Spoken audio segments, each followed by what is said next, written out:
We have traversed into a realm where martial prowess reigns supreme, a world teeming with myriad races. There are also otherworldly beasts. Oh, my true form, you must ensure our survival. Our fate rests entirely in your hands. What a joke, mere otherworldly beasts. Witness my effortless maneuver. I shall do the same. It appears we have inadvertently caused its demise. 6. Could you possibly maintain some silence? My head is about to explode.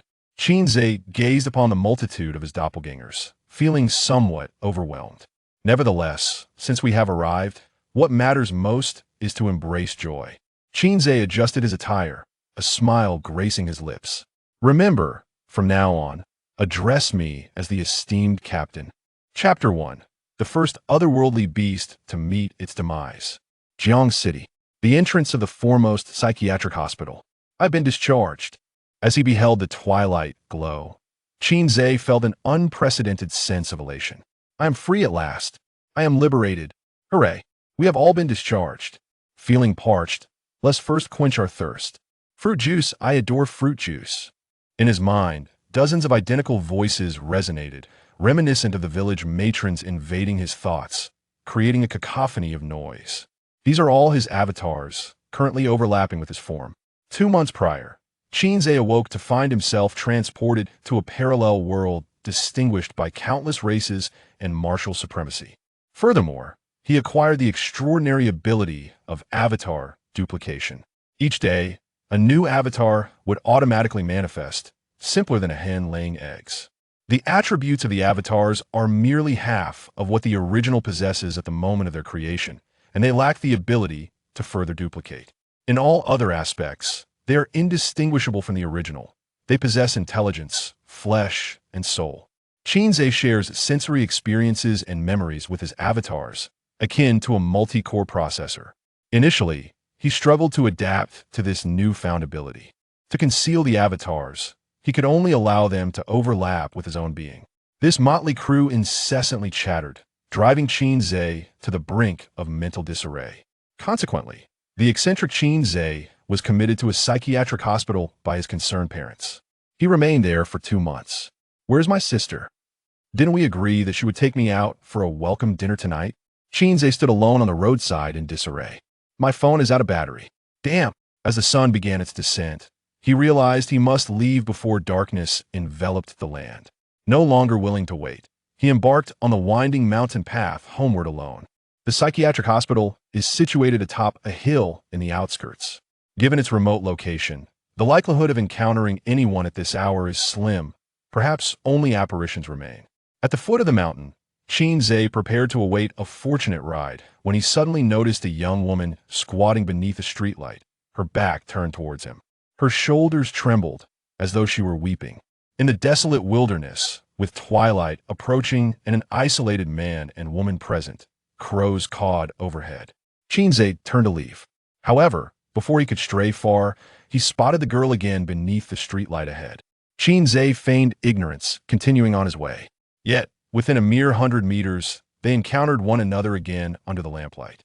Her sobs had grown louder, shrill like an infant's cries. Excuse me. Qin Ze, with a frown, maneuvered around her. In an instant, she flashed forward, blocking his path with her back turned. Is this never-ending? Even a clay Buddha has its limits. Qin Ze's patience had finally evaporated. With a series of clicks, the young lady's head spun a complete 180 degrees, her lips curling into an enchanting smile that reached her ears as she gazed at Qin Ze. Subsequently, her body began to swell uncontrollably, sprouting hundreds of limbs that emerged from her form, densely packed like a porcupine. Her face morphed incessantly among the features of men, women, the elderly, and the young, reminiscent of a kaleidoscope from Qin Ze's childhood. Yet, while the kaleidoscope transformed colors, this young lady shifted through an array of human visages. With a resounding thud, the young lady, towering 2 stories high, stepped forward, causing the ground to tremble slightly. Private Marseille. I concede that my voice may have been somewhat loud just now. Qin Ze retreated cautiously, appearing calm on the surface while his heart raced in turmoil. How could there be a beast of such nature? Although situated on the outskirts, this was still within the city. Calling Ah Wei would be futile. So, is this our inaugural boss battle as we depart the novice village? A mere beast, let witness the might of the great Qin Ze. It is but a single beast. Watch me execute a sliding swipe. One of his clones detached from Qin Ze and charged toward the beast. Suddenly, the creature's belly gaped open, revealing a blood-red maw over a meter wide, and the clone accurately slid right in. Burp! The beast belched, tilting its head in confusion as it regarded Qin Ze. This human was peculiar. Despite having consumed him, why did he still stand before it? Let's charge together. Qin Ze rallied, and a dozen clones surged toward the beast. The beast was momentarily dazed. Was this heaven? It extended its arms, seizing each of Qin Ze's clones and feeding them into its mouth, indulging in a veritable buffet. Now is the time. Seizing the opportunity while the beast was distracted by its feast, Qin Ze transformed into a streak of black lightning, moving so swiftly that his afterimage barely lingered. With a powerful leap, Qin Ze's fist came crashing down upon the beast's crown. Taken by surprise, the colossal creature collapsed with a resounding thud. This punch was imbued with the combined strength of all his clones. This technique was a product of his idle research during his time in the mental hospital. With a singular thought, he could consolidate all the attributes of his clones for a duration of 30 seconds. After that, he would be left weak and feeble. Only 20 seconds remaining. Qin Ze hurriedly rushed forward to deliver a finishing blow. The beast's massive mouth opened wide, unleashing a terrifying suction that began to extract his clones one by one. Each clone propelled itself off the back of the preceding one. After sacrificing 10 clones, Qin Ze finally broke free from the horrific suction. As he landed, his legs suddenly weakened, and he collapsed to the ground like a frog. The sage moment had arrived. The beast swayed as it rose, patting its belly with satisfaction. It had never imagined that merely consuming a human could leave it so stuffed. Protect the prince. The remaining clones rushed forth. One bore Qin Ze on its back, fleeing with haste, while the others acted as moths drawn to a flame, buying time. The beast continued to devour Qin Ze piece by piece. Despite feeling overstuffed, such an opportunity for a buffet was rare. It was imperative to clean the plate. Gloomp, gloomp. After consuming a few more clones, ominous sounds emanated from the beast's belly. With a loud retch, it expelled a multitude of dismembered limbs of Qin Ze, rendering them unrecognizable. Boom! Moments later, the massive form collapsed, devoid of any reaction. The remaining 20 or so clones exchanged bewildered glances, unsure of what had transpired. Qin Ze was again carried back. Could it be feigning death? Feigning death is more plausible. Could it have overeaten itself to death? It serves it right for indulging so much. We are truly formidable, having caused such a large beast to perish from gluttony. Is this truly something to be proud of? We defeated it through our own prowess. Why shouldn't we take pride in that? Qin Ze circled the massive carcass of the beast. Let us dissect it to see if it possesses an inner core. After all, such is the way of novels. Qin Ze had not brought a knife. Thus, the clones utilized the sharpened bones of the Qin Ze that the beast had previously vomited as makeshift blades. Before long, a black orb the size of an infant's fist was discovered. Indeed, there is an inner core. Qin Ze hefted it in his hand, feeling its icy coolness. Let us return to the palace. The clones hoisted Qin Ze and formed a line. Chanting in unison, they vanished into the vast night. 10 minutes later, a young man clad in a blue and white uniform appeared at the scene. After inspecting the beast's remains, the young man wore a grave expression. Report from Law Enforcement Number 3. The severely injured S-Class beast that escaped is dead, and the soul orb is missing. Cellular structures are disintegrating. The cause of death is suspected to be the alpha reagent's effects. Moments later, a woman's voice crackled through the communicator. Locate the soul orb. Understood. The young man scanned the surroundings before pursuing the direction in which Qin Ze had departed. Chapter 2. Gaining new abilities. Huan-san, have returned. Qin Ze stood at the doorway, arms outstretched. I had anticipated a warm embrace from my sister and concerned inquiries from my parents. However, the stark reality was that I was met with an empty house. A thick layer of dust had settled on the cabinet beside the door. With a scowl, Qin Ze trudged into his bedroom, retrieving the charger to power up his phone. Turning it on, he dialed. Qinyu, where are you? You weren't waiting for me at the hospital. Qin Ze fumed. A melodious female voice responded from the other end. Qin Ze? Why are you calling me from the hospital? Qin Ze's face darkened. I was discharged today. What happened to the welcoming celebration? There was a 10-second silence. Damn, I misremembered the date. I thought it was next month. Qin Ze flopped onto his bed. Where have you been? Mom and Dad aren't home either. I'm so bored. I want to eat a lavish feast. He rolled back and forth like a languid fish. Suddenly, Qin Yu's tone turned serious. I have a secret to tell you. Have you found a boyfriend? The flames of gossip ignited within Qin Ze. So it turns out you've finally tied the knot. When will you bring him home so I can see which blind fool has taken you? A rotten cabbage? Qin Yu gritted her teeth. What nonsense. That is not what I meant. Qin Ze rolled to his side. If you're my sister, then you're my sister. It turns out Mom is pregnant again. Shut up and listen to me. Qin Yu interrupted his wandering thoughts. Actually, both Mom and Dad and I are powerful and enigmatic martial artists, currently on a classified mission. You should focus on preparing for the college entrance examination in a few months. Once the mission is complete, we'll return home. Qin Ze sat up, his brow furrowed. So even our family's identities have changed after this transition? Does this mean we'll be second-generation elites now? The thought brought a smile to Qin Ze's face. He imagined leisurely strolls, admiring flowers, and charming, beautiful women on the streets, activities befitting the second generation. He began to take a liking to this new world. Just then, his mother's voice interrupted his reverie. Darling, come help me haggle. What? That rag is $100? Why doesn't he just rob a bank? Qin Ze exclaimed. What the hell, Qin Yu? So your secret mission is just a vacation, and you didn't take me along? Signal S poor here, an alien martial artist is coming. I'll hang up now. Bye. Beep, beep, beep. Qin Ze felt like he was losing his mind. Even after transitioning to this new world, his sister remained as unreliable as ever. With nothing else to do, he pulled out the black orb for further examination. In novels, such objects typically possess the ability to absorb. After some trial and error, Qin Ze discovered it was exceedingly hard. Just eat it. Qin Ze summoned a clone. The clone wore a pained expression. It's too big. I can't swallow it. Just eat it. No more excuses. Qin Ze forcefully shoved the orb into the clone's mouth, both experiencing the near-choking sensation together. Any changes? Qin Ze inquired. The clone's face turned increasingly red.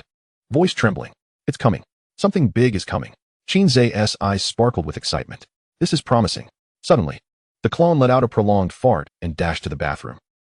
Truly my clone, Qin Ze remarked. A moment later, the toilet flushed, and the clone emerged nonchalantly.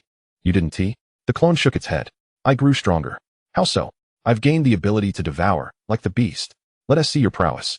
Qin Ze snapped his fingers, summoning another clone. Come on, show me what you can do. Before the newly summoned clone could finish its sentence, it collapsed, lifeless. Feeling a bit full, the devoured clone burped. At this rate, it'll take at least a week before I can consume again. I've acquired its vitality, and my strength has increased slightly. Hearing this, Qin Ze suddenly felt a warmth igniting in his abdomen. Summoning yet another clone, he placed his hand on its head and silently commanded it to absorb. The clone fell, warmth flooding into Qin Ze's body. So that's it. The clone's innate abilities can be shared with me, and in an enhanced version. Qin Ze, feeling unsatisfied, summoned another clone to absorb. This time, he felt nearly overwhelmed. At that moment, Qin Ze felt invigorated, as if he could conquer 10 foes. He noticed a slight increase in his vitality, likely a third of what the devoured clone had shared with him. He mused that other clones might also share their strengths, but since they were all blank slates, their contributions were minimal and barely perceptible. Alas, we've lost 3 good brothers today. Let us observe a moment of silence. He bowed deeply. Damn it. When will these clones stand up again? Ignoring their complaints, Qin Ze rolled his eyes. Get rid of the bodies. Thankfully, no one's home. If Mom, Dad, or my sister saw this scene, they'd be terrified. The clones huddled around the 3 lifeless bodies, scratching their heads. Just dump them? You're not afraid of being discovered by the police? Into the river? Chop them up and feed them to the dogs. Where would we find that many dogs? Down the sewer? Great idea. And so they proceeded with their plan. The clones carried the unfortunate bodies into the bathroom and fetched 2 kitchen knives. Though Qin Ze was a martial artist of lower caliber, he still possessed greater strength than an ordinary person. The clones, inheriting half of his attributes, found the cleanup task relatively effortless. With the help of the devouring ability, the process went smoothly. Qin Ze lounged in the living room, sipping tea leisurely. Suddenly, there was a knock at the door. The bathroom fell silent. Aunt Wang, what brings you here so late? Qin Ze opened the door, revealing their downstairs neighbor, Aunt Wang. Ze, you've been discharged. I thought your parents had returned. Yes, I just got out today. What is all this noise? We're making dumplings. Are you trying to stuff a whole pig in there? It's taking ages. Qin Ze chuckled nervously.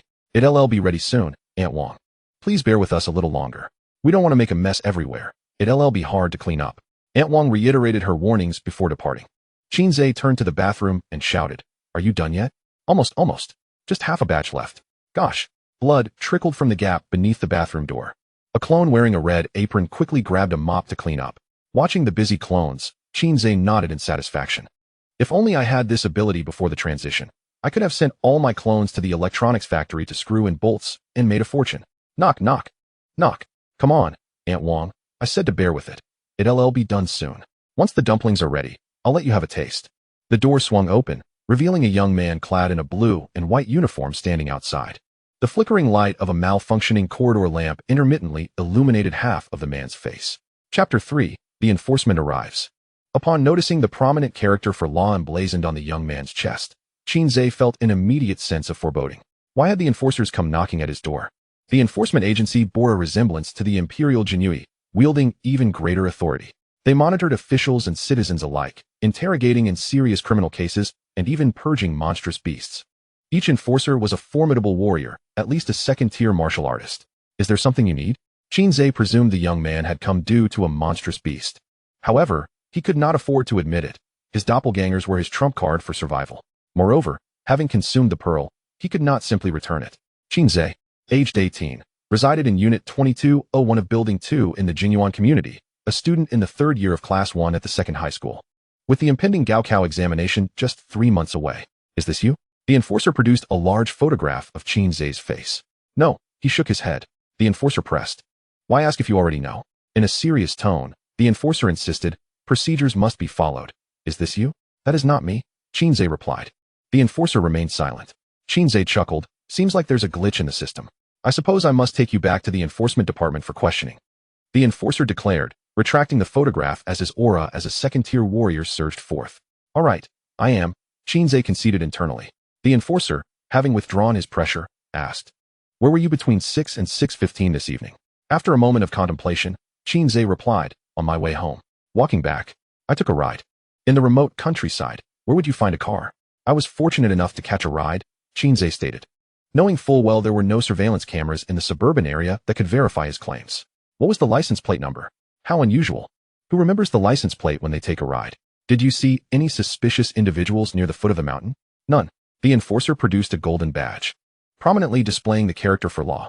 Upon seeing the badge, an overwhelming aura of righteousness surged into Qin Ze's being.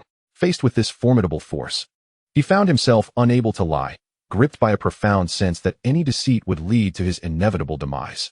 He opened his mouth, preparing to recount the evening's events in their entirety. Just then, the righteous energy that had enveloped him suddenly dispersed across his doppelgangers. The residual righteousness remaining within him diminished significantly, no longer overpowering. He promptly shut his mouth, feigning confusion as he gazed at the golden badge. Are you lying? The enforcer inquired. No, Qin Ze shook his head. If any part of what I said were false, may my sister remain unmarried for life. The enforcer scrutinized Qin Ze for a moment before sheathing the golden badge. The righteous aura vanished instantaneously, leaving Qin Ze feeling considerably relieved. If any further thoughts arose, he could report them to the enforcement department. Valuable clues could yield substantial rewards. Feigning ignorance, Qin Ze asked, So what exactly transpired? The enforcer smirked coldly. An S-class beast was slain at the foot of the psychiatric hospital, and had you lingered, you would have become its next meal. Goodness! Qin Ze exclaimed, How terrifying! How could there be a monstrous beast in the city? The enforcer scoffed, preparing to depart, when he suddenly sniffed the air. Why is there such a strong scent of blood? Peering into the room, the enforcer's curiosity piqued. Qin Ze stepped aside. I feel like eating fish. I just caught one. Care to taste my culinary skills? The enforcer surveyed the living room before closing the door behind him. A second-tier warrior was indeed formidable. One could only imagine the power of a third-tier warrior. Qin Ze patted his racing heart, realizing for the first time the terrifying might of martial artists in this world. He needed to train diligently to survive in these chaotic times. Enhancing his strength was paramount. Pushing open the bathroom door, he found his doppelgangers sprawled on the floor, utterly exhausted. That badge was too overwhelming. If this were a realm of cultivation, it would surely be considered a top-tier treasure. I felt as if my heart had been laid bare. You've already wet yourself, one of them chimed in. Qin Ze clapped his hands. Get to work. Fortuitously, the enforcer had not entered to search the house. Otherwise, they would have been at a loss to explain the scene. Outside the community, The enforcer activated his communicator to report to his superiors. I've already screened that psychiatric patient. The legal badge confirmed it. Moreover, an unremarkable martial artist lacks the strength to slay an S-class beast. I will continue my investigation. As the call ended, the enforcer glanced back at Qin Ze's window. Still aglow, he felt an inexplicable sense that something was amiss. After 3 hours of tireless effort by several of Master Qin's avatars, the cleanup was finally complete. Qin Ze received a call from his good friend, and he sat outside a bustling eatery, having already ordered food while awaiting his arrival. Before long, a chubby man rushed over, panting. Ze go, you've finally been discharged. The rotund fellow was Lin Ziyuan, a classmate of Qin Ze's since elementary school. Ze go, this meal is on me, to celebrate your discharge. After devouring a skewer of lamb kidneys, Qin Ze stated solemnly, Fatty, I've made up my mind. From now on, I will train diligently and participate in the martial arts examination. Lin Ziyuan looked at Qin Ze with an expression of utter disbelief. Ze go, have you been drinking? How did you suddenly become so ambitious? Qin Ze shook his head. I am dead serious. In this world that reveres martial prowess, martial artists hold the highest esteem.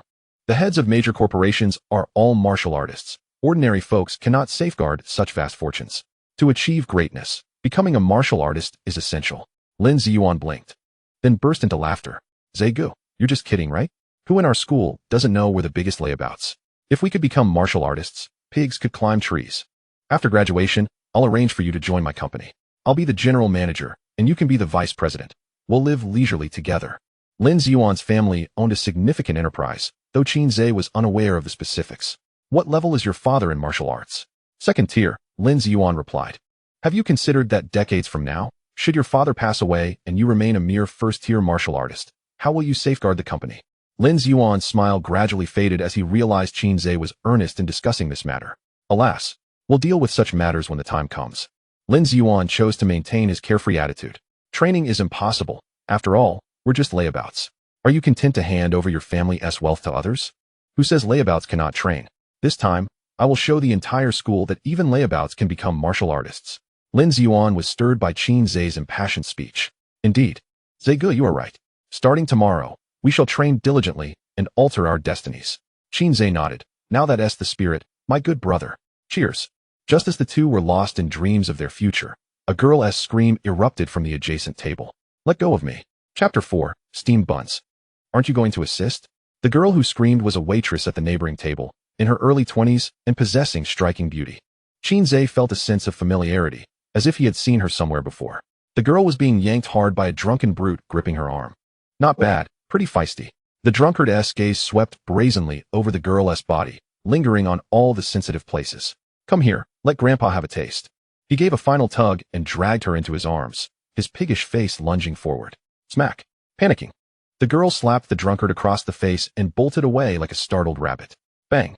The table was smashed to pieces by a single palm strike from the drunkard. A martial artist. Qin Ze sensed the intense surge of qi and blood emanating from the man. The fat guy glanced over. Probably just came back from the front lines. A few drinks and he forgets who he is. The drunkard was furious. You ungrateful bitch. I fancy you. That is your damn honor. The customers who had initially been indignant all fell silent once they realized he was a martial artist. The girl panicked. Her body trembled uncontrollably, clearly at a loss. Crash. The drunkard swept everything off the neighboring table onto the floor. Like lifting a chick. He grabbed the girl by the back of the neck and slammed her onto the table. She shook violently, crying helplessly. The drunkard's two companions cheered and jeered. Brother Guang is awesome. Hurry up and show this little slut your big treasure. The drunkard whistled and reached for his belt when the food stall owner finally rushed over. A martial artist, sir. She's new and doesn't he know any better. Please be magnanimous. Tonight's on me. Consider it an apology. The owner, over 6 feet tall, bowed and scraped before the drunkard who wasn't he even 5'7", humble like a schoolboy. Smack. The drunkard slapped him across the face, sending him flying over 2 meters before collapsing unconscious on the ground. Where did this fly come from? The drunkard scanned the surroundings. What? Not convinced. I risked my life killing mutant beasts on the front lines. Why do you think that is? To protect trash like you. I nearly died out there. So what if I enjoy myself now? I've earned it. Everyone around lowered their heads, barely daring to breathe.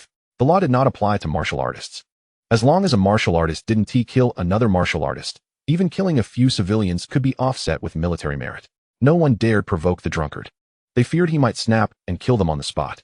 Seeing no one dare oppose him, the drunkard was extremely satisfied. Get ready, bitch. Your daddy is coming. He pressed her head hard against the table with one hand while unbuckling his belt with the other. Qin Ze felt a tightness in his chest. He was starting to hate this world. Rose, don't act rashly. The fat guy whispered urgently. He drunk. A normal person stepping in would just be suicide. Why a patrol car pulled up and 2 officers got out. Don't move. Report your name, marshal rank, and sequence immediately. They drew their pistols and aimed at the drunkard.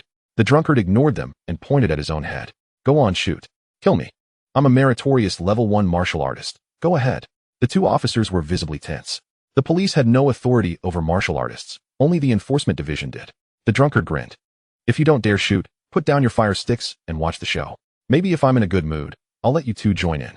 His companions whistled. Go, Brother Guang. Leave some for us. The drunkard bent close to the girl's ear and snarled softly. You stupid bitch. This is what happens when you refuse a toast. The girl cried, shaking her head desperately. No, don't. His eyes turned bloodshot, an unprecedented thrill rising in his heart, washing away the shadows of the battlefield. Smack. Suddenly, a beer bottle flew through the air and shattered on his head. Fuck. Who did that? Glass was embedded in his scalp, blood streaming down his face. All the diners kept their heads lowered. Only one fat guy was casually whistling toward the opposite side of the road, and across from him, a young man calmly eating grilled kidneys. Smack. The moment the drunkard turned, another bottle flew. Damn it. I knew it was you. He charged straight at Qin Ze. The fat guy sighed. Brose, why couldn't you hold it in? Brother, my dad is Lin Gang from the Lin Group. Do me a favor and let this go. The drunkard straightened his clothes. Open your damn eyes. I'm He Guang, second son of the He family. The fat guy's heart sank. He had hit a wall. The He family was one of Jiang City's top martial clans. His background didn't compare at all. So it's Brother Guang. No wonder you look familiar. We're classmates with He Bai, small world, huh? The fat guy laughed awkwardly. He Guang smiled at Qin Ze. Brat, wanna play hero? I'll give you the chance. Crawl through here and bark like a dog 3 times, and I'll let that bitch go. He spread his legs arrogantly. Qin Ze finished the last bite of kidney and set down the skewer. He pulled out a napkin and wiped his mouth gracefully. He Guang rolled up his sleeves. Brat. You're not done, boom.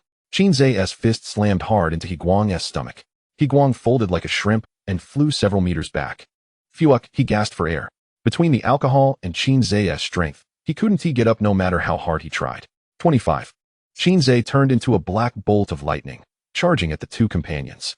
The idiots were still staring blankly at He Guang, not understanding how he'd fallen. By the time they reacted, Qin Ze was already upon them. A right roundhouse kick, a left front kick. The 2 were kicked straight onto He Guang, stacking them into a sandwich. 15. Qin Ze snatched 3 beer bottles, 1 per person. Crack, crack, crack. All 3 saw stars. 3, 2, 1. As the countdown ended, Qin Ze grabbed a chair, turned smoothly, and sat down, crossing his legs. Just in time for post-nut clarity. The entire sequence was fluid and seamless, highly entertaining. Everyone stared, dumbfounded. They hadn't known a fight could look this elegant. That's really my brother? The fat guy swallowed hard, stunned. We agreed to be useless together. How did you suddenly rewrite fate? Watching Qin Ze like a superstar under the spotlight, the fat guy clenched his fists. Brose, I'll catch up to you someday. Pinned at the bottom, He Guang pounded the ground furiously. Get the hell off me. With 2 idiots piled on him like salted fish, he could only wriggle uselessly. Qin Ze leaned back, struggling to keep his legs from shaking. Zhengmo, you don't help your weapon up? Chapter 5. Social death party, you little bastard. I'll kill you. I am indeed a warrior who has fought on the front lines and achieved merit. He Guang, with his mouth spewing profanities and eyes nearly ablaze, was met with a resounding smack as Qin Ze hurled a beer bottle at his head. Curse again, and I shall retaliate. Damn you. Smash. Curse. Smash. I smash. With a swift motion, Qin Ze had emptied the table of bottles, leaving none behind. The surrounding onlookers gazed at him in astonishment. Who is this fierce general? After all, he is a martial artist. No one has smashed with such ferocity before. Ze, the beer has arrived. The portly fellow placed a case of beer at Qin Ze's feet. Qin Ze lifted a bottle, weighing it in his hand. Wait, I shall cease my cursing. The bloodied He Guang finally surrendered. However, smash. Even in silence, he still faced blows. Qin Ze clapped his hands. You have gone too far. He Guang was on the verge of fury. I find it rather tolerable. Qin Ze replied nonchalantly. Smash, smash. After demolishing half a case of bottles, Qin Ze felt fatigued and signaled the portly fellow to head home. Truly, a martial artist. His head is remarkably resilient. Despite enduring dozens of blows, he remained conscious. Unbeknownst to him, He Guang had long since descended into a daze. His eyes filled with twinkling stars. The enforcers have arrived. A gasp rippled through the crowd. Qin Ze looked up to see a man clad in blue and white uniform. You again, the enforcer frowned slightly. You must take charge on my behalf. He Guang, spotting his savior, began lamenting Qin Ze's outrageous behavior. He dares to lay a hand on a formally ranked martial artist. I suspect he is a foreign spy. Arrest him at once. Silence. I have yet to inquire. The enforcer snapped, visibly irked by the interruption. Yet, He Guang, oblivious to the enforcer's impatience, continued loudly. I am the second son of the He family. If you do not swiftly apprehend this scoundrel, I will complain to the enforcement department by tomorrow. The enforcer scoffed, producing a golden badge. In an instant, an overwhelming aura of righteousness enveloped all present. The crowd stood in solemn respect, feeling their insides purified and elevated. Tears streamed down faces as confessions of past misdeeds spilled forth, revealing deeply buried secrets. My dear husband, I am sorry. Our child's surname is actually Wang. Everyone, gather around. I have an announcement. I am a male copper. By the way, I secretly diluted your beer with urine. Brother, I have feelings for your sister. Could you possibly divorce her? In a moment, the large eatery transformed into a grand scene of social embarrassment, as long-suppressed truths erupted. Qin Ze stood in shock, momentarily compelled to voice his innermost thoughts, but the power of the badge quickly dissipated that urge. He envied the golden badge in the enforcer's hand, wishing for such a tool that could deliver both area of effect and single target power. Ze, I have something to tell you as well. The portly fellow grasped Qin Ze's hand, tears streaming down his face. Startled, Qin Ze quickly withdrew his hand. Please don't tell me you have feelings for me. The portly fellow shook his head. I wish to become your brother-in-law. If I end up with your sister, we can each pursue our own lives while I still call you Ze. Qin Ze was taken aback. You, with your thick brows and large eyes, dare to covet my family as cabbage? Noticing Qin Ze searching for something, the portly fellow kindly inquired, Brother, what are you looking for? Your future brother-in-law will help. Where's my knife? At last, He Guang, buried beneath the sandwiches, stood up. He lunged towards a girl, clutching her leg and weeping. I am not human. I truly am not. As he spoke, He Guang slapped himself repeatedly. I have no military achievements. I have taken credit for another's. I did not kill a single beast on the front lines. I was terrified. They were so large, so daunting. I was truly frightened. I do not wish to die. Woe is me. His sobs were heart-wrenching, evoking sympathy in all listeners. The girl hesitated, unsure of how to respond. I forgive you. Please get up. Having received the desired response, the enforcer stowed away the badge, and an eerie silence fell over the crowd. As the aura of righteousness dissipated, everyone reflected on their earlier confessions. I wish to die. There is nothing left to cherish in this world. Say I get lost. All right. The portly fellow scampered off to settle the bill. Meanwhile, He Guang, regaining his senses, released the girl's leg in terror and recoiled. What have you done? He Guang wished to punch the enforcer in rage. Danger, danger, danger. He realized he had disclosed his falsified military achievements, which was a death sentence. You have quite the nerve, the enforcer smirked. Though he had lost an S-class beast, at least this month's KPI could be met. Wait. He Guang attempted to defend himself further. The enforcer tossed a ring that expanded in midair, encircling He Guang before constricting tightly, transporting him and his two companions to the enforcement department. The enforcer addressed an attendant nearby. Yes. The attendant promptly escorted the trio away. He Guang continued to protest. You cannot treat me this way. I have bled for the country. I have fought for it. All three were led away, leaving the patrons feeling too embarrassed to remain any longer. After settling the bill, they slunk away. It is quite rare for someone to maintain their composure in the face of the badge's power. The enforcer approached Qin Ze, observing him with keen interest. Qin Ze inwardly cursed, realizing he had neglected to act. Among the dozens present, only two remained unembarrassed, he and the girl. The enforcer extended 2 fingers, stating, only 2 possibilities exist for those who can resist the badge's power. Either their hearts are pure, having never committed any legal or moral transgressions, or they possess a stronger power capable of countering the badge. Qin Ze firmly asserted, indeed, I am the former. I have always been kind-hearted. I would help an elderly person who has fallen. The enforcer raised an eyebrow. You come from a decent background. Just an ordinary working-class individual, Qin Ze replied. Then you dare to assist? It is only natural. My kindness makes the badge ineffective against me. The enforcer chuckled. Someone who speaks so confidently may not be as innocent as they appear. Qin Ze chose silence. I shall continue to watch you, the enforcer remarked before turning to leave. Qin Ze understood he had now become a primary suspect. By the way, considering you are a student and may not know much, allow me to offer a warning. The enforcer paused, fixing his gaze on Qin Ze's eyes. Direct absorption of unpurified soul orbs can damage the brain due to mental strain, and the body may undergo beastification. Qin Ze, perplexed, responded, what is a soul orb? The enforcer scrutinized his face for a moment before instructing. Ask your teacher at school tomorrow. Once the enforcer had departed, Qin Ze finally exhaled in relief. What a troublesome situation. Ze, your mind can simultaneously process information and sensations from dozens of clones. Do you think my mental capacity cannot bear it? Besides, if I were to mutate, so be it. Though it was my doppelganger who indulged. It was not I who feasted. Thank you, Qin Ze. The girl approached. Qin Ze responded, oh, you know me? Chapter 6, the first lesson from another world. I am a university classmate of Qin Yu. I visited your home during last summer vacation, the girl revealed. Recognition dawned upon Qin Ze. No wonder he found her familiar. Indeed, they had met before. Ah, it's Sister Ma Yan. Long time no see. The girl introduced herself. I am Ma Yan. Sister Ma Yan, what is your occupation? I work as a waitress at a roadside stall. It seemed as if a crow flew overhead. Ma Yan, perhaps you should go home and rest for a few days. The boss has awakened. Half his face is swollen like a pig's head. Understood, boss, Ma Yan replied, her spirits sinking as she realized she had been dismissed. After a sniffle, she managed to smile again. Qin Ze, come over for dinner in a couple of days, and bring Xiaoyu along. My sister is away traveling, and I'm not sure when she'll return.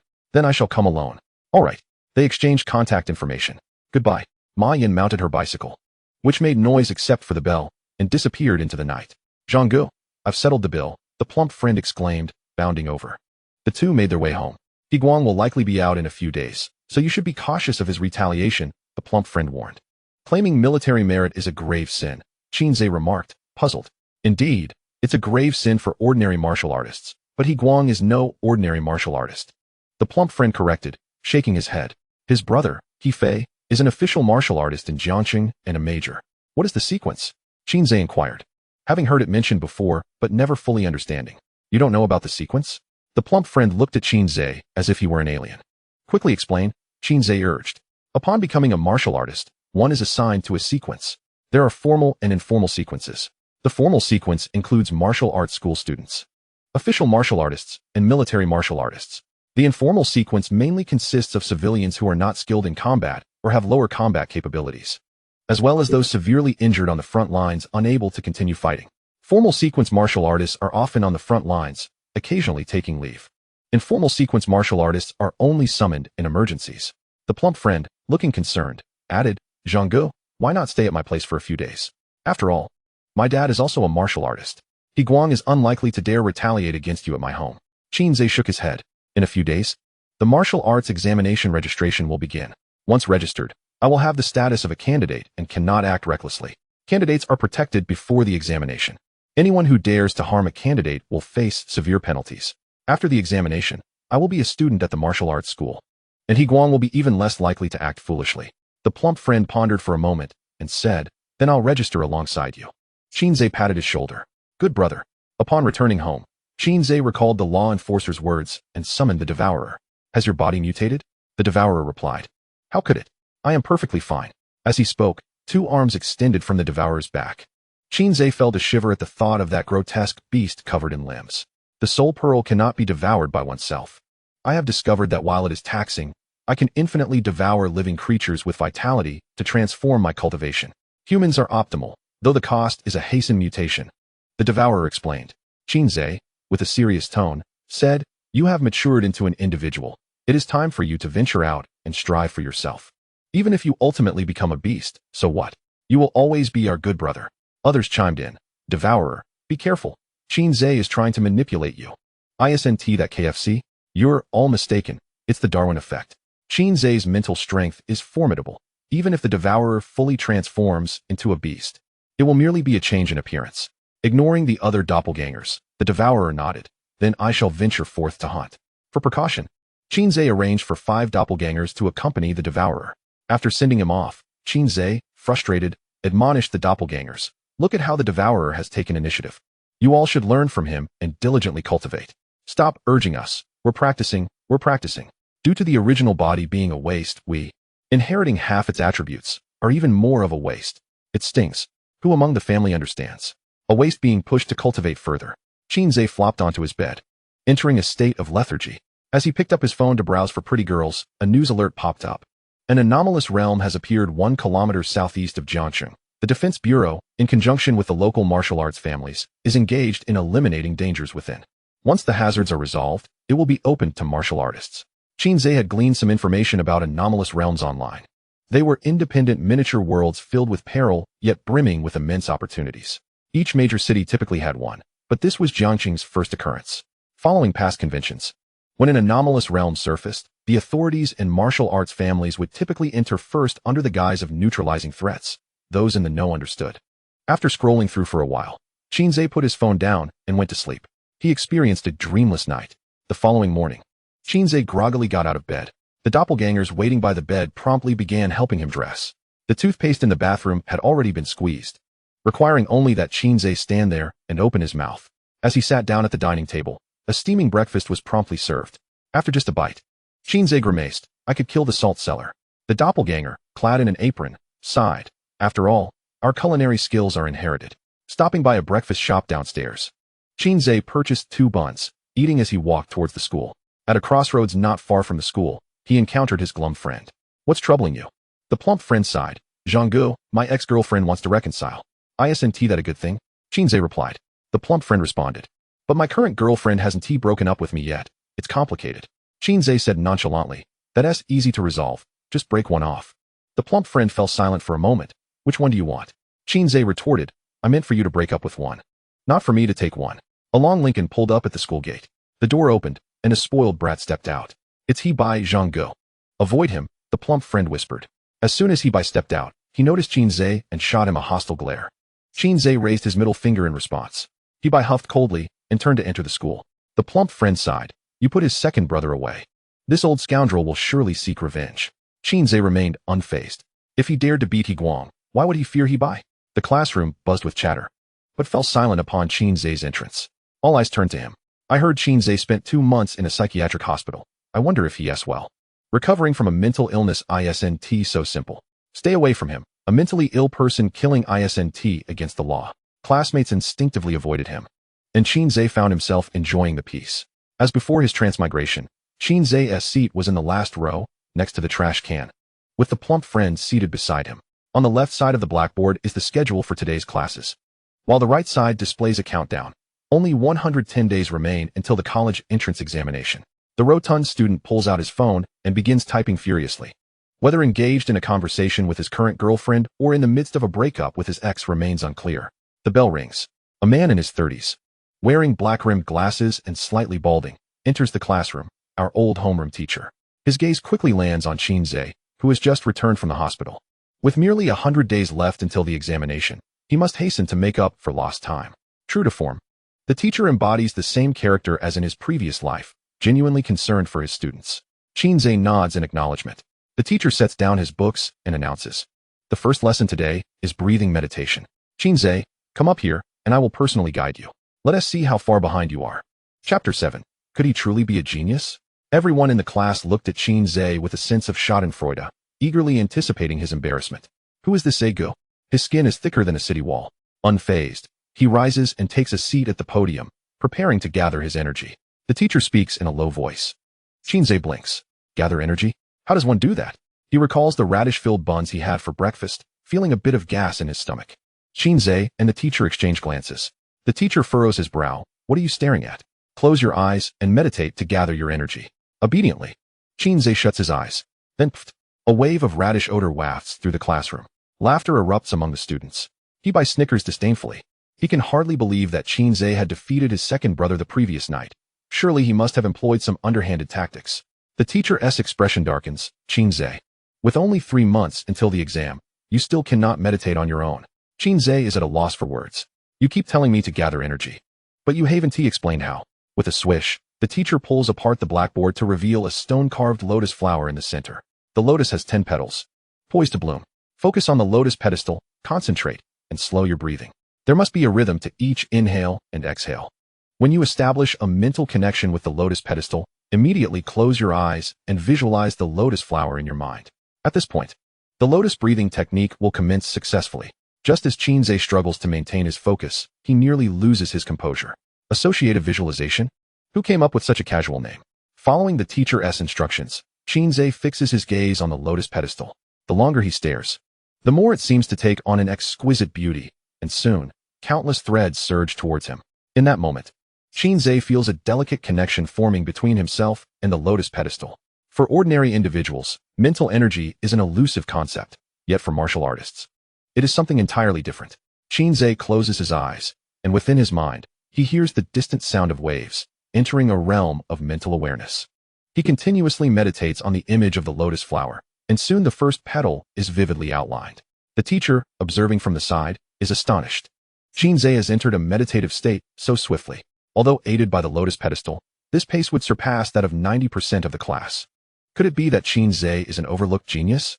As Qin Ze's breathing gradually slows, it becomes rhythmic. With each passing moment, petals are rapidly sketched in his mind. When the 8th petal appears, a wave of fatigue washes over him, a sign that his mental energy is nearing its limit. Can you manage it, little dog? You seem to be wilting. Let us restart. I've tried, and I could only manage 3 petals. Watch me. The voices of his clones chatter in his mind, and the 9th petal is sketched, followed closely by the 10th. When all 10 petals are finally drawn, the lotus flower blooms, enveloping Qin Ze in a refreshing sensation. Goodness, he exclaims. It turns out that the loquaciousness of his clones serves as the best exercise for his mental energy. Time is elusive, and before he knows it, Qin Ze opens his eyes and exhales a breath of stale air. The classroom is silent, and his classmates gaze at him as if he were a curiosity. What just happened? Qin Ze feels slightly bewildered. The teacher's serious voice breaks the silence. It's already the 2nd period. Qin Ze, taken aback, responds. I didn't even notice. For someone in a meditative state, time passes swiftly. Typically, meditation ends when mental energy is depleted, which is why the teacher refrained from interrupting. Assuming Qin Ze would finish quickly, he never expected his meditation to last nearly an hour. How many petals did you draw? The teacher inquires. 10. The teacher sighs. Realizing he had overestimated Qin Ze, he remains as boastful as ever. Perhaps he had already concluded his meditation and was merely pretending. Wow, what a braggart. The best among us. He only managed 4 petals, right? This is hilarious. A waste is still a waste, thinking of himself as a genius. No one believes Qin Ze could truly sketch 10 complete petals. If he could, his mental energy would rival that of a first-tier martial artist. All right, I only drew 1. Qin Ze admits. His classmates were expressions that say, as I suspected. Qin Ze sighs, wondering why no one believes the truth. Just as he prepares to return to his seat, the teacher suddenly places a hand on his abdomen. Stay still, let me feel. The teacher's eyes light up. So large. Qin Ze, confused, retorts, where are you touching? I mean, your energy reservoir is quite substantial. The lotus breathing technique draws upon mental energy to gather qi. This energy accumulates in the reservoir and gradually transforms into vital energy. Each time one practices the technique, it hones mental strength. Although the technique itself is quite ordinary, it is nonetheless the most crucial and fundamental practice for beginners. The sheer size of Qin Ze's energy reservoir implies extraordinary mental power. Could he truly be a genius? Indeed. If you dedicate yourself to training over these next 3 months, you have a chance of passing the martial arts examination, the teacher exclaims with delight. Qin Ze may indeed be a genius overlooked by himself. The remainder of the morning passes with 2 cultural classes. After the lunch break, the rotund student conspiratorially nudges Qin Ze. Zegu, let me show you something amazing. He hands over a small, square box. Upon opening it, Qin Ze finds 2 dark pills inside. These are chi-gathering pills. I had my father buy them. 1 for each of us. In 2 days, there will be a vitality test, and those with a vitality value below 100 will not be permitted to register for the martial arts examination. Taking a chi-gathering pill should be enough to meet the requirements. Chi-gathering pills are expensive and scarce. They are tightly controlled by the authorities. Ordinary people can only obtain them through the black market, often at exorbitant prices. Qin Ze shakes his head. You should consume them all. The rotund student is taken aback. Don't you want to register? I don't need the chi-gathering pills. My vitality value can meet the standard, Qin Ze explains. You should take both of these and focus on your training during this time. Don't waste them. Though he was unaware of the exact measure of his vital energy, the mere act of meditation for an hour led Qin Ze to surmise that his levels were unlikely to be low. Upon finishing classes in the evening, he resolved to seek out a martial arts school for a test. Zhang, you haven't truly managed to meditate and conjure 10 petals, have you? The chubby boy pondered aloud. Basic skills, don't underestimate them, Qin Ze replied nonchalantly. Were it not for their unchanged personalities and lifestyles, the chubby boy might have suspected his good friend had been possessed. I'll keep this chi-gathering pill for you. Come and retrieve it whenever you need it. The chubby boy tucked the small black box away. The afternoon was designated for body forging class, with the entire class required to gather at the martial arts arena. During high school, the curriculum offered only 2 martial techniques, the lotus breathing method and the practical application technique known as reverse command technique.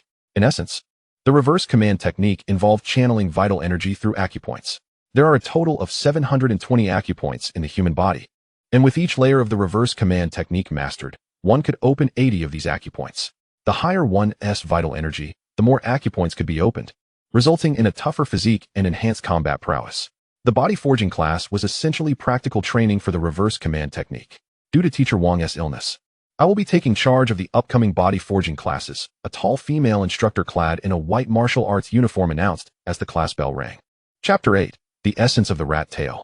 At the age of 17 or 18, the young men and women were filled with fantasies about beauty. The instructor possessed an elegant stature, with well-defined features and lustrous black hair tied into a high ponytail, exuding an air of confidence. The boys felt their hearts stir, while the girls gazed at her with envy. Qin Ze couldn't help but steal a few glances. She was indeed quite beautiful. "I am the new teacher, Ms. Yao. I hope we will have a pleasant time together," she introduced herself. "Now, one by one, step forward and demonstrate the extent of your reverse command technique." The first to show was Hebai. He closed his eyes and began to concentrate his vital energy. Moments later, a subtle popping sound emanated from within his body. A small shockwave radiated outward for half a meter. "Wow!" his classmates exclaimed in awe. "No wonder he is the pride of our class. Hebai must have opened over 30 acupoints. It was likely that he would be the top scorer in this year's martial exam." Ms. Yao nodded in approval. "Not bad." Hebai smirked, steadying his vital energy. He had already opened 35 acupoints, and by the time of the martial exam, reaching 80 would be a breeze. Even if he couldn't secure the top spot, placing among the top few would be effortless. Hebai had expected the beautiful instructor to spare him a few more glances, but he soon found her attention shifting to the next student, leaving him somewhat disheartened. As he passed by Qin Ze, Hebai slowed his pace. "Get ready. I'll come looking for you during the sparring session." The chubby boy chuckled. "I wonder who gave you the courage to challenge my brothers, eh?" Last night, Qin Ze's fluid series of movements had left the chubby boy in awe. One Hebai wouldn't be enough to contend with Qin Ze, let alone 10. Qin Ze chose to disregard Hebai, focusing instead on silently reciting the reverse command technique's incantation in his mind. Seeing Qin Ze's indifference, Hebai vowed to make him regret it for months to come. Following this, students began to showcase their abilities, with acupoints open ranging between 20 and 25. Finally, it was the turn of the two underachievers guarding the trash can. The chubby boy stepped up first. "Huh," he shouted, only to fall silent thereafter. Ms. Yao frowned. "You couldn't even manage 10? What have you been doing for the past 3 years?" The chubby boy awkwardly scratched his head. "Teacher Yao, it's not that I'm not trying. My energy reservoir just can't gather energy effectively, so no matter how hard I push, it's futile. Extend your hand." Ms. Yao approached him. The chubby boy timidly extended his right hand. Ms. Yao grasped his wrist, her brow furrowed in confusion. How strange. She had never encountered such an unusual energy reservoir. The speed at which he absorbed energy was remarkable, yet it leaked just as quickly. And the efficiency of converting it to vital energy was shockingly low. Is there any way to resolve this? The chubby boy's eyes rekindled with hope. "I'm sorry, but I'm not an expert in this area. I am unable to assist you," Ms. Yao sighed. The chubby boy's gaze dimmed. He had become accustomed to this over the years. Next, it was Qin Ze's turn. His classmates watched him with eager anticipation. A person who needed external aids just to meditate would surely open fewer acupoints than the chubby boy. Throughout the morning, Qin Ze had thoroughly worn out the book detailing the reverse command technique. He had memorized the incantation flawlessly, but this was his first practical application. First step, concentrate your spirit. Second step, channel your vital energy through the meridians. Qin Ze softly recited the incantation as he cautiously proceeded, causing his classmates to erupt in laughter. Hebai wore a look of disdain, feeling indignant that his brother had fallen behind someone like Qin Ze. What a disgrace. Third step, after traversing the circuit, unleash all your might to open the acupoints. Qin Ze abruptly opened his eyes. In that instant, he felt his vital energy surge like boiling water, bubbling over within him. Bang, bang, bang. His vital energy rapidly burst open one acupoint after another, producing a series of explosive sounds akin to popping beans. Boom. When the final, 80th acupoint was opened, a wave of energy surged outward, sweeping several meters around him. The chubby boy, closest to Qin Ze, was knocked over, landing squarely on the ground. The other students were left in disarray, covered in dust and dirt. Only Ms. Yao remained still, her ponytail fluttering slightly in the wind created by the energy cyclone. Is this really Qin Ze? He must have opened 4 or 5 dozen acupoints. Nonsense. It has to be 60 or 70.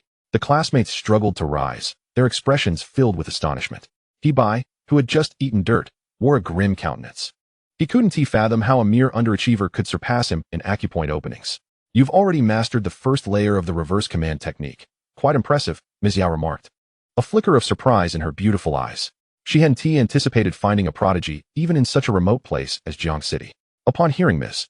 Yao declare that Qin Ze had achieved the first layer of the reverse command technique, his classmates nearly dropped their jaws in disbelief. It was rare to hear of anyone reaching such a level of mastery in the entire school.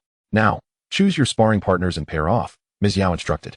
Hebai noticed Qin Ze looking over at him with a grin, and dread washed over him. I choose him, Qin Ze declared, pointing directly at Hebai. Hebai gritted his teeth, cursing Qin Ze for his lack of martial ethics. You, a first-layer reverse command technique practitioner, dare to challenge me, who has opened 35 acupoints. Hebai, I advise you to prepare for defeat, Qin Ze retorted. During sparring among classmates, go easy on each other, Ms. Yao interjected. Hebai is the fastest in our class, aside from Qin Ze, in mastering the reverse command technique, making you two well-matched opponents. Hebai realized he could not escape this fate. Fine, let us just go easy on each other. I don't want to harm you. Hebai opened all 35 acupoints and launched a left jab towards Qin Ze's face. Qin Ze tilted his head to dodge and, with a resounding thud, struck Hebai on the head. Hebai felt as though he had been struck by 100 hammers, his vision going dark as he collapsed to the ground. That was quite a sound. It was a good hit, Qin Ze remarked, retracting his hand. But your head is nowhere near as tough as your brother's, far from it. Shrimp and pig heart. Hebai's vision blurred, and he lost consciousness. Teacher Yao remained calm and composed. 2 students, please escort him to the infirmary. The 2 classmates beside him promptly lifted Hebai and hastened towards the medical facility. The other students instinctively took a couple of steps back, a hint of apprehension creeping into their hearts. With the martial arts examination looming in just 3 months, it was crucial not to slack off during this period. There was a chance to secure admission into a prestigious university, Teacher Yao advised Qin Ze. Understood. Thank you, Teacher Yao. Qin Ze nodded in acknowledgement. As the majority of the body forging class progressed, no one approached Qin Ze for practice. Seeking solitude, he retreated to a quiet corner to meditate. When the school bell rang, Qin Ze opened his eyes and let out a soft sigh. The progress from meditation was disappointingly slow. Instead of heading straight home after school, he resolved to visit a martial arts gym to assess his vitality levels. In this world where martial arts thrived, the density of martial arts gyms was comparable to that of pharmacies in his previous life. Any first-level martial artist was qualified to open a gym, leading to a wide disparity in quality. Only a select few top-tier gyms offered exceptional techniques to their students, while the vast majority merely assisted ordinary individuals in strengthening their bodies or provided extracurricular martial training for school students. 4C's Martial Arts Gym, you shall be the one, Qin Ze declared, resolute in his choice, not merely due to the long-legged hostess at the entrance. Chapter 9, Vitality Test. Welcome to the 4C's Martial Arts Gym. Sign up now for a 30% discount. The hostess greeted him with a warm smile upon noticing a guest. I would like to rent a training room, Qin Ze stated. The gym boasted comprehensive training facilities, including a combat arena, various weapons and protective gear, as well as a vitality testing device. The hostess's eyes sparkled as she replied. The training room is 500 per hour. How long do you require? Qin Ze winced at the price. Since leaving the mental hospital, he had less than $1,000 to his name, and with his family on vacation, he had no idea when they would return. He would have to seek financial support from his sister, or risk starvation in a fortnight. 1 hour will suffice, he finally said. Please follow me. The hostess led him to the front desk to make the payment, then handed him a black room key. The second room on the left on the first floor. Thank you, Qin Ze replied as he accepted the key. Suddenly, the hostess leaned closer, her breath fragrant. Do you require a tutor? Our female instructors are all recent graduates from martial arts universities, and you can choose from photos. Her high-slit Chong Sam accentuated her legs, intentionally revealing more than necessary. Are these tutors reputable? Qin Ze inquired. The hostess giggled. This is a serious martial arts gym, but additional fees apply for that service. In the past, the densest gathering of instructors was not in schools, but rather in barbershops. However, in this world, Qin Ze mused, the density of martial arts instructors surpassed that of barbershops. No, thank you. I'm just here for some casual practice. I can experience the free offerings. Charging for services? Forget it then. The hostess immediately lost interest, swaying back to the entrance to attract more customers. Qin Ze sighed, realizing the changing tides of human nature, and hurried to his training room. As soon as he received the room key, the countdown had begun. With a beep, he unlocked the door and found the vitality testing device positioned in the center of the room. Essentially, it was a wooden post equipped with an electronic display. A full force strike to the post would reveal the vitality score on the screen. Taking a deep breath, Qin Ze unleashed a powerful punch upon the wooden post. After a few flickers, The electronic screen displayed his vitality value, 513. A score of 100 marked the divide between martial artists and ordinary individuals. Surpassing 100 indicated that one was a martial artist of little renown, while breaking 1,000 would classify one as a legitimate first-level martial artist. By current standards, Qin Ze was akin to a level 0.5 martial artist. Though not particularly strong, he had at least met the threshold to register for the martial arts examination.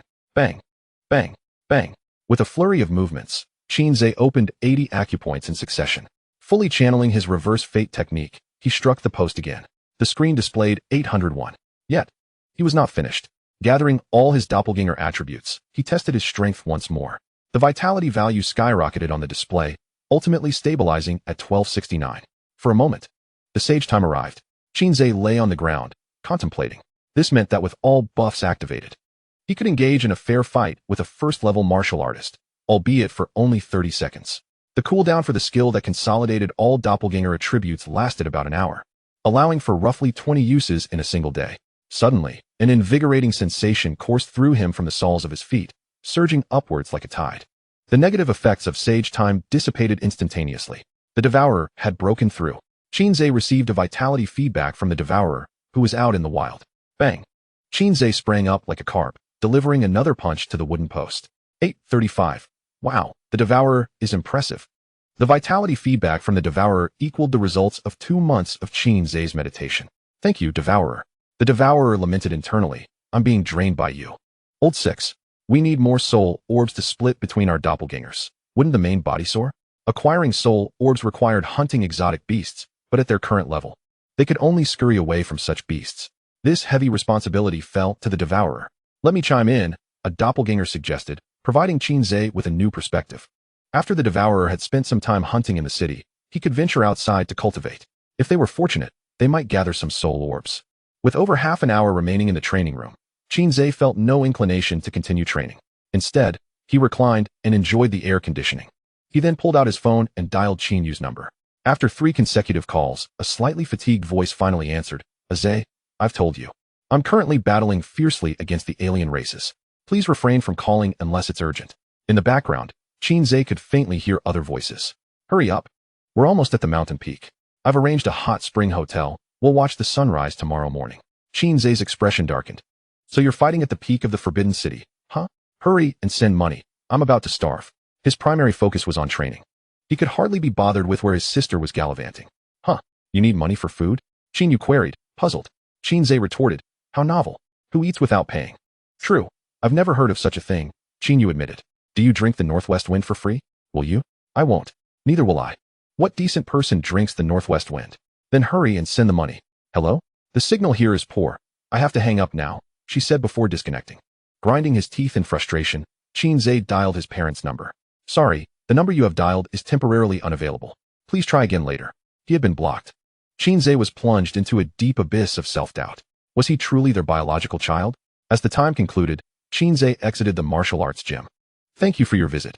We look forward to seeing you again. The hostess at the entrance greeted him with a smile and a bow. Did you previously work at a barbershop? Qin Ze inquired curiously. The hostess shook her head. No, I work part-time at a spa. Ah, I see. It can be regarded as a professional alignment. Qin Ze casually sought out a pig trotter rice restaurant downstairs at home, spending 15 yuan, having just passed the mealtime. The establishment was not particularly crowded, and Qin Ze settled himself into a corner. The television mounted on the wall was broadcasting the evening news from Jiangqing. A fissure had appeared 26 kilometers outside the city, resulting in the emergence of no fewer than 30 F-class aberrations. Law enforcement was in the process of containment, advising residents to refrain from leaving the city. The Jiangqing secret realm had been stabilized, and the city defense department was leading efforts to eliminate hazards, with plans to open to the public on an unspecified date. With a little over 100 days remaining until the college entrance examination, the martial arts examination registration was set for 5 days hence. Students were encouraged to strive diligently for the great rejuvenation of humanity. The pig trotter rice was served, comprising meat, rice, and vegetables, and it was quite palatable. In the following days, Qin Ze adhered to a regimented training routine. He had ceased to intrude and create trouble. Upon seeing Qin Ze, he often opted to take a detour. One morning, as Qin Ze settled into his seat in class, a chubby classmate hurried over, grasping his hand excitedly. Ze go, I've awakened my innate ability. Chapter 10, The Night Lion King. Innate abilities are peculiar and varied. They encompass everything from breathing fire to spewing water, immense strength, and even the capacity to urinate higher and farther. These all fall under the umbrella of innate abilities. There are two sources from which these abilities may arise. One is spontaneous awakening, which is exceedingly rare, perhaps 1 in 10,000. The other source is the soul pearls of aberrations. The classification of aberrations ranges from low to high, F, E, D, C, B, A, S, SS, and SSS levels. Typically, only aberrations of B grade and above possess innate abilities, which are inherited through their soul pearls. When a martial artist consumes an aberration's soul pearl, they inherit the innate ability of that aberration. The chubby classmate is of the latter type. What ability did you awaken? Qin Ze inquired with curiosity. Watch me demonstrate. The chubby boy stood up proudly. 1 second, 2 seconds, 3 seconds. Suddenly, he was drenched in sweat and plopped back into his seat. So your innate ability is a weak constitution? Qin Ze was truly astonished, as such an outlandish ability existed. Did you not see? The chubby boy wiped his sweat. See what? I just teleported. He exclaimed. My innate ability is teleportation. Qin Ze responded. Do you take me for a fool? The chubby boy had been standing still the entire time. It's true. My innate ability allows me to teleport 5 centimeters. Qin Ze fell silent, at a loss for words. That's quite a distance, the chubby boy explained. Innate abilities grow with an increase in vitality. Right now, it's 5 centimeters, but in the future, it could very well be 50 kilometers. Qin Ze asked. So your energy reservoir can accumulate energy now? The chubby boy replied, no. With a sigh, he leaned on the desk, filled with self-pity. Indeed, I am still a failure. Qin Ze patted his shoulder. Change your perspective. The fact that you awakened an innate ability signifies that you are a chosen one. Remember, fortunes fluctuate. Do not belittle the youth and their struggles. Ding dong. The chubby boy's phone chimed. After reading the text, he suddenly perked up. You were right, Ze-gu. I truly am fated. My girlfriend just broke up with me. Awakening a lackluster ability and having his fiancée call off their engagement. This was the quintessential tale of a failure to success male protagonist. Qin Ze inquired, which girlfriend? The chubby boy replied joyfully. Both want to break up with me. Qin Ze carefully organized his thoughts. Well, that is quite commendable. During class, the chubby boy was summoned by the teacher and did not return until the entire morning had passed. Ze-gu, I've been directly admitted to Wu University. The teacher had taken him to the education department to test his innate ability. The personnel there informed him that those who awaken their abilities need not take the martial examination and can directly fill out their preferences. The chubby boy excitedly recounted his morning's events to Qin Ze, who was left pondering. Is there such a procedure? Speaking of which, I also possess the ability to absorb. Should I consider getting tested at the education department? However, I must not reveal my doppelganger. That is a line I cannot cross. After much contemplation, Qin Ze resolved to forego it. His ability is not one that can be exposed to the light of day. It requires the absorption of others' vitality. Moreover, the third law enforcement officer was closely monitoring him. Suddenly revealing an ability akin to those of aberrations would be tantamount to inviting them to apprehend him. He decided to lay low. Qin Ze felt confident that he could pass the martial examination based on his own merits.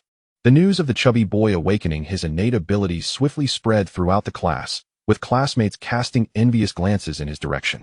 No one had anticipated that the two wasteful misfits guarding the trash can would make such a remarkable turnaround. One had cultivated a forbidden technique to the first level, while the other had awakened an ability. Ze-gu, you can have these 2 energy-gathering pills. I no longer need them, the chubby boy offered, producing a small black box. Qin Ze attempted to refuse, but the chubby boy insisted, pressing them into his hands. Strive for the top score. When I go out, I can proudly say my brother is the top scorer. That will be quite impressive. Qin Ze smiled. Good brother. For life, the chubby boy declared. Upon returning home that evening, Qin Ze took out an energy-gathering pill and swallowed one. The moment it slid down his throat, a warm current surged through his limbs and bones. His energy reservoir was instantly filled with vitality, and Qin Ze hurriedly activated his lotus technique to continuously transform this energy into life force. At that moment, he felt as though he were sitting atop a cloud, his entire being light and airy. He had never felt such exhilaration before. An hour later, Qin Ze slowly opened his eyes. As he attempted to rise, his bones emitted a series of crackling sounds. He sensed that his vitality value was now nearing 1,000, albeit somewhat unstable. However, once stabilized, it would not likely decrease significantly. He refrained from consuming the second energy-gathering pill immediately. The chubby boy had warned him not to take them too frequently before officially becoming a martial artist. A month should elapse between doses. Feeling damp and sticky, Qin Ze took a shower and then went to bed. Tonight, there was no moon, and the entire city was shrouded in a dark, heavy curtain. A girl, finishing her night shift, rode her bicycle home. As she rounded a corner, a shadow suddenly leapt out from the roadside, knocking both her and her bicycle to the ground. Wah! The girl attempted to scream for help, but her mouth was covered. Don't move. I'm merely out for a bit of money and, perhaps, a dalliance with a goddess. If you utter a sound, I won't hesitate to slit your throat. The man pinning her down brandished a gleaming knife. The girl fell silent, tears streaming down her face like pearls slipping from a broken string. Good girl, the man said, rummaging for valuables before dragging her into a darkened area devoid of streetlights. This world is increasingly intolerable, a voice suddenly sighed from behind. The man spun around abruptly to find a peculiar figure cloaked in black, standing under the streetlight. Who are you? He demanded, gripping his knife tightly and using the girl as a shield. Since you have earnestly asked, I shall graciously enlighten you. To prevent the destruction of the world, to safeguard the peace of this realm. The cloaked figure slowly raised his head, half of his face obscured by shadow. I am the young father. The man was momentarily taken aback before erupting in curses. Go to hell. If you want this girl to live, you better get lost. A sudden gust of wind swept across the man's face. Out of the corner of his eye, he caught a glimpse of a corner of a black cloak. Just as he was about to swing his knife, his consciousness plummeted into an unfathomable abyss, and every ounce of vitality was drained from his body. Watching the man collapse, and the cloaked figure drawing near, the girl trembled in fear. Next time, don't walk alone at night. The cloaked figure moved towards the darkness. May I know your name? The girl ventured, her voice trembling with trepidation. The figure lifted the hood to reveal half of a face adorned with a lion's mask. Call me the Night Lion King. The girl bowed in gratitude. Thank you, Lion Sir. By the time she straightened up, the lion had vanished. The cloaked figure navigated the narrow, shadowy streets, ultimately coming to a halt. How bothersome, he muttered. Like a stubborn adhesive, I can't seem to shake you off. Whoosh. A dark silhouette descended from the sky. Finally caught you, Night Lion King. The third enforcer's lips curled into a slight smirk. Chapter 11. The Black Clown Circus.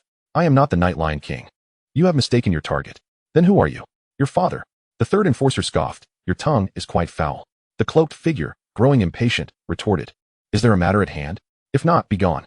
The third enforcer declared in a low voice, identity unknown, alias Night Lion King. In recent nights, you have ambushed 21 passers-by, draining their vitality. Furthermore, you are connected to the recent case involving an S-class beast's demise. I hereby declare your arrest. The cloaked figure scoffed. I rid you of evil, and instead of gratitude, you seek to apprehend me? The third enforcer frowned slightly. Any grievances can be addressed at the enforcement department. The adjudicator will grant you fairness. He had been tracking the cloaked figure for several days and strongly suspected that he had extracted the soul pearl from the S-class beast. Capturing the cloaked figure would secure his KPIs for the upcoming month. The cloaked figure chuckled. What if I refuse to accompany you? The third enforcer produced a golden insignia. You will come with me. As the words fell, a surge of righteous energy descended from above, crashing heavily upon the cloaked figure. The cloaked figure trembled, as if every cell and pore in his body was strenuously resisting the insignia's power. The third enforcer intoned gravely. Who are you, truly? He presumed the cloaked figure was bound by the insignia. Suddenly, the cloaked figure lifted his head, grinning widely. Big boy, I am your father. Bang. The cloaked figure's vitality erupted forth. Like an arrow released from its bowstring, he vanished beneath the street lamp in the blink of an eye, leaving the third enforcer bewildered in the wind. He stared incredulously at the insignia in his hand. This truly is a haunt. Another who could counteract the insignia's power. The visage of Qin Ze flashed through his mind. Humph. This time, you shall not escape. The third enforcer stowed the insignia and accelerated his pursuit. Halt. The third enforcer dashed into an alley, ready to hurl the golden insignia when a figure donned in a monkey mask leapt down from the street lamp. Good evening. The monkey-masked figure obstructed his path, and the third enforcer watched helplessly as the cloaked figure vanished. Damn it. The third enforcer fumed. How dare an unremarkable martial artist impede him? What audacity. Don't be angry. Anger is detrimental to your health. Another individual wearing an elephant mask emerged from the depths of the alley. There are precisely 4 of us. Shall we engage in an exhilarating game of Ludo? The third enforcer turned to see a rooster-masked figure leaning against the wall, tossing a coin repeatedly. With a center-parting hairstyle and wearing overalls, he exuded an air of basketball prowess. A gang operation? The third enforcer furrowed his brow, realizing the situation was more complicated than it appeared. Do these 3 unremarkable characters truly believe they can stop me? He was a peak level 2 martial artist. Frankly speaking, he could easily dispatch these 3 with one hand. Reveal your identities. The third enforcer activated the insignia's power once more. However, the 3 remained entirely unaffected, gazing at him with bemusement. The third enforcer glanced at the insignia, then back at the trio. He even began to doubt whether the insignia was malfunctioning. This was a rule-based weapon. How could so many defy its authority? Since you have sincerely inquired, we shall generously enlighten you. The three spoke in unison, arranging themselves in a triangular formation before the third enforcer. The rooster-masked figure puffed out his chest, proudly declaring, "We hail from the Black Clown Circus." Silence enveloped the scene. The elephant-masked figure queried, "Who came up with that name?" The monkey-masked figure exclaimed, "Oh, come on." The rooster adjusted the strap on his overalls. "This troop name perfectly complements the style I crafted for today." The elephant raised a hand. True fans protest. The monkey pondered. Outsiders hearing the name circus would think we are mere clowns. The rooster shrugged. We could provide the clown masks to the books. As the three engaged in animated chatter, entirely disregarding his presence, veins bulged on the third enforcer's forehead. What sort of lunatics had escaped from the asylum? Enough. The third enforcer, unable to tolerate their antics any longer, reached out to seize the nearest rooster. Oh ho, a splendid arrival. The rooster-masked figure sidestepped, advancing rather than retreating, while Iron Mountain charged forward. The third enforcer was taken aback. Who granted this unremarkable martial artist the audacity to confront a level 2 warrior head-on? As they drew closer, the third enforcer realized something was amiss. The exposed skin of the rooster-masked figure had turned crimson, resembling a steamed lobster. Suddenly, the third enforcer grasped the situation and hastily retreated, but it was too late. Art is Patrick Star. The rooster figure spread his arms wide, and with a resounding boom, his body erupted, unleashing a crimson shockwave that instantly engulfed the third enforcer. The elephant and monkey followed suit, and a violent explosion collapsed half the alley. Dust soared into the air, forming a small blood-red mushroom cloud. Cough, cough, cough. After more than 10 minutes, the remnants of the explosion finally dissipated. The third enforcer, struggling against the wall, felt bile rising in his throat. His uniform lay tattered like that of a beggar, surrounded by a faint, flickering green aura. Madmen. A pack of lunatics. These three had approached him with the intent to perish, seeking to self-detonate and take him down with them. Had it not been for the third enforcer's quick reflexes in activating his defensive gear, he would have been reduced to dust. The scene lay in ruins. The aftermath of their self-detonation left no trace behind, and the Lion King was lost, severing any leads. The Black Clown Circus. The third enforcer murmured to himself. Such an organization had emerged in Jiang City without notice. These individuals seemingly disregarded their own lives to protect stronger allies. Even the weaker companions would opt for self-detonation to buy time. This must be reported. Allowing this circus to continue its operations could lead to unforeseen consequences. After calming his turbulent energy, the third enforcer limped out of the alley. The following morning, while brushing his teeth, Qin Ze's doppelganger reported while handing him a towel. Last night, Brother Devourer was cornered by that foolish enforcer, and we had to sacrifice 3 brothers to facilitate his escape. The avatar and the main body share all memories. And the moment the incident occurred, Qin Ze was already aware of it. However, receiving reports from the avatar feels far more elegant and ceremonious. Qin Ze took a towel and wiped his mouth, sent 5 more brothers over. Ever since Brother Devourer shared his cultivation level with him, Qin Ze can now split into 2 avatars each day. During this time, he has accumulated numerous avatars, sufficient to serve as cannon fodder for Brother Devourer. By the way, from now on, refer to me as the esteemed captain. After completing his morning routine, Qin Ze summoned 2 more avatars while having breakfast, activating the devouring skill to drain their vitality. Leaving a few avatars to handle the corpses, Qin Ze departed for school. Good morning. Just as Qin Ze was about to enter the school gate, enforcer number 3 suddenly appeared. What the hell? You walk without making a sound. Qin Ze was startled. If you don't do anything wrong, you needn't fear the knock of a ghost at your door, enforcer number 3 remarked. Or perhaps, Qin, you have something to hide. Qin Ze raised an eyebrow. I am but a law-abiding youth. Do not forget that the legal insignia is ineffective against me. It was better not to mention this topic. Once brought up, it reminded enforcer number 3 of the unpleasantness from the previous night. I came to inform you that I have made progress on the investigation into the anomalous creatures in the psychiatric hospital. For now, you are no longer a suspect. Enforcer number 3 gazed into Qin Ze's eyes. Regrettably, Qin Ze displayed little emotional change. You suspect that a defenseless student like me could have killed an anomalous creature? What a joke. Qin Ze feigned an innocent demeanor. Enforcer number 3 shifted the topic. The college entrance examination is approaching. Refrain from wandering aimlessly at night. There's a serial killer on the loose. Thank you for the warning. I'm going to be late. We'll talk next time. Qin Ze turned and walked toward the school. Blackie Circus. Enforcer number 3 suddenly shouted. Qin Ze showed no reaction and continued on his way. Enforcer number 3 frowned slightly. Have I made a mistake? Those obnoxious individuals from last night felt just like Qin Ze. He wanted to probe whether there was a connection between Qin Ze and the circus, but he felt somewhat disappointed by the outcome. Sherlock Holmes indeed. How could this be traced back to me? Qin Ze murmured as he entered the teaching building. It seems Brother Devourer must keep a low profile for a while. He'll act once the storm passes. Ze, Guang was released yesterday. As soon as he sat down by the trash can, the nearby chubby boy immediately leaned over. So soon? Qin Ze had thought Guang would be detained for at least 10 days to half a month. It's only been a week since his release. I heard it was Bai's elder brother who used all his military merits to get Guang released, the chubby boy whispered. Ze, why don't you stay at my house for the next couple of days? The chubby boy was worried about revenge from Guang. Qin Ze shook his head. Today is the registration for the martial arts examination. Soon I will have the status of a martial arts examinee. Unless Guang wishes for his own demise, he wouldn't dare to act against me. The chubby boy still seemed a bit uneasy. If the situation turns bad, hurry to my house. Qin Ze felt a flicker of warmth in his heart. Despite the drastic changes in the world, the bonds with his brothers remained steadfast. After all, if something were to happen to you, how would I explain it to Sister Yu when she returns? The chubby boy muttered. Qin Ze playfully ruffled his hair. The class bell rang, and the homeroom teacher entered the classroom.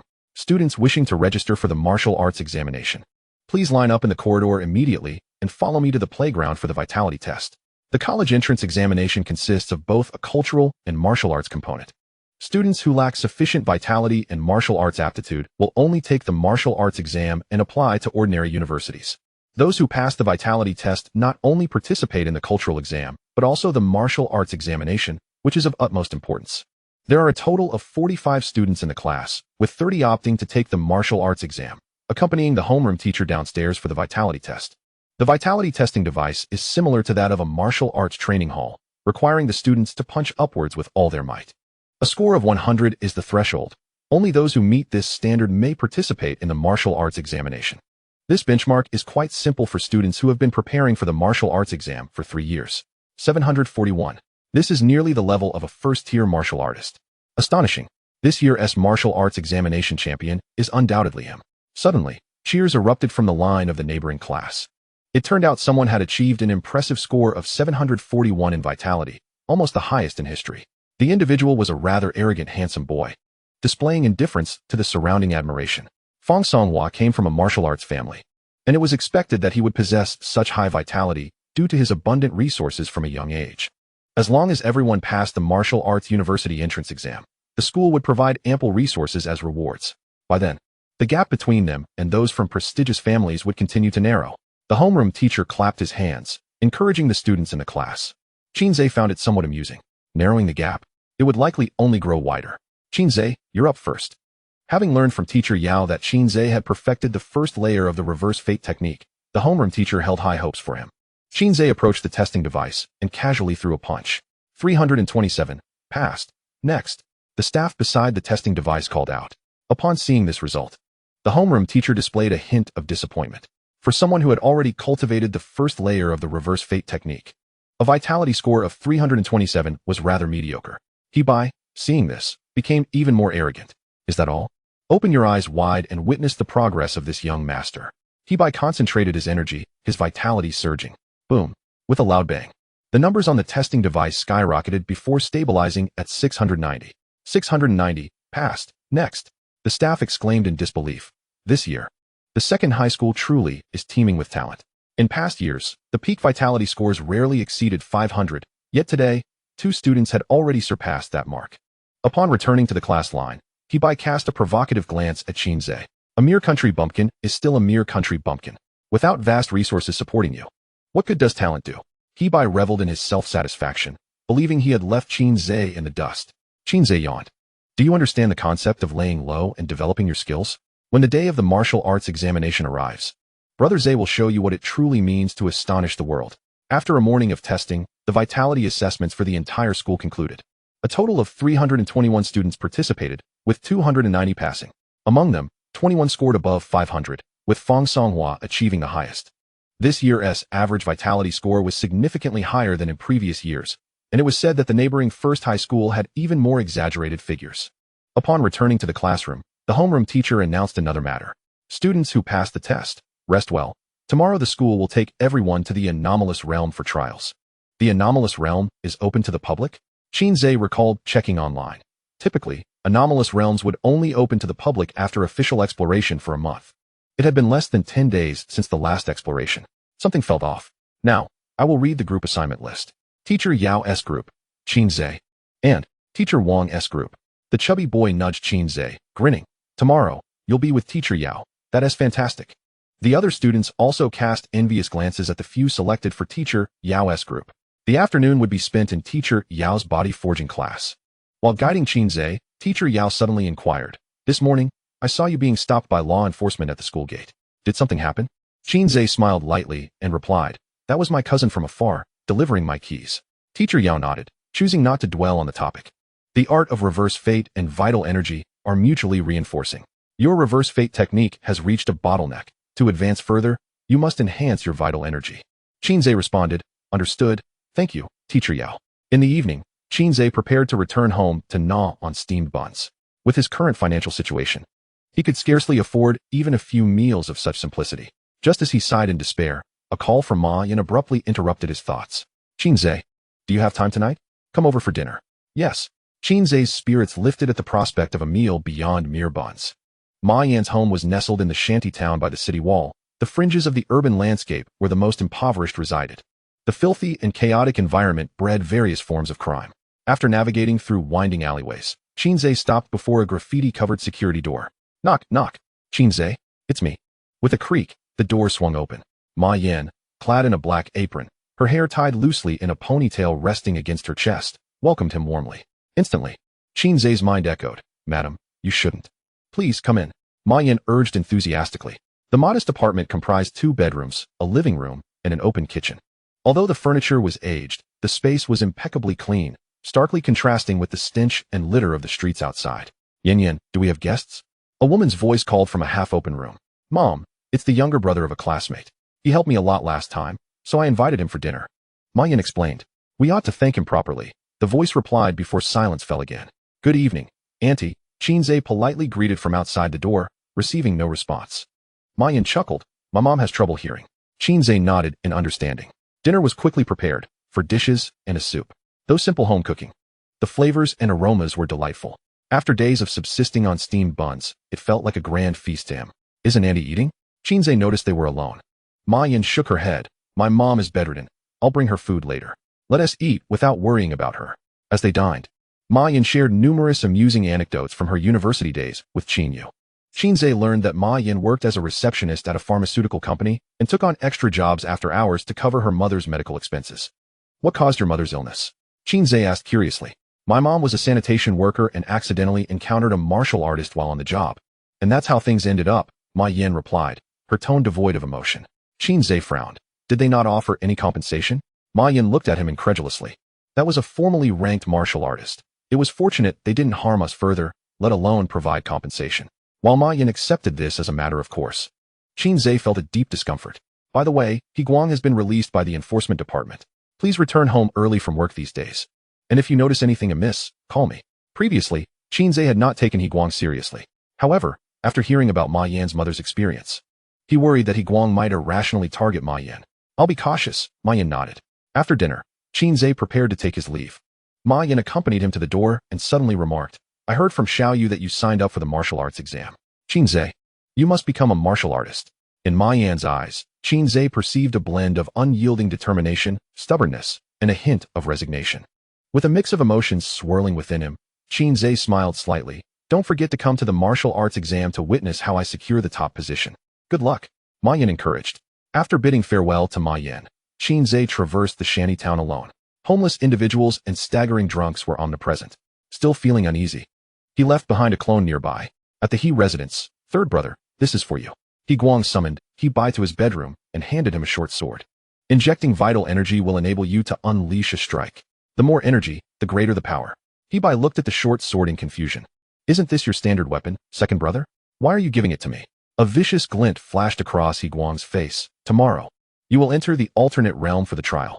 Use this to incapacitate that Qin fellow, ensuring he can never rise from his bed again." If it weren't for our elder brother's warning about this being a sensitive time, I would have already taken matters into my own hands. "Don't you want to participate in the martial arts exam, Qin Ze? I could directly cripple your vital energy," rendering you a useless being for the rest of your life. Imagining Qin Ze's hopeless future brought He Guang considerable relief. Second brother, there's no need for such trouble. Last time during the vital energy test, Qin Ze only had a little over 300. I could crush him with a single hand. He felt that his brother was overreacting. Once bitten by a snake. One is afraid of a rope for 10 years. He Guang frowned at the remark. 300? Impossible. I have personally experienced Qin Ze's strength. Although I was drunk that night, my reflexes were diminished, but a mere 300 vital energy brat could not possibly overpower me. I estimate that Qin Ze's punch must have at least 500 in its essence. I was right there when he was tested. The machine cannot lie. Seeing his second brother's cautious demeanor, He sighed in resignation. He Guang fell into deep self-doubt. Had he truly weakened to the point where even a 300 vital energy brat could toy with him? Just to be safe, keep the weapon for now. Give it back to me after you exit the alternate realm. Unable to resist his elder brother, He reluctantly accepted the sword. Rest assured, second brother. I will definitely incapacitate him tomorrow to ease your mind. He Guang patted He shoulder. Good brother. Unbeknownst to Qin Ze, the He brothers were plotting against him. After returning home, he took a shower and went to bed, specifically instructing his companion, Devourer, to refrain from any activities that night. In the middle of the night, rain suddenly began to pour. It felt as if the heavens had sprung a leak, submerging the entire city beneath a torrential downpour. Achoo! Squatting atop a building in the city center, number 3 sneezed. Even clad in a raincoat, he was thoroughly soaked. From his vantage point, he could observe most of the city, ready to catch any sign of movement. He had been enduring the rain for most of the night, and as dawn approached, he had yet to spot the circus. Can't you be a bit more professional? Just because it's raining, you don't show up for work? How lazy can you be and still call yourself a villain? Number 3 gritted his teeth. After another hour of squatting, sneezing, and cursing, he sought shelter from the rain. The next morning, all students heading to the alternate realm gathered on the playground, where a bus would transport them to their destination. This marks the first occasion since Qin Ze's traversal that he has ventured beyond the city walls. The scene outside is desolate. An endless expanse of barren wilderness punctuated only by a winding road. Within a 10-kilometer radius of the city, all vegetation exceeding half a meter in height has been eradicated to prevent any monstrous beasts from lurking therein. Half an hour later, 10 buses arrived at a makeshift base, heavily guarded by soldiers from the city defense department. As soon as he disembarked, Qin Ze spotted a splendid array of colorful clouds in the sky not far off, resembling a vibrant bubble. Beneath that enchanting glow, a vertical fissure spans a length of 20 meters, gaping from the heavens down to the earth. Students from Class 2, assemble for the trial. Chapter 14, A Multitude of Qin Zes. Qin Ze swiftly located Teacher Yao's team, comprising 2 males and 2 females. Allow me to elucidate today's trial task, he began. This alternate realm is akin to a labyrinth, and the beasts within our testing area do not exceed F grade. When compared to martial artist levels, they are approximately at level 03, making them excellent adversaries for all of you. Our objective is to explore the undeveloped zones and map them out. Rewards will be dispensed based on your performance, including the number of beasts slain and the progress of the mapping. Teacher Yao distributed small locators, each about the size of a half palm, along with a short sword to everyone. The signals from the numerous locators converge at a central hub, automatically generating a map. It becomes clear why the alternate realm was opened ahead of time. It is indeed a means to guide individuals in mapping the area. Qin Ze had a sudden epiphany. It was not unlike the internships of university students in his previous life, all dispatched by their instructors to perform menial labor. They were merely tools. Stay close to me, and do not wander off, Teacher Yao instructed as he led the 5 to the enormous fissure. All participants in this trial were students from Class 2, arranged in groups of 5. Due to the limited number of instructors, several martial artists from the city defense department had joined as escorts. The individuals standing at the forefront of the fissure would be immediately drawn in, with groups entering every 3 minutes. Soon, it was Qin Ze's turn. Do not be anxious. There is no danger, Teacher Yao reassured them. Qin Ze felt a blinding flash before his vision returned mere seconds later, revealing a passageway 3 meters high and 2 meters wide. It resembled the interior of a building. The ground was strewn with debris, broken wires, various refuse, and unknown fragments lay haphazardly together. The surrounding walls had been painted, and the lights overhead flickered intermittently, seemingly suffering from a lack of power. Follow me. Teacher Yao beckoned as he guided them into a narrower corridor. Throughout their journey, they encountered neither beasts nor corpses. The passage's sides were lined with rooms containing numerous beds, resembling a dormitory, further solidifying Qin Ze's belief that this place had once been inhabited. Teacher Yao, are all alternate realms identical? Qin Ze inquired. Each alternate realm is unique. Teacher Yao began to explain. They can be broadly categorized into 2 types: those that are accessible and those that are not. The inaccessible realms are either filled with poisonous mists or rife with radiation, leading to immediate death upon entry. Conversely, while the accessible realms do not spell instant demise, they are equally fraught with peril. One must remain vigilant upon entering an alternate realm. Upon hearing this, the expressions of the other 4 students tightened, save for Qin Ze. Suddenly, a humanoid beast leaped forth from the right side room. It was devoid of any hair, its skin a sickly yellow, riddled with wrinkles. The girl at the forefront was taken aback by the beast's sudden appearance, freezing in place and forgetting to retaliate. Just as the beast's claws were about to strike her face, Qin Ze unleashed a surge of reverse command, severing the beast's head with a swift stroke of his sword. In comparison to the creature encountered in the mental hospital, this one was vastly inferior. Qin Ze estimated its combat prowess to be no more than that of 3 large geese. As the headless corpse crumpled to the ground, the girl, now regaining her senses, retched. Your reaction was the swiftest. This is the quality expected of a martial artist, Teacher Yao remarked with satisfaction. The girl, having recovered from her nausea, bowed her head in embarrassment. The group pressed onward, encountering several more humanoid beasts in quick succession. With Qin Ze leading the charge, the others quickly followed suit, each claiming their first kill. The beasts matched their levels and were unarmed, rendering them no match for the students in one-on-one combat. Teacher Yao remained at the rear, intervening only at critical moments. 2 hours later, 2/3 of the mapping progress had been completed. The team advanced a few hundred meters further, and the trial task would be deemed accomplished. Teacher Yao, I need to use the restroom, Qin Ze announced, clutching his stomach. Hurry back, Teacher Yao replied. Qin Ze retraced his steps, ducking into a nearby room. Split up, he commanded as he summoned 5 clones. The current passage was filled with beds, and he was curious about the nature of the other areas. Minutes later, Qin Ze returned to rejoin his team. Having observed one clone after another emerge from the previous room, each heading back toward the direction they had come. The passages here were numerous, resembling an underground ant nest. Qin Ze surmised that even if he released dozens of clones, it would take several days to explore all of them. Meanwhile, Hebai had also strayed from the group, aimlessly wandering about like a headless chicken. I remember Qin Ze's team came from this direction, he mused. After a prolonged search, Hebai realized he had returned to the same spot. Damn it, he cursed, opting for another door. As he flung it open, he collided head-on with one of Qin Ze's clones. Blind, Hebai rubbed his forehead and took a couple of steps back. Upon recognizing the face before him, he felt a surge of elation.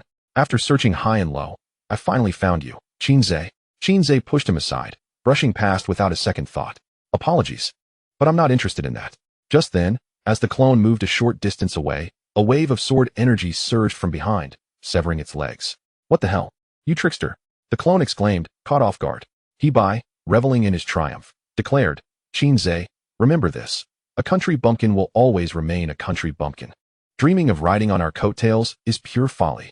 Hebai kicked the clone as he sauntered away, satisfied. With his task accomplished, Hebai resolved to rejoin his team. However, as he passed through several more doors, he spotted a familiar figure standing in a room through the glass wall. Qin Ze. Hebai's eyes widened in disbelief. How could Qin Ze, who he had just seen severed at the legs, be standing there unscathed? Why are you here again, you trickster? The clone exclaimed, astonished. Hebai swung his sword again, aiming to sever the clone's legs once more. Let's see how you recover this time. He then shut the door, leaving the clone to fend for itself. As Hebai exited the corridor, he was met by yet another Qin Ze. This is getting ridiculous. Hebai realized something was amiss. You trickster, take this. The clone of Qin Ze charged at Hebai with a rush. Seeking death? Hebai repeated his previous tactic, severing the clone's legs yet again.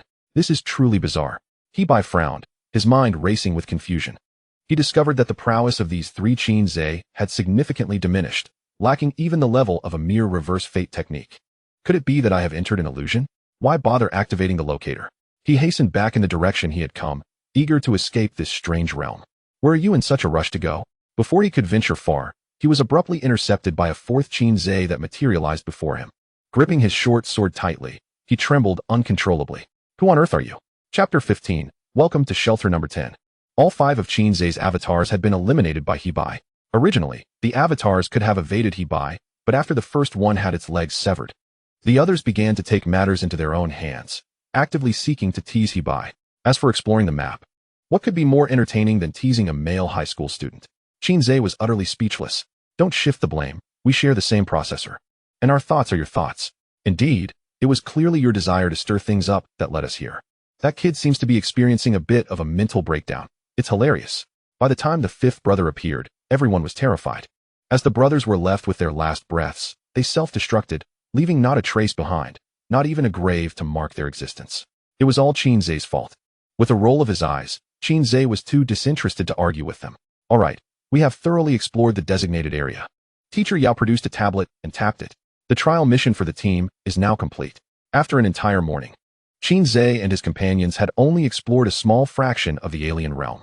The remaining map would likely be entrusted to other martial arts students from different schools to traverse. Along the way, they had each slain an average of 10 alien beasts. Though they had encountered some scrapes, their eyes sparkled with excitement, as this was their first taste of actual combat. All right, let us prepare to return. Teacher Yao submitted the map and stowed away the tablet. As Qin Ze wandered ahead, he suddenly stumbled upon a collapsed wall, behind which loomed a dark, gaping hole. It appeared to have been excavated by some force, with a pile of rubble and dirt strewn at the entrance. Creak! An eerie sound echoed from within the hole. Qin Ze, it's time to go, Teacher Yao called out. Oh, coming, Qin Ze replied, casting a glance into the abyss, which was shrouded in darkness. Just as he turned away, he noticed several classmates' faces drained of color. Are you feeling unwell? Why, you're behind you.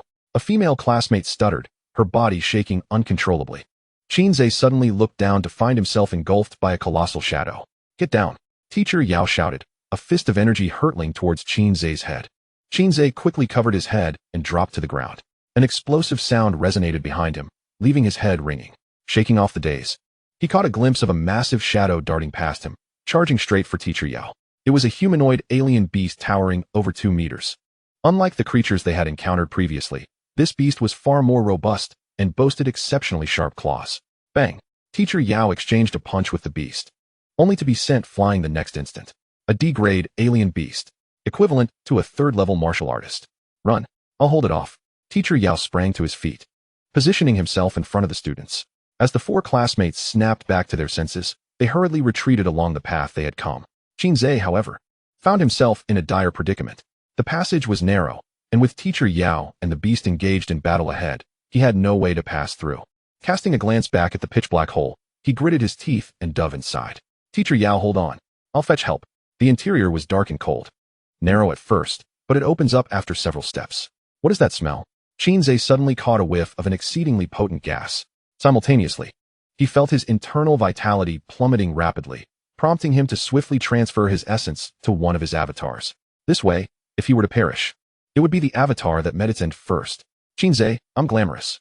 The avatar's declaration was abruptly cut short as it perished. Qin Ze quickly switched to another avatar. The gas was toxic, and its potency was formidable. The avatars could not survive more than half a minute inside. Thud! With a powerful push from his legs, Qin Ze propelled himself forward like a cannonball, leaving a trail of fallen avatars in his wake. After discarding around 10 corpses, he finally caught sight of a glimmer of light. He quickly approached the source and discovered a cracked iron plate. Thud, thud, thud. Knocking on it, Qin Ze realized the plate was not particularly thick.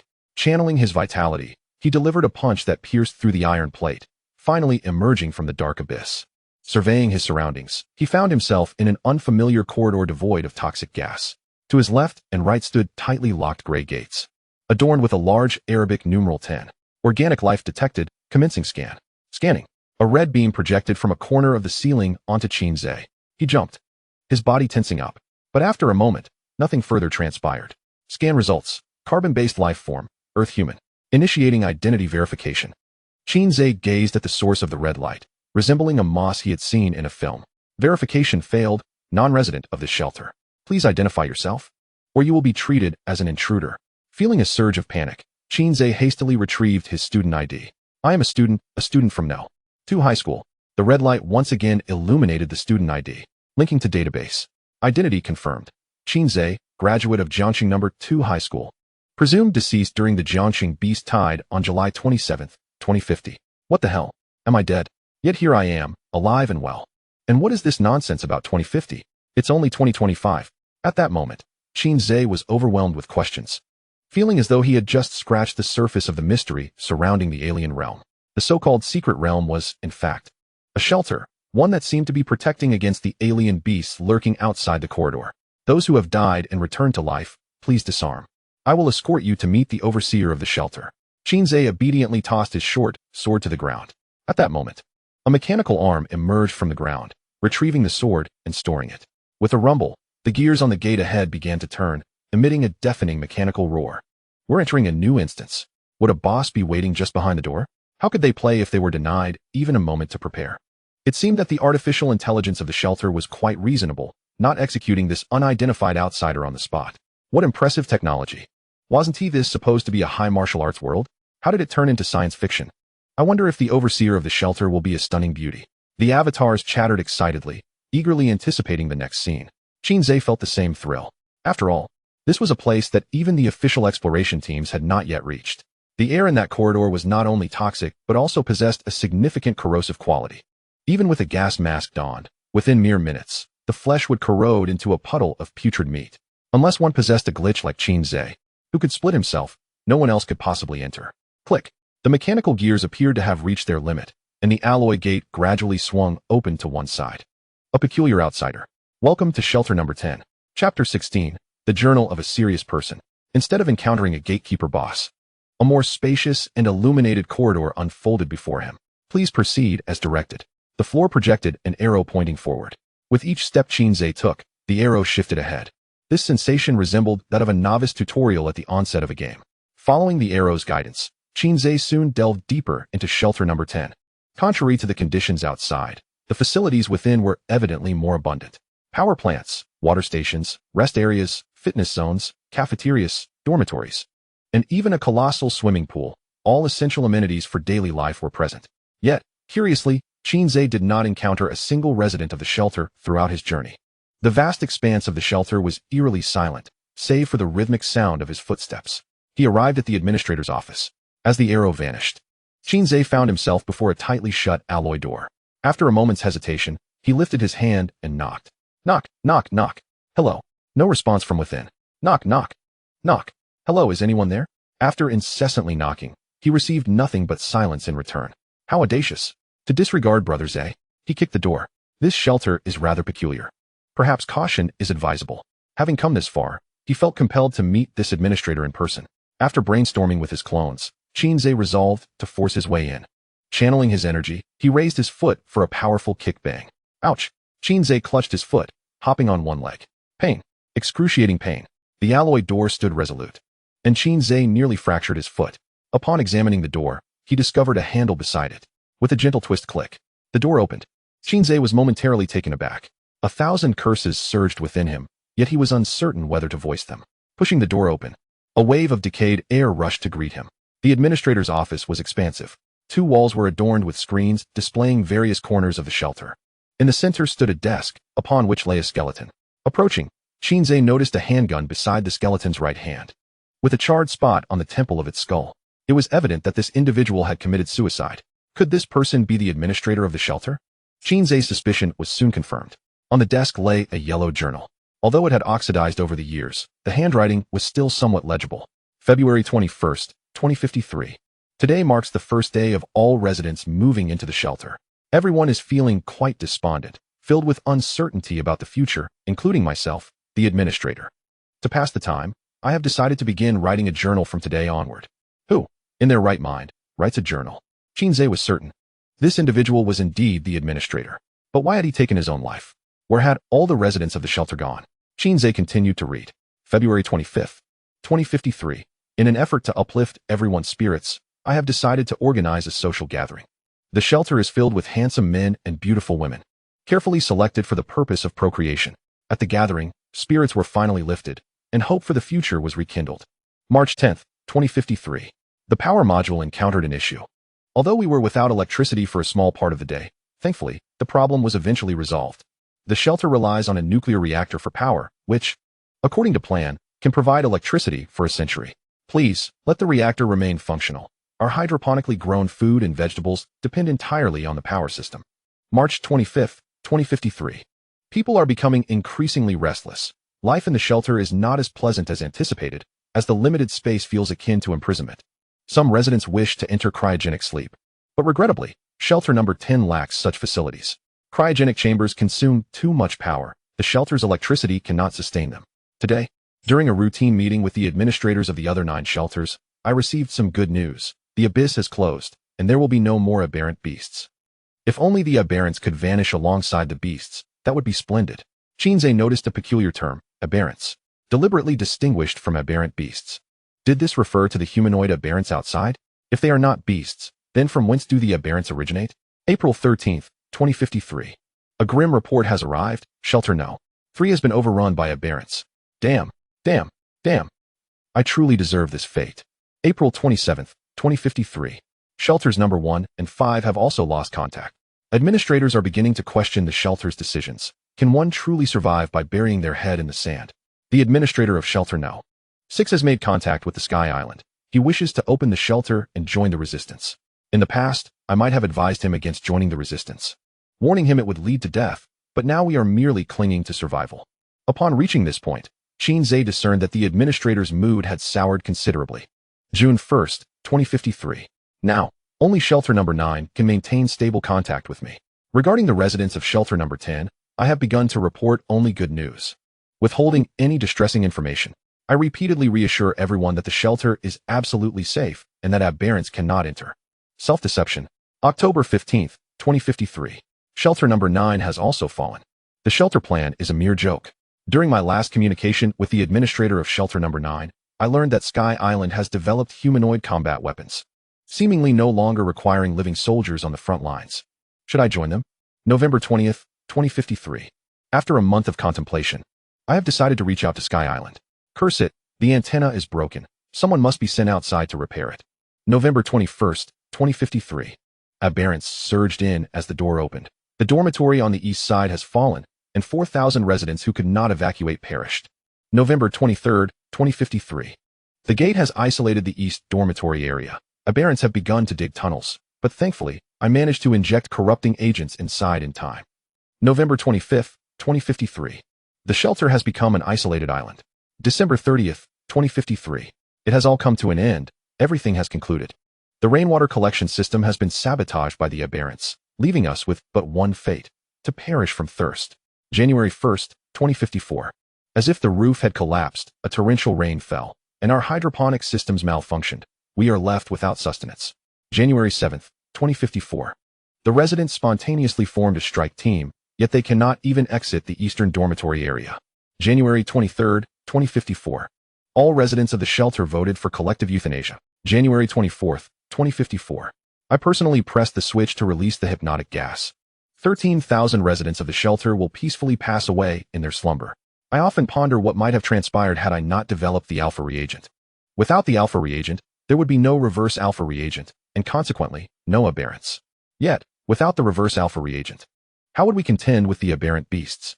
Perhaps humanity's ultimate destiny is annihilation. Chapter 17, Gaining Administrator Authority. The diary concludes here. Closing the diary. Qin Ze felt a weight in his heart. The screen on the right wall displayed scenes from the dormitory area of the shelter. Skeletal remains lay quietly on the beds, their hands either resting at their sides or gently crossed upon their abdomens. It was evident that they had met their end in tranquility. Over 10,000 lives extinguished in such a manner. For the first time, Qin Ze realized the fragility of existence. According to the diary, the threat of aberrant beasts no longer loomed over this world. Instead, a new breed known as the aberrants had emerged, linked to a substance called the alpha reagent. The creator of the alpha reagent was none other than the diary's author, the administrator of Shelter number 10. In the face of the aberrants' threat, humanity had divided into two factions, the conservatives and the rebels. The conservatives retreated entirely into the shelters. There were 10 shelters in total, all of which had long since fallen. The rebels, known as the resistance, resided in a place called the Sky Island. It remains uncertain how the resistance is faring against the aberrants outside. There is one matter that Qin Ze could not comprehend. Why was there another version of himself in this world? On a corner of the table lay a wearable, miniature computer. This device appeared strikingly familiar. The beeping kid? Qin Ze picked it up and donned it on his wrist. Powering it on, a line of fiery text gradually emerged on the screen. Welcome to Shelter Technology. We are dedicated to serving you. Qin Ze smirked slightly. The sense of déjà vu intensified. Please initiate identity verification by inputting your fingerprint and iris scan. Following the prompts, Qin Ze underwent a series of intricate procedures. This beeping kid seemed to be new, as he had never used it before. Upon completing identity verification, the authority of Shelter number 10 was transferred from the former administrator, Professor Lin Xiao, to the last remaining human in the shelter, Qin Ze. He was taken aback. Am I really the administrator now? This seems rather hasty. Through the administrator terminal on his wrist, Qin Ze discovered he could control the entire shelter, even the opening and closing of every door. Additionally, the terminal featured a user interface displaying various bodily metrics, including heart rate, blood pressure, respiratory rate, and even vital energy. Vital energy, 896. It seems I have grown a bit stronger. This device is rather impressive. It can serve as a portable vitality tester. He called up the information regarding the alpha reagent, curious to discern its true nature. However, the terminal unexpectedly displayed a line of red text. Data on the alpha reagent and reverse alpha reagent has been completely sealed. Access is restricted to Professor Lin Xiao alone. Qin Ze's quest for the truth was thwarted. Wandering around the shelter, he soon stumbled upon the entrance to the armory. Let me see what treasures futuristic technology holds. Qin Ze rubbed his hands together in eagerness. Click. The armory door slowly opened. Upon witnessing the scene inside, Qin Ze was momentarily stunned. The armory, spanning over 200 square meters, was utterly barren. One could even gallop a horse within. The stockpile of weapons had been entirely depleted by the strike teams. The terminal retrieved records of weapon withdrawals from the armory. In their desperate bid for survival, the residents had formed several suicide squads. It was precisely due to the depletion of weapons, with the aberrants lurking menacingly outside, that the residents ultimately chose to end their own lives. In the corner lay a few black equipment cases. Intrigued, Qin Ze approached and rummaged through them. The first few cases were empty, but within the last case, he discovered a remarkably sleek black handgun. This firearm was considerably larger than an ordinary handgun. With a thicker barrel, the weapon was a single unit, with a non-removable magazine. Who would be so foolish as to place a toy gun in the armory? Qin Ze felt a tinge of disappointment. At that moment, the terminal suddenly displayed a notification. Weapon, Dragon Might Improved Hand Cannon. Manufacturer, Magical City Weapon Research Institute. Description, absorbs vital energy to unleash powerful shots. The more vital energy expended, the greater the shooting power. Note, as the last generation of weaponry in this world, Dragon Might embodies the collective ingenuity of all researchers at the Magical City Weapon Research Institute, containing numerous surprises and hidden features. Its power should not be underestimated. Weaponry. Qin Ze felt a surge of elation. To his astonishment, he had indeed stumbled upon a treasure. Weaponry is the exclusive armament of warriors, capable of exhibiting various wondrous functions when paired with vital energy. Due to the unique materials involved, the production of such weapons is exceedingly low, and their prices are far beyond the means of ordinary warriors. Qin Ze had encountered only one other weapon, the law card wielded by the individual known as Three. He had long coveted that artifact of social demise. He must find a way to acquire one in the future. After securing the hand cannon, Qin Ze approached the main entrance of the shelter, preparing to venture forth into the outside world.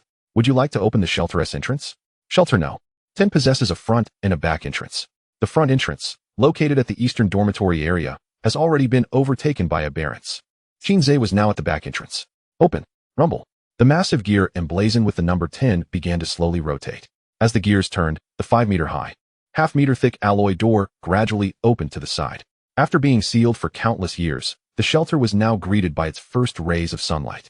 Taking a deep breath, Qin Ze cautiously stepped out of the shelter, relieved to find no aberrants nearby. As he surveyed his surroundings, he was immediately struck by a sense of desolation. An endless expanse of barrenness. The land was severely desertified, with scarcely any trace of greenery in sight.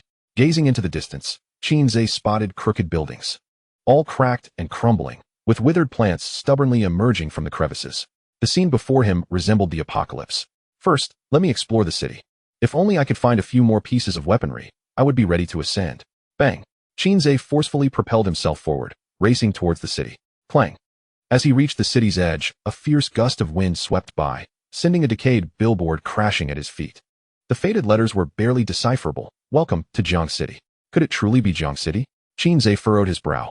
From this desolate urban landscape, he could discern no familiar traces. Whoosh! Just as Qin Ze was preparing to delve deeper into the city, an ear-piercing sound of something slicing through the air suddenly erupted above him. A colossal flying vehicle, trailing black smoke, wobbled into view from the distance. Upon reaching the city's expanse, the craft released a series of black oval objects from its underbelly. Shortly thereafter, a sequence of explosions reverberated through the city center.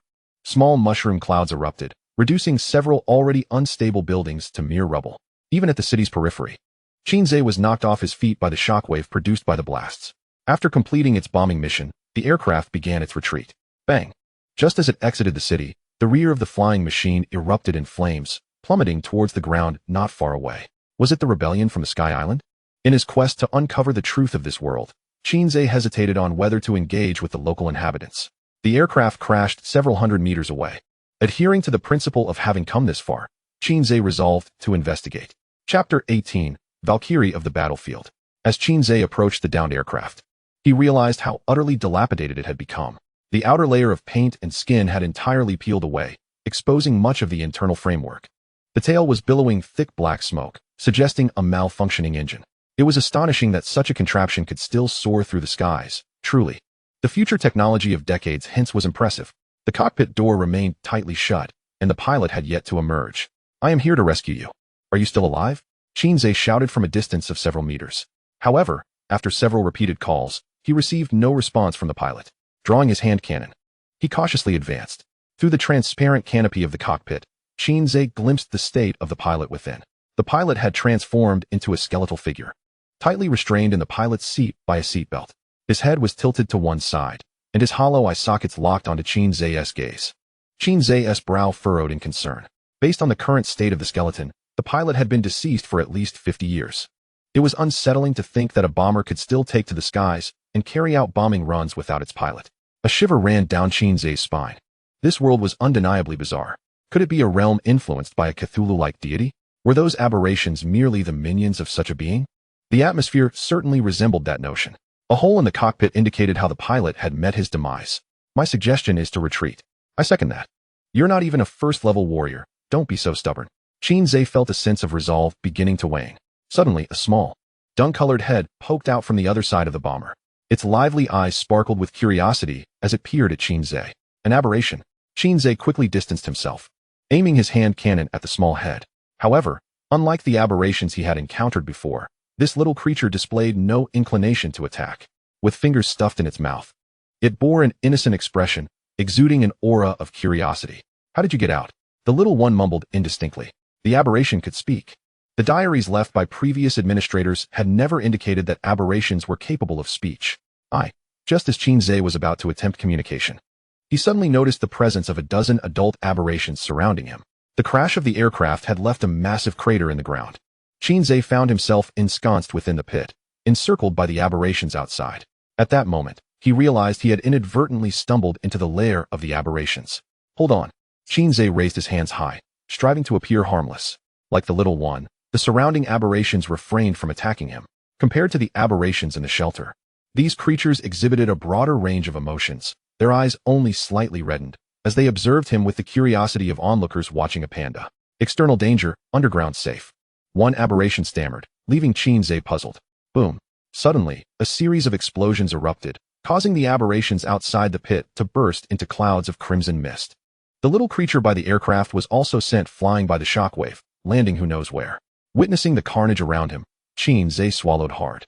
"Am I really that formidable? A mental assassin?" Whoosh. A white figure descended from the heavens. 11 low-level aberrations outside Jiang City had been completely annihilated. It was a tall, striking woman clad in dazzling white armor. Her features were exquisitely defined, reminiscent of a character from an anime. Upon first seeing her, Qin Ze was reminded of the older sister from the 3D zone. Oh, after reporting the situation, the armored woman finally noticed Qin Ze beside the aircraft. "I'm not with them." Qin Ze hastily interjected, fearing that she might blast him to smithereens. The woman's eyes widened in surprise. "A human?" "Qin Ze, isn't that obvious?" The woman quickly approached him, her eyes brimming with curiosity and excitement. Qin Ze felt a twinge of panic. With a composed demeanor, she introduced herself. "I am a humanoid combat weapon, designated BT-21. I am the last unit of the initial BT series." Qin Ze responded, "Hello, I am Qin Ze." So this was the humanoid combat weapon mentioned in the diary of the previous administrator. Externally indistinguishable from a human, it was impossible to discern that she was a robot. Unsure of the circumstances, Qin Ze decided to withdraw. He was not yet mentally prepared for interaction with the local inhabitants, especially considering he was still just a weakling. Next time, he would come prepared, bringing a legion of clones with him. What a thrill that would be. "I just remembered I left the gas on at home. Let us talk another day." Qin Ze turned to leave. BT suddenly flashed in front of him. "Please do not move around carelessly. There are many aberrations nearby. I have contacted all the combat weapons in this area, and they will escort you back to the Sky Island." Qin Ze felt somewhat flustered. This was quite troublesome. The Sky Island was the stronghold of the local inhabitants, and he did not wish to go there just yet. A soul pearl? As Qin Ze pondered how to politely decline, he suddenly noticed a gleaming soul pearl hanging from BT's chest. Noticing Qin Ze's gaze, BT took off the soul pearl. "Is this what you desire, esteemed human?" Qin Ze nodded, his breathing becoming increasingly rapid. "Can you give it to me?" "Of course, no problem." BT handed the soul pearl to Qin Ze. "This is a memento I obtained from the last abyssal beast I defeated. There are still many in the Sky Island Museum?" Qin Ze asked eagerly. "When will the main force arrive? I can hardly wait to meet my fellow compatriots." "Who understands, family? I'm about to acquire a plethora of soul orbs effortlessly." BT smiled and said, "Please wait a moment, it will arrive shortly." Qin Ze examined the soul orb in his hand, noting that it was slightly heavier than that of the Devourer Mississippi. Upon closer inspection, one could observe wisps of electric serpents swirling within, accompanied by a gentle tingling sensation in his palm. An S-class soul orb. Qin Ze's heart surged with excitement. Were it not for the presence of others, he would have eagerly allowed his doppelganger to consume it on the spot. What powers might it bestow? As he pondered, a series of white figures descended from the heavens. Clad in standardized mech suits akin to BT's, their appearances varied, yet each was strikingly beautiful. Qin Ze couldn't help but speculate whether their creator harbored a peculiar preference, for they were all fashioned as females. What a battlefield of Valkyries. "May I touch it?" one girl asked timidly. Unable to resist the longing gaze directed at him, Qin Ze nodded, and they all rushed forward. Akin to patrons in a cat cafe petting the felines. BT-21, when do we depart? Qin Ze reluctantly withdrew. "Let us set off now." Each of his doppelgangers would receive a soul orb, and wouldn't they then ascend to a higher plane? "When I summon 100 abilities, I wonder how you shall respond." Suddenly, the Valkyrie's detection radars emitted a piercing alarm. "The aberrants are upon us. Quickly, protect the master." With BT-21's command, several humanoid combat weapons surrounded Qin Ze, forming a protective barrier. Qin Ze cautiously poked his head between two waists. Before him, a horde of aberrants charged forward, their numbers easily in the hundreds. These aberrants bore a striking resemblance to those from the shelter, their eyes a menacing crimson, brimming with murderous intent. "Human master, quickly hide," BT-21 urged, pressing Qin Ze's head back down. The outside world was perilously dangerous. Qin Ze's face turned pale as he grasped the gravity of his reckless actions. Should he encounter such a massive swarm of aberrants alone, he would undoubtedly meet a gruesome fate by dawn. He could only hope that these humanoid combat weapons would provide some assistance. "Open fire." As the horde approached within 100 meters, BT finally issued the command. The humanoid combat weapons raised compact cannons on their shoulders and arms. Boom, boom, boom. Azure lasers shot forth from the cannons, mowing down the densely packed aberrants like chaff before the scythe. Some fortunate souls avoided fatal hits, merely losing limbs, while others were obliterated into a mist of blood before they could even scream in agony. Witnessing the scattered limbs and the grotesque amalgamation of red and white innards, Qin Ze couldn't help but swallow hard. It was no wonder they were dubbed weapons. Their combat prowess was astonishingly formidable. Qin Ze found himself puzzled. With such powerful humanoid combat weapons at their disposal, why would anyone choose to cower within shelters? If a unit like Li Yunlong's were to command them, even the Emperor would have to acknowledge their lineage. While the aberrants were indeed strong, the humanoid combat weapons were clearly superior. The battle was nothing short of a one-sided massacre. After a barrage of gunfire, BT led her comrades toward the remaining aberrants, leaving 3 to guard Qin Ze. The humanoid combat weapons brandished an array of melee weapons, knives, guns, swords, and halberds, each unique. BT wielded a silver katana, effortlessly cleaving an aberrant in two with a single strike. Even when surrounded by a multitude of aberrants, BT fought with remarkable ease. Her figure flickered among the aberrants, always managing to teleport outside the encirclement, delivering fatal backstabs. This reminded Qin Ze of the chubby one's teleportation ability, yet the latter's powers paled in comparison to BT's. One soared high, the other remained grounded. However, the chubby one's abilities possessed potential for growth, and Qin Ze found himself looking forward to his evolution to such heights. Other humanoid weapons, while lacking BT's stealthy teleportation skill, exhibited formidable close-quarters combat prowess. Engaging the aberrants was as simple as slicing through vegetables. In under 10 minutes, nearly 200 aberrants lay defeated, without a single one breaching the perimeter to reach Qin Ze. The humanoid combat weapons sustained no casualties. Qin Ze couldn't help but marvel at their strength. To be sure, they possessed at least the prowess of intermediate warriors. He mused that levels 1 to 3 are classified as novice, 4 to 6 as intermediate, and 7 to 9 as advanced.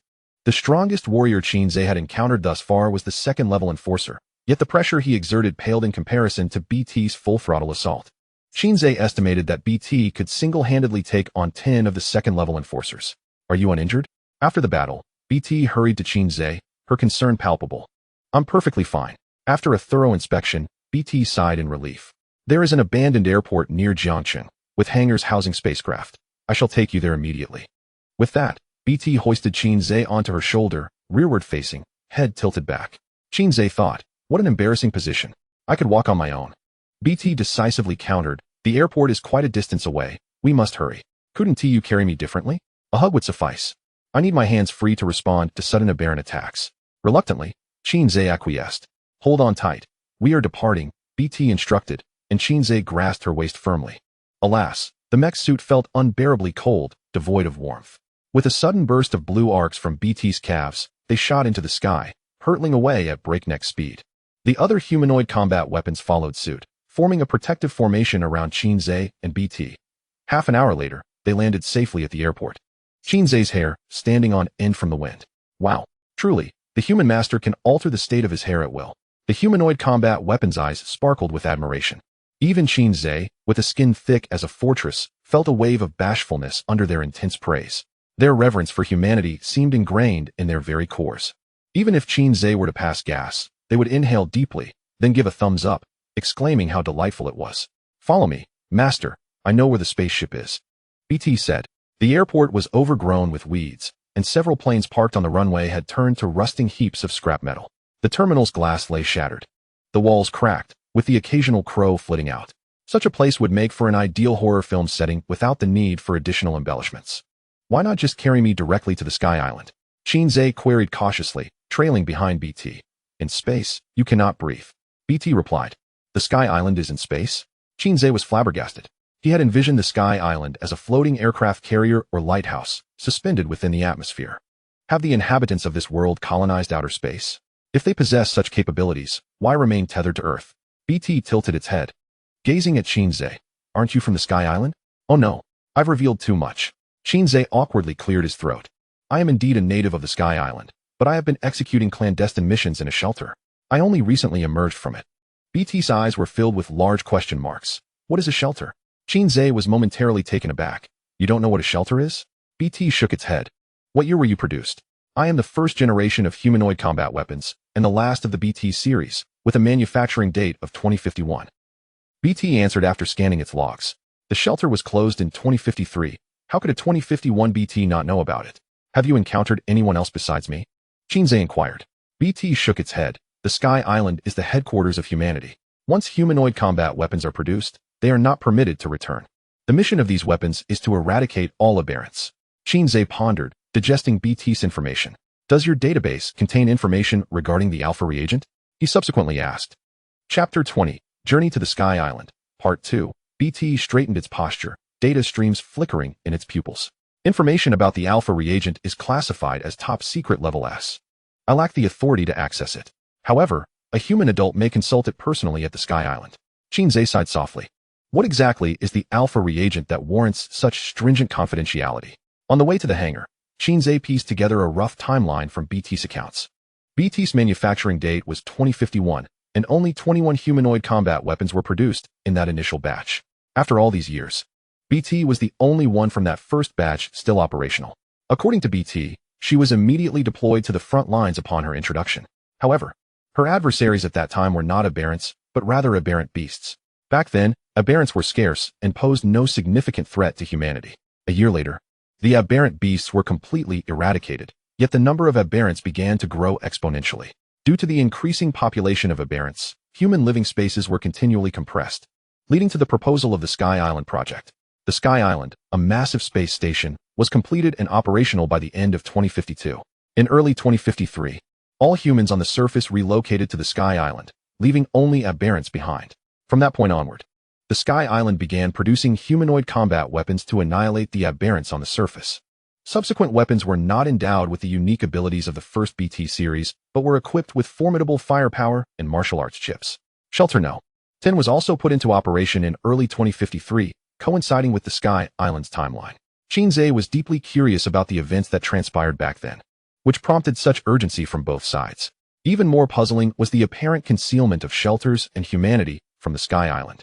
The current year was 2102, and the conflict between humanity and aberrants had persisted for 50 years. How precisely were the aberrant beasts exterminated? The initial batch of 21 humanoid combat weapons, even with their teleportation abilities, could not have made a significant difference against such numerous beasts. BT replied, the aberrant beasts simply diminished rapidly. I am unaware of the reasons. She scratched her head, feeling somewhat aggrieved. After all, she was merely a humanoid combat weapon, not an intelligence core, and lacked extensive knowledge on such matters. Qin Ze refrained from pressing further. BT only possessed superficial knowledge. They soon arrived at the hangar, which had not been visited in quite some time, with a thick layer of dust covering the floor. In the center lay a flying vehicle draped in gray canvas. BT stepped forward, grasped a corner, and yanked it down forcefully. It was a black, winged aircraft, somewhat reminiscent of a B-2 bomber. With ample fuel and an intact engine and avionics system, it was ready for takeoff. After conducting a meticulous inspection, BT confirmed that the craft could reach the Sky Island. The cockpit could comfortably accommodate 2 individuals, with Qin Ze in the co-pilot seat and BT at the helm. The aircraft emerged from the hangar, gliding slowly toward the runway. What is that? Qin Ze pointed to a screen densely populated with red dots. BT exclaimed in alarm, aberrants. She promptly issued commands over the communication channel. Aberrants are approaching. Approximately 300 in number. We must ensure the safety of myself and the human adult during takeoff. Understood. A vast swarm of fecal yellow aberrants surged from the distance, resembling a dam bursting. The humanoid combat weapons unleashed a barrage of fire, momentarily halting the advance of the aberrants. BT's expression remained remarkably calm. Do not worry, human adult. There are no flying aberrants. As long as we ascend, we shall be safe. Boom. The aircraft's engines roared to life, emitting a ghostly blue flame from its rear. After skimming over 100 meters down the runway, it soared into the hazy sky. The humanoid combat weapons stationed at the airport, witnessing Qin Ze's successful ascent, refrained from further skirmishing and took to the skies for escort duty. After all, the safety of the human adult was paramount. How long until we reach the Sky Island? Qin Ze inquired. 2 hours should suffice, BT replied. Qin Ze's right eyelid twitched incessantly, as if foreboding that this journey would not unfold smoothly. BT. Numerous flying aberrants are appearing on the right. Adjust our heading. The weapons relayed their warnings. Qin Ze swallowed hard. Danger! Danger! Danger! He felt a sudden longing for home. The flying aberrants resembled enlarged, fecal yellow bats, their limbs fused by a meaty membrane, flapping rapidly to maintain flight. The humanoid combat weapons collectively opened fire, and those struck by the projectiles erupted into fireballs, plummeting toward the ground. Fortunately, these aberrants lacked ranged attack capabilities. Otherwise, such a large aircraft would have become a prime target. Noticing the pallor of the human adult's face, BT gently reassured, all of these are merely the lowest tier aberrants. They pose no real threat. As long as high-level aberrants do not appear, we are absolutely safe. Qin Ze retorted, Sister, could you refrain from making such declarations? Warning. A high-level aberrant has appeared 500 meters ahead, shouted the escorting humanoid weapon. Qin Ze forced a smile. BT's ominous prediction had come true. Whoosh. No sooner had the words left their lips than a fiery projectile hurtled towards the aircraft. BT yanked the control stick, tilting the craft. The flames grazed the underside of the vehicle, leaving a charred black mark in their wake. BT, we will hold it off. You take the human adult and escape. The escort formation split into 2. One half continued to fend off the incoming flying aberrants, while the other charged toward the high-level aberrant. BT seized the opportunity to swiftly maneuver past. Through the cockpit screen, Qin Ze witnessed a humanoid combat weapon being cleaved in half by the high-level aberrant's razor-sharp claws in a mere encounter. The high-level aberrant stood nearly 5 meters tall, with wings sprouting from its back and its hands endowed with greater freedom during combat. In the face of the death of a comrade, BT displayed no signs of emotion. Death is the ultimate fate of every weapon, and to die for the human adult is our honor. Qin Ze's heart was a tumultuous blend of emotions. He opened his mouth, yet the words he intended to utter transformed into a mere sigh. Adults, brace yourselves, we are about to breach the atmosphere. The spacecraft tilted its nose upwards and began to accelerate. Bang! At that moment, an explosion erupted from the tail of the vehicle, causing both engines to sputter and die. The now powerless craft plummeted toward the ground. Simultaneously, a colossal shadow descended from above, clinging to the spacecraft. Another advanced aberrant. It had been lurking behind the clouds of deep space, launching a treacherous ambush without honor. The face of the advanced aberrant pressed against the transparent cockpit canopy, grinning. Its grotesque features twisted together like a poorly cleaned chrysanthemum. Hold on tight, my lord. BT unfastened the safety harness and cradled Qin Ze in her arms as if he were a child. The spacecraft's automatic escape system activated. The cockpit canopy ejected upwards. the tremendous force flinging the unsuspecting advanced aberrant away. BT engaged the leg thrusters, propelling herself and Qin Ze away from the craft. Chapter 21, BT's Confusion. This is one of our secret safe houses, concealed within the ruins of a small town. The aberrants would never find it. BT brought Qin Ze to a safe haven for the weapons. Though modest in size, it was fully equipped. Inside the safe house were all sorts of humanoid combat weapons, tools, and supplies for when they were injured or resting. Among these was a large workbench and several charging stations. BT stood beside one of the charging stations, and with a soft click, her armor opened up from her back. She stepped out of the exosuit as effortlessly as shedding clothing. How incredibly lifelike. Qin Ze finally grasped the extent to which humanoid combat weapons could be realistic. Dressed only in a form-fitting bodysuit, BT's tall figure was elegantly contoured. BT connected a wire to the exosuit, which emitted a sound as it entered charging mode. I sincerely apologize, my lord. Since no humans have ever visited here, we have not prepared a place for you to rest or any food for you to eat. BT expressed regret. Qin Ze waved his hand dismissively. It's all right. By the way, don't you need to rest or eat? BT shook her head, explaining, our outer flesh is composed of carbon-based cellular tissue, while our bones and internal organs are mechanical constructs. Therefore, we do not experience fatigue and require no rest. We only need to replenish our energy with liquid sustenance. BT retrieved a bottle of a white drink resembling nutritional supplements from a nearby cabinet. Qin Ze twisted off the cap and sniffed it, detecting a pungent odor reminiscent of machine oil. However, BT drank it in one gulp, immediately revitalized. If you are hungry, my lord, you will have to endure. There will be food for you on the floating island. But the spacecraft has crashed. How can we get to the floating island now? Qin Ze inquired. I have already contacted the Central Dispatch AI of the floating island, Star River. The headquarters will send another spacecraft to retrieve you. We simply need to wait here. BT replied. What about the others? Qin Ze asked. When will they return? A stream of data flickered in BT's eyes. The standby signals from the 17 weapons had completely vanished. There were far too many aberrants, including advanced ones. They could have safely retreated. Everything was to protect you. My lord. Qin Ze let out a sigh, feeling a sense of loss. Yet, BT's expression remained inscrutable. Aren't you saddened by the death of comrades who faced peril alongside you? Qin Ze questioned. BT tilted her head. Why should I be sad? Death is the destined path for every weapon, especially when it is in service to their human lord. To humanity, all beings are interconnected. As for the weapons, whether one perceives them as superficial or saintly, it is difficult for Qin Ze to equate them with mere disposable tools. They possess their own thoughts, souls, and emotions. One moment they refer to him as my lord, and the next, they return to dust, all because of him. Qin Ze retrieved 3 cigarettes from his pocket, salvaged from the refuge. After all, in this apocalyptic world, cigarettes were a rare commodity, initially intended to bribe the local inhabitants. After lighting the 3 cigarettes, he placed them on the table, joining his hands in prayer. BT observed curiously, unable to discern the meaning behind this peculiar ritual. In our culture, it is customary to offer 3 sticks of incense in respect for the deceased and to wish them a smooth journey in their next life. Here, lacking incense, I shall substitute with cigarettes. BT paused, contemplating. So, you are grieving for the death of the weapons? She could not comprehend it, as her emotional programming did not encompass such sentiments. Yet, they were not human. Qin Ze replied softly. This spirit of self-sacrifice is far more noble than that of most humans. Subsequently, Qin Ze closed his eyes. May you rest in peace. May you be human in your next life. BT blinked, then mimicked Qin Ze's gesture, softly murmuring, rest in peace. As the last wisp of smoke dissipated, the 3 cigarettes burned to their ends. BT stared blankly at the ashes on the table, lost in thought. Knock, knock, knock. Half an hour later, a sudden knock echoed through the space. Sleepy-eyed, Qin Ze rose to answer the door, but was halted by BT's intervention. She shook her head and quickly donned her charged exosuit. Simultaneously, with a crash, the metal door exploded inward. Aberrant. Qin Ze spotted the enormous, feces-colored aberrant outside the door. I knew it. There was nothing safe about this safe house. BT scooped Qin Ze up and leaped through the window into the sky. From their elevated position, Qin Ze realized the safe house was already encircled by a throng of aberrants.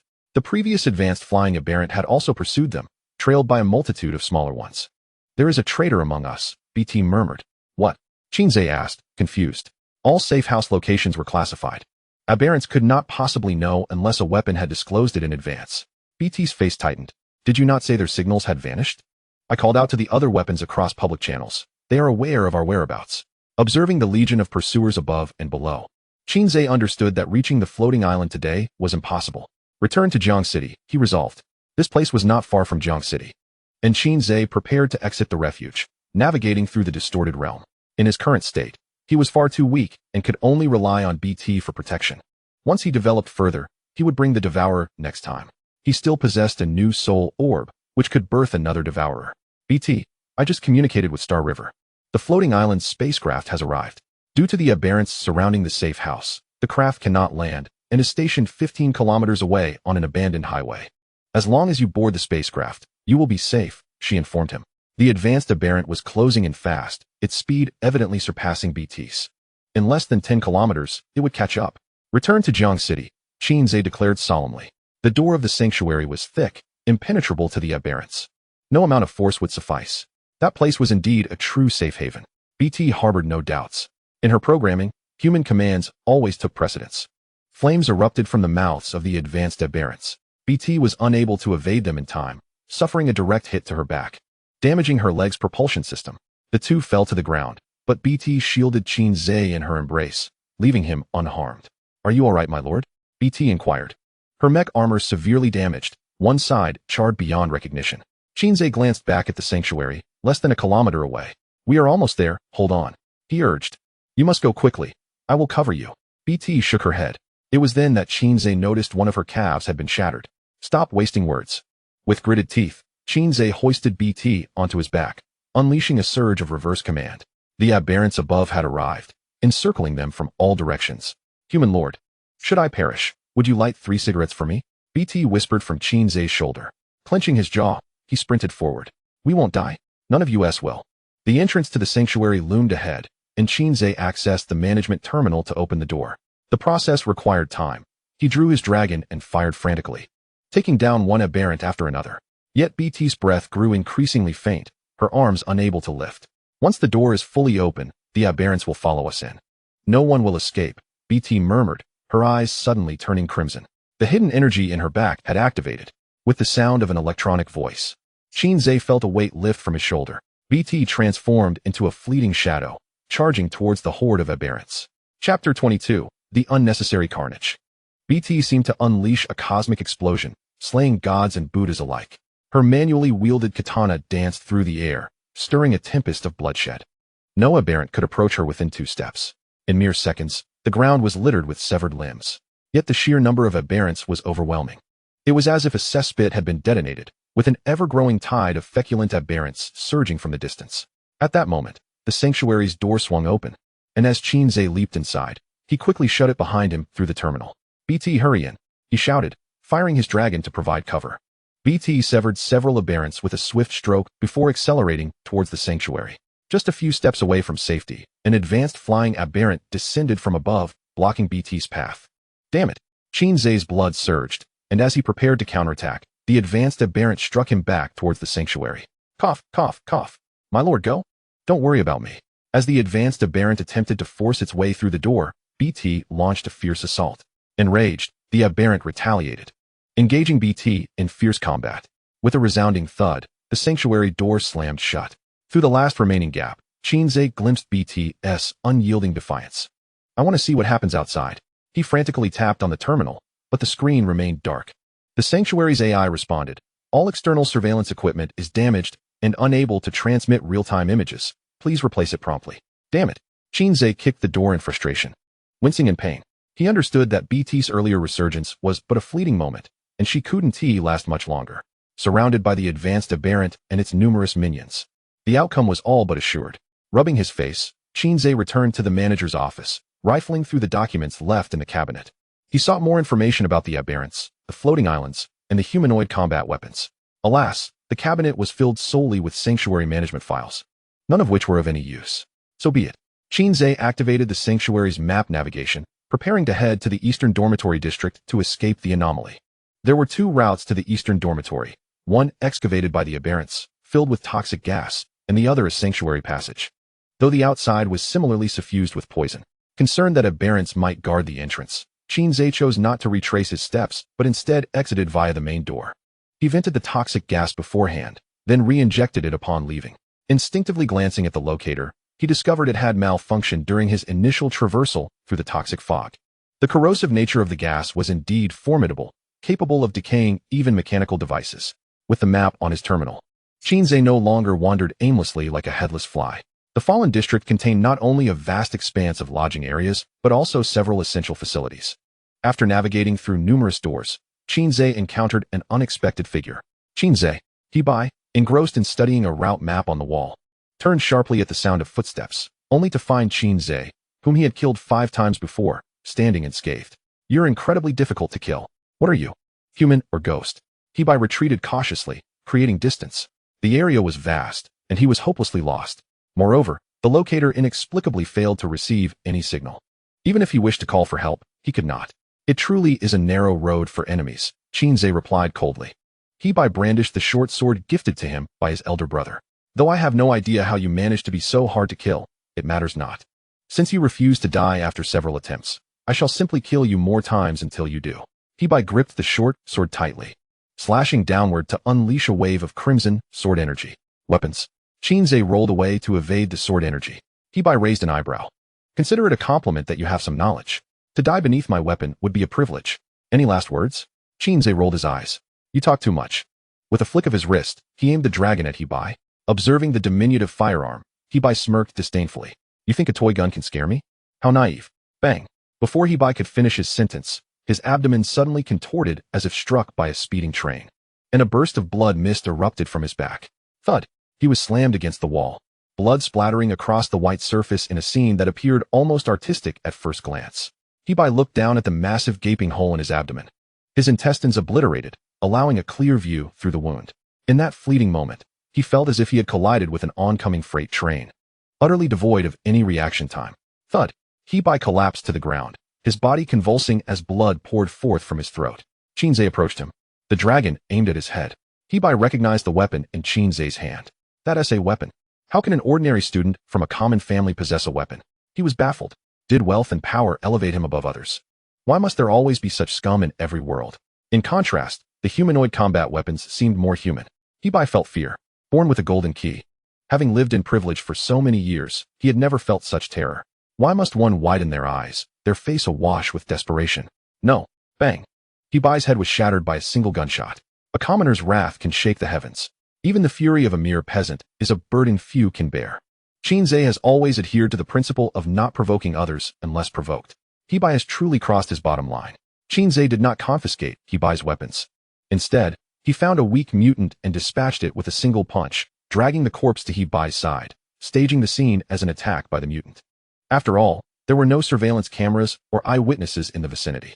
Even if the He family suspected their involvement, they would have no evidence. He family. We have plenty of time ahead.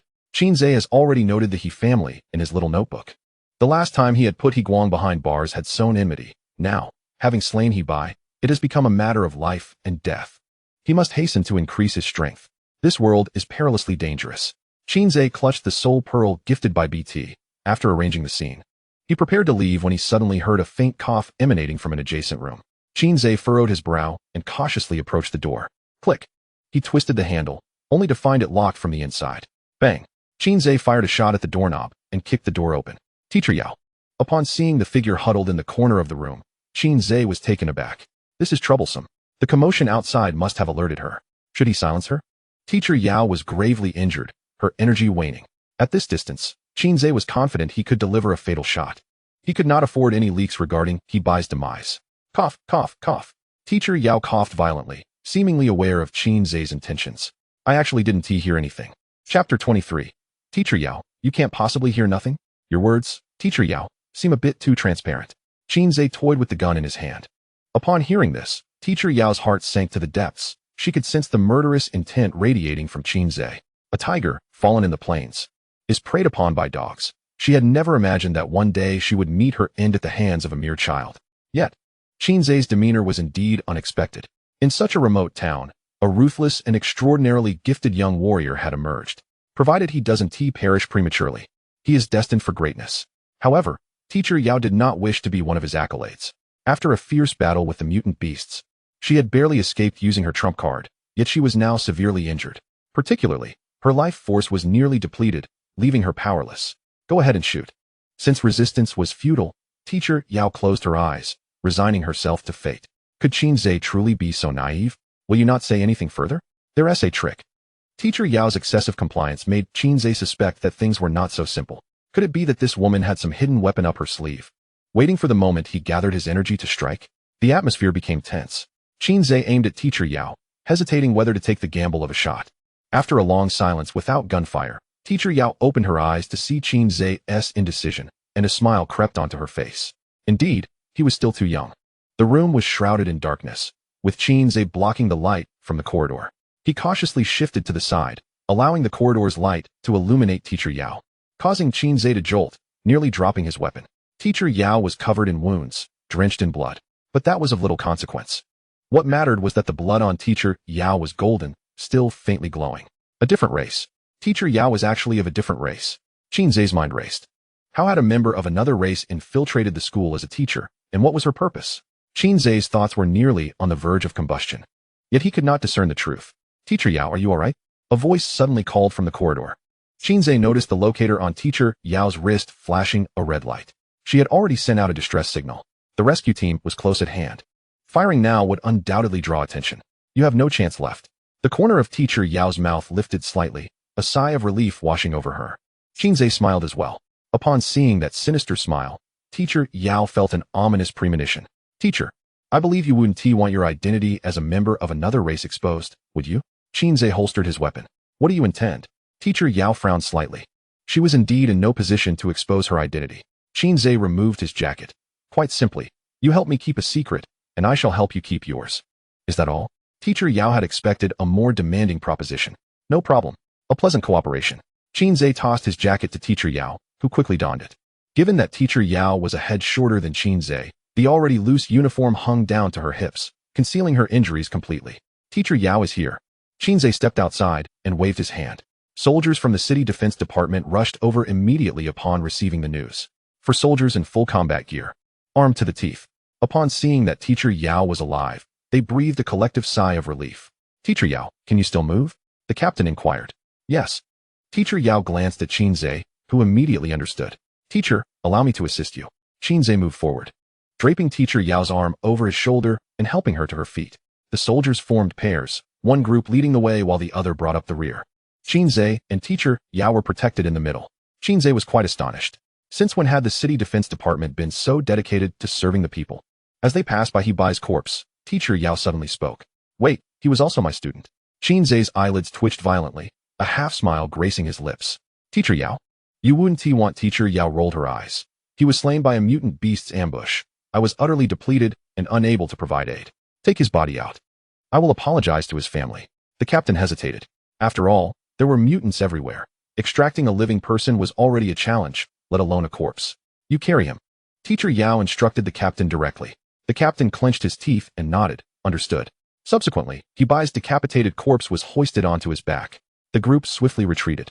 Along the way, they encountered numerous mutant beasts blocking their path, all of which were gunned down by the soldiers. Qin Ze noticed that the bullets fired by the soldiers were peculiar.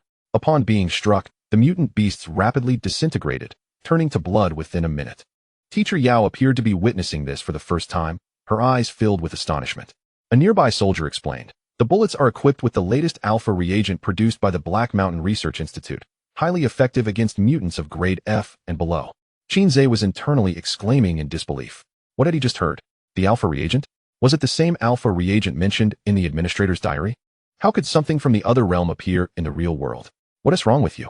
Teacher Yao observed that Qin Ze appeared lost in thought, mistakenly believing the boy was troubled by the fear of their murderous deeds being exposed. I understand that you are deeply saddened by Hebai's death. I alone shall bear the burden of that loss, she implied with unmistakable clarity. I keep my word. There is no need for you to dwell on such thoughts. Qin Ze snapped back to reality, forcing a faint smile. Don't be too hard on yourself, Teacher Yao. Suddenly, as they rounded a corner, the severely injured D-class beast that Teacher Yao had previously wounded lunged at them. The soldier at the forefront was knocked down, his head crushed in an instant. Open fire. The remaining 3 guns erupted in a fiery barrage of bullets. However, the Alpha Serum proved ineffective against the D-class beast, inciting its rage instead. Its razor-sharp claws swept through the air, severing the captain in half. The ordinary soldiers were all at level 0.5, and though the D-class beast seemed weakened, the power it unleashed now equated to that of a level 1 warrior. Run. Teacher Yao urgently pushed Qin Ze aside, narrowly evading the beast's lethal strike. You do possess a semblance of conscience, she remarked. Qin Ze concentrated all his attributes, charging towards the beast. He executed a sweeping kick that sent it crashing to the ground. Immediately, his right fist struck down upon the creature's head, unleashing a force exceeding 1,000 vitality points, shattering its skull. Two soldiers stared in bewilderment at Qin Ze. Are middle school students this formidable nowadays? Teacher Yao noticed Qin Ze leaning casually against the wall, his legs trembling slightly, and surmised he had employed some secret technique that drained his vitality. Can you still walk? She inquired, approaching him as they supported one another. It's a minor issue. Qin Ze replied to a nearby soldier. Oh, and don't forget to bring my soul orb. The soldier shook his head. There are no soul orbs among the beasts in the other realm. No soul orb for a mutated creature? Qin Ze hadn't realized this before. Typically, beasts of F rank and above possessed soul orbs, but only those of S rank and higher contained innate abilities.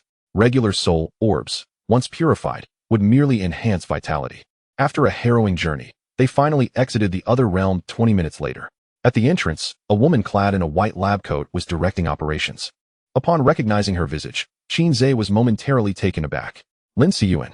Chapter 24. The first encounter with Lin Siyuan. A photograph of a young Lin Siyuan lay on the desk in the office of the number 10 shelter's administrator. Qin Ze could not mistake her. Noticing Qin Ze's unwavering gaze fixed upon Lin Siyuan, Teacher Yao scoffed. Look any longer, and you'll find yourself captured for experiments in the lab. Lin Siyuan, sensing Qin Ze's attention, approached directly. Are you all right? She inquired of Teacher Yao, as if they were old acquaintances. As you can see, I'm still alive. Teacher Yao replied nonchalantly. Let me draw some blood for examination, just to rule out any hidden ailments. Lin Siyuan insisted eagerly, already brandishing a syringe. Get lost. Teacher Yao retorted brusquely. Kind intentions turned into a burden. Lin Siyuan shrugged. Teacher Yao tightened her uniform and entered a black limousine parked at the roadside. Miss, the family doctor is ready. The driver in the front seat addressed her respectfully. Teacher Yao nodded. Let us head home. Oh, and please look into a student. Qin Ze from the second high school. The driver replied affirmatively. As Qin Ze watched the limousine disappear, he couldn't help but think how fortunate it was to be wealthy. His curiosity about Teacher Yao's identity deepened. If she were truly of another race, why maintain such a high profile? Did she not fear exposure? Especially having connections with top-tier researchers? Are you Qin Ze? Lin Siyuan's gaze fell upon him. Do you know me?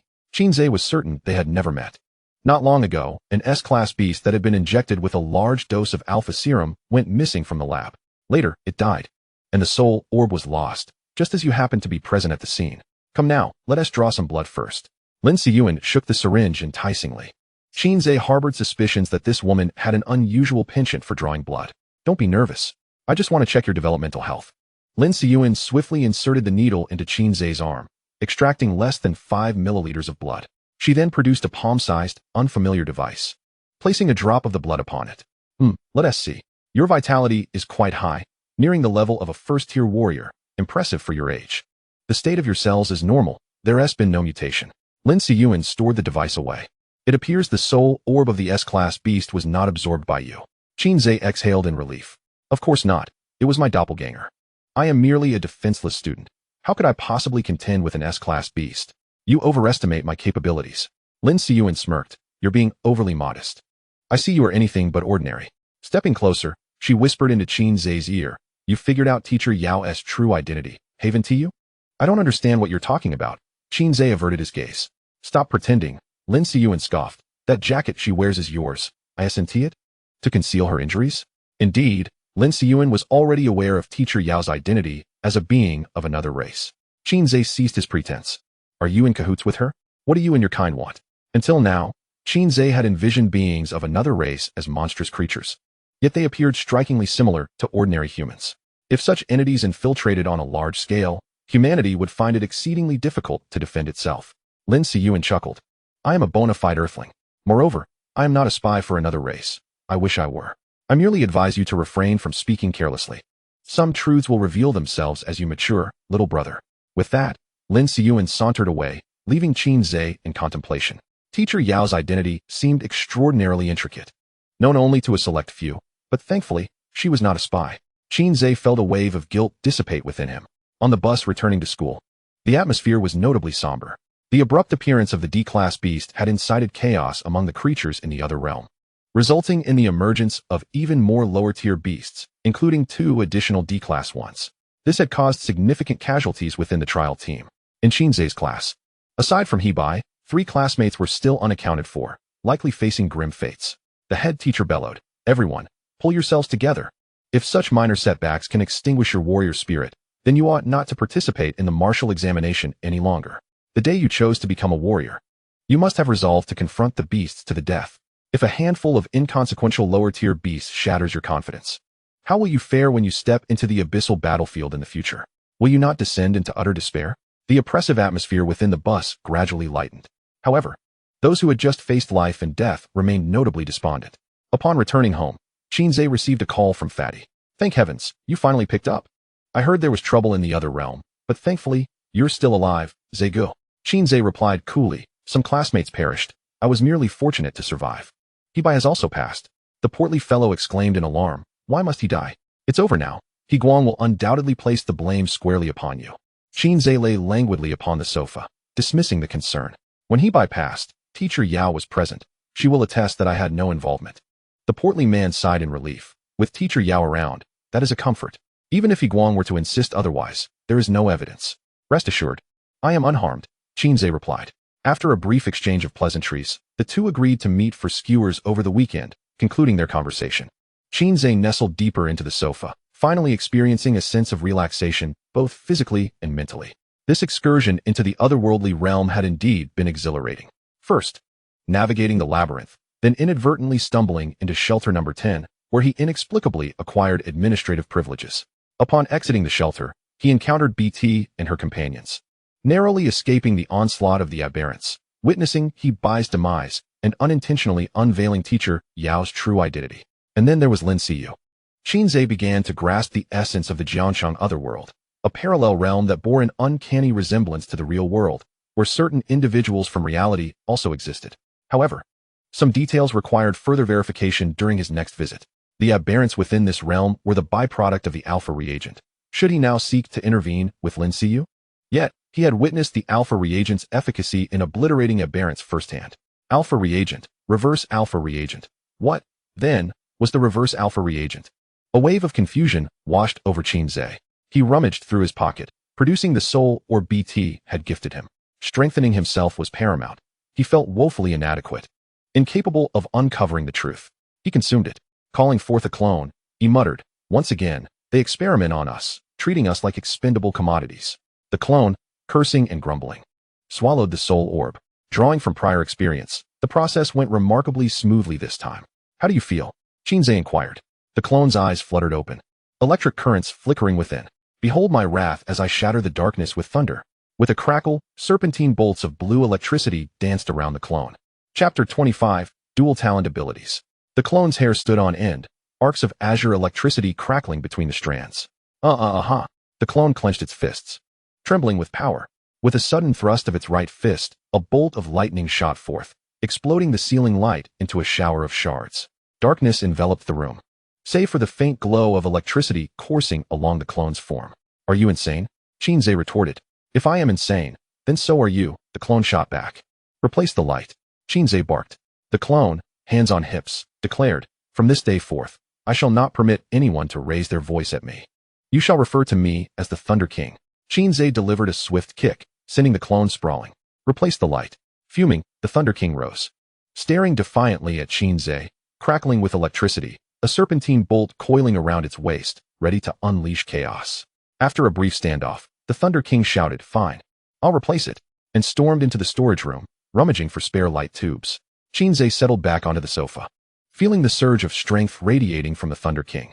The orb appeared to be of exceptional quality, propelling the Thunder King to the rank of a level 1 warrior while simultaneously bestowing upon Qin Ze a significant boost in vitality.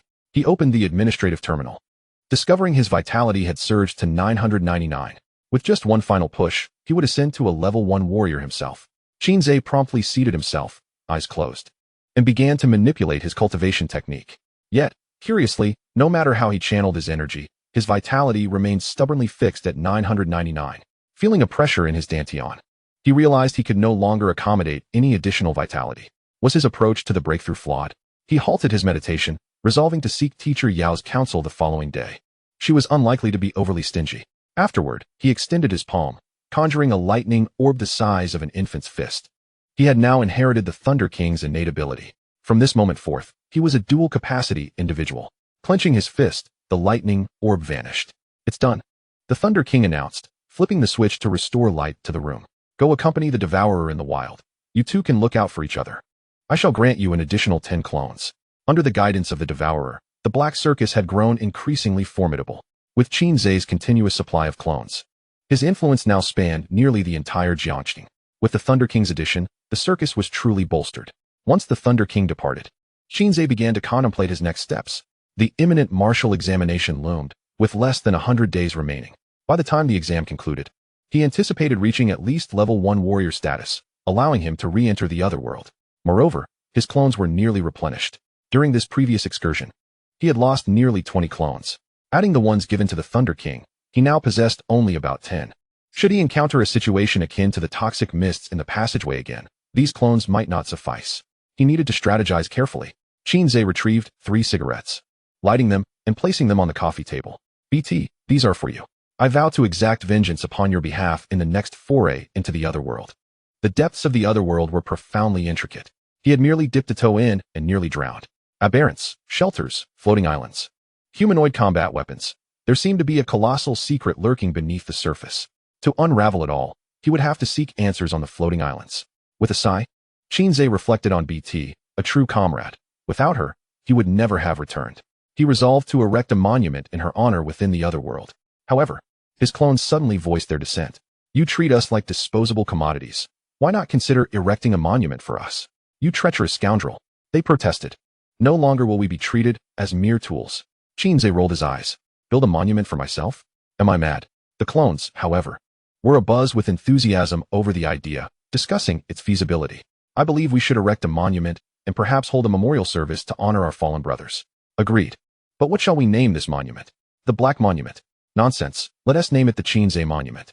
"That sounds splendid. Henceforth, it shall be known as the Qin Ze Monument." Qin Ze chose not to engage in the discussion, curling into a ball on the sofa as the clones prattled on, their chatter lulling him into a tranquil slumber. At the He residence, the entrance and courtyard were draped in white cloth. The front yard had been transformed into a mourning hall, where a woman knelt, clutching He Bai's portrait, weeping inconsolably before the coffin. "My son, how could you leave me? Leaving your mother alone? How can I bear to send a black-haired person to the grave?" He Guang stood nearby, eyes reddened and his expression darkening further. When He Bai's mangled corpse was returned home, He Guang felt as though he might suffocate from despair. In the morning, he had been laughing and chatting with his younger brother, but by nightfall, they seemed worlds apart. Higua's heart ached deeply. "Qin Ze, it must be you. It must be your doing." Higua clenched his fists tightly, convinced that all of this was orchestrated by Qin Ze. There was no way his brother had fallen victim due to underestimating the adversary. Higua regretted bitterly. Had he foreseen this outcome, he would never have allowed his younger brother to engage in conflict the previous night. "Rest in peace, dear brother.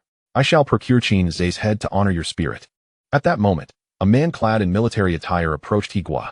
"Elder brother, you've returned." Seeing the man beside him, Higua felt a measure of relief. The man was He Fong, the eldest of the He family and a second-tier warrior in the city defense department. After their father's untimely death, He Fong had shouldered the family's burdens, truly embodying the backbone of the He clan. "Take the lady to rest," He Fong said in a grave tone. The grieving woman was escorted away, leaving only the He family's relatives in the mourning hall. "Come with me," He Fong instructed, leading Higua to his study. "Tell me what transpired." He Fong settled into a chair, placing his feet upon the table, gritting his teeth. Higua recounted the events of the previous night and his brother's plans. "Elder brother, it was undoubtedly that Qin scoundrel's doing. I must avenge my brother." Bang! He Fong slammed his hand against the table. "Look at the mess you've created. Is this not chaotic enough for you?" Higua stared in disbelief. His elder brother had always been protective, and this attitude was unexpected. "A teacher at school said it was a beast that killed my brother. She was unable to assist due to exhaustion and has apologized, promising compensation. This matter should be put to rest."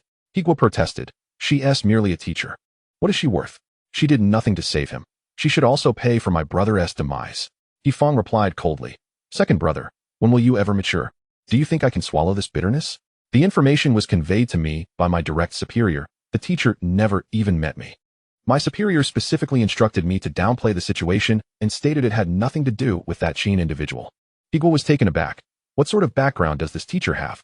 Fong rose. Her background is irrelevant. What matters is that this matter ends here. Furthermore, you are to remain at home quietly until next month when we go to the abyss. Do not stir up any trouble. Watching his elder brother depart, Igwa bit his lip until it bled. Chapter 26. The Path to Breaking Through to a First-Tier Warrior. The atmosphere in the classroom the following day was laden with heaviness. The bodies of several classmates who had gone missing the previous day had all been recovered. The City Defense Department and the school were in discussions with the victims' families regarding compensation details.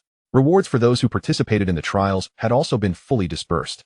Each participant received a bonus of 1,000 coins, with exceptional performers receiving additional blood crystal rewards.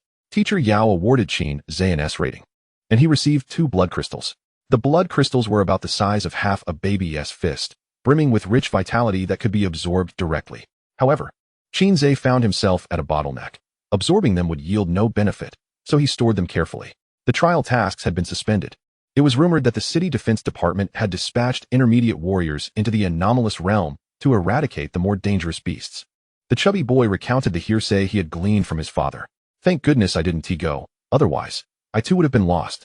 He lamented. Being a gifted individual, he was exempt from martial examinations and had voluntarily participated in the trials. He had woken late the previous day and missed the second bus, thereby saving his own life. Zegu, what is that on your wrist? The chubby boy noticed the management terminal on Qin Ze's wrist. Qin Ze displayed it proudly, a little genius smartwatch, plus version. The chubby boy immediately lost interest. You're so boring, Zegu. There was a physical training class scheduled for the morning. Qin Ze had assumed that given teacher Yao's severe injuries, she would not attend school today. Yet, after the class bell rang, teacher Yao appeared in the classroom, clad in her white martial arts uniform, showing no signs of injury. They exchanged a knowing glance before returning to their respective tasks. After class, Qin Ze knocked on teacher Yao's office door. Is there something you need? Teacher Yao inquired. Setting down her documents, her expression curious. Qin Ze grinned. Teacher Yao, I have a question. Do you know how one breaks through to a first-tier warrior? Upon hearing this, a look of surprise crossed teacher Yao's face. You wish to break through? Qin Ze nodded. I am indeed aspiring to do so.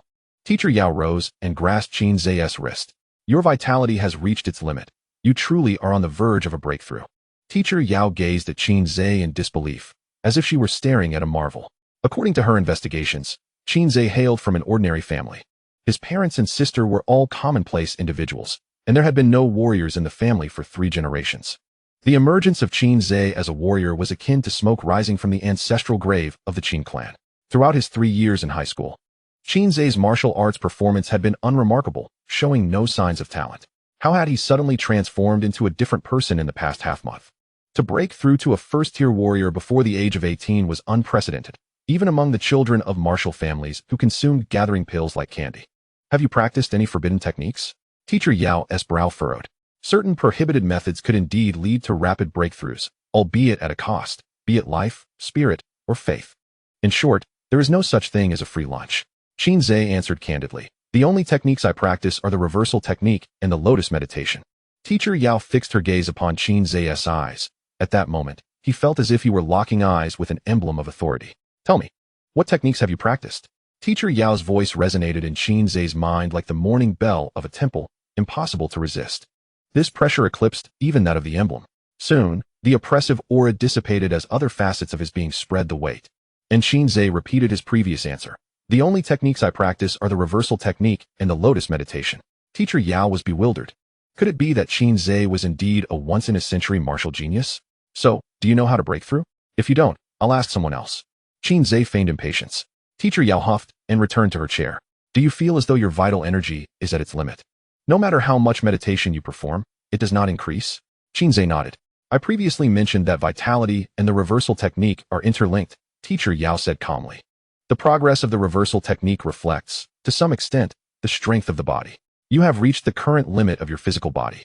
It cannot bear any more vitality. To break through the threshold of 1,000 in vitality, you must first temper your body. Hearing this wisdom felt like a light bulb illuminating in Qin Ze's mind. What should I do next? Teacher Yao continued without withholding. It's simple. Use your vitality to refine your body. Start by refining your bones. The greater the number of bones refined, the stronger the physique becomes, allowing for the absorption of more vital energy. Qin Ze questioned, why has our teacher never discussed these concepts in class? Teacher Yao rolled her eyes, replying, it's obvious. These are lessons to be learned in university. What normal person breaks through to become a level 1 warrior before the age of 18? Qin Ze blinked. Realizing Teacher Yao's implication, he had advanced too early. He had assumed that university seniors were all at least level 1 warriors. Teacher Yao tossed a book at Qin Ze, uninterested in hearing his boastfulness further. Practice on your own, and come back to me if you have questions. Qin Ze picked up the book, which bore the title Bone Refinement Method. In the top left corner was a note. 3rd edition, exclusive bone refinement textbook for Marshall University. So it was a university textbook. Thank you, Teacher Yao. Qin Ze joyfully tucked the book away. There are always greater talents beyond oneself. One should not become complacent merely due to a hint of aptitude, especially when you enter Marshall University, where exceptional talents abound. Teacher Yao, concerned that Qin Ze might become arrogant, offered a gentle admonition. Qin Ze nodded, assuring her, "Do not worry, teacher. I will remain humble. Goodbye." With a firm click, he closed the door behind him. This little Jiang city had indeed produced a remarkable young man. Teacher Yao now regarded Qin Ze with newfound respect. She glanced at the file on her desk adorned with Qin Ze's photograph, then picked up her phone to make a call. Today, she would deliver an apology to the He family and reiterate that He Bai's death was unrelated to Qin Ze. Before the sapling could grow into a towering tree, Teacher Yao decided to provide a measure of protection within her means. Understood, Mississippi. The head of the family inquired about the progress of the task. When shall we proceed to the next step? Teacher Yao circled a date on the calendar. Let it be today. Inform them. The mouse can be released. The voice on the other end affirmed, understood. Qin Ze, clutching the book, returned to the classroom, elated at the prospect of soon becoming a level 1 warrior. However, after perusing the book, he discovered that the path to breakthrough was not as simple as he had hoped. 81 trials, he thought, and I have only just arrived at Gao Laozhuang. Chapter 27. The correct method of bone refinement. An adult possesses 206 bones, 29 in the skull, 51 in the torso, and 126 in the limbs. To achieve the capacity for greater vital energy, a level 1 warrior must refine at least 10% of their entire body. Upon the completion of the 9th refinement, all bones will be fully refined, achieving a refinement progress of 90%, thus reaching the status of a level 9 warrior. The method for the 10th refinement is not detailed in the book, yet for Qin Ze at this moment, the information was sufficient. The first refinement should begin with the limb bones, followed by the torso bones, and finally the skull bones. Qin Ze closed his eyes and began to guide his vital energy into the bones he sought to refine, adhering to the method described in the book.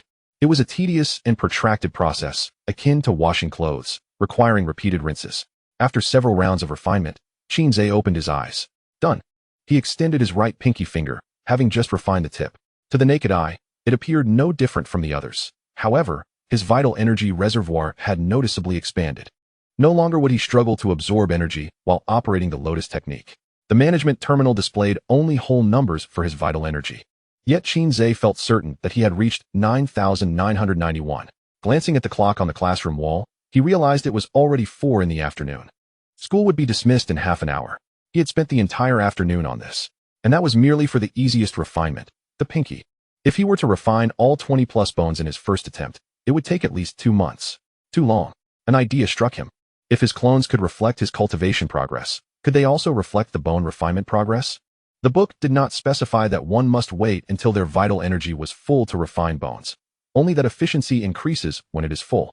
After all, greater quantities lead to satiety, significantly saving time. However, with clones refining bones, he need not consider such details. As long as they could provide feedback, he could practice with multiple clones simultaneously. Without hesitation, Qin Ze instructed his dozen or so clones to commence bone refinement. Indeed, it worked. As his clones refined, he distinctly noticed the progress bar rising. Excellent. He could continue to relax. Qin Ze felt a surge of happiness. Bone refinement was impossible for him alone, with clones. He only needed to refine occasionally to maintain the semblance of effort. As the number of clones increased, if they all operated at full capacity, Qin Ze estimated he could complete his initial bone refinement in less than a month. Zhao Gu, you've finally awoken. Remember to practice moderation. Overexertion leads to ruin. The plump boy remarked as Qin Ze opened his eyes. This was a self-study period. Most students preparing for the martial examination were meditating, while those only taking liberal arts were frantically completing exercises. Teacher Yao sat at the podium, casting a glance at Qin Ze upon seeing him awake. Was today entirely self-study? Qin Ze inquired. The plump boy nodded. Why didn't you call me during class? I was going to, but Teacher Yao wouldn't allow it. The plump boy sensed a whiff of gossip. Zhao Gu, is there some undisclosed arrangement between you and Teacher Yao? I heard she was still wearing your uniform when she emerged from the other realm. Mind your own business, child. Qin Ze gently pushed the plump boy's face away. Let me sleep a bit more. Remember to wake me when school ends. The mental toll of bone refinement was immense, demanding continuous focus. A moment's distraction could lead to failure, necessitating a complete restart. Qin Ze felt as though he had pulled an all-nighter at an internet cafe. He was utterly exhausted. Moderation. Zhao Gu, the plump boy lamented. When school was dismissed, he roused Qin Ze. Though he had only slept for half an hour, Qin Ze felt rejuvenated, fully revived. Wait a moment, Teacher Yao called out as Qin Ze reached the classroom door. Do you require something, teacher? Extend your hand. Qin Ze obediently complied.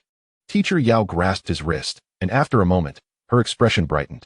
She was aware that Qin Ze had spent the entire afternoon refining bones and had not permitted the plump boy to disturb him. Teacher Yao was profoundly curious about the extent of this prodigy's refinement after an entire afternoon.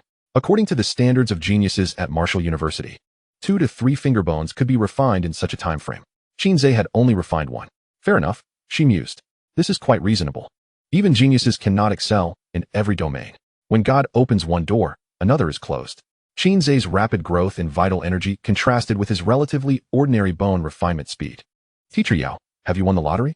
Qin Ze was puzzled by her sudden exuberance. Ahem, Teacher Yao replied, retracting her hand. Nothing much, I just thought of something delightful. The process of bone tempering is an arduous journey, and one must persevere. Abandoning it halfway will never yield a true martial artist. Qin Ze nodded, of course. I understand this. Teacher Yao wished to pat Qin Ze's head like an elder to offer encouragement, only to awkwardly realize that he towered over her significantly. Even on tiptoe, she could not reach him, and with a sigh of resignation, she abandoned the idea. Yes, practice diligently. I will await you at Wuda. Teacher Yao tiptoed and patted Qin Ze on the shoulder, adopting an air of superiority before turning to leave. Qin Ze was puzzled by her sudden whims. Can a middle school teacher really leap to Wuda? My dear Teacher Yao, how impressive. With the bonus in hand, Qin Ze no longer had to fret over his meals. He was able to sustain himself until his parents and Qin Yu returned from their travels. After enjoying a bowl of pig trotter rice downstairs, Qin Ze opened his computer to search for news regarding the otherworld. As expected, just as the chubby fellow had said, the otherworld had once again sealed its borders. Sifting through the images, a headline caught Qin Ze's attention. The Makar tribe delegation will arrive in Jiangxing next month to jointly develop the Jiangxing otherworld. As strategic partners of the human race, Jiangxing extends a warm welcome to the Makar tribe. An alien race is coming?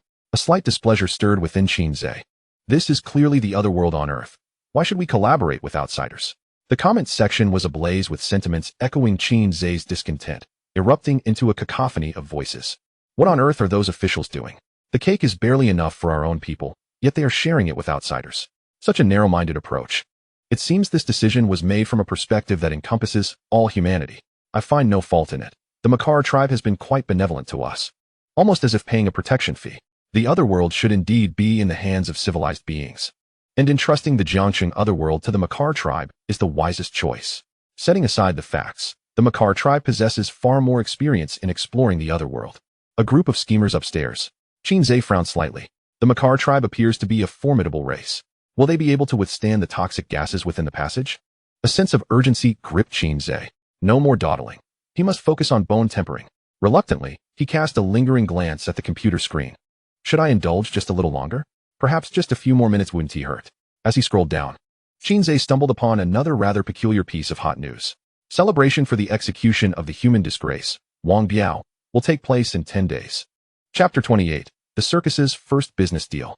Qin Ze skimmed through the news and discovered that this Wang Biao was indeed a ruthless individual. He had slain no fewer than 20 martial artists, including 5 enforcers from the law enforcement department and 1 judge. Enforcers are at least second-tier martial artists, while judges begin at third tier. These individuals constituted a formidable force within the abyss, yet they all fell to Wang Biao's hand. For this reason, Brother Biao had been branded as humanity's shame.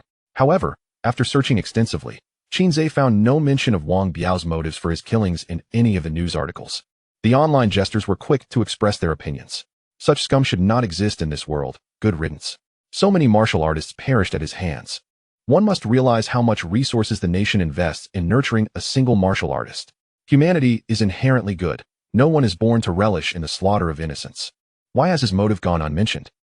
There must be something fishy about it. Not a single martial artist is a good person. I think Brother Biao is a good man, and his actions were justified. Eradicate the tyranny of martial artists. Freedom belongs to the people. Steam buns, are you not outraged? The execution will be live-streamed in its entirety. My father was killed by him. Now my dad can finally rest in peace. Eradicate the tyranny of martial artists. Freedom belongs to the people. The authorities claim he was affiliated with a terrorist organization. Thankfully, he was captured in time. With the martial arts examination approaching, will such a high-profile livestream not provoke retaliation from that organization? The Jiangxing Law Enforcement Department is not to be trifled with. If they dare come, they will be swiftly dealt with. Perhaps it's a bait-and-trap operation. Bored at home alone at midnight? Female university students are available for online chats. Indeed, regardless of the world, the online environment seems to foster such camaraderie. Qin Ze dragged the mouse and clicked on the link. Let me see which female university student is so shameless. For the next week, Qin Ze diligently adhered to his routine of bone tempering. Thanks to the relentless efforts of his clones, he had already tempered 10 bones in his left hand, surpassing his initial expectations. Occasionally, after school in the evenings, he would visit Ma Yan's home for a meal, as it would be impolite to decline their hospitality. Furthermore, during this period, the City Defense Department had successfully cleared all beasts rated F and above from the otherworld. The management terminal displayed real-time footage transmitted from the shelter. In the Eastern District, a few cameras were operational, and Qin Ze discovered that the City Defense Department had ventured close to the toxic gas zone. Initially, they employed drones, but those were corroded before they could proceed far. Subsequently, they dispatched a mid-tier martial artist, who also returned shortly after entering. The City Defense Department was momentarily at a loss, relegated to waiting outside. Qin Ze felt a slight sense of relief. Additionally, there was good news that brought him joy. The Blackie Circus had finally welcomed its first client. Most reincarnators initially focus on amassing wealth, leveraging their past experiences to quickly become affluent. Yet, Qin Ze felt like the disgrace among reincarnators, with pockets cleaner than his face. To generate income, he had specifically instructed the Blackie Circus to launch a mercenary service. Whether it be assassination, escorting valuables, or dealing with troublesome individuals, as long as the payment was adequate, all was negotiable. Where there is light, there is shadow. Especially in a world brimming with martial virtue, the gray areas thrive. The little Blackies, through nearly a month of hard work, had finally carved out a modicum of fame in Jiangxing's underworld, with clients reaching out to them. Out of respect for the clients, Qin Ze decided to meet personally tonight. Time, much like the vitality of a middle-aged man, slips away in the blink of an eye. Before he knew it, night had fallen, and the city lights began to twinkle. Qin Ze arrived at a warehouse in the northern city. This was the headquarters of the circus. A once dilapidated building transformed into a reasonably presentable office. Given Qin Ze's current financial status, this was the best he could afford. If Ma Yan's place was a slum, this was undeniably a den of all sorts, the gray area of Jiangxing. Even Gotham City and Queens would pale in comparison. So much so that even the police station could not be bothered to patrol here. Qin Ze settled into the boss's chair and spun around. Not bad. It certainly has the right vibe. Brother Devourer and Law King flanked him on either side. You wear this. The Law King placed a mask before Qin Ze. The mask was divided down the center by the bridge of the nose. One side was pure black, the other pure white, with golden patterns outlining the edges. Both sinister and alluring. They had prepared quite thoroughly. Qin Ze donned the mask, and he felt an immediate sense of arrival. Aside from the Law King and Brother Devourer, there were also 27 little Blackies present in the headquarters, in addition to the various critical locations that Qin Ze deemed essential in Jiangxing. He had discreetly positioned over 30 avatars to facilitate the acquisition of intelligence at any given moment. When people arrive, keep your composure, he instructed. It matters little on ordinary days, but at least present yourself as a person in front of outsiders. He tapped the table with his fingers. The Law King, exhibiting utmost gentlemanly conduct, bowed slightly, saying, "As you wish, my esteemed leader." The Devourer raised his head, reassuringly stating, "Rest assured. My reputation as the Night Lion King has already been established. I cannot afford to tarnish it." Qin Ze rolled his eyes in response. "You all better uphold that." "Captain, our guest has arrived," an avatar wearing a rooster mask announced as he pushed the door open respectfully. Qin Ze waved his hand. "Bring my esteemed guest over." The rooster led in a figure cloaked in black robes, towering at nearly 2 meters. Shrouded entirely in the dark garment, even his face was concealed behind a black mask, making Middle Eastern women appear relatively more revealing by comparison. "Please, have a seat," Qin Ze offered, pouring a glass of water for the guest. After taking a seat, the black-robed man surveyed the surroundings before fixing his gaze on the Devourer and the Law King, the strongest among them who had both surpassed the rank of level 1 martial artist. Yet, the deference they showed towards Qin Ze, who had not even attained that level, puzzled the black-robed visitor. However, the presence of 2 level 1 martial artists was sufficient for his purposes. Qin Ze intertwined his fingers atop the table and spoke in a calm tone. Allow me to introduce myself. I am the leader of the Black Clown Circus. And you may address me as leader. Zero, the black-robed man replied, his voice hoarse and grating, akin to two metal plates scraping against each other. Very well, Lord Zero. May I inquire about the nature of your commission? The black-robed man articulated. The task I require is of great significance. It demands not only strength, but also courage. Do you possess these qualities? With a crackling sound, a lightning serpent appeared at the Law King's waist, issuing a warning. Show our leader the respect he deserves. The black-robed man's gaze sharpened. A gifted individual, and of an exceptionally rare and formidable lightning ability. Forgive my lack of discernment. Please accept my apologies, leader, he said. Bowing slightly. Gifted individuals are coveted everywhere. This small organization indeed harbors hidden talents. Qin Ze smiled. Let us set aside trivial matters. Please proceed with your commission, my friend. The black-robed man enunciated each word with precision. I require you to raid the execution grounds. Chapter 29. The operation to rescue Biao. Time, location, target. Qin Ze opened his notebook, grasped his pen, and assumed a listening posture. The black-robed man hesitated momentarily. Are you truly this composed? We are discussing a raid on the execution grounds. This is no mere triviality. I reiterate, I need you to raid the execution grounds, the black-robed man insisted. Qin Ze nodded. Time, location, target.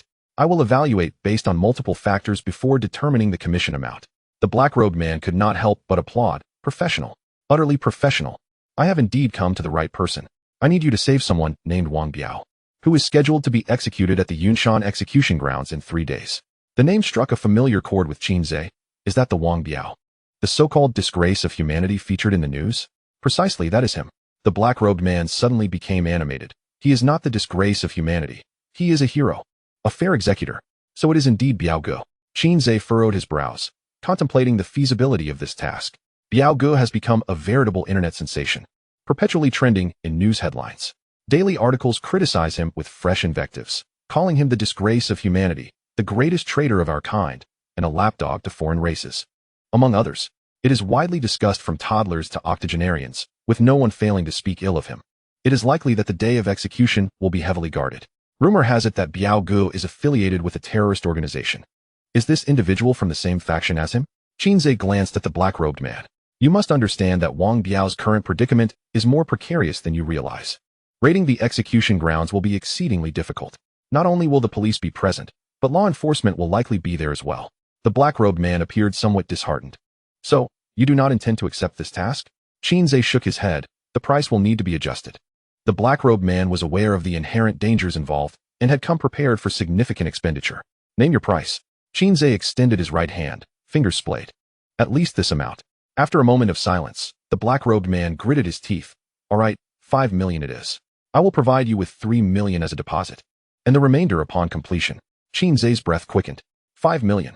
In all honesty, he had initially intended to propose 500,000, and even contemplated lowering it further given the man's silence. It is no wonder the gray areas of the city are so vibrant. There is substantial profit to be made. Qin Ze composed himself, adopting an air of deep mystery. Let it be known, however, that Wang Biao's situation is unique. We cannot guarantee his safe extraction. The black-robed man nodded. I understand the terms.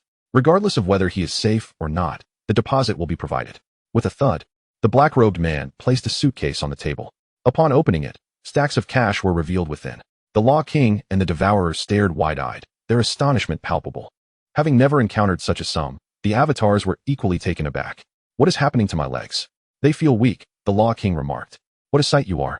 Trembling like that, the Devourer retorted. And what about you? Shaking yet claiming to be accomplished. Qin Ze interjected. Hold on to your chairs. Do not embarrass me. Let us pretend we are accustomed to grand affairs. The three exchanged silent communications. After a shared glance, the Law King and the Devourer gripped Qin Ze's chair, standing resolute. Very well, we shall accept the deposit. Qin Ze closed the suitcase and placed it at his feet. The black-robed man could not suppress his admiration. Truly impressive. An organization with gifted individuals can maintain such composure in the face of so much cash. Once we rescue him, where shall we take him? The black-robed man pondered briefly. There is a crooked-neck tree atop Black Wine Mountain. I will rendezvous there. Understood, Qin Ze replied. The operation will take place in 3 days, during which we will formulate a detailed plan. Should any issues arise, we will consult you. The black-robed man perceived the professionalism of his counterparts and felt reassured. See our guest out, he ordered. The rooster entered at the queue, escorting the black-robed man out, and returned shortly. Has he left? Qin Ze inquired. The rooster affirmed. He has departed. Everyone, come out. Pretending for so long must have tired you. Qin Ze clapped his hands. Avatars adorned with various animal masks emerged from the back room, encircling Qin Ze with eager eyes fixed on the suitcase brimming with money. Opening the case, Qin Ze tossed a handful of bills into the air, exclaiming, "Our first business transaction, a grand opening." The avatars erupted into jubilant cheers. 3 million. One could spend a lifetime and not exhaust it. I want to buy a bicycle. I wish to dye my hair green. Let us divide the money. Qin Ze swiftly kicked the avatar who suggested splitting the funds. Bang. Qin Ze closed the suitcase. I will allocate 1 million for your activities.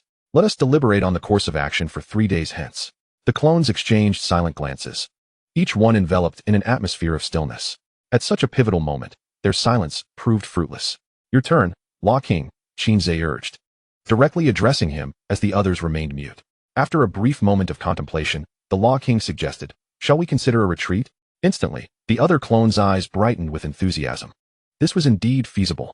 After all, the dilapidated warehouse had only cost a few hundred, and abandoning it posed no significant loss. Assaulting the execution site, however, would be fraught with peril, potentially costing many brothers. Let us flee. The world is vast, and there are countless places to call home. They resolved to relocate immediately. Qin Ze frowned at the thought of their first order of business ending in retreat, pondering how their circus would sustain itself thereafter. I have a plan, announced the Devourer. Half an hour later, Qin Ze made a decisive call. Let it be so. Tomorrow, send 2 brothers to scout Yinshan. 3 heads of mediocrity can certainly outsmart a genius. A room filled with such mediocre minds, under the Devourer's strategy, finally crafted a plan that was, at the very least, somewhat plausible. There must be secrets surrounding Biao Gu. Otherwise, why would so many be invested in him? The Law King interjected suddenly. The Devourer replied, regardless. He will be in our hands first, and we shall uncover any secrets then. Qin Ze shared this sentiment. His curiosity piqued about this so-called disgrace of the human race. Eager to discover the depths of his shame, straightening his attire, Qin Ze proclaimed, "Ladies and gentlemen, our inaugural performance in this world is about to commence. Even if no one applauds, let us remember to take our bows with grace. Is everything in order?" In a narrow, dimly lit room, a dozen figures cloaked in black gathered. They varied in height and build, yet all were shrouded, revealing only their eyes. Payment had been rendered, and only 2 first-level warriors stood among them. Although one possessed a first-level innate ability, his low rank bore little consequence. The tall figure who previously negotiated with Qin Ze remarked, "What if unexpected events arise due to the innate ability? What if they manage to rescue him?" Someone raised a concern. The tall figure scoffed. "Then our task becomes even simpler. Still, I advise you to keep your expectations tempered. If those worthless wretches somehow hijack the execution site, I shall forfeit my head." Chapter 30. The stage is set, Part 1. 3 days later, Yinshan. As dawn broke, the execution site atop the mountain was already teeming with various small-time reporters. The authorities had preemptively announced that the execution would be live-streamed, ostensibly to instill fear in the nefarious. However, the true motive remained shrouded in mystery. As the first rays of sunlight emerged, a police vehicle ascended to the summit. The door swung open, and Wang Biao, shackled hand and foot, unkempt and dejected, was ushered out. Reporters swarmed around him, cameras flashing incessantly. "Wang Biao, over here," they clamored. "What do you have to say about being labeled the disgrace of humanity? Can you share your psychological state during the murders? Those people had no enmity with you. Why did you kill them? 22 warriors. Do you comprehend their contributions to humankind?" Wang Biao abruptly lifted his head, fixing his gaze upon the reporter who posed the last question. They were nothing but a swarm of maggots, aside from becoming flies. They contributed nothing to humanity. I killed them for the sake of justice. His bloodshot eyes burned with fury, his roar akin to that of a frenzied beast. The reporter, taken aback, stumbled, nearly losing his footing. "Hurry up." An officer shoved Wang Biao forward, guiding him to the execution platform. A madman, he's truly insane, the reporter thought, perspiration beading on his brow. Another journalist patted his shoulder in consolation. "These serial killers are all psychologically unhinged. They're all deviants. I've interviewed many before. You get used to it." The rattled reporter clenched his teeth. Such scum should descend into hell. The execution platform was a modest square of 50 square meters, with an iron pillar standing tall in the center. Behind it loomed a structure resembling a dragon gate. A triangular nozzle extended from the central beam, aimed directly at Wang Biao, bound to the pillar. As the execution commenced, the dragon gate would gradually charge its energy. Once fully charged, the energy would converge at the triangular nozzle, unleashing flames reaching 2,000 degrees Celsius. The person on the pillar would be reduced to ash in an instant. From a distance, Qin Ze observed this peculiar instrument of execution through binoculars, marveling at humanity's inventive cruelty. Humans truly possess a knack for devising various forms of torture and death, he mused. The Law King nodded in agreement. Indeed, much like candles and whips. With a swift leap, the devourer landed on a tree, brushing off the leaves from his shoulders. All brothers are in position. Qin Ze donned his mask. In half an hour, we commence our performance. The devourer replied solemnly, aside from us, there's a suspicious group nearby, seemingly with the same intentions. Qin Ze raised an eyebrow. Biao Ge seems to be quite the coveted target. When the action begins, let us be nimble. We cannot allow others to seize our reward. The devourer assured him. Fear not, it will be a grand surprise. Meanwhile, at the pinnacle of Yunshan, Teacher Yao led a contingent of law enforcement concealed within the woods. Have the fish bitten? Teacher Yao glanced at the time. Indeed, many have gathered near Yunshan, but they do not appear to be of one faction, replied an officer. Upon hearing this, Teacher Yao furrowed his brow. The Maka tribe? Not likely, the officer responded. After a moment of contemplation, Teacher Yao declared, let us not concern ourselves with that. We shall proceed as planned. Keep a close watch on them.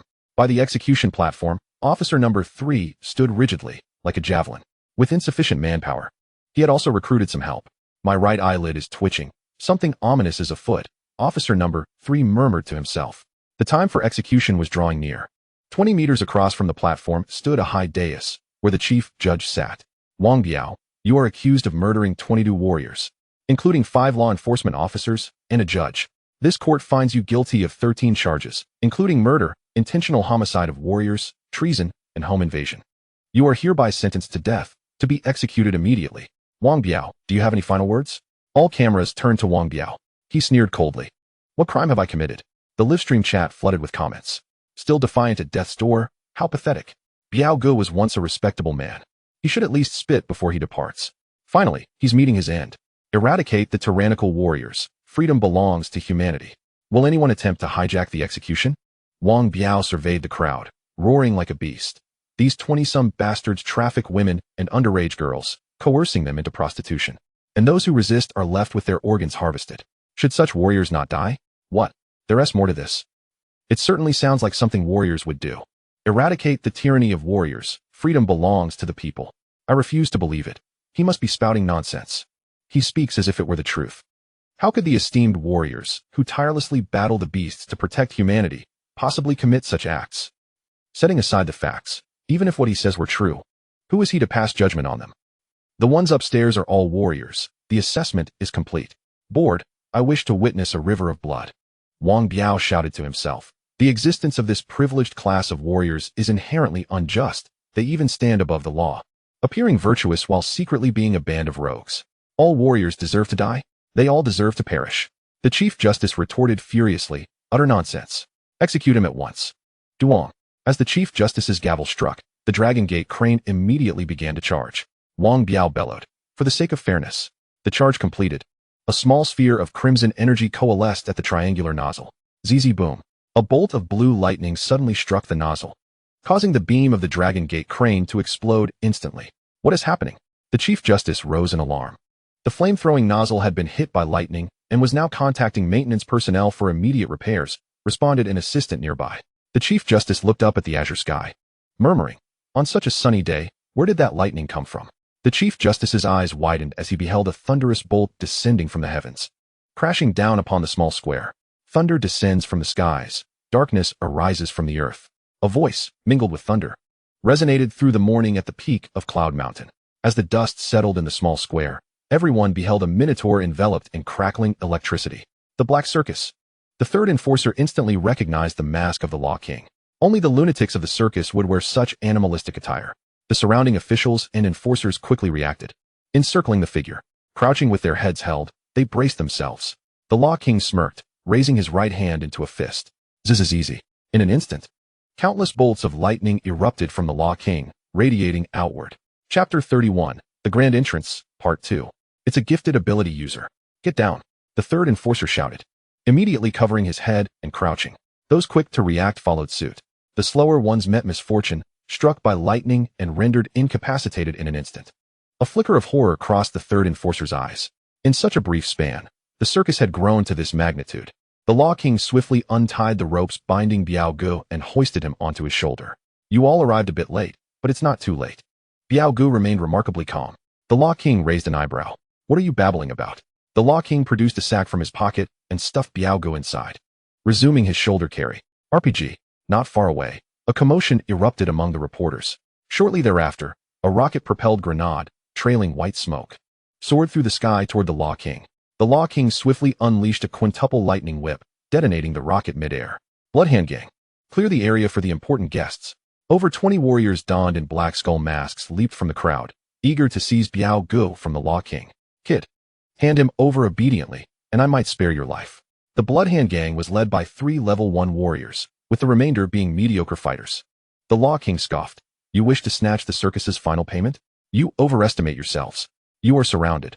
While I'm in a good mood, you should leave quickly. The gang leader laughed. They say gifted ability users look down on others, but today I truly have gained insight. Brothers, charge in, swift and decisive. Do not harm our esteemed guest. The Bloodhand Gang surged forward. The Law King tossed a smoke bomb at his feet, and white smoke instantaneously engulfed the entire small square. Once the smoke cleared, 13 figures donning various animal masks emerged behind the Law King. Brothers, let them experience the might of our circus. The Law King snapped his fingers. The gang leader stared in disbelief. Where did so many come from? Are they conjured? Due to the stringent defenses of Cloud Mountain, Qin Ze decided to consolidate his forces. The combat-ready clones all attached themselves to the Law King, following him into the execution ground. For 300,000. Demacia, Yura, Little Blackies, charge. The clones shouted various bizarre slogans, their spirits high. The gang leader spat vehemently on the ground. Kill.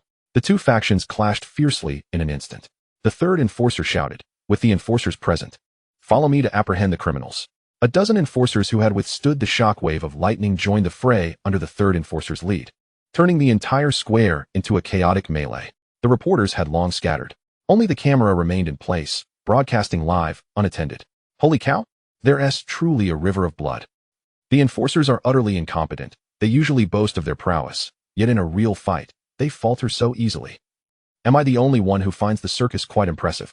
Place your bets. If you believe the Bloodhand can win, wager on the left. If you believe the circus can win, wager on the right.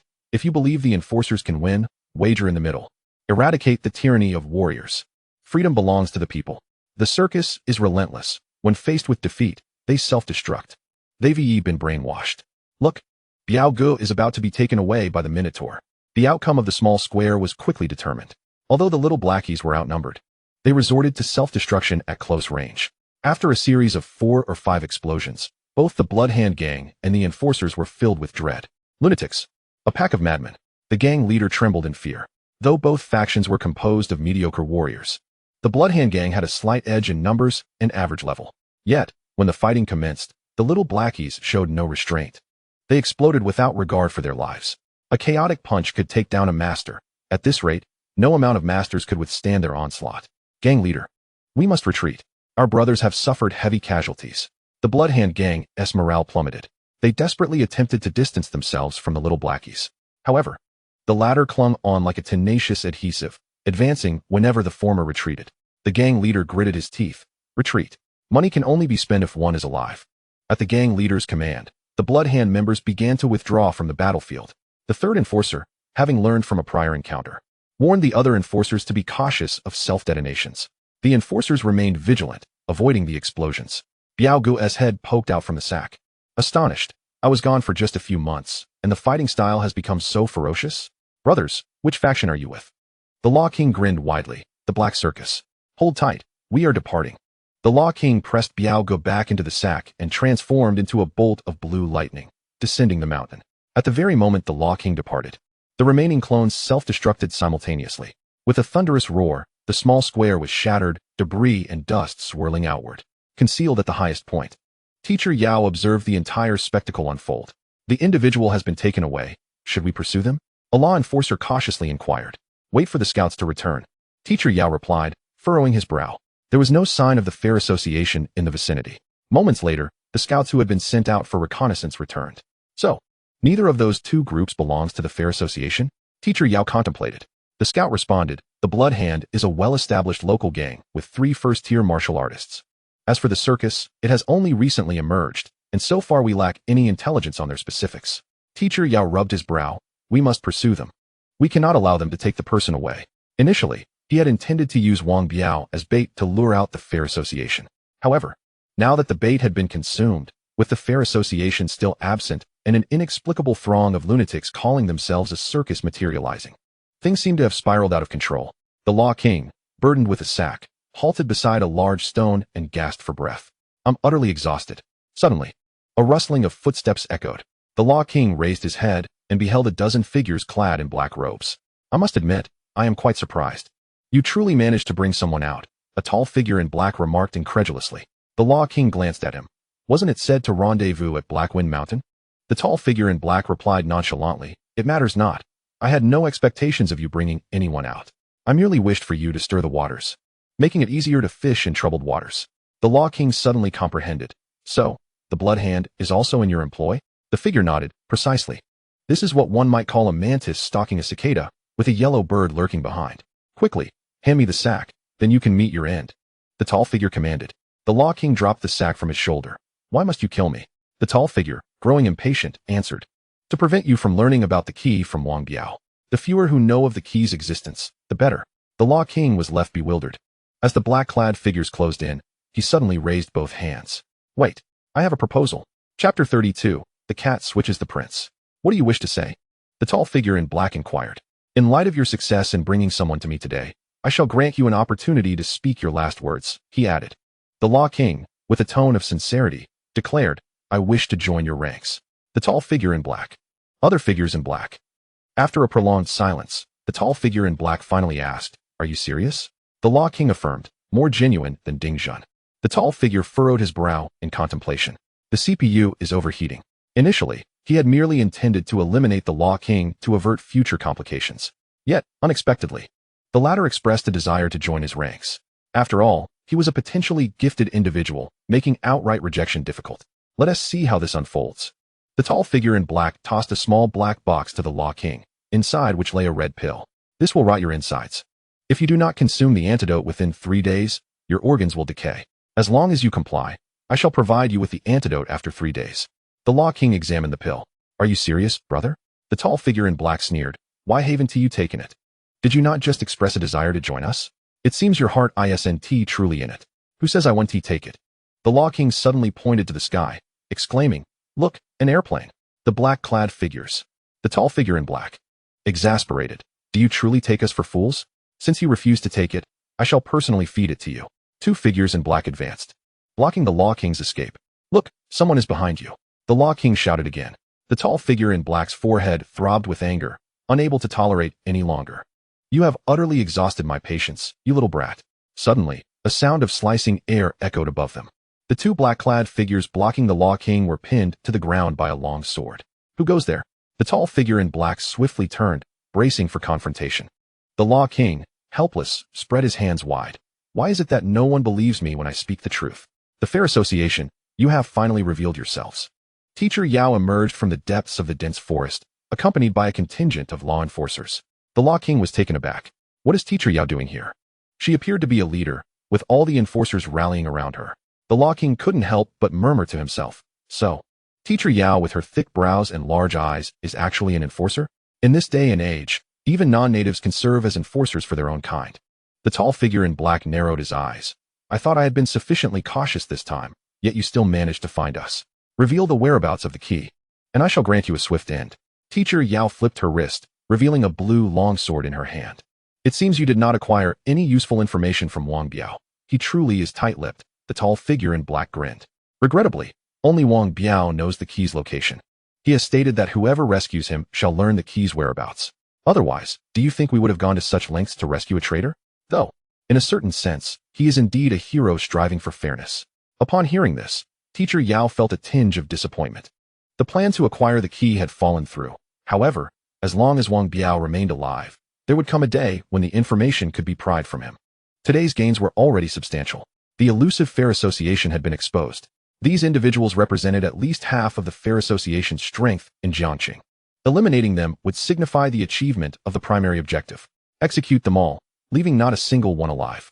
With a single command from Teacher Yao, The enforcers selected their targets and charged forward to engage in battle. Teacher Yao and the tall figure in black had a clear target, the sack containing Wang Biao. The tall figure had gone to great lengths for this operation, solely to rescue Wang Biao. For Teacher Yao, while Wang Biao was initially bait, he still held value and could not be discarded. As these two formidable martial artists surged toward him, the Law King felt somewhat intimidated. I just remembered. I left the gas on at home. Let us meet another day? The Law King tossed the sack aside and transformed into a flash of lightning, fleeing into the distance. Teacher Yao and the tall figure in black both reached for the sack, disregarding the Law King entirely. The tall figure in black was the first to grasp it, only to look up and see Teacher Yao's sword slicing toward him. He casually tossed the sack beneath a tree. Boom. The tall figure's arms trembled as he unleashed the full force of the four-layer counter-curse technique. He resembled a frenzied baboon, raining down punches upon Teacher Yao like a torrential downpour. Teacher Yao continuously blocked with her sword while rapidly retreating. The enforcers of the law are hardly anything remarkable. How dare a mere ant attempt to bait a tiger? Teacher Yao remained unfazed. Although it appeared she was perpetually on the defensive, each block was executed with remarkable ease. Within a mere 2 minutes, the tall figure had thrown hundreds of punches, yet he hadn't even managed to graze the hem of Teacher Yao's attire. Had this been 10 days prior, before my breakthrough, you might have had a chance. Unfortunately, I can now suppress you with a single hand. In the next moment, the distinct aura of a fourth-tier martial artist erupted from Teacher Yao, enveloping the entire battlefield. A fourth-tier adjudicator. The tall figure in black felt a surge of panic. In this desolate place, Jiangcheng, a fourth-tier adjudicator, had emerged. Now he finally realized that Teacher Yao had come specifically for their group. He still believed that the authorities had discovered the clues to the key and were preparing to eliminate Wang Biao to silence him. Little did he know, the true targets were they themselves. Bang! Teacher Yao struck the cloaked figure, sending him flying. Cough, cough, cough. The cloaked man coughed up blood. A deep and gruesome wound gaping on his chest. I understand now. You fear that we might jeopardize your schemes with the Maka tribe. However, we are not the entirety of the Jiangcheng Fairness Association. The skin of the cloaked man suddenly flushed red as he shouted, "Fight for fairness." Swish. A flash of white light, and the towering cloaked man's head was severed by Teacher Yao's sword.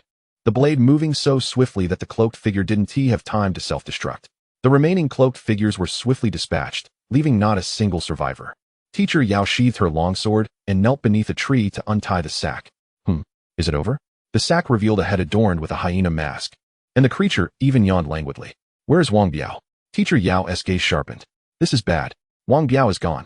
Throughout the journey, that minotaur had been carrying the sack. When did they switch? Teacher Yao was perplexed. If that is the case, then my mission is complete. As she spoke, the hyena person's skin rapidly turned crimson. The proximity was too close. Teacher Yao had no time to draw her sword. Thud. Boom. A massive explosion erupted. As the dust settled, Teacher Yao stood up, her face smeared with dirt. Gazing at the crater left by the self-detonation, she could not help but grit her teeth. The Black Horse Circus. Meanwhile, by a lake near Yunsan, Qin Ze lounged against a rock, basking lazily in the sun, a fishing rod at his side. Splash. The devourer suddenly emerged from the water, a sack slung over its back. Chapter 33, The Fairness Association and the Key. Could you not come from the other side? You scared all my fish away. Qin Ze lifted his hand, retracting the fishing rod. The devourer glanced at the empty hook, disdainfully remarking, with your skills, you could fish for a year and still catch nothing. Qin Ze shrugged. I was deceived. Who told me there were white bass in this lake? Bang. The devourer tossed the sack to the ground, then shook itself like a dog, the blood circulating through its body, instantly drying the water on its clothing. Qin Ze watched enviously. You can break through to the first level without bone tempering. How wonderful. The devourer suspected he was being sarcastic and immediately sprouted several additional arms and legs. You could do this too if you transformed. Although lacking bone tempering, the unpurified soul pearls had mutated the cells. Both the devourer and the Law King had their cells modified by the soul pearls, enabling them to endure greater vitality. They were entirely on the path of beast evolution. In their everyday forms, the Law King and the devourer resembled humans, but in full combat mode. They struggled to control their cellular mutations, revealing a rather unique appearance. The sack was unfastened. With such splendid weather, let Brother Biao bask in the sun as well. Qin Ze tossed a handful of bait into the lake, re-establishing a fishing spot. The devourer opened the sack, revealing Brother Biao, his face ashen, lips white, appearing half dead. Slap. Slap. Wake up. The devourer slapped him on either side of the face. Cough, cough. Brother Biao expelled a couple of mouthfuls of water and slowly opened his eyes. Staring at the two masked figures before him, His mind momentarily froze. You're not members of the Fairness Association? Qin Ze, with his back to Brother Biao, casually replied. It turns out we were hired by the Fairness Association to rescue you, but after the job was done, they intended to dispose of us. The plan devised by Qin Ze and his motley crew was quite straightforward. The Law King, accompanied by a few expendables, would engage in a high-profile frontal assault. They would then stuff the target into a sack and glide over the lake, swiftly tossing the sack into the water. The doppelgangers, already attached to the Law King, would crawl into the new sacks and perch themselves on the Law King's shoulder. The devourer, lurking in the water, would retrieve the sack from the lake and bring it back to Qin Ze. To secure the remaining payment, Qin Ze intended to deliver the person. If not for the sudden appearance of Teacher Yao, the Law King would surely have perished. Qin Ze was livid. Brother Biao grinned. Indeed, that is the Fairness Association style. So how do you plan to deal with me? Qin Ze replied solemnly. First, I have 2 questions for you. What kind of organization is the Fairness Association? Brother Biao paused. You don't know what the Fairness Association is? The devourer stood rigidly beside Qin Ze, akin to a bodyguard. Answer whatever is asked. Brother Biao shook his head. A tiger fallen in the plains is bullied by dogs. In the past, he would not have given a glance to a level 1 warrior like the devourer. He could have killed him with one hand. But now, his life was firmly in their grasp. The Fairness Association strives to create a world of fairness, justice, and equality, devoid of class distinctions. Their slogan is Fight for Fairness. And their mission is to eradicate the tyranny of martial artists, proclaiming that freedom belongs to the people. Qin Ze scoffed, a heap of grandiose nonsense. Brother Biao, you also think the Fairness Association is merely chasing shadows? Qin Ze reeled in his line. The fish had escaped again. Is there truly absolute fairness in this world? Even if the martial artist class disappears, a scholarly class might emerge. I refuse to believe that within the Fairness Association, everyone is equal, and each person's rights are equally significant. Upon hearing this, Brother Biao fell into contemplation. The conflict between the martial artist class and ordinary people is a genuine and escalating reality. Although the Fairness Association is indeed hypocritical in some respects, they genuinely seek to alleviate this discord. Qin Ze shook his head. Such efforts are utterly futile. Eliminating the conflict is not achieved by exterminating all martial artists. It merely addresses the symptoms, not the root cause. Just as you said, if the Fairness Association ultimately succeeds, how can you be certain it won't become the new martial artist class? Brother Biao fell silent, his CPU overheating. His mind struggled to comprehend so much. He simply felt that Qin Ze's arguments were quite reasonable. Should they do nothing? Allow martial artists to defecate and urinate atop everyone's heads? Finally, Brother Biao found a counter to Qin Ze's words. I merely assert that the Fairness Association is heading in the wrong direction. If all martial artists perish, who will combat the beasts? Can the Fairness Association's motley crew handle it? This world is fundamentally decayed. What is needed is a restructuring of order. Brother Biao was clearly a martial general. No matter how much philosophical discourse one might engage in with him, his small mind could not grasp it. After all, you are still part of the Fairness Association. I can't be bothered to debate with you. Brother Biao sat cross-legged, pondering for a moment. Although I don't understand much of what you said, I find it quite reasonable. Moreover, I am no longer a member of the Fairness Association. Brother Biao sat up. These people are too rigid. They must obey orders for everything. Just kill them directly. All this dithering is infuriating. Qin Ze nodded. Indeed, he was a martial general. I refused to follow orders, and thus I was expelled. However, I still think the slogan Fight for Fairness is rather commendable. Qin Ze, I have no desire to delve into the grievances between you and the Fairness Association.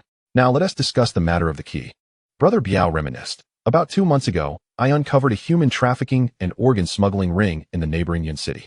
Following the trail, I ultimately discovered that the masterminds behind it were several martial artists.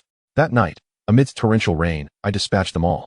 Consequently, I obtained the key. As he spoke, Brother Biao removed his shirt, revealing a small tree tattoo on his chest. The tattoo, a mere 10 centimeters long, appeared vividly lifelike. This was the key. Qin Ze examined the tattoo, but saw nothing particularly remarkable. A key to where? Brother Biao scratched his head. I have no idea. At that time, it was a sapling about the size of half a palm, planted in a flower pot. They claimed it was the key to unlocking a new world. I was too disinterested to listen to their incessant chatter and ended up slaying them all. Qin Ze remarked, excellent. My stereotype of mindless martial artists has deepened. I touched that sapling, and it transformed into this.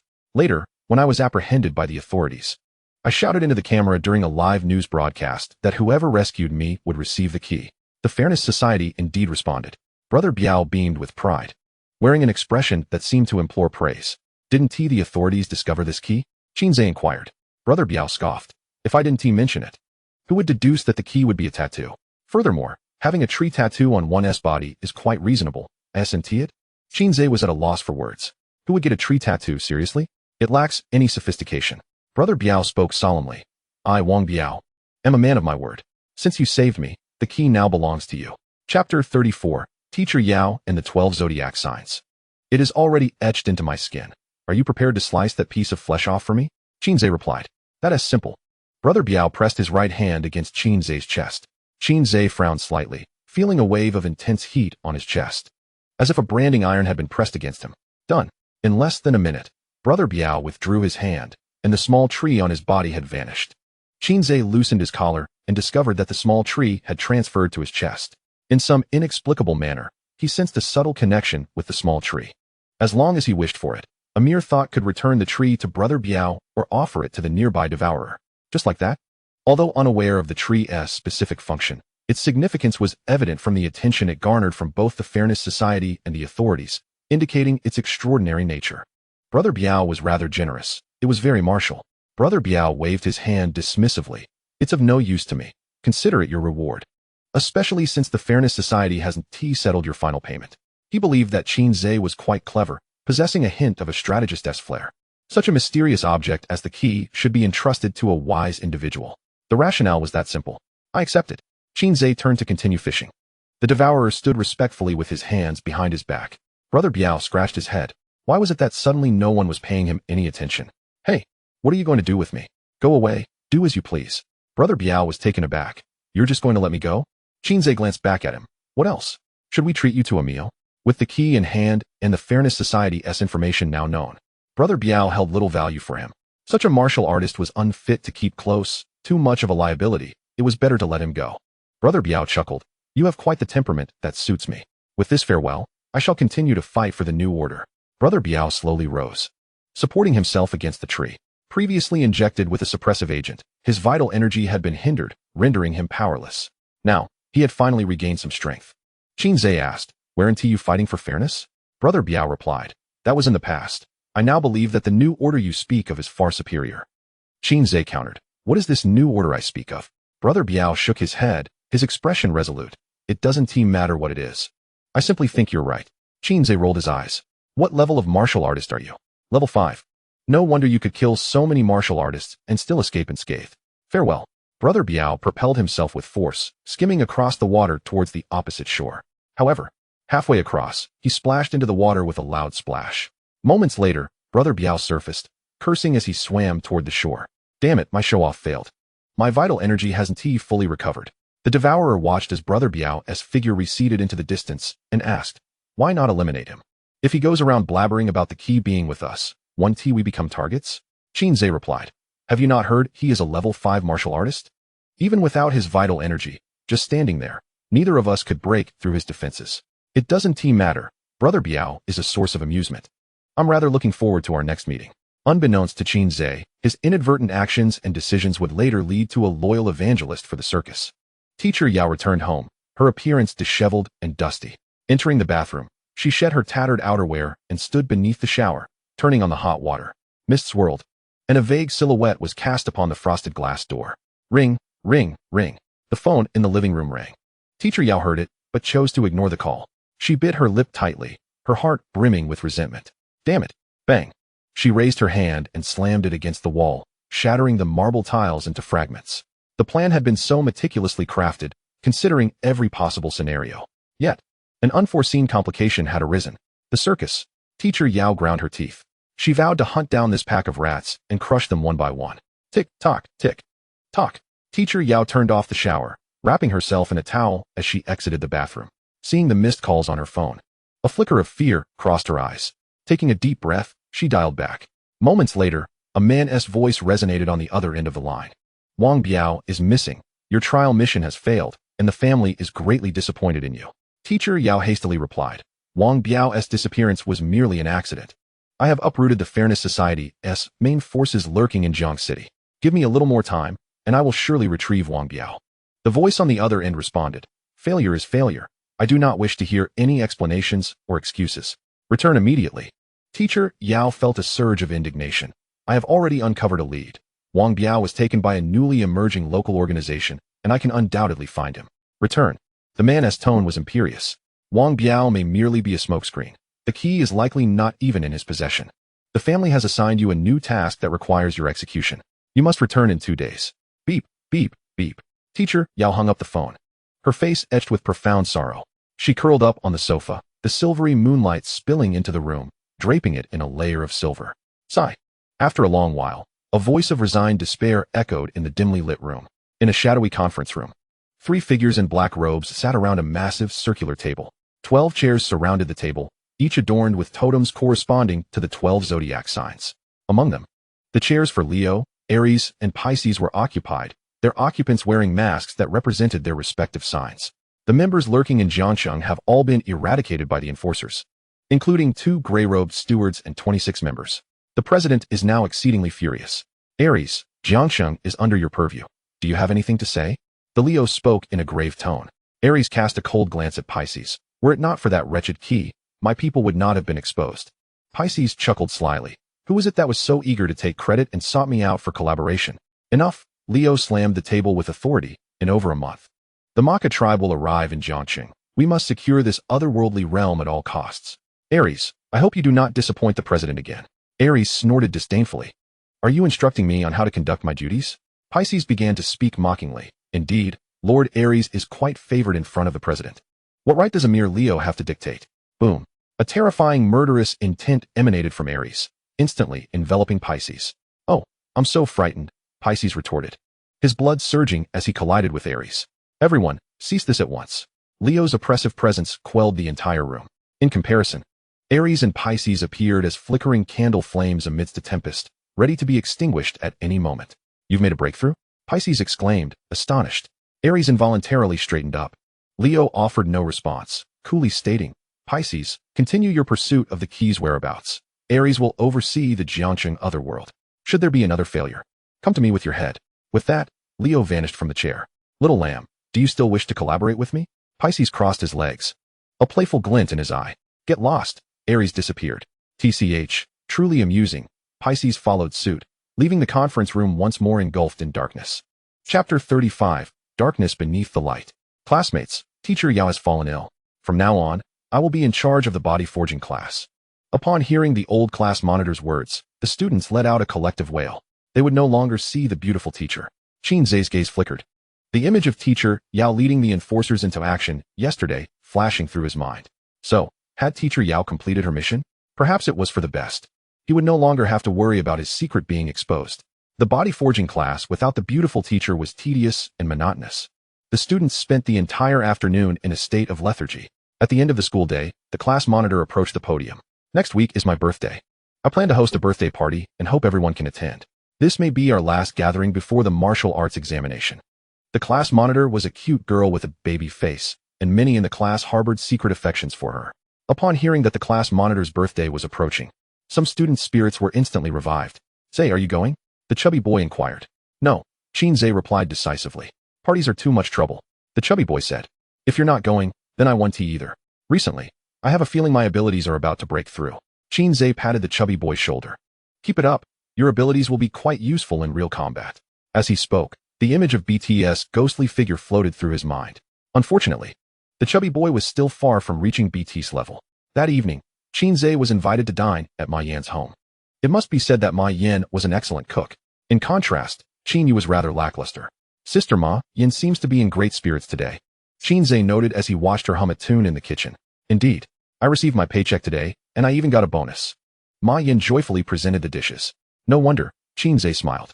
To afford medicine for her paralyzed mother, Ma Yan worked tirelessly, often taking on multiple jobs. Seeing her life gradually improve brought Qin Ze great joy. He had offered to lend her money, hoping it would help her mother recover sooner, but Ma Yan declined. Feeling the debt would be too great and not knowing how to repay it, Ma Yan possessed her own stubbornness. Suddenly, a loud crash echoed from the kitchen. Ah! Qin Ze rushed in to find Ma Yan staring blankly at her finger, which had been cut and was bleeding. Are you all right? He asked, shaking her shoulder when she showed no reaction. Sister Ma Yan, should we go to the hospital? Her gaze finally returned to normal, and her body shuddered. No. It's nothing. I just slipped. I spent an hour making braised pork. She lamented over the shattered plate and the spilled food on the floor. Qin Ze grabbed a broom to clean up the fragments. There was still enough food left. During dinner, Mayan suddenly said, "Our company has received a new batch of Qi gathering pills. Do you need any? I can get them at the internal price." Qin Ze shook his head. "Qi gathering pills are of no use to me right now. My Qi C has reached its limit. No amount of pills will help. What I need most is bone tempering." "All right then, just let me know when you need them." After finishing dinner, while Ma Yin was washing the dishes in the kitchen, Qin Ze quietly left some money behind before departing. In a high-end private room at the Jiangxing Grand Hotel, 3 middle-aged men were exchanging toasts. "Damn it. What is the enforcement doing that allowed that Wang Biao to escape?" The Mediterranean man cursed. "Let him run. He probably won't dare to be so brazen in the future." The bespectacled man replied, "The urgent priority is to replenish our supply." The bald man added, "That idiot caused a scene, disrupting our supply chain." The dead ones were all suppliers. It's been ages since Feng Lu had fresh blood, and all organ transplant operations have come to a halt. The bespectacled man sighed. "Last quarter's financial report was halved. We cannot afford to continue this way." The bald man looked at the Mediterranean man. "Old Zhao, you've been in charge of the supplies. You can't falter at this critical moment." The Mediterranean man smiled slightly. "Rest assured, I've already found a new partner. That's why I called everyone here today." Knock, knock, knock. A sudden knock interrupted them. The Mediterranean man's eyebrows raised. "Here he comes." As the private room door opened, He Guang hurriedly entered, although he had been mentally prepared. Seeing the faces of the 3 men still stirred a tempest within him. Though the He family was a leading martial arts family in Jiangxing, they felt somewhat inadequate in the presence of these 3. "Apologies for being late. There was traffic," He Guang quickly explained. The Mediterranean man replied, "Let me introduce you. This is He Bai, the second son of the He family in Jiangxing. His elder brother is a major in our city's defense department and a level 3 martial artist. He Guang will soon break through to a level 2 martial artist as well, a promising young talent." Hearing this, He Guang was taken aback. "Not at all. I owe everything to the resources you have provided." The Mediterranean man smiled, clearly pleased. The bespectacled man asked, "You know why we've called you here, don't you?" He Guang nodded. "Mr. Zhao has already briefed me. You need fresh supplies, and I am quite familiar with Jiangxing. I will take charge of this matter from now on." The bald man remarked, "Young man, work hard. As long as we have meat to eat, you shall not be deprived of your broth." He Guang stood up to pour drinks for the 3 men, then raised his glass. "The younger generation will not hesitate to traverse fire and water for the 3 esteemed seniors." The private room once again filled with clinking glasses, the atmosphere lively and spirited. "I estimate I can only work for the seniors until the end of the year. Next year, I will venture into the abyss." The bald man discerned the underlying meaning behind He Guang's words. "As long as your work meets our expectations, you shall never have to face the abyss again." He Guang was elated. Having visited it once, he had no desire to return. The terror of confronting the otherworldly beasts was an experience he wished never to relive. "Thank you, Senior. I shall not disappoint you." This morning's practical lesson involved a field trip to the Black Mountain Research Institute. Classes 1 through 3 comprised the first group. The bus was already parked on the playground. "Everyone, disembark and gather," announced the old class monitor early in the morning. Practical lessons were a staple at the end of each semester, typically involving visits to companies related to martial arts. The Black Mountain Research Institute specialized in the study of various martial arts elixirs and techniques, and it was rumored to also conduct research on otherworldly creatures. Due to the generous benefits offered by the institute, fresh university graduates yearned to secure a position there. Furthermore, the institute had a scholarship fund that would select outstanding students for contractual agreements. Upon receiving the scholarship, graduates were obliged to work at the institute for a decade. As they boarded the bus, Qin Ze felt a flicker of anticipation. Lin Siyuan was a researcher at the Black Mountain Research Institute, and the alpha reagent originated from there.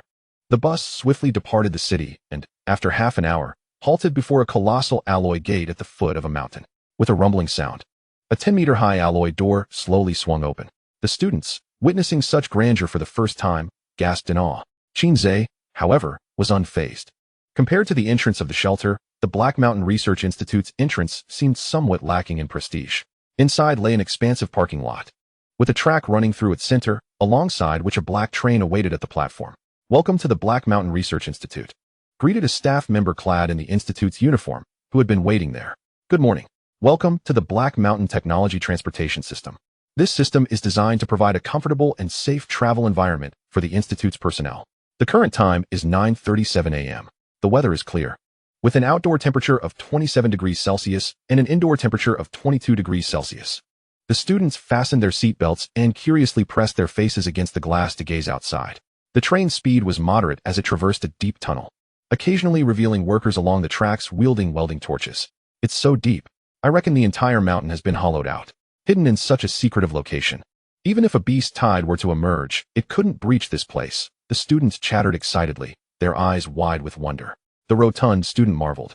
My family's company collaborates with the Black Mountain Research Institute, yet this is my first visit. He mused about whether to gain some experience at the institute before returning home to inherit the family business, but that thought had now dissipated. Throughout the journey, Qin Ze maintained his composure.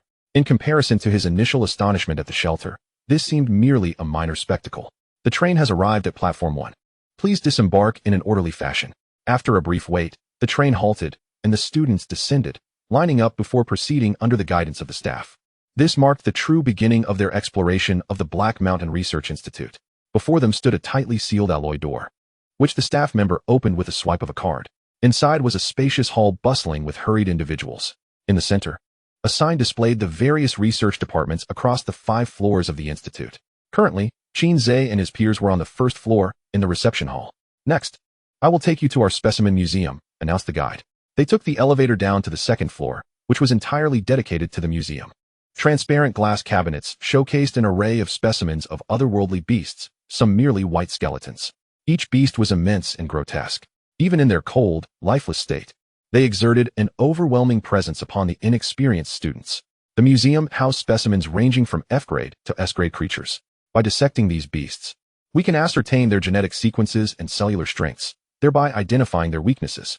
Hence, the fight against these creatures is not solely the domain of martial artists, but also involves a vast number of researchers.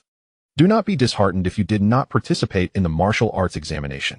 Securing admission to a reputable university is commendable, and after graduation, you are welcome to join us at the Black Mountain Research Institute. The staff member quickly elaborated on the institute's advantages and various benefits. Qin Ze discerned that this was less of a practical lesson and more of an advertisement for recruitment. After touring the specimen museum, the group proceeded to the elixir development department. Through transparent glass walls, they observed the tense expressions of the researchers inside, meticulously clad in protective gear, even wearing goggles. The elixir development department primarily focuses on creating various healing potions and energy-gathering pills required by martial artists. Occasionally, we receive orders from the front lines to develop corresponding medicines. Presently, the elixir development department is in dire need of personnel. Students who did not partake in the martial arts examination can apply for relevant majors at university and join us upon successful graduation and interview. The staff were particularly welcoming to students who had not taken the martial arts examination, showering them with attention. Meanwhile, Qin Ze and his fellow martial artists found themselves sidelined. This is rather pragmatic of them, the rotund student remarked. Qin Ze chuckled. If you possess no value to them, merely being allowed to tour is already a privilege. What more could you desire? After concluding their visit to the development department, Qin Ze felt an urgent need to relieve himself. Teacher, I need to use the restroom. The staff member replied, just go straight and take a right. He was unperturbed by the possibility of Qin Ze wandering into restricted areas. The institute had doors every few meters, and without a keycard, one could not venture far.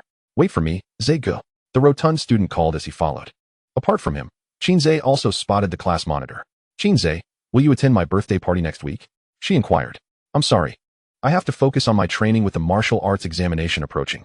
Qin Ze responded. I see, she replied, her eyes dimming slightly. As Qin Ze and the rotund student stood side by side, the latter remarked, the monitor likes you.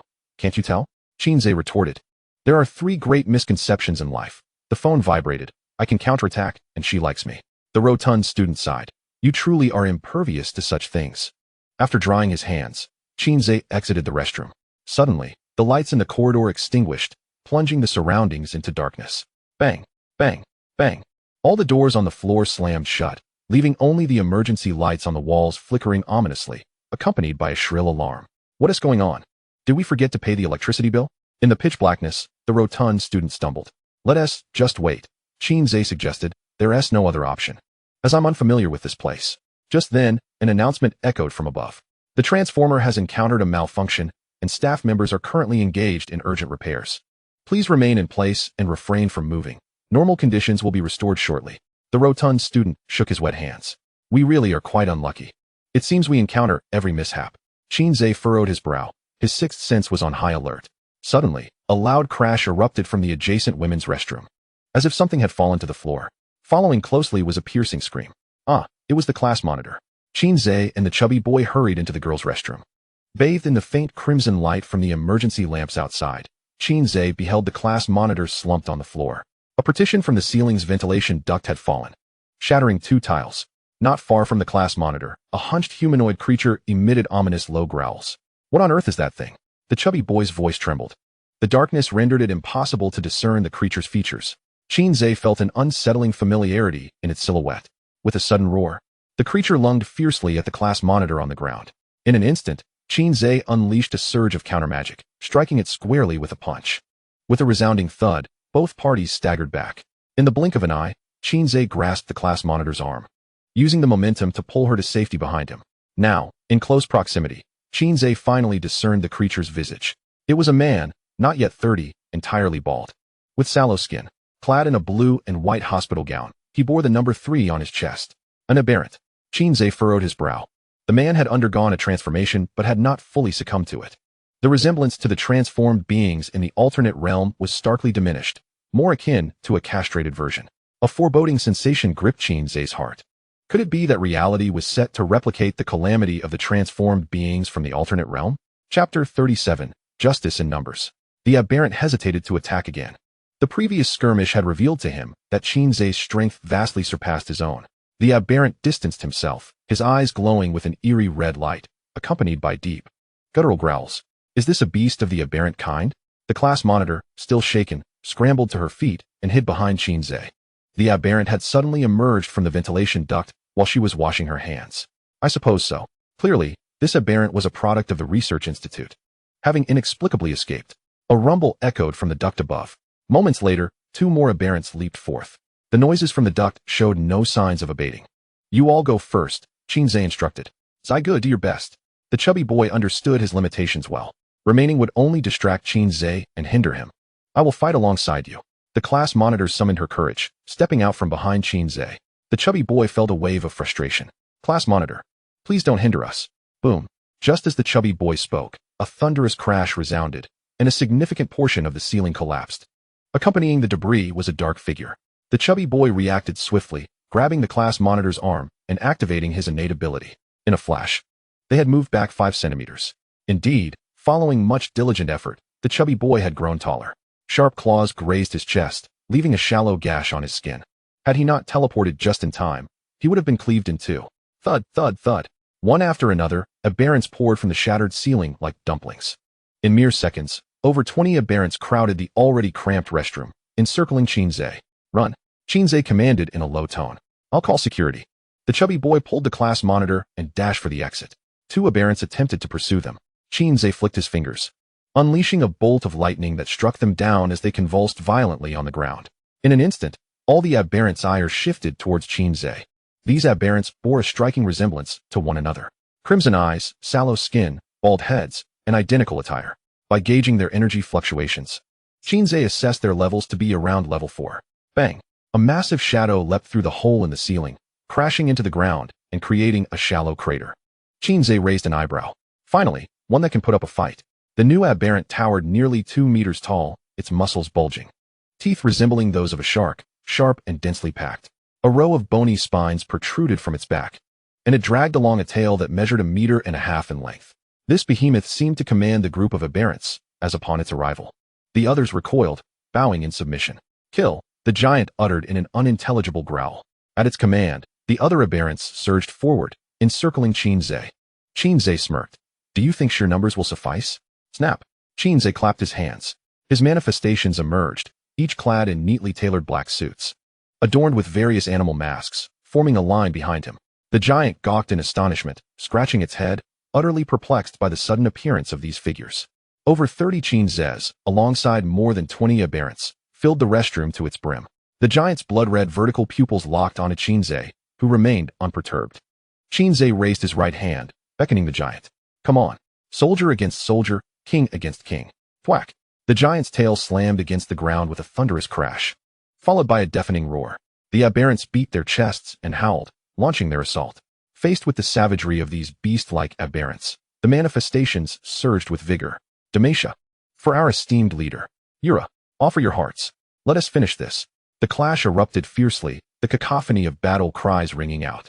The manifestations generally ranged from levels 4 to 5, matching the aberrants in prowess. The skirmish was fiercely contested, but with the greater number of manifestations. They began to gain the upper hand in this righteous brawl. Were the restroom not so confined, Qin Ze would have summoned an additional 20 or 30 manifestations. Flank him. Target his lower half. I'll feign weakness to lure the enemy, and you strike from the side.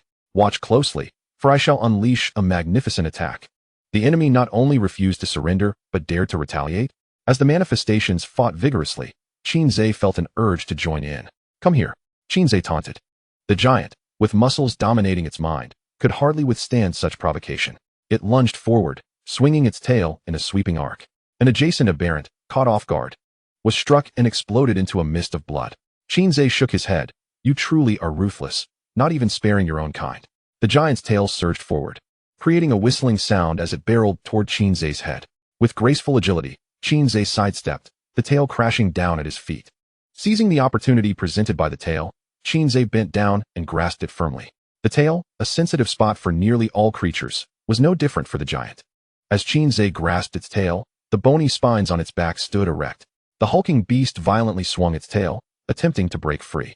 However, it soon realized that Qin Ze's grip was akin to that of a steel claw. The more it struggled, the tighter his hold became. Are you ready? Qin Ze whistled, thrusting his hips forward with great force. Like a hammer, the hulking beast was sent soaring into the air. It crashed through the wall of the women's restroom, tumbling into the adjacent men's restroom. Qin Ze clapped his hands and stepped into the men's lavatory, where he found the beast sprawled in a stall, its head resting upon the toilet. The creature shook its head and rose from the floor, clearly seething with anger. Within Qin Ze, a surge of vital energy erupted, and a layer of counter-magic began to operate. Just as he was about to deliver a righteous punch, the beast's eyes suddenly glimmered. An eerie crimson light enveloped the entire space, albeit for just a fleeting second. Qin Ze found himself immobilized, as if ensnared by the Monkey King's binding spell. His internal energy stagnated as the hulking beast charged at him, pinning him against the wall of the women's restroom. Qin Ze was rendered powerless, unable to resist. The creature's tail slithered around from behind, its tip peeling back like a banana to reveal a sharp, bony spike, which hovered ominously above Qin Ze's forehead. A playful smile spread across the beast's face, igniting Qin Ze's curiosity. A gifted mutant, how intriguing. It was his first encounter with such an individual. Surely, it didn't think it had him cornered? A smirk crept upon Qin Ze's lips, and a flicker of lightning danced in his eyes. Chapter 38, I am impressed. With a crackle, a bolt of furious lightning struck the beast's chest. With a wail, the hulking creature was sent hurtling back into the men's restroom. Qin Ze landed on the ground, his body crackling with blue arcs of electricity. Gifted abilities do not require the consumption of vital energy. Instead, they are activated by mental force. With merely a thought, the ability can be instantaneously unleashed. This is why individuals with gifted abilities are so highly sought after. Unlike martial artists, they do not need to gather vital energy and can cast spells without any preliminary gestures. How's it going, little pup? We're all done here. It's just you who's left to finish. If you need assistance, do let the elders know. My true form is indeed a rare treasure. The battle of the clones had concluded. All mutants had been dealt with, and the clones suffered no casualties, given their numerical superiority. In such a favorable situation, even a pack of dogs could secure victory. The clones either squatted on the ground or poked at the corpses beneath them, idly passing the time. Qin Ze's voice, laced with a hint of thunderous power, resonated with an echo.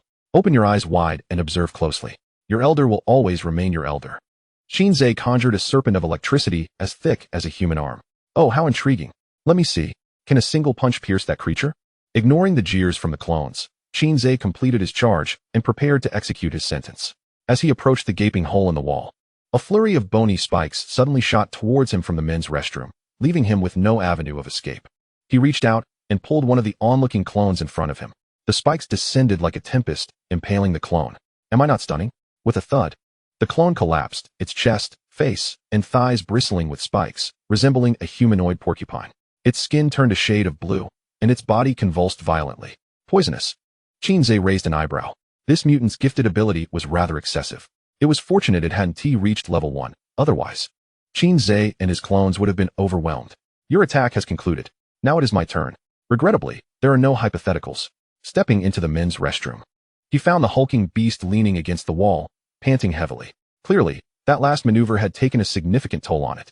Upon seeing Qin Ze unscathed, the beast appeared momentarily taken aback. With a roar, it summoned its remaining strength to lunge at Qin Ze. Prepare to face the wrath of thunder. Qin Ze unleashed a straight punch, and the electric serpent on his arm surged forth like a wild stallion, crashing into the beast's chest. In the dimly lit space, the room erupted with lightning. Within a heartbeat, the electric serpent pierced through the beast's chest, obliterating its massive form. The serpent detached from the beast and barreled into a stall. Boom. The toilet exploded, debris flying everywhere. Qin Ze scowled as he stepped back, narrowly avoiding a deluge of excrement. Who doesn't flush after using the toilet? The hulking beast collapsed, a gaping hole in its chest, smoke rising from it. The air filled with the acrid scent of burnt flesh. There was no soul gem. One of the clones had even extracted the beast's intestines. Yet no signs of a soul gem were found. It is well known that mutant creatures with gifted abilities possess soul gems, as these gems are essential for the inheritance of such powers. Neither the ordinary mutants nor those with gifted abilities had soul gems within them.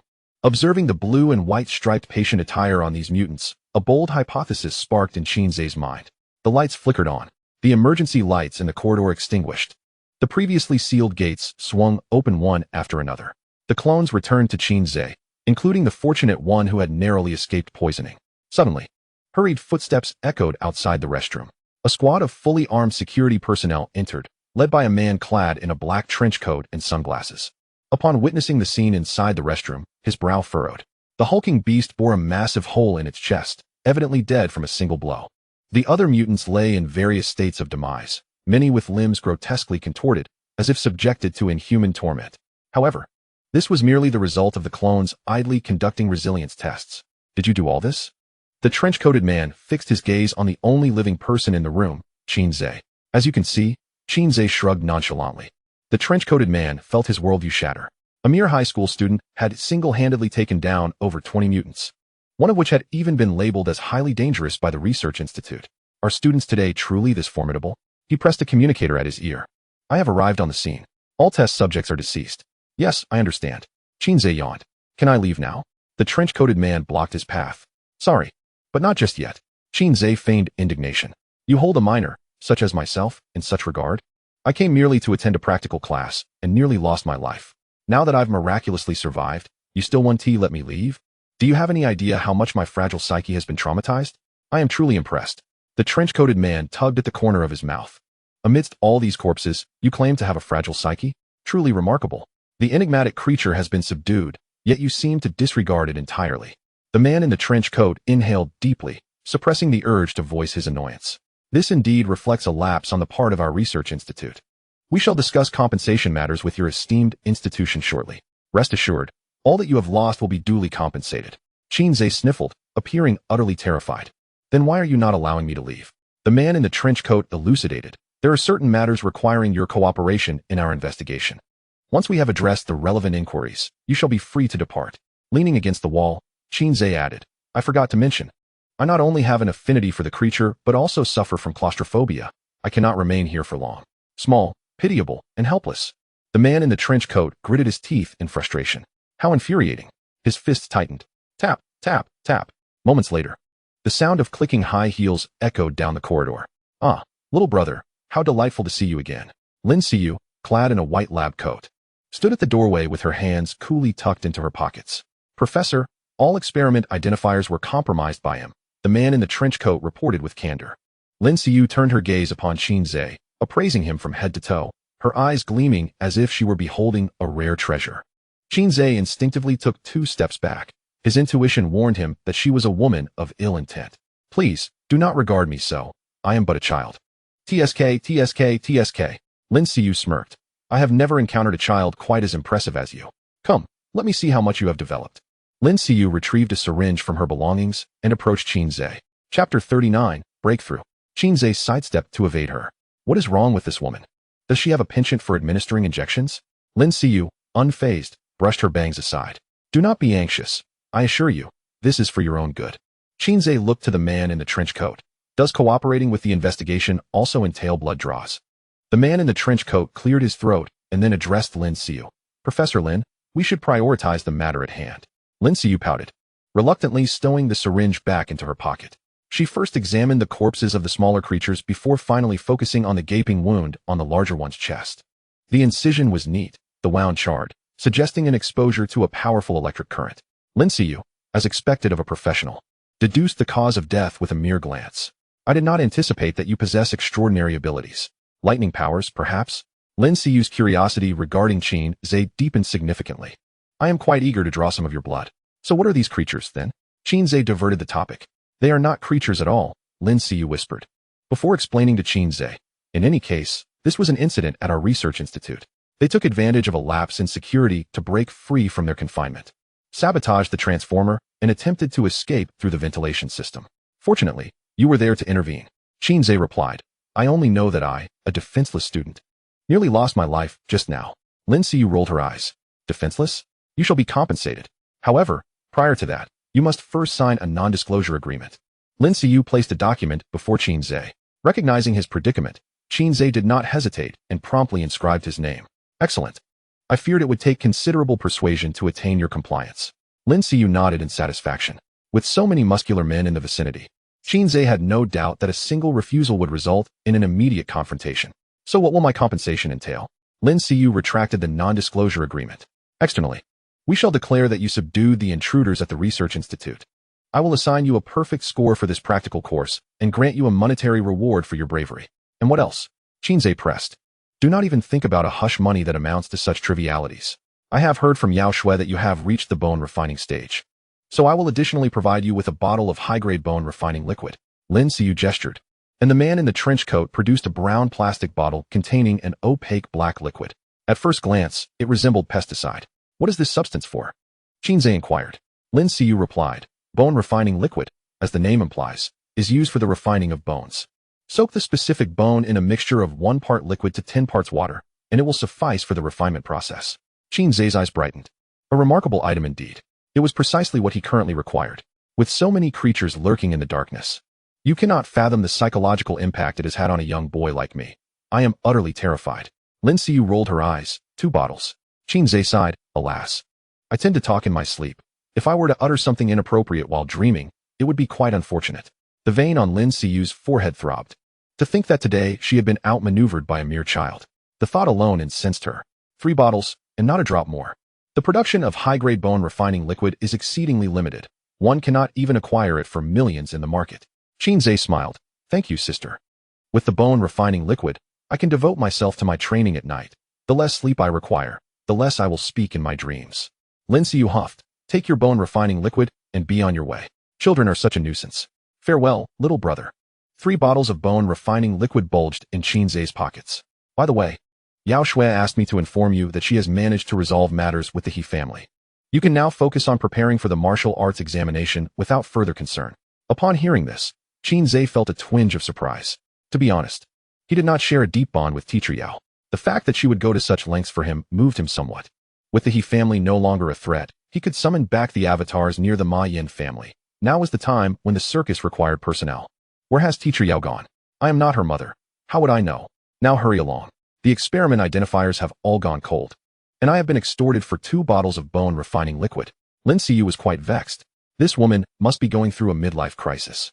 Qin Ze thought to himself, such a dog-faced woman, so quick to change her demeanor. Ze Gu, you have finally emerged.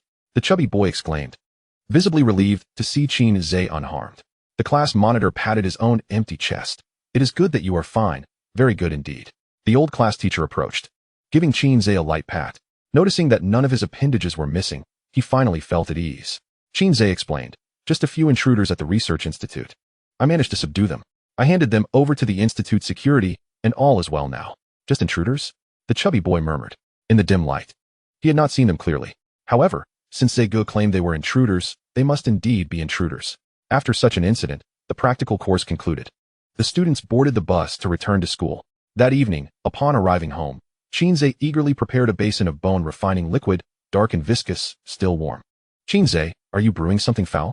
Thankfully, it is not edible. Quickly, dip your hand in to see what it feels like. I am feeling rather hungry just looking at it. This one is particularly significant. The avatars began to revel in their mischief. As opportunities to witness the main body's enjoyment were scarce, Qin Ze inhaled deeply, swiftly plunging both hands into the basin. A tingling sensation coursed through his fingers, instantaneously spreading throughout his entire being. Ah, what bliss! It felt akin to wielding a magnificent sword. Have you ever experienced it? I can only dream of such an experience. The sensory sharing between the main body and the avatars allowed them to savor the exquisite touch of the bone-quenching water. I must admit, this indulgence has indeed accelerated the bone tempering process. If it was previously akin to first gear, it now seems to have shifted to second. At this rate, it won't take more than half a month to complete a full tempering session. It appears there is potential for even greater speed. Qin Ze ventured to the restroom once more, mixing another basin of bone-quenching water for the avatars to indulge in as well. After all, it was all freely obtained. Having produced it, it was only fair to enhance the avatar's progress. Soon, the room was filled with a symphony of muffled moans. Subsequently, Qin Ze took a week off to focus on bone tempering at home. He yearned to keep his hands submerged in the water for 24 hours a day, to the point of becoming somewhat waterlogged. The avatars, too, lamented their plight, their hands transformed into pale, chicken-like appendages. However, the results were remarkable. By the end of the night, the final bone necessary for the initial tempering had been successfully refined. As the sun dipped below the horizon, Qin Ze resolved to make a decisive breakthrough that very night. Dingling. The phone rang. Qin Ze, I've bought a chicken. Come over for dinner. Ma Yan always thought of Qin Ze when she acquired delicious food. After discovering the money Qin Ze had left behind last time, she had insisted on returning it.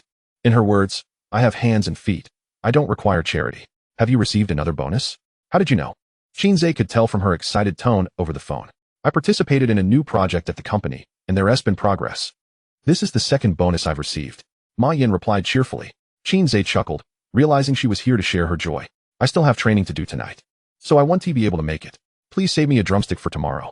Over several meals together, they had become quite good friends. All right then, I'll save one for you. Keep up the hard work and become a martial artist. Qin Ze wanted to say that by tomorrow night. He would already be a first-tier martial artist, but he refrained, opting instead for a vague I will. After ending the call with Ma Yan, Qin Ze placed his right hand back into the bone-quenching water. This was the final batch. After a week of relentless tempering alongside his avatars, the bone-quenching liquid had been completely exhausted. However, dawn was just around the corner. Qin Ze focused his vital energy, continuously refining the thumb of his right hand. The process of blood and energy tempering was indeed painful, akin to repeatedly crushing a finger with a heavy object. Yet the bone-quenching liquid felt immensely soothing. Similar to a calming agent, this experience of contrasting sensations persisted for over 2 hours. Splash! Qin Ze lifted his right hand. The last phalanx required for the initial tempering had been successfully refined, marking the culmination of the entire right hand as refinement. While his fingers did not gleam like those of a master chef, Qin Ze could distinctly sense the transformation. His energy reservoir had notably expanded, swelling several folds. An unceasing flow of vital energy surged forth from his reservoir, fervently cleansing his limbs and bones. It felt as if dozens of delicate, boneless hands were kneading, pressing, and massaging his body. Under the relentless onslaught of energy and blood, his meridians gradually thickened. This enhancement would allow for the passage of greater amounts of vital energy in a shorter time, facilitating explosive combat capabilities. A quarter of an hour later, Qin Ze opened his eyes and exhaled a breath of stale air. Bang! Bang! The avatars on either side ignited 2 confetti cannons, colorful streamers cascading down upon Qin Ze's head and shoulders. Another avatar popped open a bottle of champagne, spraying it everywhere. From this moment on, I am a first-tier martial artist. Henceforth, our brothers will start as level 5? Damn it, I was born too early. I toiled tirelessly to just reach level 5. No worries, you can always start anew. Shall we throw a party to celebrate? The last memorial service hasn't even been held yet. Then let us do both. Hooray! A memorial service party. The 40-odd avatars busily chattered in the living room. Qin Ze, uninterested in their antics, felt ravenous after a day without food and headed to the kitchen for some noodles. Upon exiting the kitchen with his bowl of noodles, he was struck by the heavy and eerie atmosphere outside. The avatars stood solemnly in 3 rows before a large photograph of Qin Ze. Dear friends and family, good evening. Today marks the memorial service for Qin Ze. Dozens of brothers have sacrificed their flesh and blood to facilitate the main body's breakthrough. From now on, our future brothers will no longer need to toil through the wilderness. They shall be born as level 5 martial artists. This is not merely due to the generosity of the main body, but because we have existed. One avatar, acting as the host, recited a heartfelt eulogy prepared in advance. The other avatars bowed their heads, their expressions sorrowful. Leaning against the kitchen door, Qin Ze slurped his noodles while observing his own memorial service. How peculiar it was to attend one's own memorial service. The monument inscribed with his name would forever commemorate all he had accomplished. History would not forget. Nor would we. The avatars placed a wooden plaque, over a foot long, in front of the photograph, bearing the words Monument of Qin Ze. They bowed once. They bowed twice. They bowed thrice. The ceremony concluded. The avatars performed their bows in unison. The host moved the photograph and monument aside, a smile gracing his lips. The memorial service has ended. Now it's party time. The speakers blared with pulsating DJ music, and the host jumped onto the table, thrashing his head wildly as the other avatars danced to the rhythm. In an instant, chaos reigned. The atmosphere held not a trace of sorrow. It was utterly mad. After finishing his noodles, Qin Ze returned to his room. He lay back in comfort. Having suppressed himself for so long since his arrival, he decided to indulge just this once. Now that he had successfully broken through to become a first-tier martial artist, he finally possessed some means of self-defense. Qin Ze contemplated whether to venture into the foreign realm immediately, not only for the soul orbs on the floating island, but also to validate the speculations within his heart.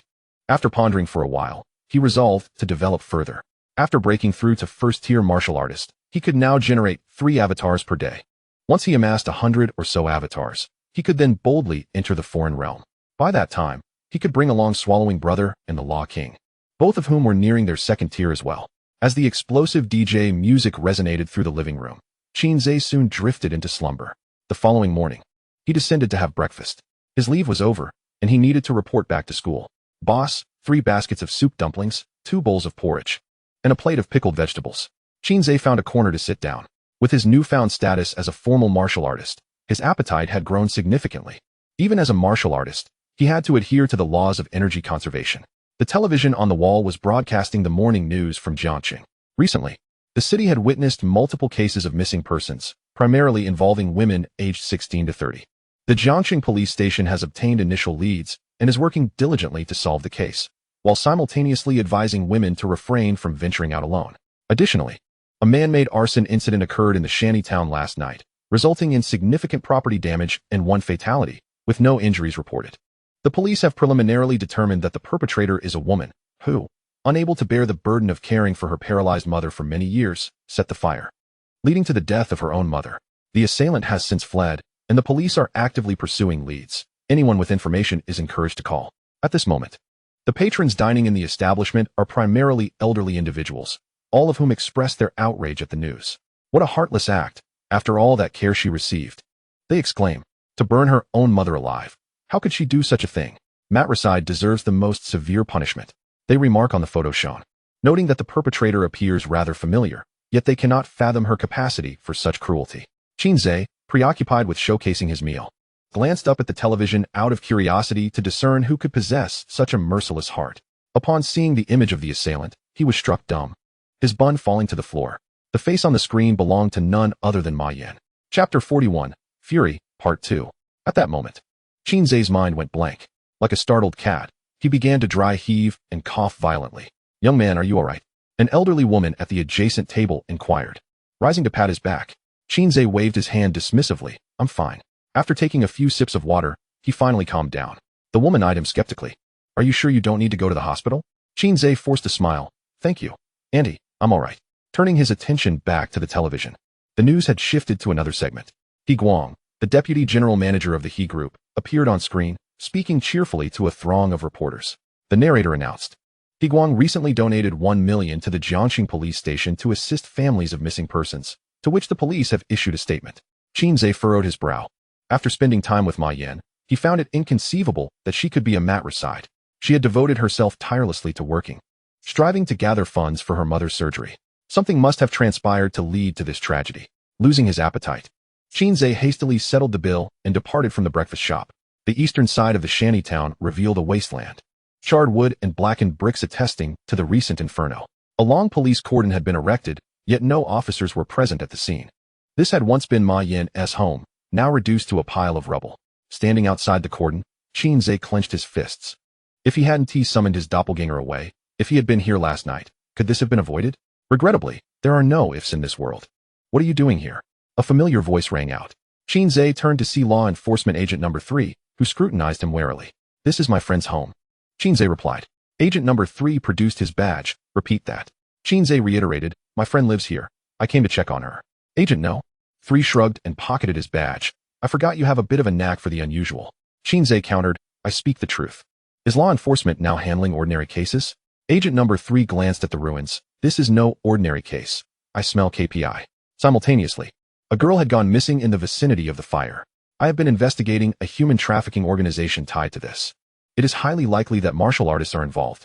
Qin Ze pondered. Are these two cases connected? Agent number 3 replied coolly. Who knows? Since you are a friend of the suspect, you'll need to cooperate and provide a statement. With a flick of his wrist, Agent No. 3 produced a small notebook from seemingly nowhere. I can divulge information, but I have a condition. Agent number 3 grinned. You're negotiating with law enforcement? Qin Ze responded. As far as I know, Ma Yin is reclusive and has few friends. If you wish to learn anything about her, you must come to me. Of course, you could choose not to, as I am not a party to the case and have no obligation to assist you. With that, Qin Ze turned to leave. Agent No.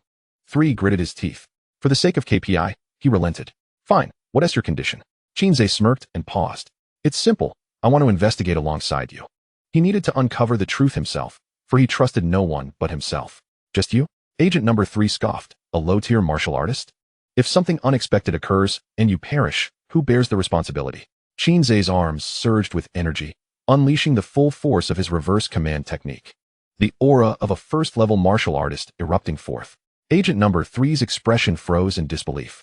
A mere high school student, yet a first-level martial artist? It was utterly astonishing. Now, am I qualified? Qin Ze steadied his breath. Agent number 3 tilted his head. All right, I'll agree, but all actions must adhere to my directives. Qin Ze replied. I will do my best. From then on, Qin Ze answered every query, imparting all he knew about Ma Yin to Agent number 3. Agent number 3 mused. According to your account, she is an exceptionally devoted daughter. It seems implausible she would commit matricide. Qin Ze affirmed. That is precisely why I must ascertain the truth and clear her name. Agent number 3 nodded. Indeed, that is only fair. Follow me, from now on. You are my assistant. Agent number 3 led Qin Ze to the adjacent house to Ma Yan's and knocked firmly on the door. Who is it? Came a cautious voice from within, hesitating to open the door. Law enforcement, we have questions. The door creaked open just a crack, revealing half of a middle-aged man's face.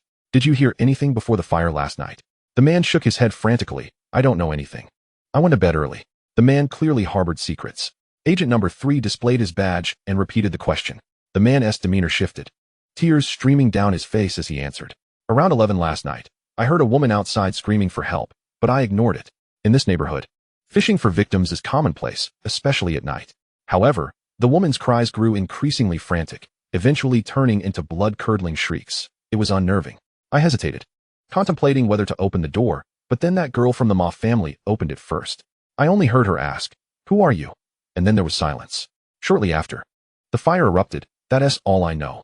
Agent number 3 cast a triumphant glance at Qin Ze. I told you these two cases were related. In your memory, what kind of person is Ma Yan? Could she commit matricide? The man appeared bewildered. Who committed matricide? Ma Yan? How could that be? That girl wouldn't even harm a fish, and everyone knows how she has cared for her mother over the years. Agent number 3 frowned slightly. You don't know? Know what? It was Ma Yan who set the fire to kill her paralyzed mother. Who said that? That is pure nonsense. Qin Ze interjected. Has the police not questioned you before? The man shook his head. No, the police wouldn't come to a place like this. In their eyes, we are no different from cats and dogs. Merely beasts, and once dead, we are forgotten. Number 3 closed her notebook, stating, I have finished my inquiries. As the man hesitated at the door, he asked, will that child return? Number 3 smiled gently. Of course, as long as she hasn't broken the law. I will afford her a fair chance. Thank you. The man shut the door behind him. What do you think? Number 3 inquired of Qin Ze. Qin Ze's expression darkened. It is evident that the police station conducted no thorough investigation. The so-called matricide by Ma Yan is merely a fabrication they concocted to hasten the case's closure. A single statement from the police tarnished a girl's innocence. As the man mentioned earlier, those who inhabit this place are treated as mere livestock. Who truly cares about the lives of cattle? Qin Ze continued. We must find the case files at the police station. After all, they were the first on the scene, and there must be information we are yet unaware of. Number 3 found this reasoning sound. Just as they were about to depart, a filthy little boy emerged from a nearby corner, waving at them. Come over here. Chapter 42, Fury, Part 2. Qin Ze and Number 3 approached the wall's corner. The boy, a little over 10 years old, was clad in tattered clothes. His small face unwashed for who knows how long. Hey, what do you want? Number 3 asked. The boy timidly replied. Are you here to investigate Sister Ma Yan's case? I saw something last night. Qin Ze exchanged glances with Number 3. As per her usual procedure, Number 3 produced her badge and began her inquiry. Tell us everything you witnessed last night. A wave of righteous energy enveloped the boy, rendering him unable to resist. His body trembled as he recounted. Sister Ma Yan was very kind to me. She sometimes brought me food. Last night was the same. After eating, I felt sleepy and fell asleep right here in the garbage pile. Near midnight, the Black Tiger gang captured a passing sister. She cried out for help, and the gang members beat her, leaving her covered in blood. I was terrified. Qin Ze recalled the words of the middle-aged man and realized the connection. It was not a case of law enforcement ensnaring someone. Initially, Qin Ze suspected someone was deliberately targeting Ma Yan, but it now appeared otherwise. The Black Tiger gang unleashed a flurry of fists upon the sister, leaving her on the brink of death. At that moment, Sister Ma Yan suddenly opened the door and shouted fiercely. Instead of retreating, the gang members knocked her unconscious and took her as well, setting fire to the place on their way out. Thus, the truth was unveiled. Qin Ze, unable to contain his urgency, asked, "Where's the Black Tiger gang?" The boy weakly responded, "The Black Tiger gang is a local gang with dozens of members, and their base is at a casino to the south." Number 3 put away her badge. Good, at least we have a lead. Without the pressure of the badge, the boy visibly relaxed. Sister Ma Yan will come back, right? Number 3 reassured him with a gentle pat on the head. Of course, I promise you. Hey, where are you going? Number 3 called after Qin Ze as he suddenly moved forward. Qin Ze replied, "To the casino to rescue people." Number 3 sighed in exasperation. "We must follow protocol. Unless in special circumstances, law enforcement is prohibited from intervening in civilian matters. The Black Tiger gang is a disorganized mob. We should notify the police and collaborate to apprehend them." Qin Ze, however, could no longer wait. "Then you inform the police. I will scout the casino." Number 3 grasped Qin Ze's arm. "Give me 2 minutes. It's just a phone call." He was frustrated with Qin Ze's disregard for procedure. Qin Ze shrugged off his grip. "Then you have 2 minutes. Number 3 promptly called the police station to report on the Black Tiger gang. Very well, very well." Moments later, Number 3 hung up, his face darkened. "What did the police say?" Qin Ze asked. Number 3's expression soured. "Insufficient evidence. They cannot issue an arrest warrant." Qin Ze scoffed, "A waste of time. Wait for me. We must find evidence." Number 3 followed closely behind. At the Jiangxing police station, in the deputy chief's office, a bespectacled man leisurely sipped his coffee while perusing the day's newspaper. "Knock, knock, knock. Come in." An assistant rushed in. "Chief, law enforcement is investigating last night's arson case and has traced it back to the Black Tiger gang. They just called, requesting a joint operation. But I dismissed them due to insufficient evidence." The bespectacled man set down the newspaper, astonished. "Is this law enforcement idling about? Why investigate civilians?" The assistant cautiously replied, "If law enforcement forces an investigation, the Black Tiger gang will inevitably be exposed."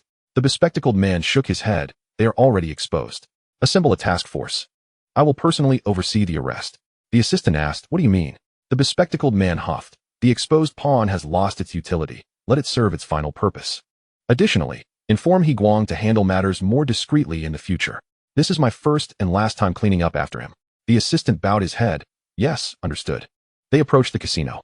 Number 3 trailed behind Qin Ze, who remained silent throughout. She sensed his pent-up frustration. "We will quietly infiltrate. Follow my lead." Number 3 began. But Qin Ze marched straight toward the burly man wearing sunglasses at the entrance. "Open up, it's time to close." Bang! Qin Ze delivered a kick to the man's chest. The man smashed through the tightly shut door, crashing into the casino. The casino's expansive hall housed nearly 20 gaming tables, but as it was not yet operating hours, only a handful of bouncers were present, scattered about playing cards and smoking. The sudden commotion left the bouncers momentarily stunned. Who the hell is this? Do they not know this is the Black Tiger gang's territory? Qin Ze unleashed a surge of rebellious energy and charged at the nearest bouncers.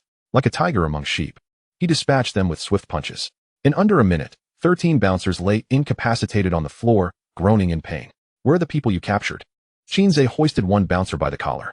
The bouncer gritted his teeth, refusing to utter a word. "Quite resilient, aren't we?" Crack. Qin Ze broke his arm. "They're all in the back warehouse." Crack, crack, crack. With a swift motion, he shattered the remaining limbs, tossing the bouncer into a garbage bin like refuse. The warehouse door was tightly locked with a chain. Qin Ze kicked it open, and an overwhelming stench mixed with the scent of blood assaulted his senses. The warehouse was devoid of windows, shrouded in darkness. Qin Ze activated the switch on the wall, and as the lights flickered on, his jaw dropped at the sight before him. 8 large iron cages lined the walls, each containing 3 to 4 women, all scantily clad and covered in bruises. As the lights illuminated the space, they huddled together in fright, resembling startled creatures. Qin Ze's expression remained as calm as a still pond. He quickly scanned the area, but did not spot Ma Yan. Whether this was good news or bad news remained uncertain. Number 3 followed closely behind him into the warehouse. Upon seeing the woman in the cage, a sharp intake of breath escaped him. What audacity! Number 3 trembled with rage. Despite being an enforcer, he found it hard to contain himself. Which scoundrel dared to disrupt my domain? Today, if I don't reduce you to a mere stick figure, you shall remain oblivious to the prowess of the Black Tiger Gang. As Qin Ze stepped out of the warehouse, he beheld a scar-faced man leading over 50 henchmen, surging in like a tide. With a crackle, lightning flickered in Qin Ze's eyes. Bolts of fury intertwined with his wrath shot towards the crowd. The electric chains triggered a chain reaction among them.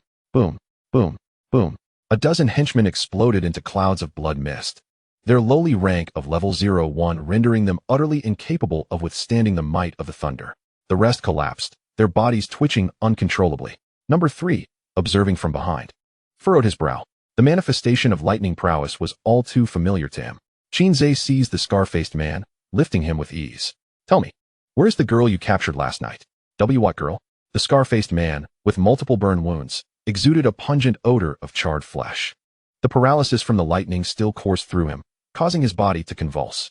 Qin Ze slammed him down hard onto the ground, coughing violently. Blood gushed forth from the scar-faced man's throat like a fountain. The girl you falsely accused of arson. If you can't recall, allow me to assist your memory. With 2 swift slaps, Qin Ze shattered the man's teeth. Do you remember now? 2 hours ago, she was taken along with other valuable goods. Indeed, there was a superior involved. Otherwise, these pitiful knaves would not dare act so brazenly. Where was she sent? Whose bidding are you serving? Qin Ze continued to land blows, aiding his recollection. The response was cut short as the scar-faced man's head was abruptly pierced by a bolt of energy. His eyes glazed over, and he drew his last breath. Speak. Who is it? Who is your contact? Thud. Qin Ze discarded the lifeless body to the ground. Who did this? Just then, a bespectacled man entered the scene. How are you? You're not hurt, I hope? He inquired with apparent concern. Qin Ze, breathing heavily, retorted. Do you understand the gravity of your actions? The bespectacled man replied with a smile. You were held hostage by villains, and I saved your life. I was the one held hostage, you fool. Calm down, Number 3 interjected. The bespectacled man continued nonchalantly. You all performed commendably. I shall present you with a commendation. A fully armed task force streamed in, escorting the still-breathing henchmen away. The women in the warehouse were also rescued. Number 3 spoke in a low voice. Half an hour ago, you told me there was insufficient evidence to proceed with arrests. The bespectacled man waved his hand dismissively. I was merely cautious not to alert the snakes in the grass. This active human trafficking organization has finally been apprehended, and on behalf of the citizens of Jiangcheng, I thank you. Hurry, take the bodies away. 2 team members stepped forward to carry off the scar-faced man's corpse. A small black paper fell from his coat pocket, unnoticed by anyone. Seizing the moment, Qin Ze discreetly stepped on it. The scene was soon cordoned off, and both Qin Ze and Number 3 were ushered away. Aren't you enforcers supposed to be formidable? Why this sudden timidity? Qin Ze scoffed. Number 3 rolled his eyes. Do you not understand? Higher ranks can crush the lower. That man is the deputy chief of the Jiangcheng police. I am merely an ordinary worker in the enforcement department. Unless the adjudicator is present, that man is suspicious, Qin Ze remarked, referring to the bespectacled man. His appearance was far too coincidental. Number 3 stated, I will report this matter to the adjudicator. The case will be handed over to the enforcement department. However, before that, I have one question I am quite curious about. With that, Number 3's expression turned serious as he scrutinized Qin Ze. A jolt of unease struck Qin Ze. He suddenly remembered that his lightning ability had been exposed. In his haste, he had overlooked the implications. Number 3 had witnessed the Lightning King at the execution ground that day.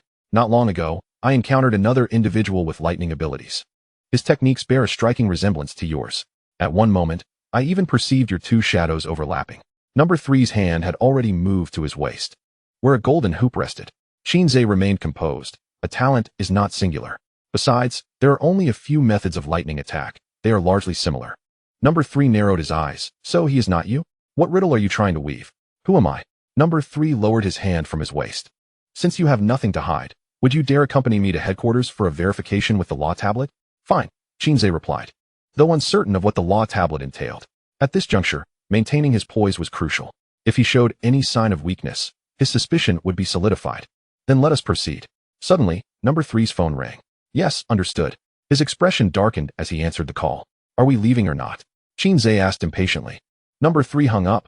I have other matters. We'll do this another day. Qin Ze scoffed. I may not have time another day. Number 3 hailed a taxi and waved at Qin Ze as he settled into the car. Qin Ze exhaled in relief. He had narrowly escaped this predicament.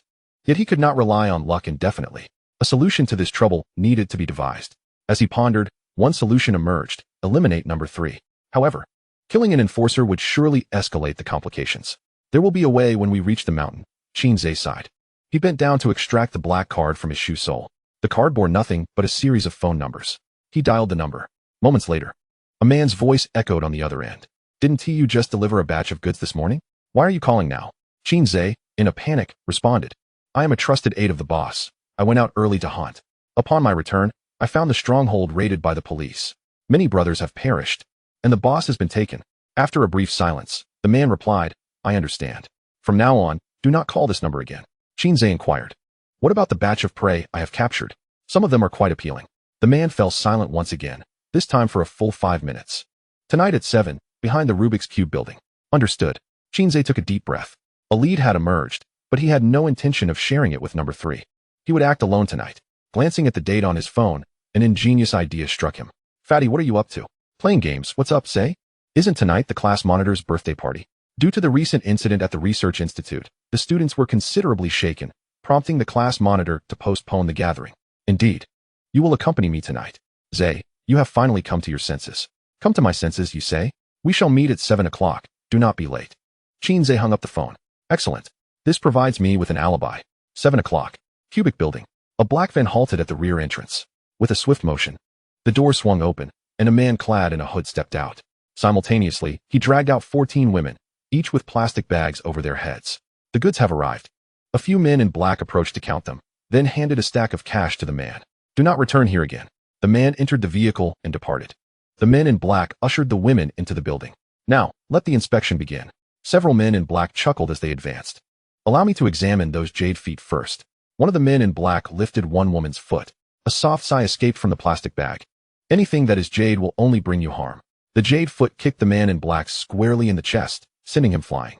The plastic bag was removed, revealing a man wearing a black and white mask. Chapter 44. The Judgment, Part 2. The Master has emerged. Come and see if your father possesses jade feet. All right, everyone. Align your gazes upon me. Ta-ta, commence. As the plastic bags were removed, the 14 women transformed into a formidable assembly of ladies adorned with various animal masks. The men in black, on the verge of standing firm, instantly wilted. One man in black barely had time to shout before Qin Ze knocked him unconscious with a swift kick. The other duplicates surged forward like wild horses, unstoppable. The bodyguards were utterly insufficient to handle them. In a matter of moments, they were all subdued. Find someone. At this juncture, Qin Ze and his companions found themselves in an opulently decorated suite. The duplicates searched high and low, but discovered no one else present. Quietly, they vacated the room to scatter and search. After a round of exploration, Qin Ze discerned that this place was far from ordinary. The entire floor was exquisitely designed. The elevator was secured with a lock. Without a password, escape was impossible. This floor contained over 20 rooms, each housing an extraordinarily beautiful girl. However, their circumstances were dire. As they endured perverse torment, Qin Ze's heart raced with urgency. Having scoured the entire floor, he had yet to find Ma Yan. Just then, a waiter appeared around the corner, and Qin Ze swiftly pulled him into an empty room. Where are the girls who arrived this morning? The waiter, face pale with fear, stammered a response. They are still in the training room. Where's the training room? At the end of the corridor, there is a statue. Twisting its head will open a hidden door to the training room. Training for what? They are currently safe. All must undergo training before serving esteemed guests. Dedicating everything to them. Qin Ze knocked the waiter unconscious, taking the Law King and Devourer with him as they hurried on. At the corridor's end, Qin Ze located the statue described by the waiter. A Venus with a severed arm. Click. He twisted the head of Venus, and a hidden door slowly creaked open. The corridor was lined with an elegant red carpet, with warm orange lights adorning the walls. Faint sounds of women weeping drifted from the far end of the corridor. Bang. Qin Ze kicked open the door at the corridor's end. Behind the door lay a spacious room. The first thing that caught his eye was 3 large beds. A cabinet against the wall was filled with various props. 5 women huddled together on one of the beds, trembling in fear. Their clothing remained intact, yet their faces were etched with terror, mouths tightly covered to stifle any sounds. On the right side of the room, 2 men and a woman lay in a pool of blood. Their chests had been hollowed out, intestines strewn about the floor. Beside one male corpse, a woman was feasting, her face buried in his body. In the eerie silence of the room, the sound of chewing echoed incessantly.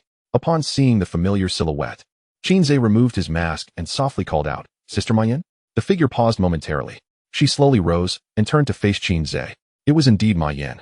Yet she was not the Ma Yin Qin Ze remembered. At that moment, one of her eyes glowed crimson, her clothes soaked in blood, and she continued to chew on a piece of flesh she had just bitten off. Qin Ze. Ma Yan froze.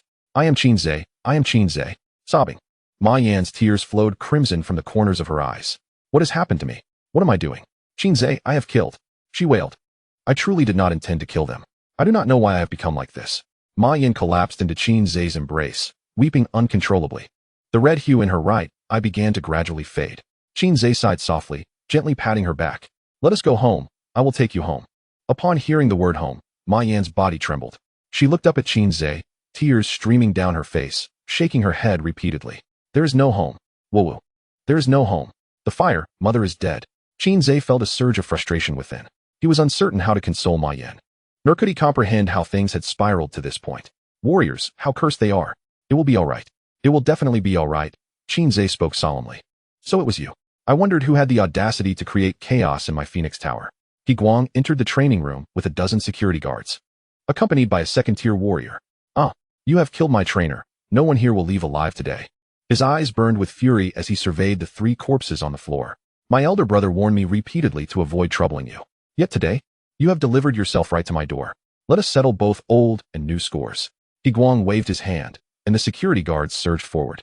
The duplicates were not to be trifled with, immediately retaliating fiercely. Qin Ze reassured Ma Yan. Wait for me for 5 minutes, and we shall return home together. Ma Yan merely continued to weep, blood-colored tears streaming down her face. Qin Ze exhaled deeply, a fiercely violent aura emanating from him. That fellow is yours to deal with. Qin Ze directed his gaze toward the second-tier warrior, addressing the Law King and Devourer. The Law King had already engaged the second-tier warrior in a solo confrontation, while Devourer, who had been clearing out the lesser foes, stepped in to assist. He Guang loosened his tie. Qin Ze, you have become my inner demon. Every night, I dream of you, dreaming of tearing you to shreds. Today, my dream shall finally come true. Boom. He Guang's arms surged, the aura of the second-tier warrior exploding forth. It appeared that he had only recently broken through, as his second-tier warrior aura was unstable, fluctuating wildly. Qin Ze unleashed a layer of counter-magic in an instant, sweeping a kick toward He Guang's head. He Guang raised his left arm to block, his right hand striking fiercely like a tiger's claw. Z. A bolt of thunder erupted from Qin Ze's chest, striking He Guang with unerring precision before he could react. Staggering back several steps, He Guang felt a tingling numbness in his limbs. A talent wielder? A flicker of astonishment crossed He Guang's eyes. The growth of a talent wielder is indeed terrifying. This individual must not be allowed to live. Qin Ze concentrated all his clone attributes, and in an instant, his aura surged, rivaling that of a second-tier martial artist. Seizing the opportunity while He Guang was still incapacitated, Qin Ze swiftly closed the distance. His fist fell upon He Guang's head like a torrential downpour upon a decayed banana leaf. He Guang retreated step by step, increasingly alarmed and shaken. He realized that even as a second-tier martial artist, he was no match for Qin Ze. This young man was simply too formidable. Old Wang, save me. He Guang cried out. However, the second-tier martial artist, overwhelmed himself, could hardly spare a thought for He Guang. Qin Ze, you cannot kill me. Do you think this is solely my doing? Impossible. If you kill me, they will not spare you. While desperately trying to defend himself, He Guang incessantly pleaded, hoping to persuade Qin Ze to relent. Qin Ze's expression remained impassive, his face etched with a murderous intent. Patience, they will each join you in due time. Qin Ze raised his right hand, charged with thunder. It was time for judgment. Chapter 45, The Struggling Life of the Condemned. Stop. The second-tier martial artist's eyes reddened with fury. Old Deng, you should prioritize your own safety. The Law King unleashed a bolt of lightning, sending another wave of paralysis coursing through the second-tier martial artist. Seizing the moment, Brother Devourer lunged forward, executing a smooth combination of strikes. The second-tier martial artist found himself retreating, a mouthful of old blood spewing forth. His face turned ashen. He had never encountered such a tenacious first-tier martial artist. Although the Law King's lightning could not deliver a fatal blow, it persistently harassed him from afar. Brother Devourer's fists were as hard as iron. Even a second-tier martial artist would struggle to withstand several solid hits. Coupled with their shared CPU, the two worked in perfect harmony. The second-tier martial artist yearned to provide assistance, but found himself utterly depleted. I was wrong, I truly was. Spare my life, and I shall amend my ways. He Guang had completely given up on resistance, kneeling on the ground, prostrating himself as if pounding garlic. Too late. The car only realizes it has turned after crashing into a wall. The stock market rises before one wishes to invest. There are no pills for regret in this world. Qin Ze's thunder-wreathed right fist struck with the force of 1,000 June, and with a resounding bang, Higuang's head exploded into a mist of blood. The intense heat from the lightning caused the wound to seal almost instantaneously, with the jagged cuts on his neck not releasing a single drop of blood. Thud. The headless corpse collapsed. Damn it. You all shall perish. The second-tier martial artist roared in fury upon witnessing this. His mission was to ensure Higuang's safety. With Higuang dead, his own survival would be meaningless. Gritting his teeth, the second-tier martial artist's aura surged, climbing to the pinnacle of second-tier strength. The Law King exclaimed, "Old Deng has unleashed his inner cosmos." Brother Devour scoffed, "What of your inner cosmos? Do not underestimate the strength of our bond." Qin Ze had entered his sage time. Sitting against the wall. "Stop dawdling. Let us conclude this battle." Brother Devour grinned, understood. No sooner had he spoken than his body surged in size. Dozens of arms and legs sprouting from his back and sides. His abdomen split open, revealing a gaping maw filled with jagged teeth. The Law King was equally unwilling to be outdone. A column of lightning erupted from beneath him, shooting skyward. His flesh and blood vanished, leaving behind a skeletal form. In the hollow sockets of his eyes, 2 bolts of blue lightning flickered incessantly. Upon witnessing their transformed states, the second-tier martial artist recoiled in terror.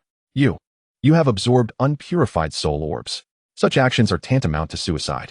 Once fully transformed, you will meet your end. Yet, the 2 before him appeared vibrantly alive. Entirely unlike the dying. The second-tier martial artist's resolve began to waver.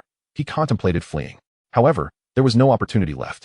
The Law King clasped his hands together, and a lightning pillar erupted from beneath the second-tier martial artist, overwhelming him with a debilitating sensation. Not only that, but the second-tier martial artist realized that his own energy was suppressed, rendering him incapable of movement. Nearly 3 meters tall, Brother Devour charged forward, his multiple arms ensnaring the second-tier martial artist in an embrace of affection. The second-tier martial artist's body twitched reflexively, unable to escape. 2 of Brother Devour's arms lifted him high, while the remaining fists rained down relentlessly upon him. 2 fists were no match for 4 hands, let alone the dozens currently attacking. The second-tier martial artist soon found himself bloodied and weakened. With a tearing sound, the airborne second-tier martial artist was ripped in 2, blood staining the ground. How utterly ungraceful. The Law King expressed his disdain, reverting to his normal state. "Keep talking, and I might just consume you as well." Brother Devour also returned to normal, producing a napkin to delicately wipe the corner of his mouth. The battle within the room had come to a definitive end. With no casualties among the clones, Qin Ze's sage time had finally passed. He slowly approached Ma Yin, reassuring her, "It's all right. Everything is over." Ma Yin was petrified by the earlier scene, particularly the terrifying display of Brother Devour tearing a person apart. Despite their grim appearances, they were genuinely good individuals. "I will have someone escort you away. I have matters to attend to." Qin Ze turned to the girls on the bed, who were trembling in fear. They nodded vigorously like chicks pecking at rice. Qin Ze summoned a clone to escort Ma Yin and the girls out of the building, then donned his mask once more, preparing to sweep through the remaining rooms with his clones. The perverts were all bound, and the girls were taken away, creating chaos within the building. However, with the strongest, Higuang, and the second-tier martial artist already dealt with, the remaining scum posed little threat. Qin Ze discovered a lavishly decorated office, and, after rummaging through drawers, found a ledger. After a bout of violent lockpicking, he realized it contained a record of all expenditures for Feng Lu, detailing monthly dividends and their recipients.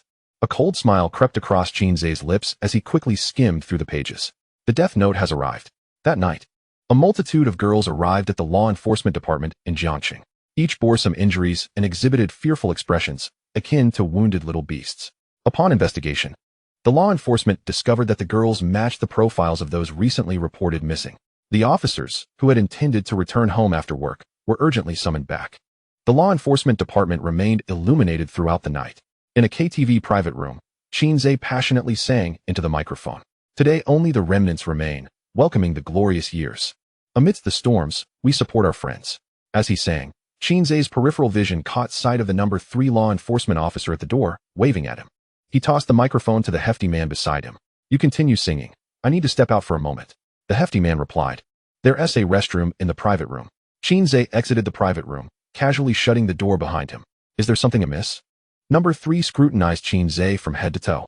"I previously mistook you for the lightning wielder from the circus. It appears I was indeed mistaken." Qin Ze, perplexed, replied. "Circus? Who still watches traditional circuses these days?" Number 3 rolled his eyes. "That's not what I meant. The den of the human trafficking organization was just raided, and the girls have been rescued, including my Yin. Qin Ze was overjoyed. Is that true? Who did this? This is wonderful news. Number 3 replied nonchalantly. An official arrived today. The maternal homicide and arson case had severe repercussions, and he personally reviewed it. The verdict has been overturned. My Yin is innocent. Moreover, this esteemed official is currently leading a sweep to apprehend anyone connected to the trafficking organization. None shall escape. I came to inform you that your friend is safe and receiving treatment in the hospital. Remember to check the news tomorrow morning. Chapter 46. The New Executive Officer. You were in such a hurry to leave this morning to meet this official? Qin Ze inquired. Number 3 nodded, a look of admiration gracing his features. Indeed, I had thought this official would be bureaucratic, requiring the entire department to welcome him. I was gravely mistaken. Qin Ze, intrigued, asked, is he extraordinary? Number 3 exclaimed. Extraordinary is an understatement. He is exceedingly exceptional. Qin Ze replied. Hearing your words is akin to savoring a fine oration. Number 3 continued. The executive officer summoned all enforcement personnel to inquire about our current operations.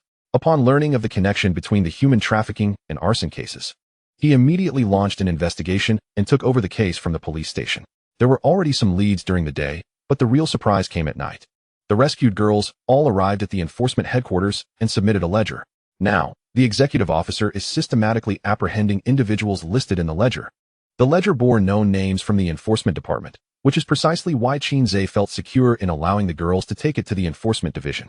However, he had the foresight to keep a copy. Should the enforcement officers feign ignorance, he would not hesitate to let the light of justice shine upon the earth. To Qin Ze's astonishment, this newly appointed executive officer acted with such decisiveness. Is the position of executive officer quite prestigious within the enforcement system? Qin Ze inquired. Number 3 explained. At the lowest tier are the ordinary enforcers, like myself, the laborers.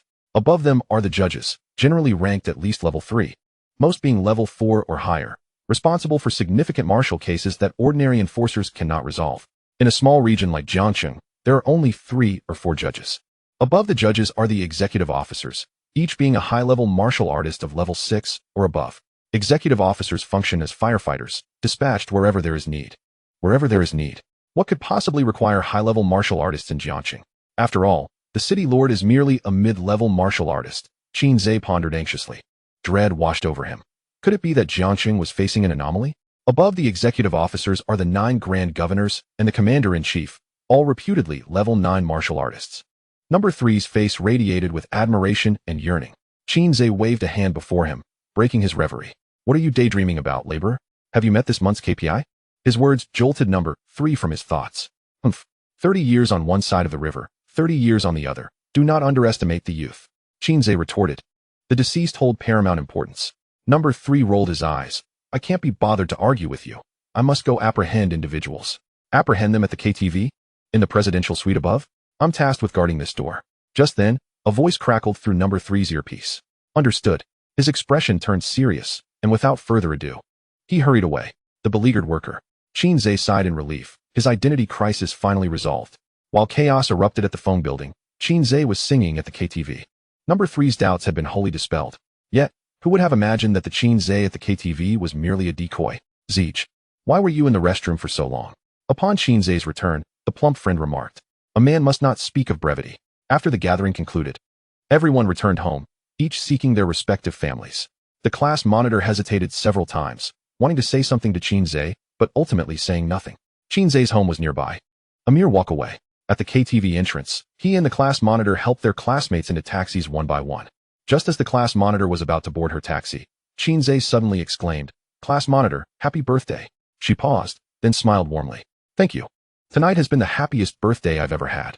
As the taxi pulled away, Qin Ze lay back, his arms behind his head, whistling as he strolled into the vast night. That night, Jiangxing was engulfed in a tempest of blood and chaos.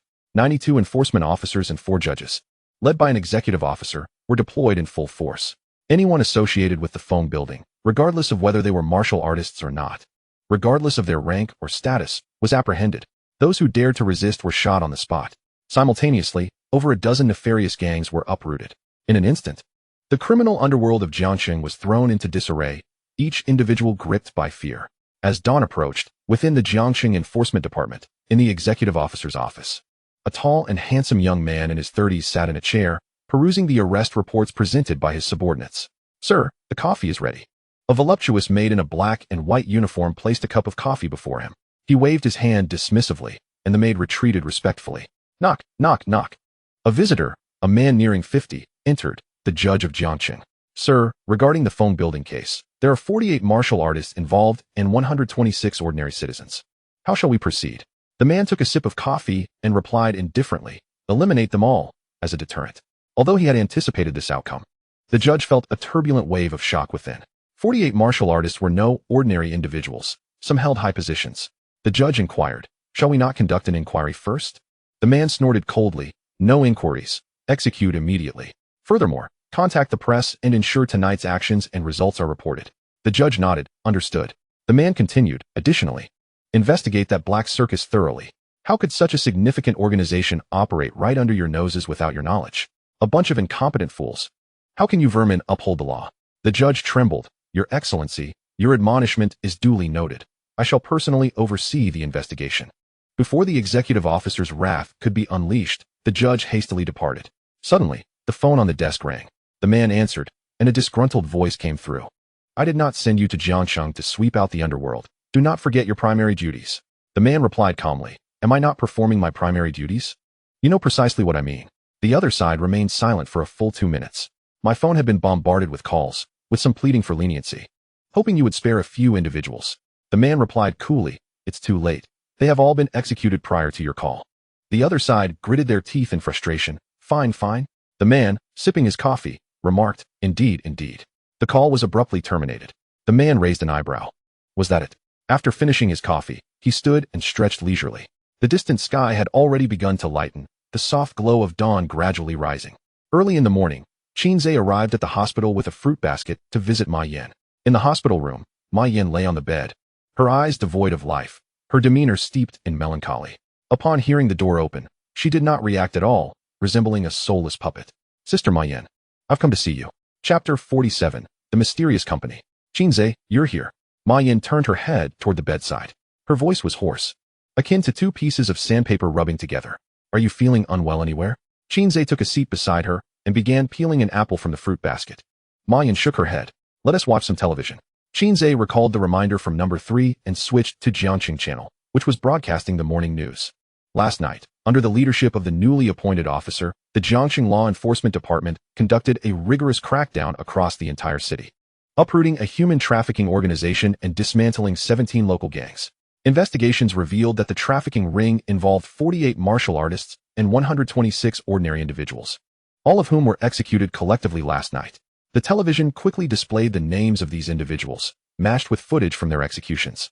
Qin Ze couldn't help but marvel at the officer's decisiveness, capturing and executing the criminals on the same night without sparing a single one. Qin Ze remembered the account books, which contained the names of these individuals. The news anchor continued. The arson and matricide case from the night before last has also been resolved under the direct investigation of the officer. The perpetrator was a gang known as the Black Tiger Gang, who kidnapped a passing girl. Ma Yin intervened heroically, but the Black Tiger Gang forcibly abducted her and set fire to frame her. All members of the Black Tiger Gang were executed, leaving no one unpunished. The law enforcement department highly commended Ma Yin's act of justice and awarded her a 10,000 yuan commendation bonus. Additionally, the Jiangqing Committee has decided to bestow upon Ma Yin the title of Outstanding Citizen. Ma Yin's name was cleared, yet she could not find a semblance of joy. Her mother perished in the inferno. She was paralyzed from the waist down, unable to stand or move. She had to witness the flames engulfing her. The despair she must have felt in that moment was unimaginable. Qin Ze was at a loss for words of comfort and offered her the peeled apple. Here, have an apple. However, Ma Yin reached out in vain.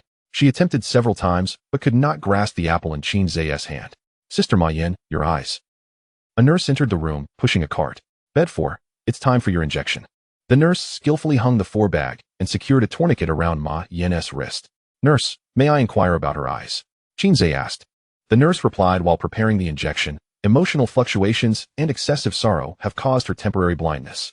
Qin Ze furrowed his brow. When will she recover? The nurse said. That depends on her. The worse her mood, the less favorable it is for her eyesight's recovery. Qin Ze remarked. Is her physical health truly fine? He recalled how Ma Yin's right eye had been bloodshot, her body covered in blood. He had been startled at the time, as she resembled a demon emerging from hell. Her physical condition is quite healthy, though slightly malnourished, compounded by the significant emotional blow, leaving her somewhat weakened. Regarding Ma Yin's state last night, the nurse explained it as a stress response in emergencies, much like the stories in the news, where a mother lifts a car to save her child, only to find she cannot move the vehicle afterward. Upon hearing that Ma Yin was not in critical condition, Qin Ze felt relieved. After the injection, the nurse pushed the cart away. After a moment of contemplation, Qin Ze said, "Sister Ma Yin, the evildoers have received their due punishment. Your mother wouldn't want to see you languishing like this every day. You must muster your spirits." Ma Yin remained unresponsive, as if she had not heard him. Suddenly, Qin Ze thought of Qin Yu. This woman chattered incessantly, like a loquacious friend, and would likely be able to cheer Ma Yin up. However, after several calls, Qin Yu did not answer. Knock, knock, knock. Qin Ze looked toward the door.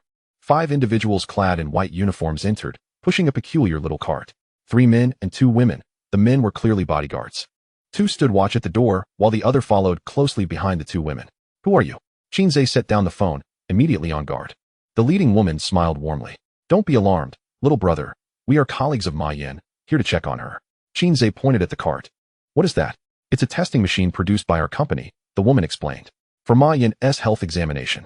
"What kind of company is so considerate? So attentive to the health of its employees?" "A veritable model of capitalism," Qin Ze remarked. "Is the welfare at your company this good?" The woman proudly replied, "Of course. We are a biopharmaceutical company, and we take responsibility for the physical and mental well-being of every employee." As she spoke, another woman had already wheeled the cart to the bedside, revealing a sophisticated electronic device alongside various bottles and jars, labeled with incomprehensible tags. "Ma Yin, do you remember me? I'm Sister Wang from the project department," the warm-hearted woman gently called out at the bedside. Ma Yin nodded slightly. "The company is well aware of your situation. Just focus on your recovery. Your salary will be paid as usual. Additionally, as a reward for your act of bravery, a bonus of 30,000 yuan has already been deposited into your account." Qin Ze marveled once more at the company's humanity. "Today is the routine health check day. Since you cannot come to the company, the project department specifically sent us. Just relax as before." As she spoke, the warm-hearted woman drew a bit of Ma Yin's blood. Then, she instructed Ma Yin to turn to the side and produced a thicker syringe. It seemed she intended to perform a bone marrow puncture. "Wait a moment," Qin Ze frowned. He had not heard of a health examination requiring a bone marrow puncture. The woman momentarily hesitated. The gaze of the 3 bodyguards in the room instantly converged on Qin Ze. 3 level 1 martial artists. This company was indeed extravagant. Ma Yin's voice was hoarse. "It's fine, Qin Ze. It's just a routine check." The woman added with a smile, "Don't worry, little brother. We are not harming your sister, just conducting an examination." Seeing that Ma Yin had said so, Qin Ze chose not to intervene further. Despite the considerable size of the needle, Ma Yin remained utterly silent. Watching her, Qin Ze couldn't help but crack a smile. Once everything was completed, the elder sister promptly placed the collected samples into the testing apparatus. Qin Ze inquired, "Is there a problem?" The elder sister shook her head, reassuring him, "Rest assured. Your sister's health is excellent. Ma Yin, we shall take our leave now. See you at the company." The 5 of them exited the ward with a small cart. Qin Ze's gaze flickered, having never encountered such an unusual organization. "Sister Ma Yin, you should rest. I am off to school. Call me if you need anything." After spending a little more time with Ma Yin, Qin Ze shouldered his backpack and departed. In the Bloodhand Gang's headquarters, following the significant losses incurred during the recent Yunshan incident, the leader had instructed everyone to remain dormant for a period, recuperating and evading the onslaught from the law enforcement department the previous night. However, while they might evade the initial wave, they could not escape the inevitable. Early in the morning, a mysterious figure clad in black burst in, leaving a trail of carnage in their wake. "Tell me, where's Wang Biao?" The bloodied leader of the gang was seized by the black-cloaked individual. Chapter 48. The Terrifying Power of Advanced Warriors. The Bloodhand Gang's lair was an underground bar, now littered with devastation. Corpses lay sprawled across the floor, bar, and tables, with only the gang leader still gasping for breath. The figure in black wore a golden mask, adorned with 2 interlocking fish. From him, one could scarcely sense any fluctuation of a warrior's aura. Wang Biao, the leader, battered and bruised, could barely open his eyes. He truly had no idea what had provoked this harbinger of death. The intruder had kicked down the door and, without uttering a word, unleashed a massacre. Even with dozens of brothers by his side, they could not match the strength of a single finger of their opponent. With one strike, the leader's teeth were shattered. Yunshan Execution Ground. Wang Biao, does that ring a bell? If not, let me assist your memory. The leader nodded repeatedly like a chick pecking at rice. "I remember now. I remember." He felt aggrieved. Why must one resort to murder when simply asking a question would suffice? Had he known this would be the outcome, he would never have accepted that job for the sake of money. Now, Just as he was about to spend it, his life was forfeit. Where's Wang Biao? The leader hurriedly replied. He was taken by an organization called the Black Clown Circus. Their leader possesses thunderstorm abilities. He is far too powerful. And we had to abandon the mission. The black-cloaked figure continued to interrogate. Where were they taken? The leader shook his head in despair. I truly do not know. The Black Clown Circus typically operates in secrecy. After the Yunshan incident, we have scarcely seen them. Their original base is now deserted. The Bloodhand Gang had initially intended to seek revenge, but upon locating the circus's warehouse, they found it completely emptied. Grandmaster, this is all I know. Please spare me. Crack. The black-cloaked figure crushed the leader's throat. A bunch of scoundrels undermining fairness. The figure straightened, disdainfully brushing off his hands. Black Clown Circus. I shall pay you a visit. Meanwhile, at school, Qin Ze remained unaware that he had become a target. After returning from Yunshan, his first task was to relocate the little black ones, instructing everyone to lay low until the commotion subsided. During the self-study period in the afternoon, Qin Ze occupied himself with the management terminal on his wrist. Suddenly, a group of warriors appeared in the poisonous mist, led by an exceptionally handsome figure. In terms of looks, Qin Ze felt he could match the individual. The surrounding warriors evidently revered this striking leader, not daring to make a sound. Beside this handsome figure, Qin Ze recognized a familiar face, Officer Number 3. Sir, we have identified 2 passages leading deeper into the other realm, but both are filled with toxic gas. Intermediate warriors cannot endure more than 5 seconds inside. This gas even corrodes mechanical parts. Sending drones in would be futile. Qin Ze raised an eyebrow. So this is the advanced warrior number 3 spoke of? Indeed, they are aimed at the other realm. The handsome leader examined the toxic gas for a moment, then suddenly vanished from sight. 2 seconds later, he reappeared. Incredible speed. This individual moved so swiftly that even the cameras struggled to capture him. The gas directly affected the cells. Not even the highest level warriors could withstand it, the handsome leader remarked casually. A nearby warrior sighed. It seems we must wait for the arrival of the Maka tribe. The handsome leader, deep in thought, suddenly glanced towards a hidden camera in the corner. Qin Ze straightened abruptly. Though separated by a screen, he felt as though he were being scrutinized by a colossal beast. The sensitivity of advanced warriors' perception was astonishing. That high-speed camera was truly invisible in every physical sense. Sir, have you made any new discoveries? Someone inquired. The handsome leader smirked. There are rats watching us. A wave of shock rippled through the crowd. Someone is monitoring us. Who would be so reckless? Their group of warriors boasted an average level of 3, with the highest being a level 7 officer. It was no exaggeration to say that their force could decimate Jiang City. To dare surveil them was akin to courting death. The handsome leader flicked his fingers, unleashing a surge of energy. In a concealed corner above them, a series of sparks erupted, followed by a cascade of parts raining down. Is this a surveillance camera? Someone quickly picked up the pieces to examine them. The Lord of Jiang City spoke in a low voice. Although we are unaware of how long this facility has existed, the fact that parts of the power system are still operational suggests it has not been entirely abandoned. It is reasonable to expect the presence of cameras. The handsome leader replied nonchalantly, the camera's operation is not as simple as it seems. Someone was watching us from behind it. The Lord was taken aback. How do you know? The handsome leader responded, intuition. The crowd furrowed their brows, realizing the gravity of the situation. The intuition of advanced warriors was tantamount to irrefutable evidence. Could it be that there is life deep within this other realm? The Lord pondered. This would be a monumental discovery. If life existed within, it was highly likely they could attain what they sought. Who knows? The handsome leader turned to leave. From this day forth, the other realm is sealed. Without authorization from the law enforcement department, no one is permitted entry. Understood. The Lord replied. Gazing at the dark terminal screen, Qin Ze couldn't help but feel a chill run down his spine. The power of advanced warriors was indeed terrifying. In the past few days, he had been reveling in his recent advancement to a level 1 warrior. Now, in comparison, a level 1 warrior seemed utterly insignificant. To grow stronger, I must strive diligently, he declared. No more slacking. Everyone, commence your training. Qin Ze began urging his clones to focus on their cultivation. Training? What nonsense. The true asset is the main body. Becoming stronger depends entirely on your esteemed elders. Call out Big Brother for me to hear. The last batch of bone-cleansing liquid was quite exhilarating. I would like 100 more. Though he grumbled, his clones, sensing the urgency, all began to meditate. Just as school was about to end, the old teacher unexpectedly walked into the classroom. Tomorrow afternoon, an executive from the enforcement department will visit our school for an inspection. This is the very same individual mentioned in the news, so I implore you all to conduct yourselves with utmost propriety. You represent the institution. While personal embarrassment may be tolerated, tarnishing the school's reputation is entirely unacceptable. The esteemed officer is coming to our school for a visit? What could this individual possibly intend?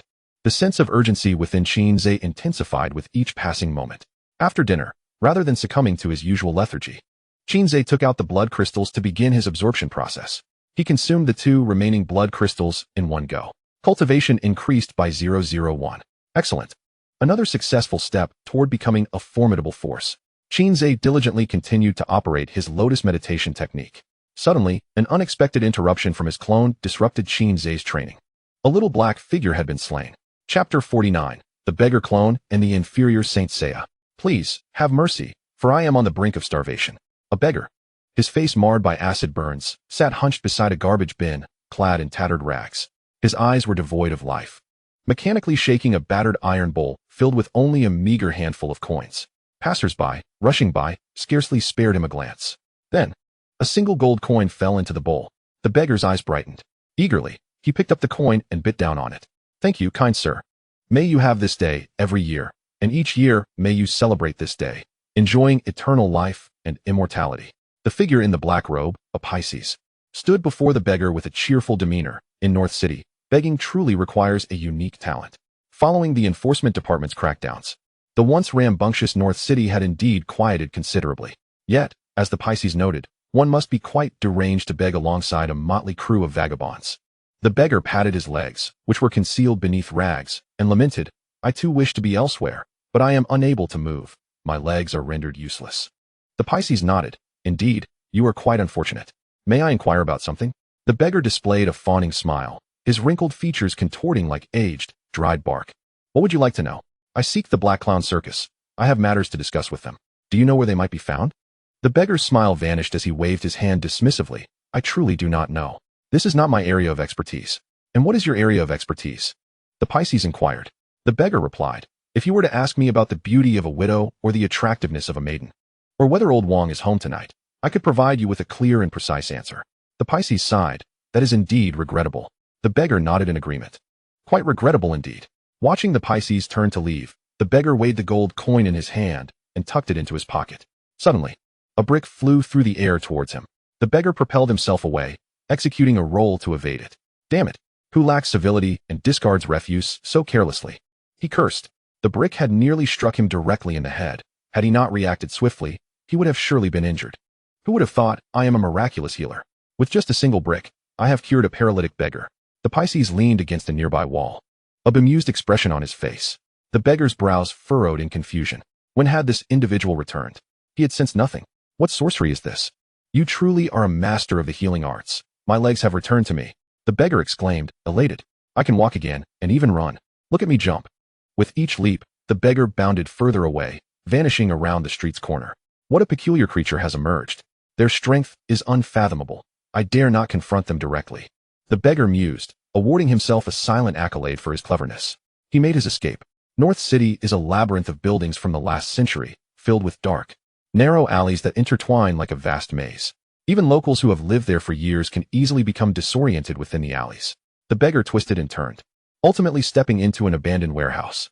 Inside, 3 other beggars, each with disfigured faces, were engrossed in a game of cards. Why are you back so early today?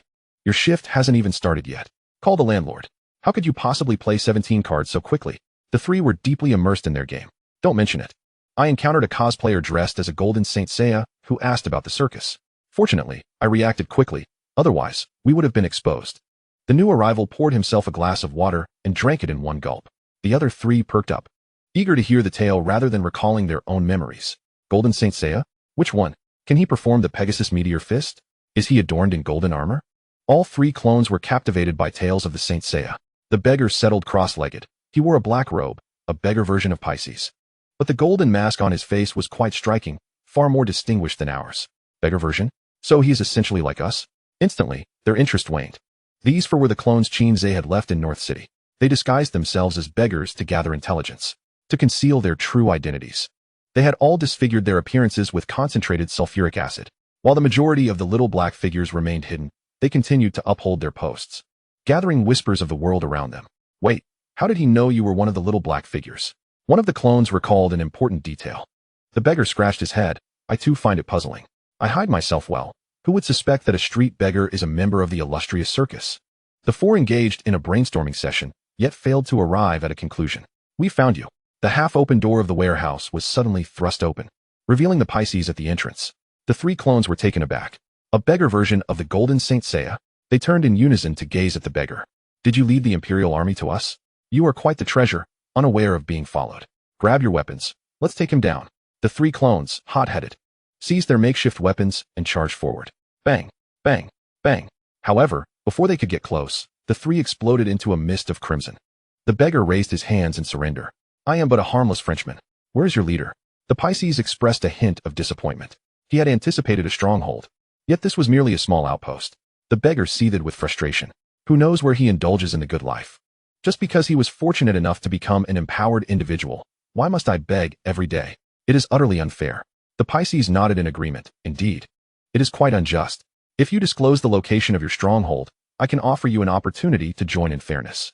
The beggar replied. I am merely an outer member. I do not know. The Pisces pressed further. What of Wang Biao? Do you know where he is at this moment? The beggar, bewildered, responded. I have only heard of De Biao. Are Wang Biao and he not good brothers who pull bananas together? The Pisces sighed. Regrettably, fairness will remember your sacrifice and contributions. The beggar noticed ripples spreading through the space before him. A nearly 2-meter-tall mirror materialized, reflecting the beggar's visage. Immediately, the mirror began to fracture inch by inch.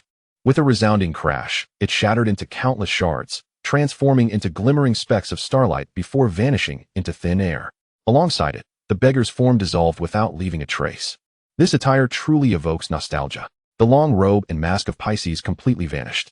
He had become a beggar, whether it was his disfigured visage or his tattered garments. Everything was identical. Pisces picked up a dented iron basin that had fallen to the ground and exited the abandoned warehouse. 5 minutes later, a beggar appeared beside a trash bin on the streets of North City. He sat on the ground, incessantly rattling the basin that contained only a few steel marbles. Spare some kindness, for I am on the brink of starvation. Chapter 50, The First Intimate Encounter. After revisiting his memories, Qin Ze could not help but break out in goosebumps. What a mysterious power this is. The ability to completely erase a person's existence without a trace, and then become them. In both appearance and aura, the two were almost indistinguishable. Even a biological mother would struggle to tell them apart.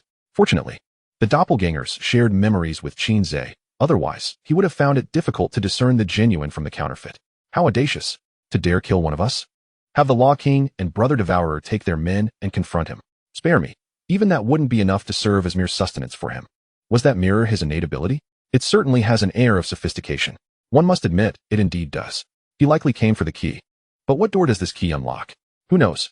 It's laughable. This fool thinks his disguise is flawless, unaware that he cannot infiltrate our local network. The doppelgangers chattered incessantly, though they were uncertain how the other party discovered the beggar-esque disguise. Now that they had come knocking, they could no longer remain passive. Fortunately, it seemed the other side lacked any further leads. Otherwise, they would not have resorted to impersonation. Since you are so fond of playing the beggar, let us allow you to do so. Qin Ze resolved to maintain a status quo in the face of uncertainty. All the doppelgangers still stationed outside returned home. The wind howled fiercely. Qin Ze pulled aside his collar and glanced at the vividly depicted little tree on his chest. What could this object be that has drawn so many towards it? With so many desiring it, it must surely be a treasure. I may not know the purpose of the key, but I absolutely cannot be without it. Qin Ze yawned. He had already trained for an hour today. He was truly pushing himself. Time for sleep. Qin Ze lay down and covered himself with a small blanket. He then reminded his doppelgangers, do not sleep. Strive to cultivate. At your age, how can you afford to rest?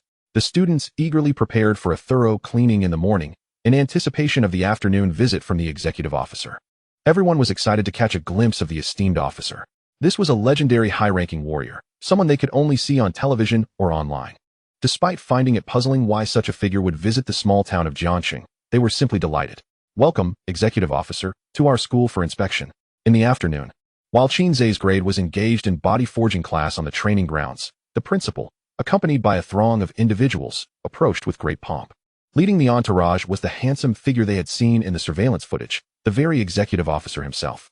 Following closely were the Lord of Jiangxing, the commander of the city defense forces, various directors, all judges from the law enforcement department, and a squad of enforcers. Qin Ze even spotted number 3, who was making exaggerated gestures in his direction. One could only wonder what was going on in his mind. Executive officer. These are all the students from our school participating in the martial arts examination this year. The principal gestured, and the students, following their rehearsed cues, erupted into enthusiastic applause. The handsome officer surveyed the surroundings and remarked, "The spirit of your students is commendable." The principal, with a smile, added, "It is all due to the excitement of your visit today that they have become so animated." The officer replied, "Jiangxing is a land of exceptional talent. It has produced an 8th-level sword king in the past. Let me see how the youth of Jiangxing fare." The principal understood the implication and promptly called forth the already arranged top students, including Fang Songhua and others, for a demonstration. These students, hailing from affluent families, had diligently trained during this period, with their average vitality reaching 800, equivalent to an 8th-level warrior. At their age and level, they were indeed remarkable even when viewed through the lens of the martial arts university. After a round of sparring, the officer appeared somewhat disinterested. "Lin Ziyuan, come forth and demonstrate your innate ability for the executive officer." The principal had been discreetly observing the officer's demeanor. Noticing his lack of interest in the children's playful antics, he immediately thought of the only chubby student in the school who had awakened a talent. Called upon, the chubby boy approached, fully concentrated and ready to demonstrate his ability. "Huh!" With a loud shout, the boy's body abruptly blinked forward by 5.5 centimeters. Yes, since his last visit to the Black Mountain Research Institute, the chubby boy had made progress again. The atmosphere turned slightly awkward. The principal had not anticipated such an embarrassing moment and could only force himself to lead the applause. The accompanying warriors were gracious enough to offer some vague praise. However, the officer seemed intrigued. "What is your current mental energy level?" The chubby boy replied, 3 stones. Stones are the units used to measure mental energy. Simply put, if one can move a standard measuring stone with their mental energy, they have reached 1 stone. The officer remarked, "Your innate ability has significant development potential. It can be quite advantageous in combat, often leading to unexpected victories." Receiving personal praise from the executive officer, the chubby boy puffed out his chest like a proud rooster. "By the way, I heard there is a student in your school who has perfected the reverse command technique to the 1st level. I wonder who that might be." The officer inquired. "Qin Ze, step forward. The executive officer wishes to see your reverse command technique," the principal instructed. He had a vague memory of Qin Ze, as it was exceedingly rare for a high school student to reach such a level in the reverse command technique. He had once held high hopes for Qin Ze, but he had forgotten about him after his vitality test revealed nothing extraordinary. Feeling somewhat apprehensive, Qin Ze approached the handsome officer. This was his first encounter with a high-ranking warrior. The aura emanating from the officer was warm and welcoming, akin to a gentle spring breeze, devoid of the overwhelming pressure he had anticipated. "You seem a bit frightened of me," the officer said with a smile. "It's just that this is my first time meeting a high-ranking warrior, and I'm quite nervous," Qin Ze explained. The officer locked eyes with Qin Ze, and his smile gradually faded. "Is this truly your first encounter? Your reaction does not suggest that." Qin Ze's heart raced at the implication. Are the instincts of high-ranking warriors truly so acute? "Danger! Danger! Danger! Haha, just teasing you. Look at how frightened you are." The officer suddenly burst into laughter. "But I must say, your reaction is quite adorable, like a little machi." Qin Ze's smile faltered as he grappled with whether to laugh or to be flustered. "Let me see your reverse command technique." With a determined thrust of his arms, Qin Ze initiated the technique. Clap, clap, clap. A series of explosive sounds resonated from within him. 80 acupuncture points were successively unblocked by the flow of vital energy and blood. However, Qin Ze deliberately controlled his energy and blood value to just over 700. "Quite impressive. You have the potential to become the next Blade King of Jiangxing." The commander nodded in satisfaction, offering high praise. The Blade King is currently the only 8th-tier martial artist to emerge from Jiangxing, a source of pride for all its inhabitants. Qin Ze humbly remarked, "My qualifications are ordinary. How could I possibly compare to the esteemed Blade King?" Having completed his demonstration, Qin Ze was about to rejoin his team when the commander suddenly called out to him. "What is that thing on your wrist?" Chapter 51, 8,000 Faces. "Qin Ze, I forgot to remove the administrator terminal in advance." "Bippy kid." The commander regarded the terminal on Qin Ze's wrist with keen interest. Qin Ze explained, "It's an electronic watch disguised as a Bippy kid." As he spoke, he gently tapped the screen, illuminating it instantly. The display revealed the time, date, and weather.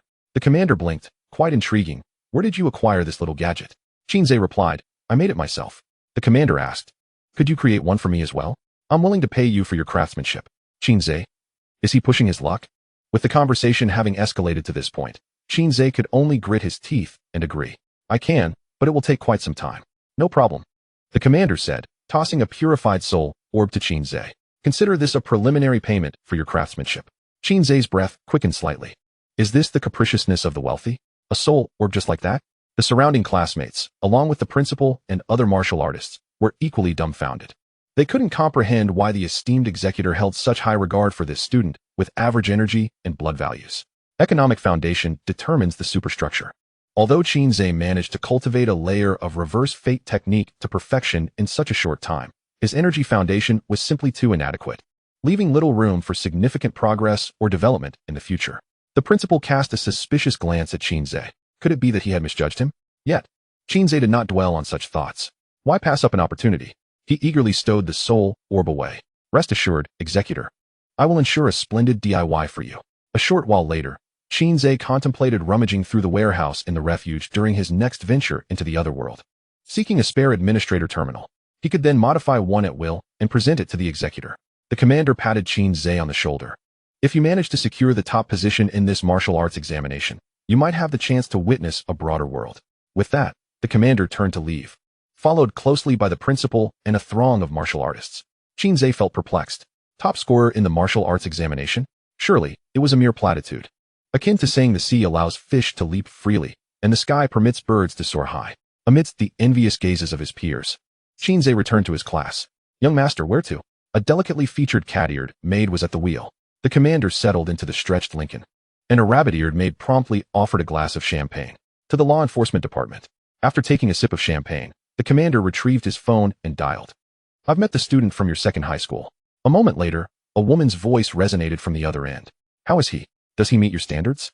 The commander replied nonchalantly. An intriguing young fellow. He knows how to conceal his talents. Such individuals tend to live longer. But to reach my standards, he must first excel in this year's martial arts examination. The woman scoffed lightly. Your standards are indeed quite high. What do you mean by concealing talents? The commander, animated, responded. This kid has clearly surpassed the first-tier martial artist level, yet only showcased energy and blood values in the 700 to 800 range. Impossible. The woman's voice rose sharply. The commander retorted, what is impossible? I witnessed it with my own eyes. The quality of bone tempering is also commendable, reaching a superior level. The woman gasped.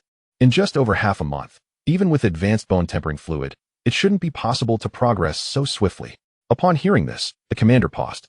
Are you implying that he completed his initial bone tempering in less than a month? Indeed, the woman replied solemnly. The commander, swirling the champagne in his glass, murmured. If that's the case, if he can secure a top 3 position in the martial arts examination, he may barely meet my standards. Completing initial bone tempering in under 30 days is quite a remarkable feat in the world of martial arts families. The woman inquired, did you give him the soul orb? The commander nodded. I did, and as per your request, I did not mention your name. Do you truly have such faith in him? You're investing heavily without him having achieved anything yet. The woman scoffed. You understand nothing. Providing timely aid is the most touching act. I won't keep you. I've arrived at the task area. The commander advised, you're about to face the judicator's assessment. Perform well. I can't keep opening doors for you. The woman dismissively replied. Isn't it only natural for an elder brother to assist his younger sister? After hanging up, the commander sighed helplessly at the busy signal on the phone. Bring me the task list for the upcoming judicator assessment. Immediately, the rabbit-eared maid presented a document. That evening, upon returning home from school, Qin Ze skipped dinner and sequestered himself in his bedroom, eagerly retrieving the soul orb. It was indeed rather large. Qin Ze attempted to fit it in his mouth several times, but it simply wouldn't budge. Observing their host struggle, his avatars began to tease him mercilessly. The Law King and Devourer chimed in. This is familiar territory for us. Who would have thought you, Qin Ze, would find yourself in such a predicament? I'm no expert in this field, one avatar admitted, but I feel compelled to share my thoughts. After a thorough examination of your issue and prolonged contemplation, I must confess, I am at a loss for an answer. Just as I stated initially, I'm no expert. Use force, you precious item. Stuff it in. Qin Ze set the soul orb down and summoned one of his avatars, tossing it to the other. You eat it. The avatar retorted. So you're not even treating me like a person now? Qin Ze replied nonchalantly. If you consume it, I also gain the ability. If I eat it, the ability solely belongs to me. This distribution maximizes our benefits. The avatar grumbled. Damn it, I find myself speechless. Then hurry up and eat. With a deep breath, the avatar, with Qin Ze's assistance, managed to swallow the soul orb. The orb's quality wasn't particularly high, even inferior to the one consumed by the devourer. But the avatar was already on the brink of breaking through to the first-tier martial artist level. This ability is quite amusing, the avatar remarked, a playful smile appearing after digesting the soul orb. Qin Ze settled onto the couch. Please, commence your performance. The avatar raised both hands and began to knead its face. Suddenly, a remarkable transformation occurred. The features on the avatar's face morphed like clay, easily stretched and reshaped.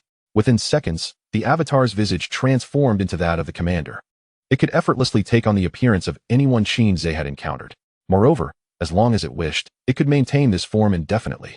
After hearing the avatar's explanation, Qin Ze eagerly approached the mirror to try it out. After testing, he discovered a flaw. Although the ability of the 1,000 faces can alter one's appearance, it cannot change one's essence.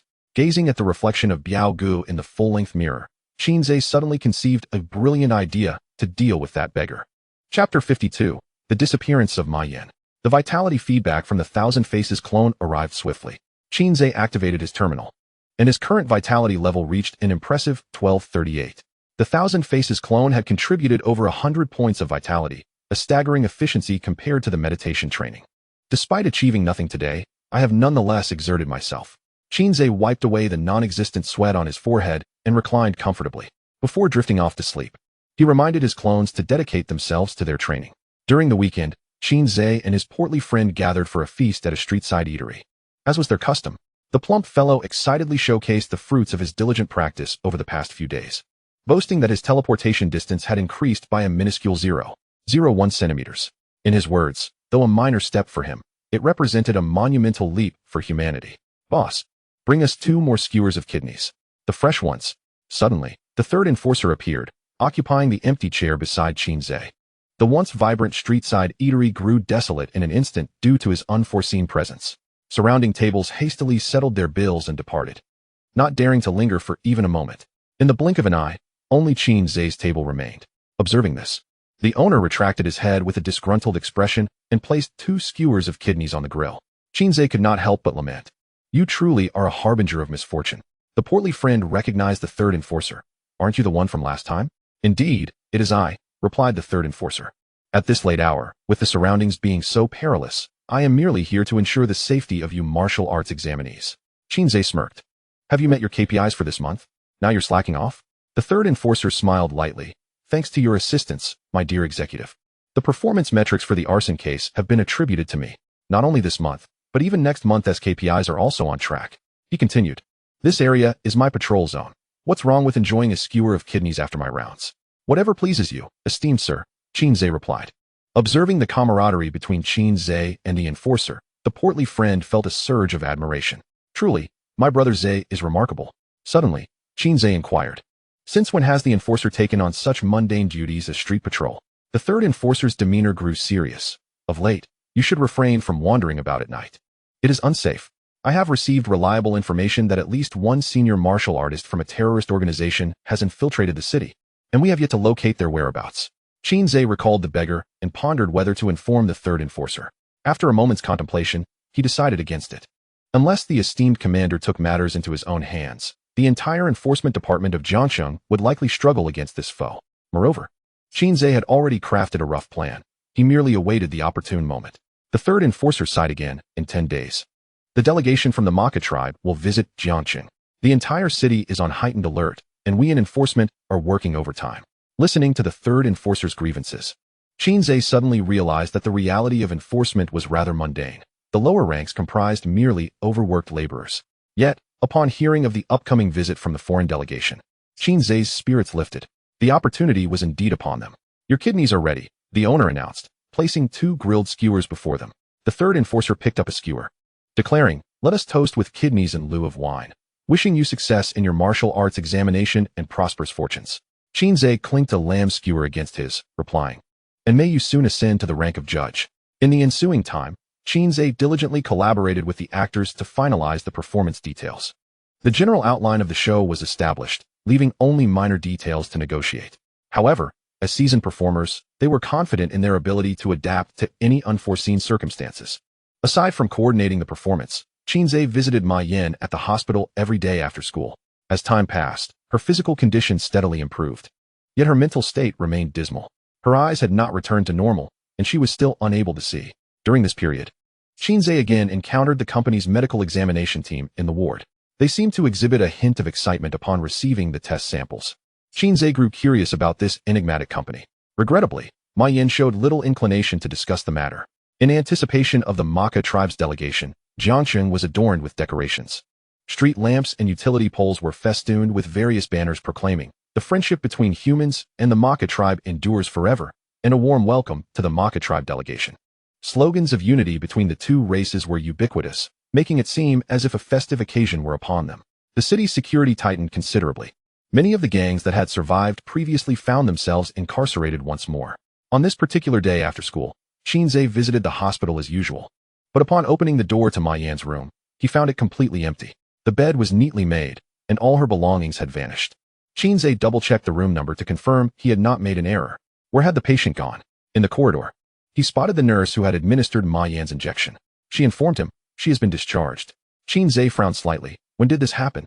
Ma Yan did not mention anything about leaving last night. The nurse replied, "It was this morning. A few of her friends came to pick her up." Friends? Qin Ze recalled the examination team. Were there 3 men with morose expressions and 2 attractive women? The nurse nodded. "Yes, that's them." Qin Ze pressed. "Is the patient in a condition to be discharged?" The nurse looked puzzled. "Why not? She is perfectly healthy. She just needs to rest." Moreover, the discharge paperwork was signed by her personally. "I see," Qin Ze replied. Entering the room, he discovered a note on the neatly folded blanket, pinned in Ma Yan's handwriting. "Qin Ze, I have been discharged. You were right. One must always look forward. I believe I should embrace a new life. Thank you for your care during this time. With your upcoming martial arts examination, I cannot delay your training any further. Qin Ze, you must become a martial artist. You must. When I have fully recovered, I will come to find you. By then, you will have completed your examination and become a martial artist. I look forward to our next meeting. Do not worry." Ma Yan. After reading the note, Qin Ze exhaled a sigh of relief. Thankfully, it was evident that Ma Yan had willingly departed with the company. Though some questions lingered in his mind, it was ultimately good that she was able to leave. Ding ling ling. Just as Qin Ze exited the ward, his phone rang unexpectedly. Upon seeing the caller ID, his expression turned to one of disbelief. It was Qin Yu, whom he had long since blacklisted. "Qin Ze, I have returned. Come quickly." Chapter 53, The Circus Invitation. Qin Ze stood at the exit of the passenger terminal, glancing at the time on his terminal from time to time. On the phone, Qin Yu mentioned that the vehicle would arrive in 20 minutes. Yet nearly an hour has elapsed. The station during the night is invariably bustling. Beggars and vagrants huddle in shadowy corners, drifting into a slumber. The pickpockets, with eyes gleaming like hawks, scan the crowd in search of easy prey. Ants brandishing signs advertising various lodgings weave through the throng of disembarking passengers, enticing them with offers. 81 for the night, hot water included. "Young man, would you like to indulge in some comfort?" Qin Ze stifled a yawn, politely declining the advances of 2 ants who had called out to him. Soon, another bus pulled into the station, and a large group of people spilled out, creating a cacophony. From a considerable distance, Qin Ze spotted a striking red dress waving at him. Qin Yu and Qin Ze bore resemblance, with the former's features being more pronounced and refined. Since childhood, she had been renowned as the beauty of the nearby villages. Qin Ze approached and took over 2 large suitcases. "Why the delay?" he inquired. Qin Yu raised her hand to pat her shoulder. "Let us not discuss it." A pack of monstrous beasts appeared outside the city. Fortunately, the City Defense Bureau arrived promptly. "Otherwise, you might not have seen me again." As she spoke, Qin Yu wore a pitiful expression, drawing the gaze of nearby men, who were irresistibly compelled by a strong protective instinct. Qin Ze rolled his eyes. "You're tougher than a cockroach. You won't die that easily. Thankfully, our parents didn't accompany you." Qin Yu shot him a fierce glare. "They are still entangled in battle with the alien race, and they specifically sent me back as a representative to check on you." Qin Ze replied with a hint of sarcasm. "Well, I sincerely thank you for that." Upon returning home, Qin Yu flopped onto the sofa like a frog, abandoning any semblance of a lady. A golden nest or a silver nest is no match for one's own doghouse. Rolling about on the couch, she sniffed the air and frowned. "What's with this overwhelming smell of blood? Did you get your period?" Qin Ze, looking rather glum, responded, "I just finished this afternoon." Qin Yu got up and walked into the bathroom, where she found several freshly killed fish in the basin. Earlier that day, Qin Ze had showcased his ability to split into 2 forms, specifically purchasing the fish to mask the scent. Speaking of which, his devouring ability had evolved. No longer did he struggle to maintain 2 forms, nor did he digest slowly. Now, as long as he expended his vital energy, he could swiftly replenish it through devouring, achieving a conversion rate of 1-to-1. This meant that during battle, Qin Ze could maintain limitless vitality. "My brother has finally grown up and knows how to prepare delicious food for his sister," Qin Yu beamed. "I'll call Ma Yan in a bit and invite her to sample your culinary skills. It's been ages since we last saw each other." Qin Ze spoke gravely. "Sister, There's something I need to discuss with you. Qin Yu blinked. Are you two together? Together, my foot. Qin Ze tapped his sister's head. Qin Yu, when will your brain function like a normal human s? Qin Yu cradled her head, looking aggrieved. What is it then? Taking a deep breath, Qin Ze recounted the events from the arson case to Ma Yin's abrupt departure from the hospital. The sparkle in his sister's eyes dimmed. Ma Yin has always been stubborn since the day I met her, like a mule. She likely feels you've taken care of her too much and doesn't want to hinder your martial examination. The atmosphere grew heavy, prompting Qin Ze to switch the topic. I'm now a martial artist. Qin Yu's eyes lit up, really? With a flourish. Qin Ze unleashed the aura of a first-level martial artist. Witnessing the astonished expression on his sister's face filled Qin Ze with an unprecedented sense of pride. Impressive, Qin Yu exclaimed, wrapping her arm around her younger brother. Ze is truly remarkable. When you ascend, don't forget your sister at home. Qin Ze, brimming with confidence, replied, behave well, and I shall take you along for the ride. Qin Yu responded cheerfully, understood. Years ago, due to her lack of talent, Qin Yu did not participate in the martial examination. After graduation, she had not sought employment, instead relying on her charm and cuteness to secure a living from old Qin's salary. Now, in Qin Yu's eyes, her younger brother had become a rising star. I'm craving fish.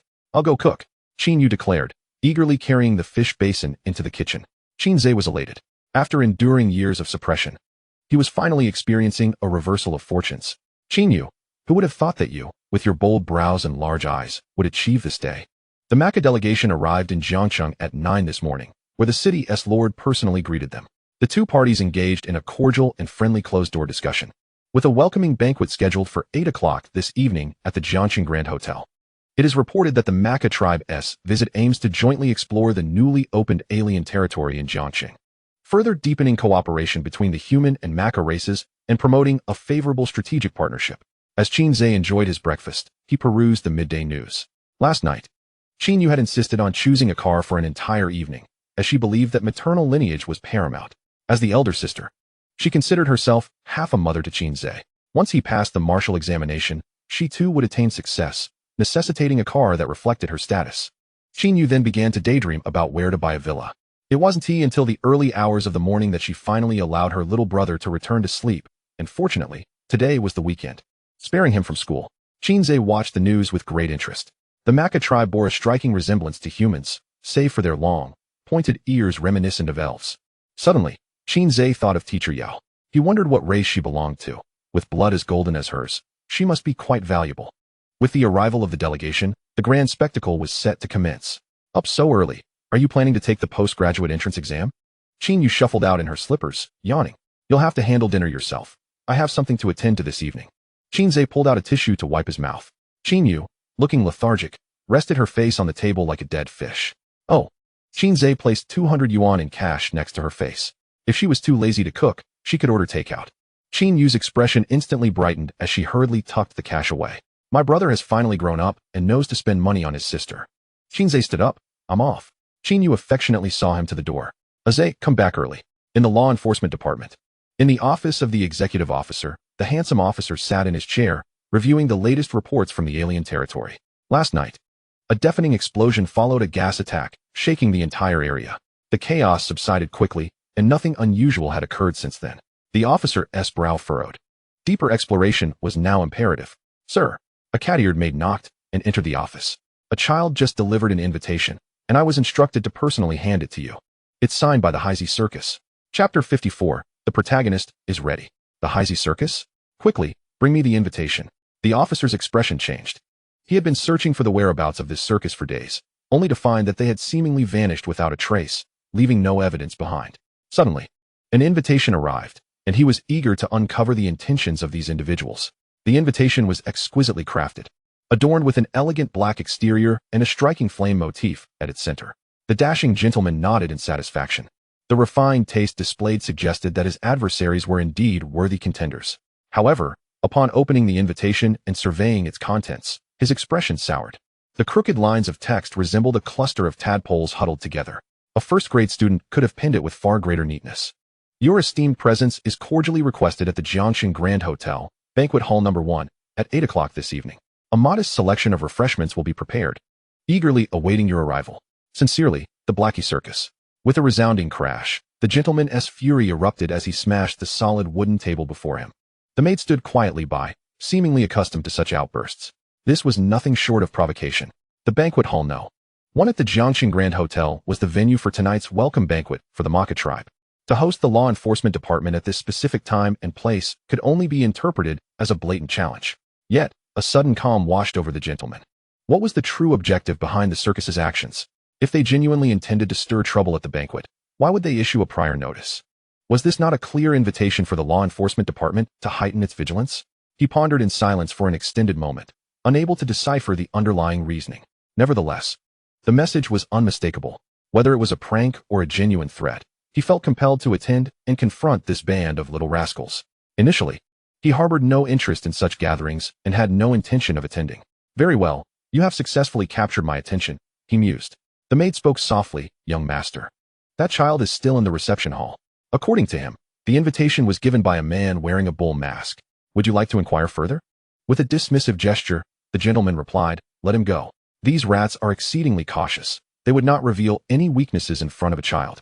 The maid bowed respectfully. As you wish, he added, prepare an evening suit for me.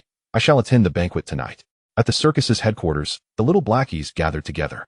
Observing the return of their leader, Qin Ze inquired, has the invitation been delivered? The leader gestured an affirmative sign. I procured it for a mere 5 cents by the roadside, and I pinned the message myself. Qin Ze nodded. As long as he lays eyes on that invitation, we can ensure our esteemed officer's presence at the banquet tonight. Anyone with a modicum of pride cannot tolerate others jumping around on their head. Brother, go fetch our second guest for the evening. The rest of you, prepare your disguises. We will be on stage in less than 3 hours. The clones were already brimming with anticipation. Oh, we are seasoned performers. Could I be transferred to the self-destruct team? I wish to experience the sensation of perishing in a blaze. Our self-destruct team is at full capacity. Sign up earlier next time. What should a complete novice be wary of for their first performance? I am quite nervous. Take a deep breath to ease your nerves. In North City, beside a trash bin, a ragged beggar curled up on the ground. Occasionally, a passerby would toss a few coins into his iron bowl, and the beggar would bless them with wishes of eternal life. The Pisces had been masquerading as a beggar here for nearly 10 days. Despite the prolonged wait, the circus had yet to send anyone to make contact. He even began to doubt whether his disguise had been uncovered. Yet, his abilities were exceedingly difficult to detect, even for a 9th-level warrior, let alone a bunch of novices. Eventually, Pisces concluded that this location was too insignificant for the circus to prioritize. He resolved to continue waiting. Surely, they would send someone to meet him. Moreover, this life of begging had a certain nostalgic charm, and a few more days of experience would not be unwelcome. Suddenly, a figure appeared before Pisces. Habitually, he recited a rhyme, may the boss prosper and remain in good health, renowned far and wide. Today, looking up, he saw a man wearing a lion mask standing before him. Is this the lightning ability user? He wondered, uncertain. The rank of a warrior could be gauged by their blood fluctuations, yet innate abilities could only be discerned once displayed. My lord, Pisces bowed deeply, recognizing the importance of showing respect to a 2nd-level warrior within the circus. I just visited the base. Where are the other 3? The lion inquired, his voice deep and menacing. Pisces trembled. They have all fled. I have been alone these past few days. The lion seethed with rage. Those traitors. If I catch them, I will tear them to shreds. He then patted Pisces on the shoulder. You have done well. The organization is currently in dire need of manpower, and we require loyal warriors like you. Pisces' heart leaped with joy. Finally, I will penetrate the inner circle. Whatever the task, I will gladly face any danger, he pledges, expressing his unwavering loyalty. The lion nodded in satisfaction. Come with me. I will take you to the banquet tonight. Pisces was taken aback. What merit do I possess that would allow me to accompany you to the dinner? Hearing a high-ranking warrior flatter him, even if it was insincere, made the lion's spirits soar. You really think this is merely a dinner? Think again. That scoundrel from Yinshan played us last time. I've heard he will be present at tonight's banquet for the foreign tribe's welcome. We little blackies always repay our debts. We must teach him a lesson tonight. Yinshan? You mean Wang Biao? Pisces felt an overwhelming surge of joy. It turned out Wang Biao had not fallen into the circus's hands. He had escaped. In that case, the key must still be in his possession. Pisces resolved to go with these individuals into the venue. He is truly doomed, he thought, gritting his teeth. Follow me. I have an important task for you. The lion instructed as they departed North City. At 8 o'clock in the evening, in Banquet Hall No. 1 of the Jiangxing Grand Hotel, dozens of warriors gathered to enjoy the welcoming performance on stage. Seated at the front was the Lord of Jiangxing and the head of the Maka delegation, with the dashing gentleman to the left of the Lord. As the performance concluded, the actors took their bows and exited the stage, and the audience politely applauded. The host began to introduce the next act when, unexpectedly, the lights went out entirely, plunging the vast hall into darkness. Chapter 55, Showtime. Has it finally arrived? The gentleman straightened his posture, shedding his previous languid demeanor. Though the hall was engulfed in darkness, for a high-ranking warrior, seeing in the shadows was merely a basic skill. He surveyed his surroundings, leaving no corner unchecked. Regrettably, no anomalies were discovered. Was it truly merely an accident? The city lord elucidated to the alien leader beside him.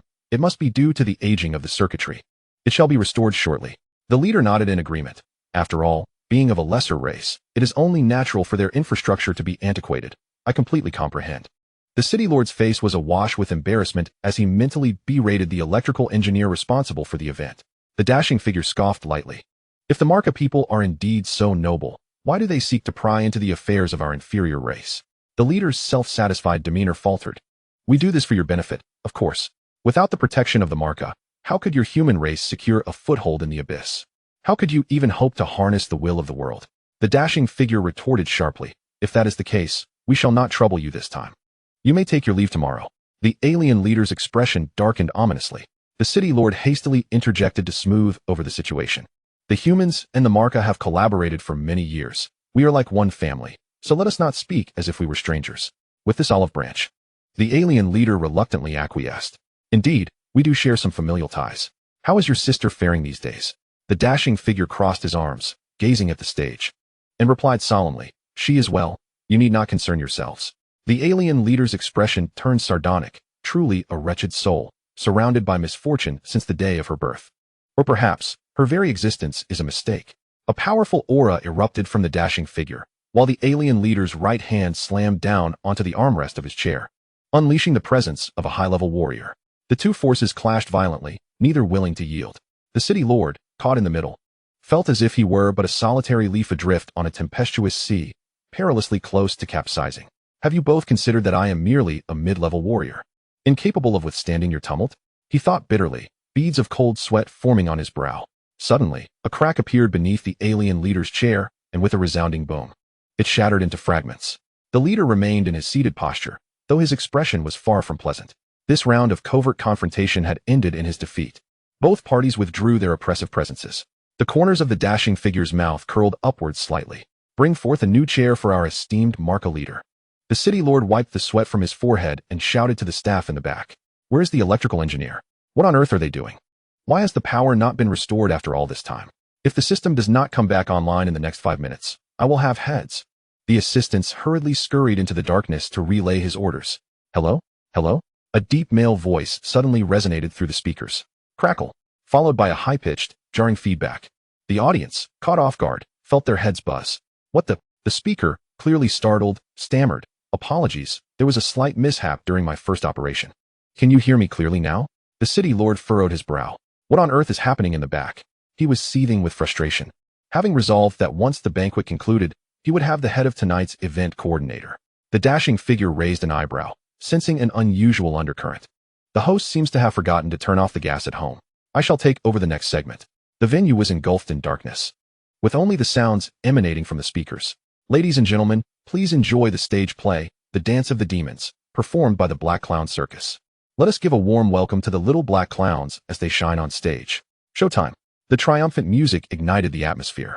The dashing figure's expression hardened as he swiftly issued orders through his earpiece. The target has appeared. All units, proceed as planned. He was resolute. This band of little black clowns had audaciously dared to show up. Today, he would ensure their complete capture. The alien leader's interest was piqued. As a diplomat of the Marca, he had witnessed countless welcoming performances, yet this peculiar one was unlike any he had seen before. It was shrouded in mystery and appeared quite intriguing.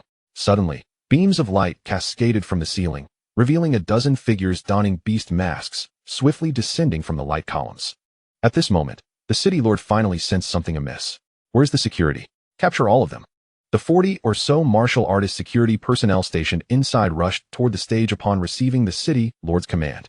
Just then, the host's voice echoed once more. Act 1. Art is Patrick Star. Boom. Almost instantaneously, as the host's voice fell, the 13 beast masks on stage detonated one after another.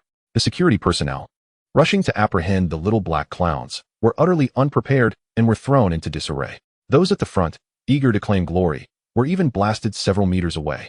Their bodies embedded into the wall, flattened as if they had become two-dimensional.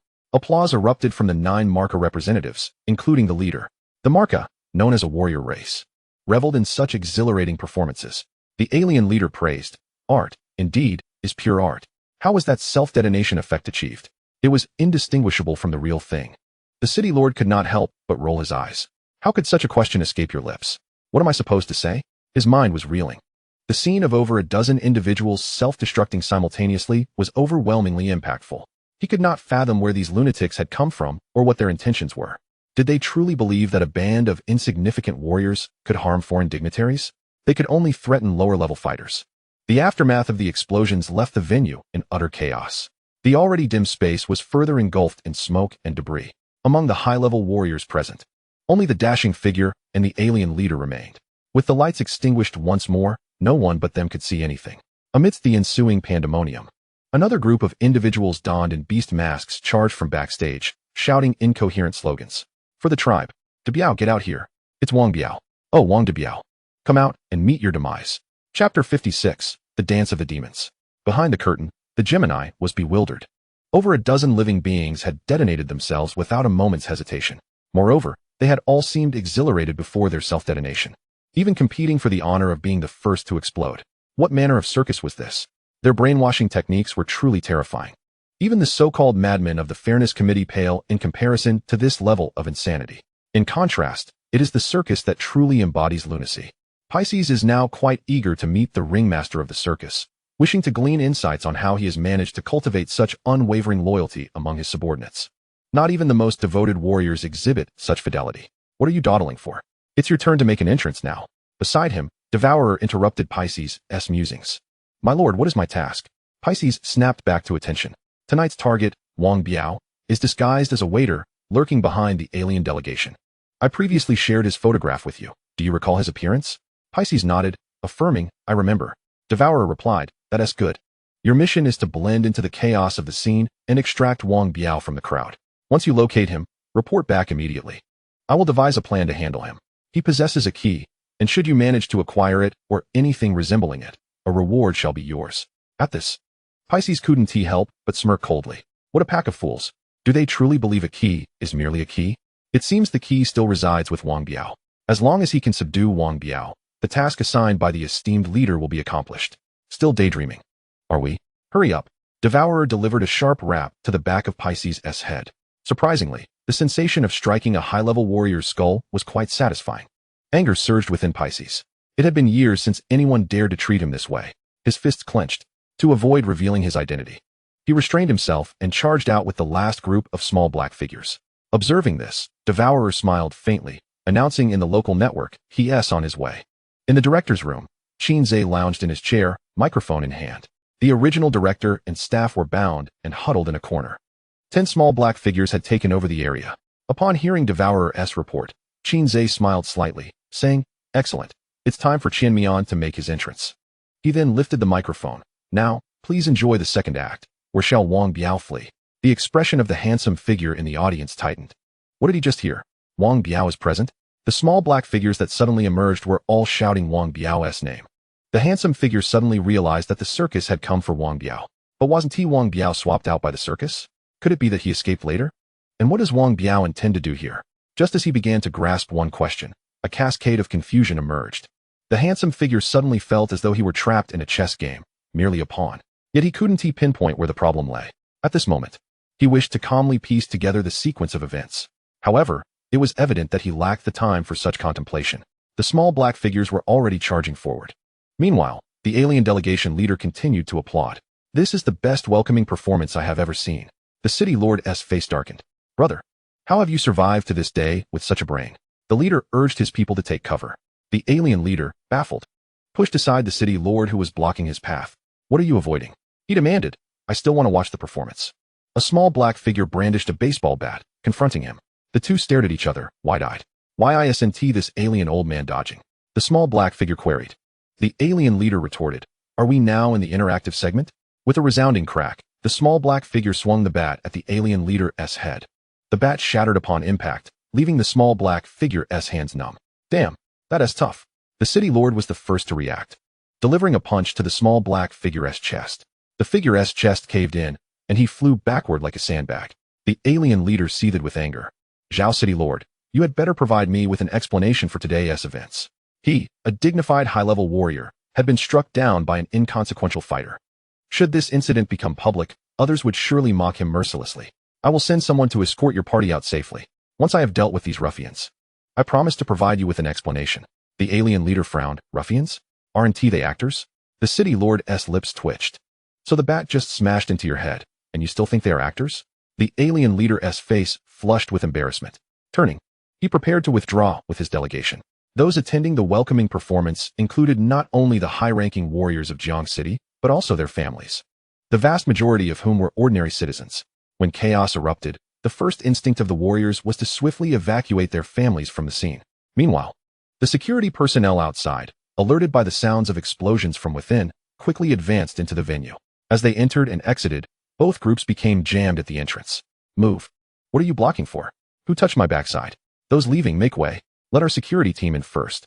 Where are the electrical engineers? For heaven's sake. Turn the lights on. I'm not a high-level warrior. I can't see a thing. The venue descended into chaos, a veritable dance of demons. Pisces, stealthily maneuvering, swiftly approached the crowd, searching for Wang Biao's whereabouts. Soon, he noticed another similarly sneaky waiter advancing toward the alien delegation. It was Wang Biao. Upon recognizing his face, Pisces' heart leapt with joy. After searching high and low, he had found his target without exerting much effort. Circus, oh circus, you truly are my benefactor. But what is this fellow doing approaching the alien delegation? Wang Biao, portrayed by Qian Mian, had been watching Pisces closely. Upon realizing that he had been spotted, he couldn't help but smile internally. With a powerful push from his legs, Qian Mian leapt and landed atop a table. Where shall the aliens flee? Hand over the keys you possess. Today, I, Wang Biao, am here for three things: fairness, fairness, and damn fairness. The alien leader furrowed his brow. How did he know I have a key?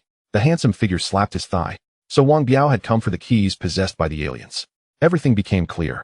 Yet, all matters regarding the key and the will of the world were classified. Just how much does this Wang Biao know?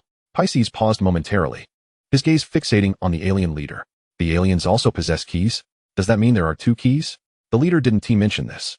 So what now? Pisces swiftly contemplated and made a decision. If there are two keys, I shall seize both. I'll take Wang Biao's first. Pisces dropped the pretense. The aura of a high-level warrior exploded, sweeping through the entire venue. Both the handsome figure and the alien leader turned their heads simultaneously, their thoughts diverging. With a shattering sound, the glass on the second floor exploded. Dozens of enforcers leapt through the window, surrounding the scene. Chapter 57. I knock, Qin Yu? Why is it so dark? Who turned off the lights? Where's the target that the executives mentioned? Who knows? It's pitch dark everywhere. Don't push me. The group of enforcers, commanded by the illustrious leader to break in through the windows, lost their composure the moment they landed. It was too dark. The kind of darkness where one cannot see their own hand in front of their face. Tonight was yet another overcast night, with not a sliver of moonlight penetrating the gloom. The director's room was on the second floor, offering a panoramic view of the venue below. Qin Ze had prepared a night vision device in advance for his clone to wear, providing updates to the little shadows down below. The little shadows in the venue effectively had full map visibility and began to stir chaos. The first victims of this mayhem were the enforcers who had just entered the scene. Although the combat prowess of the little shadows was generally low, a fierce tiger cannot withstand a pack of wolves, and a good woman cannot contend with a rogue. The enforcers felt themselves besieged by a swarm of buzzing flies. They could neither strike nor drive them away. It was utterly devoid of martial ethics. As they targeted the most vulnerable areas, they formed pairs, back to back. Firing signal flares, they aimed to regroup with the chief enforcer. If I get kicked one more time, I swear I'll explode. The scene was in utter disarray. The illustrious leader had never anticipated such a turn of events. His expression was grim. A high-ranking martial artist, reduced to being toyed with by a group of mediocre warriors. However, at that moment, his attention was more fixated on the figure of Pisces, a suddenly appearing high-level martial artist. Could he be the mastermind behind this circus? On the other side, the alien faction leader was also somewhat flustered. We have fallen into their trap. The accompanying personnel questioned in confusion. What trap? The alien faction leader smirked, speaking with an air of having seen through everything. The so-called riders are merely a self-staged farce by these despicable humans. They seek to seize our keys amidst the chaos. The personnel gasped. Have they lost their minds? Such actions would outright tear apart the alliance between the Maka tribe and humanity. The alien faction leader spoke somberly. We cannot afford to ponder that now. We must fight with all our might to ensure the key's safety. The Maka delegation consisted of 9 members, with the leader being a high-level warrior, 3 intermediate warriors, and 5 low-level warriors. Boom. The alien faction leader unleashed a powerful punch towards the door. A fist imbued with the strength of a level 7 warrior crashed into the crowd. Bang. The illustrious leader descended from above, blocking the blow. What are you doing? His face turned ashen. How dare you lay hands on your kin? You truly think I am blind? The alien faction leader coldly replied, I am simply opening the door. Don't think I am unaware of your intentions. This chaos tonight is your own orchestration. The illustrious leader frowned. What nonsense are you spouting? The alien faction leader retorted, if that is not the case, then let us leave now. Leave? Not a single one of you shall depart today. A 2-meter-high mirror appeared in the void near the illustrious leader and the faction leader. In the next moment, Pisces stepped out from the mirror. The tattered beggar's attire vanished, replaced by a flowing black robe and a golden mask depicting 2 fish biting each other's tails. The Fairness Society. The illustrious leader and the alien faction leader exclaimed in unison. Now you should believe that tonight was not solely orchestrated by us humans, right? The illustrious leader asserted. Upon discovering the existence of this high-level warrior, countless possibilities flashed through the illustrious leader's mind. Yet, he had never considered that it was the 12 zodiac of the Fairness Society. Was the Circus of Shadows merely a puppet of the Fairness Society? Or had Pisces also fallen into the chessboard? If it were the latter, then this circus was indeed formidable. Hand over the keys, and I can grant you a swift end. Pisces initially intended to subdue Wang Biao. However, upon realizing that the alien delegation was attempting to flee, he could not let the opportunity slip away. As for Wang Biao, a mere 5th-level warrior, he could easily be dealt with after eliminating the troublesome foes at hand. My heart nearly stopped. Qin Ze patted his racing heart. The moment Pisces targeted him with his aura, he thought he was about to meet his demise. A message from Qin Ze came through the local network. Quickly reposition. The next scene is about to unfold. Upon hearing this, Qin Ze began to stealthily approach the window. Meanwhile, the battlefield for the high-level warriors had erupted. The alien faction leader struck first. His right fist, engulfed in purple flames, crashed towards Pisces' face in the blink of an eye. The golden mask began to crack, and the fissures quickly spread across his entire body. Crack.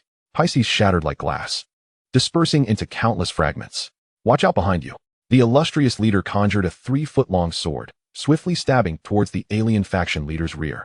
A glimmer of cold light preceded the onslaught, followed by a surge of sword energy. The swirling sword energy detonated in the space behind the alien faction leader. The ambushing Pisces once again exploded into numerous shards. The alien faction leader broke into a cold sweat. Had it not been for the timely intervention of the illustrious leader, he would have already met the former monarch of the Maka tribe. Cackling, Pisces emitted a villainous laugh. Which one is me? Which one are you? Mirrors materialized around the alien faction leader and the illustrious leader. Their reflections appeared alongside that of Pisces. Which is real? Which is fake? The images within the mirrors began to step forth, attacking the two from all directions. A trivial trick. A torrent of blazing purple flames erupted from beneath the alien faction leader's feet. He incinerated all approaching images, whether real or illusory, turning them to naught. Simultaneously, his vitality and mental energy drained rapidly. The illustrious leader was surrounded by several long swords, annihilating all reflections within 2 steps. This ends now. As the illustrious leader's words fell, several swords began to whirl at high speed. With a flash of white light, they coalesced into a single azure blade. Open the clouds. The illustrious leader's eyes reflected the sword's phantom. The cerulean sword soared into the heavens before plummeting with great speed. A dazzling sword light swept across the surroundings like a white ribbon. The dozens of mirrors suspended in the void shattered into dust in an instant. In the director's room, Qin Ze's eyes widened. Is this what a duel between masters looks like? Each move was more spectacular than the last. How enviable. How I wish to possess such prowess. Clap, clap, clap. Pisces clapped while stepping out from a new mirror. Truly deserving of the title of the Sword Immortal of Humanity, Yao Yuan. The illustrious leader narrowed his gaze. We are both level 7, 1 against 2. You have no chance of winning. Cackling, Pisces once again unleashed a villainous laugh. Who said I am alone? Crack. The ground of the venue suddenly split apart. A vibrant green sprout defiantly broke through the concrete surface.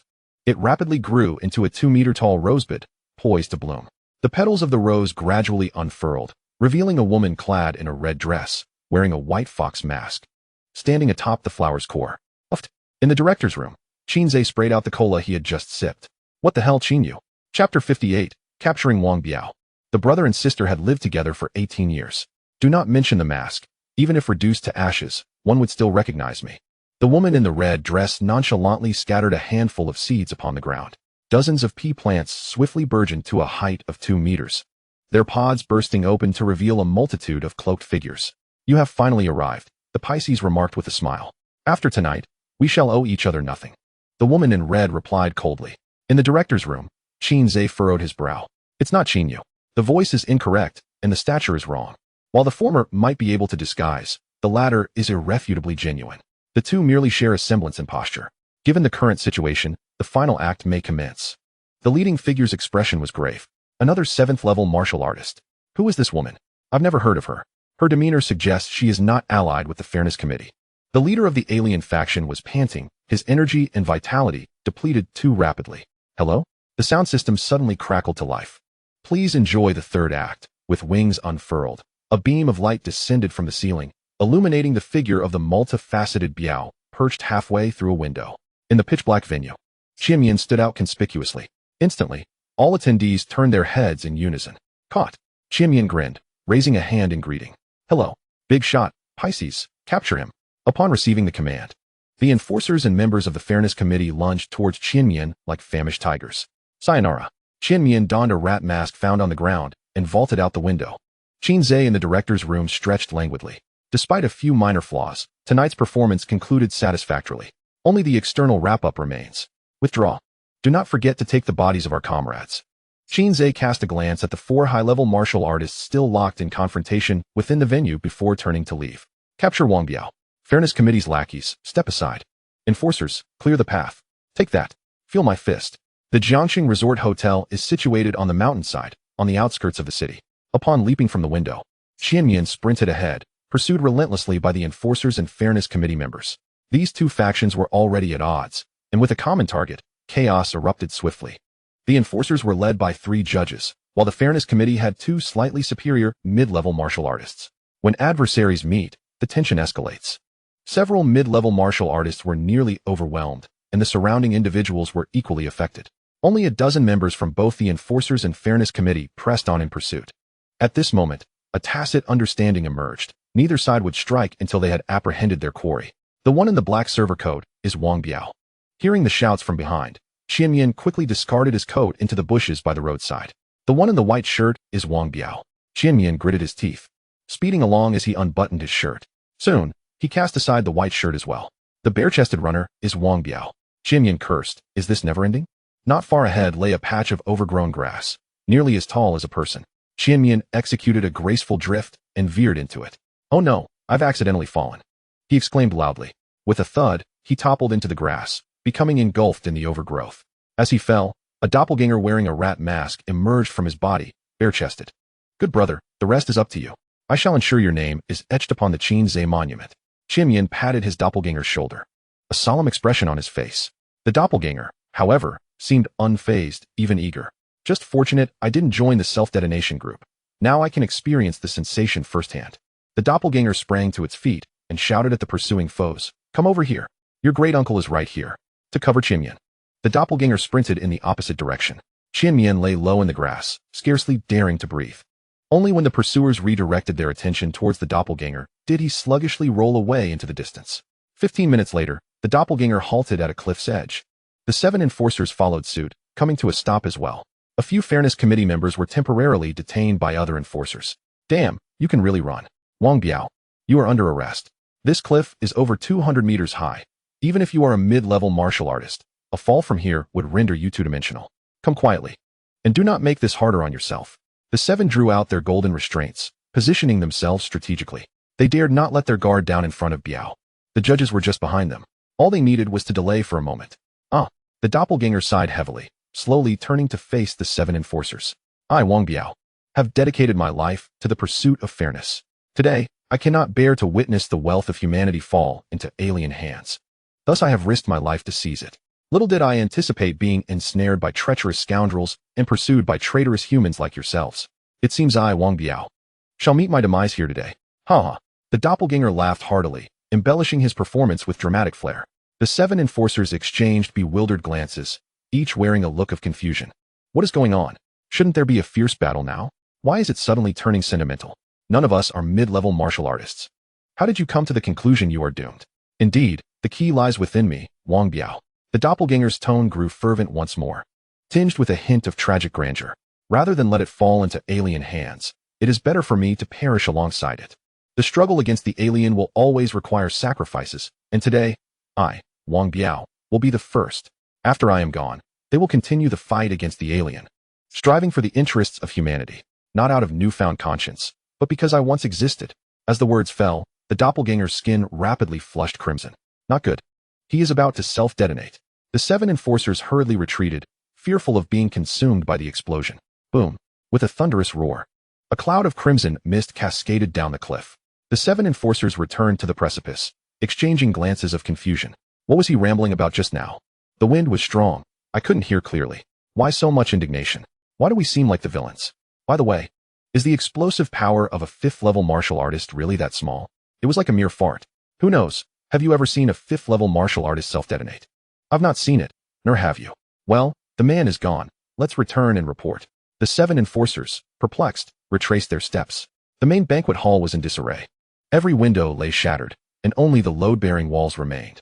The floor was cloaked in a thick layer of green vines. 2 large spheres woven from thorny vines stood at the center of the venue. The woman in red and Pisces stood off to the side. A pleasant collaboration, Pisces smiled. Before the banquet commenced, he had informed the woman in red. Otherwise, he would not have dared to take on 2 at once. The woman in red snorted coldly. All settled. The Pisces nodded in agreement. The dashing figure and the leader of the alien faction had both been subdued.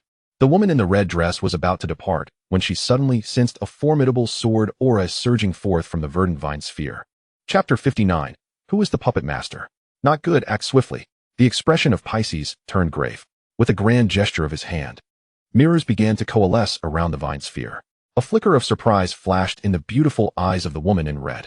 It was her first encounter with someone ensnared by toxic vines who could still retaliate. Crack, crack, crack. The mirrors shattered in succession. The sharp shards, like a multitude of daggers, hurtled towards the vine sphere that had unleashed the sword aura. Boom.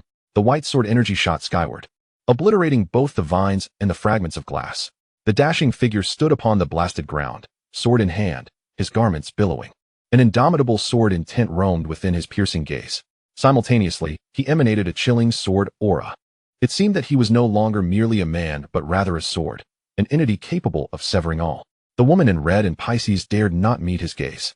He had transcended. A tempest of emotions surged within Pisces.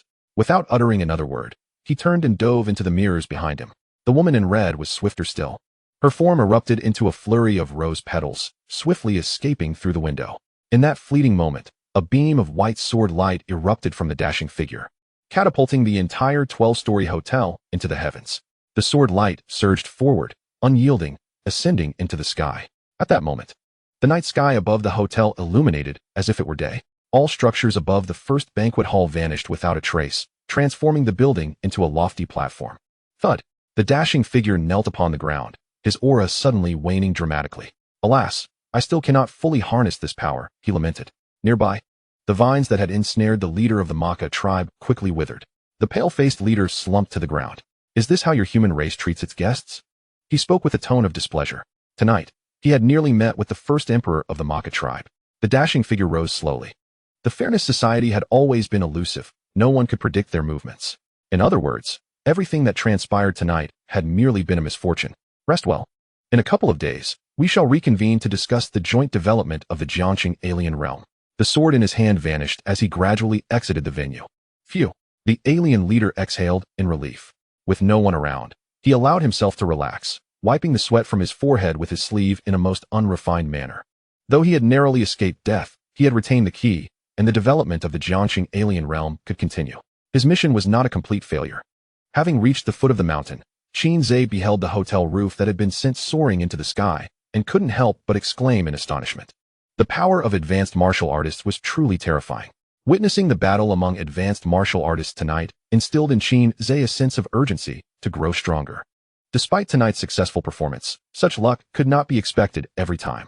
Treating advanced martial artists as mere chess pieces was akin to dancing upon the edge of a blade. The more one traverses the dark roads of the night, the more likely one is to encounter phantoms. Qin Ze resolved to rigorously encourage his avatars tonight, urging them to refrain from idleness and to diligently cultivate their skills. After all, The troubles concerning Pisces had finally been resolved. Furthermore, from this moment forth, no one would suspect that the circus held the key. Everything had dissipated along with the explosion of Biao. With matters reaching this juncture, it was time to eat. Rubbing his belly, Qin Ze reflected on how he had missed dinner while directing the event, having only consumed a bottle of cola. Upon returning home, he knocked loudly on Qin Yu's door. "Qin Yu, I know you're inside. Open the door." Click. After a moment, Qin Yu, yawning incessantly, opened the door. What on earth? Qin Ze swiftly assessed his elder sister. She appeared to have genuinely been asleep in her room, not having ventured outside, as evidenced by her disheveled hair. Moreover, Qin Yu was at least a sea-level powerhouse, unlike the woman in red at the hotel. "Give me your hand." Qin Ze grasped his sister's wrist. There was no sign of any fluctuations in her vitality. How could I have been so mistaken? Qin Ze murmured to himself. I knew it couldn't possibly be a slacker from home. What are you babbling about? Qin Yu rolled her eyes. It's nothing, just go back. Qin Ze pressed his hand against his sister's forehead, gently pushing her back into her room, and closed the door behind him. Subsequently, Qin Ze made his way to the kitchen to prepare some noodles. After finishing his meal, he returned to his room to lie down and review the events of the night. His avatars were particularly animated, chattering incessantly. Our circus has truly earned a formidable reputation tonight. Formidable reputation? More like we've landed on a wanted list. From now on, we are seasoned performers. Without the Devourer and the Law King, our little Blackie alone could carry an entire show. This is what we call qualitative change arising from quantitative accumulation. Qin Ze found the incessant chatter of his avatars somewhat irksome. Enough with the prattle. Focus on your cultivation. If you don't work hard, how can I become stronger? The avatars responded. Wow, never have I encountered such unabashed shamelessness. When will Qin Ze finally meet his demise? Or perhaps not. If he dies, we are finished too. Then let us perish together. I long to see rivers of blood. After a brief period of bickering, the avatars finally quieted down. Currently, two matters were of utmost importance. One was the martial arts examination in 50 days, and the other was the alien realm. Qin Ze had initially intended to explore the alien realm after the martial arts examination. However, the unexpected visit from the Maka tribe had disrupted his plans. If the Maka tribe truly possessed the means to enter the sanctuary, it would spell trouble. After a moment of contemplation, Qin Ze resolved to seek another opportunity to enter the alien realm in the near future. He had an inkling that the key was somehow linked to the alien realm. Glancing down at the small tree on his chest, he murmured, "What door are you truly opening?" The dashing figure, freshly bathed, sat on the sofa, enjoying a massage from a maid while sipping red wine. He gently closed his eyes, mentally sorting through the events of the night. Wang Biao's self-detonation had caught him off guard.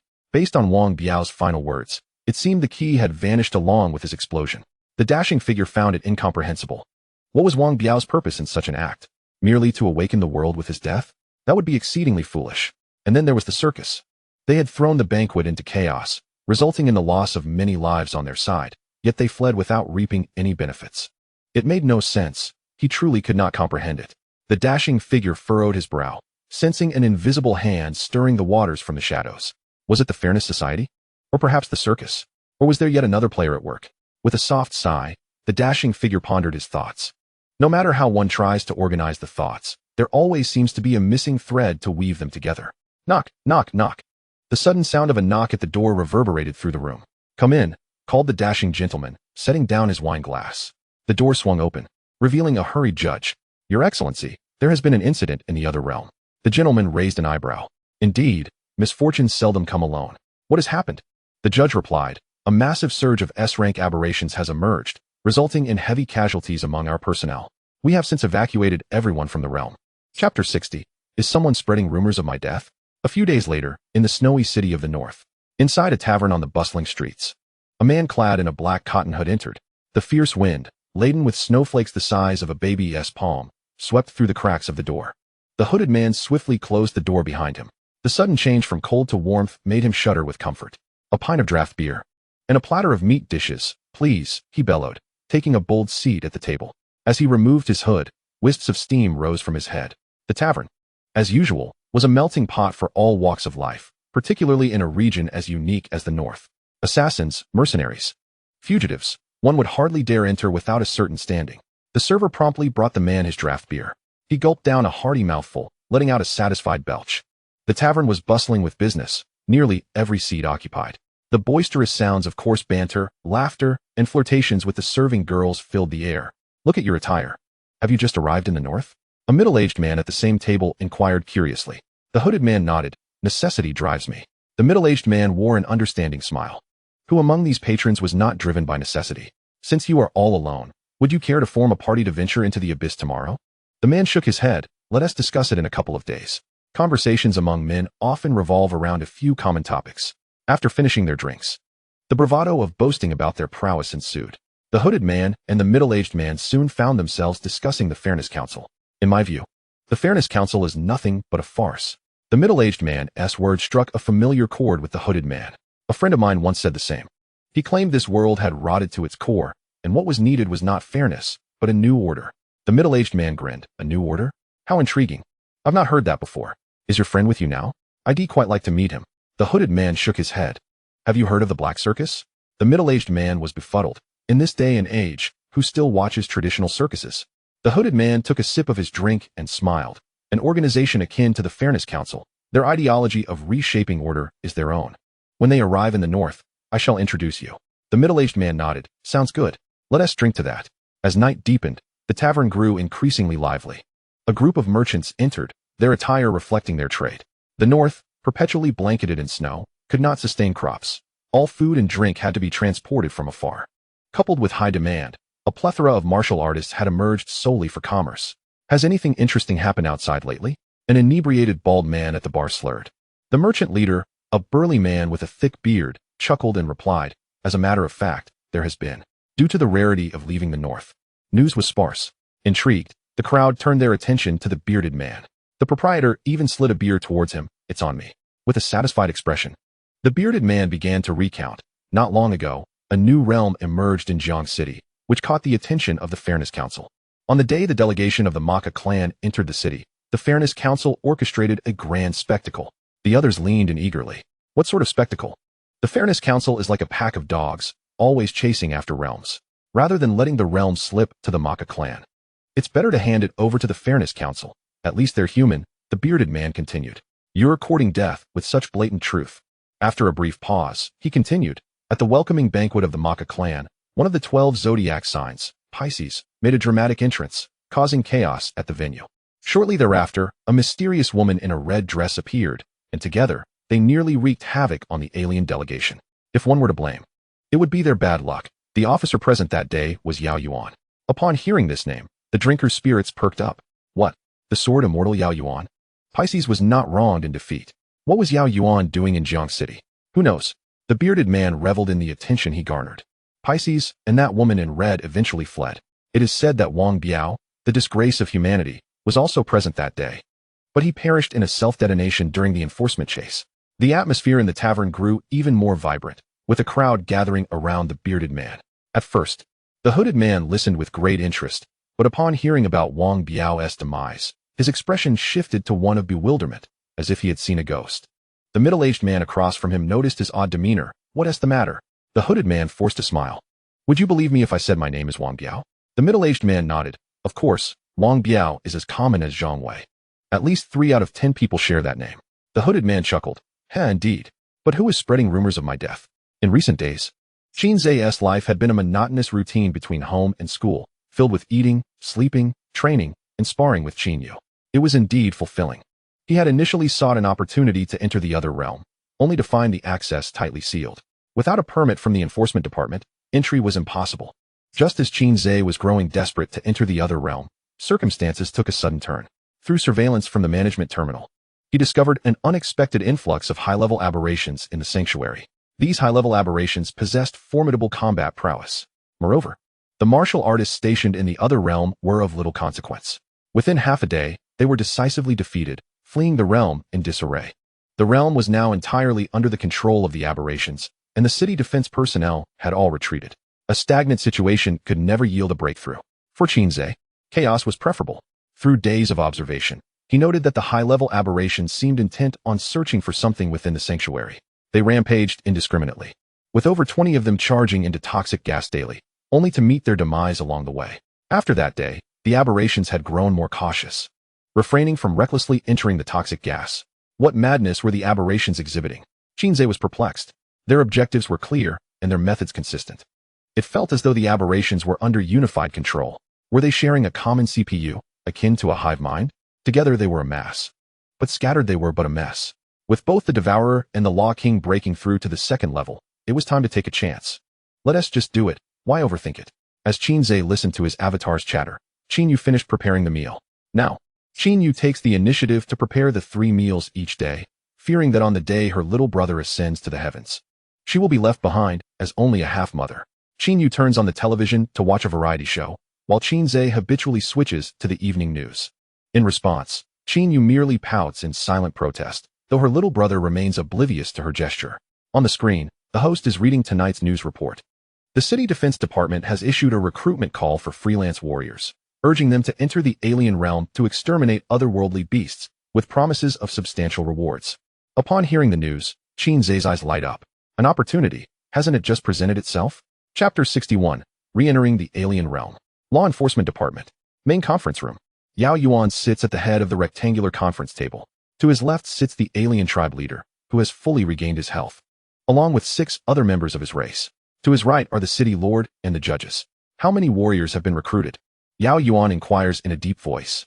His assistant responds, currently, there are 236 level 1 warriors, 178 level 2 warriors, 66 level 3 warriors, 12 level 4 warriors, and 1 level 5 warrior.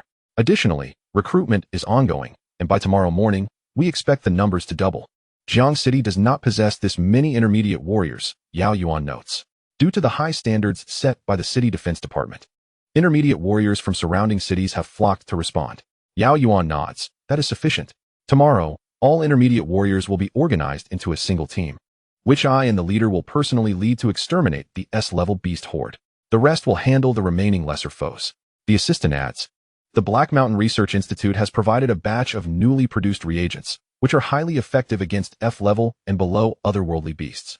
Additionally, there has been a breakthrough in reverse reagents. Professor Lin has requested that you visit the institute when you have time. Yao Yuan has always looked down upon such external aids. However, his disdain does not negate the necessity for others. Distribute the reagents to the ordinary soldiers. They do not need to enter the front line. Once we secure our position in the alien realm, they may follow to construct our defenses. I will arrange this immediately. The assistant replies, closing his notebook and hurrying away. Suddenly, the leader of the Maka tribe speaks up, now that the action plan is finalized. Should we not discuss how to divide the source of this world? Yao Yuan raises an eyebrow. As per the usual arrangement, 1/2 to each side.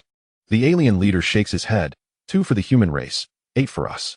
Just as Yao Yuan is about to slam his hand on the table in outrage, the Maka tribe leader interjects, I know you are anxious, but do not rush. The abyssal tide is approaching. Upon hearing the term abyssal tide, Yao Yuan's expression turns grave. This distribution plan was decided by both sides. I am merely a messenger, the leader observes, studying Yao Yuan with intrigue. Aren't you the so-called sword immortal of the human race? Aren't you quite formidable? Let us see how you handle this. After a moment of silence, Yao Yuan states, I need to make a phone call. The Maka tribe leader shrugs, be my guest. Yao Yuan exits the conference room. 5 minutes later, he returns, his expression darkened. We enter the alien realm at 9 tomorrow morning. Do not be late. The Maka tribe is always punctual. The leader smiles, departing with his kin. The sword immortal of the human race is not so impressive after all, no matter how sharp the sword. It is merely held in the hands of the one who wields it. Is the Maka tribe truly so unyielding? They won't even grant us half. The city lord, privy to certain classified information, cannot help but feel indignant. Yao Yuan speaks softly. The abyssal tide is upon us. Without the assistance of the Maka tribe, we cannot hold our ground. He clenches his fists. Being weak is a sin. The human race is simply too weak, so weak that we lack the qualifications to negotiate with the Maka tribe. The city lord, perplexed, asks, why has the tide arrived so early this year? Could it be that the Maka tribe is fabricating this? Yao Yuan shakes his head. I have confirmed it. The city lord sighs. It seems I will be summoned back to the abyss after this alien realm expedition concludes. The atmosphere in the conference room grows tense. Every warrior who has ventured into the abyss understands the horror of the tide. The tide is not merely a beast wave. Wang Biao is dead, and your mission has failed. The president is furious. The voice of Leo remains icy at the dimly lit round table. Pisces no longer bears his previous playful demeanor. There was an unexpected turn. We could have captured Wang Biao. Now, he regrets his actions. Had I known, I would not have been greedy for the key from the aliens. It would have been better to subdue Wang Biao directly. Now it is too late. They have not only lost the watermelon, but the sesame seeds as well. Ares relishes this misfortune. Who was it that guaranteed they would secure the key? Now, everything on my end is prepared. Where is your key? As Ares revels in the misfortune, Pisces grits his teeth, but feels helpless. So the key is lost. Does my mission still continue? He glances at Leo. Continue, Leo replies in a solemn tone. Yao Yuan and the leader of the Maka tribe both possess a key. Since we lack our own, once they finalize the division of the world's source, we shall seize theirs. Ares raises an eyebrow. Boss, you want me to take on the human sword immortal Yao Yuan? You might be overestimating my abilities. Leo snorts coldly. Pisces will assist you. If we fail again this time, the consequences will be dire. With that, Leo vanishes from his seat. Pisces, with a playful smile, remarks, it seems we must join forces again. Just don't drag me down, Ares retorts before departing. Pisces' smile gradually fades as he slams his fist onto the table in frustration. The next day, the entrance to Jiang City's alien realm is bustling with activity. Those who have registered are queued to enter, while others who have yet to sign up are forming a long line at the registration desk. Qin Ze arrives early to observe discreetly. He soon discovers a critical issue. To register for this employment task, one must present a warrior's certificate. He does not possess one. Thus, he must borrow one. Qin Ze stealthily follows a level 1 warrior who has just finished registering into the restroom. Brother, I need your assistance with something. He suddenly appears as the man is relieving himself. The man jumps in surprise. What the hell? Upon looking up, he finds himself staring down the dark muzzle of a gun. Big brother, what do you need help with? The man wears a fawning smile. Let me borrow your registration card and warrior certificate. The man hesitates. Could you possibly ask for something else? Qin Ze presses the gun forward. All right. If that's how you want to play it. The man, now visibly angry, quickly pulls out his registration card and warrior certificate, presenting them with both hands. Well done. Qin Ze accepts the documents, knocks the man unconscious with a single punch, and then ties him up, tossing him into the farthest stall. Just as Qin Ze prepares to leave, he suddenly hears a sound of flatulence from the first stall. He kicks open the door to find a young man with yellow hair sitting on the toilet. Their eyes meet, and the young man's face is filled with embarrassment and fear. Have you eaten? He cautiously inquires. Qin Ze furrowed his brow slightly. When did you arrive here? The blonde-haired youth swallowed hard. Theoretically speaking, I was the first to appear in this restroom. But rest assured, I was keeping an eye out for you just now. No one noticed your presence. Bang. Qin Ze delivered a precise uppercut, repeating his previous action. Minutes later, he utilized his ability of shape-shifting to disguise himself as a first-tier martial artist and exited the restroom. Outside, an announcement echoed through the air. All martial artists who have completed registration, please gather to the right of the entrance. The main force is about to depart. Qin Ze blended into the crowd, taking a deep breath as he gazed at the descending rainbow light. Otherworld, here I come. Chapter 62, Undertaking a Great Task. At the forefront of the Otherworld's entrance stood approximately 100 mid-tier martial artists, led by Yao Yuan and the leader of the alien faction. Qin Ze merely cast a distant glance toward them. 30 low-tier martial artists formed a team, totaling 13 teams. Qin Ze's team was designated as number 1. As the command to commence was issued, the mid-tier martial artists stepped forward into the radiant light. Half an hour later, it was the turn of the low-tier martial artists to set forth. The entire team led by Qin Ze entered the luminous expanse. Once again, he experienced the sensation of weightlessness. A flash of white light enveloped him, and he found himself amidst the other world. Upon witnessing the scene before him, everyone gasped in astonishment. Over a dozen massive corpses of advanced aberrations lay scattered across the ground, the surroundings in disarray. Signs of battle were evident everywhere. Qin Ze couldn't help but admire the construction quality of shelter number 10. The walls were so sturdy that even advanced martial artists struggled to breach them. Unlike the flimsy hotel in Jiangcheng, where a single sword strike could send multiple stories flying. Over 20 advanced martial artists guarded the entrance, each bearing various injuries. A few were grievously wounded, bloodied, and missing half an arm. Through casual conversations, Qin Ze learned that Yao Yuan was leading a team deeper into the shelter to eliminate more advanced aberrations. The team did not linger, but promptly followed the pre-established route. Along the way, they encountered only low-tier aberrations. Unlike the previous student trial group, this team was composed of seasoned fighters, responding to the aberrations assaults with calm composure. Without suffering a single casualty, they advanced nearly 200 meters in just 20 minutes. Qin Ze occasionally checked Yao Yuan's progress through his terminal. Their direction was diametrically opposed to his team's advance. It seemed they had stirred the aberrations nest, which swarmed out like a disturbed beehive.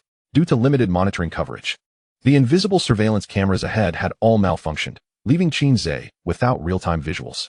He felt a sense of urgency to break away from the main group. Take a 5-minute break, the team leader shouted. Everyone promptly sat down, seizing the opportunity to rest. Was this battle really so effortless? Indeed. The intensity of the combat was incomparable to that in the abyss. No wonder so many were eager to sign up. Fortunately, I acted swiftly. A stroll here would yield a handsome reward. What a delightful prospect. The group appeared remarkably relaxed, exuding no indication of being embroiled in a battlefield. Suddenly, a nearby concealed gate erupted open. Qin Ze turned to see a large, dung-colored bat burst forth. An advanced aberration. Qin Ze swiftly retreated. Even humanoid combat weapons struggled against such aberrations, let alone the current situation with these grotesque creatures. As expected, the monstrous bat wreaked havoc upon the team in an instant, causing significant casualties. Fall back. I have notified the stationed mid-tier martial artists. They are on their way to provide support. The leader commanded loudly.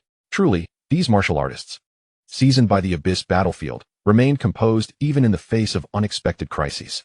Seizing this opportunity, Qin Ze immediately detached himself from the group and advanced toward the alloy gate, shrouded in toxic gas. With the manager's terminal in hand, Qin Ze effectively gained a panoramic view of the area. He navigated through unimpeded, skillfully circumventing the aberrations. After more than 10 minutes, Qin Ze reached the toxic gas barrier. He tapped a few commands on the manager's terminal, activating the exhaust system. In less than a minute, the toxic gas before the alloy gate was entirely evacuated. Qin Ze approached, linking the manager's terminal with the alloy electronic lock on the door. Connection initiated. Connection successful. Beginning identity verification. Visitor code 0000. Verification complete. Welcome home, manager. The alloy gate creaked open. Just as it opened halfway, Qin Ze ducked inside and swiftly closed the door behind him, sealing off the noxious gas. Entering the manager's office, he pushed Lin Xiao's remains to the ground and took a seat at the desk. Is the artificial intelligence of this shelter operational? Yes. What is the current management authority in the Eastern District? 90%. Qin Ze pulled up a photo of Yao Yuan. Tell me the direction in which this group is advancing. Moments later, the shelter's AI responded. They are heading toward the Eastern District gate, which has been breached by aberrations and serves as their nesting ground. Qin Ze's greatest fears had materialized. He did not have complete control over the shelter's exit. The Eastern District was vast, and navigating within it without a map was akin to traversing a labyrinth. Moreover, the abundance of aberrations there was so overwhelming that the city defense department had grown apathetic to their clearing. The gate had remained undiscovered for so long. However, this recent aberration uprising inadvertently guided Yao Yuan in the right direction. They would soon discover the gate by pushing through the area from which the aberrations continually emerged. Qin Ze's brow furrowed in concern. Suddenly, he noticed the red light flickering in the lower right corner of the computer on the desk. Curiosity piqued. He clicked the mouse, and the screen illuminated. You have 3 unread emails. Qin Ze opened the emails.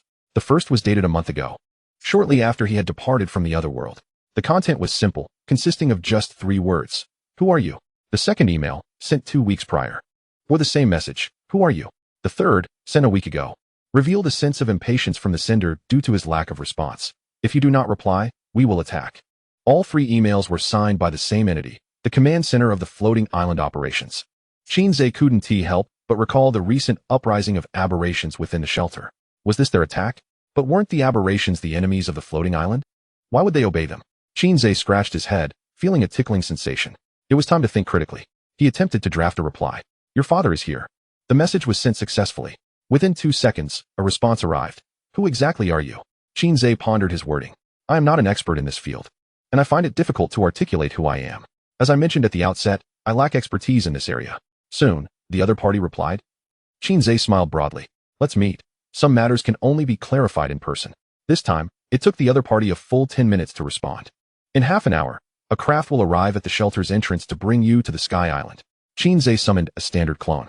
Accompanying him were Devourer Brother and the Mage King, who had been inhabiting Qin Ze all along. In a moment, you will board that craft, Qin Ze instructed the clone. The clone patted its chest, saying, understood. The Mage King inquired, what are we doing? Qin Ze responded with a faint smile, we are embarking on a significant endeavor. Half an hour later, a silvery, shuttle-shaped craft gently descended before the shelter's entrance. The clone had already been waiting for quite some time. When the craft's hatch opened and the figure emerged, Qin Ze couldn't help but gasp. You're still alive. Chapter 63. We are human. Goodness. This fellow has become a mere husk, and yet still pilots an aircraft. Such is the fate of the working class, the Mage King remarked, observing the skeletal pilot, whose right hand clutched the control stick tightly. Qin Ze led Devourer Brother and the Mage King back to the location where he had first entered the other realm, the site of the bomber's crash. How did the plane take off if the pilot has been dead for at least a decade? Devourer Brother asked curiously. The Mage King pondered for a moment. Perhaps the aircraft's AI had pre-programmed the bombing route. Even if the pilot perished, as long as the plane had not crashed, the AI would relentlessly execute the bombing sequence.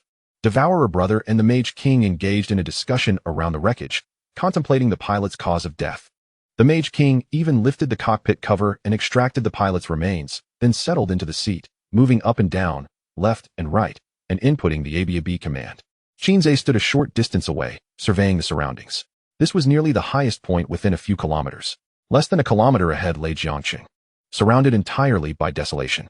A gentle breeze stirred up clouds of dust, revealing no trace of greenery. What exactly are we here to accomplish?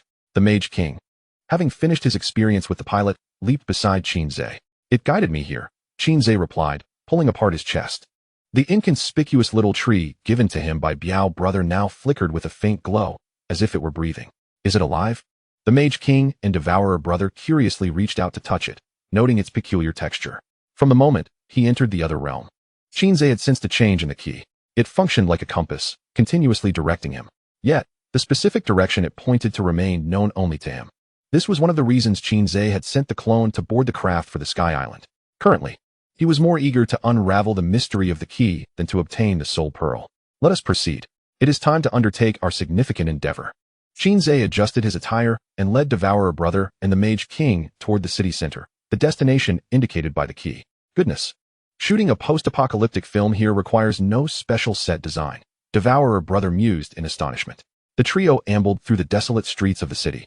Their curiosity piqued as they gazed around.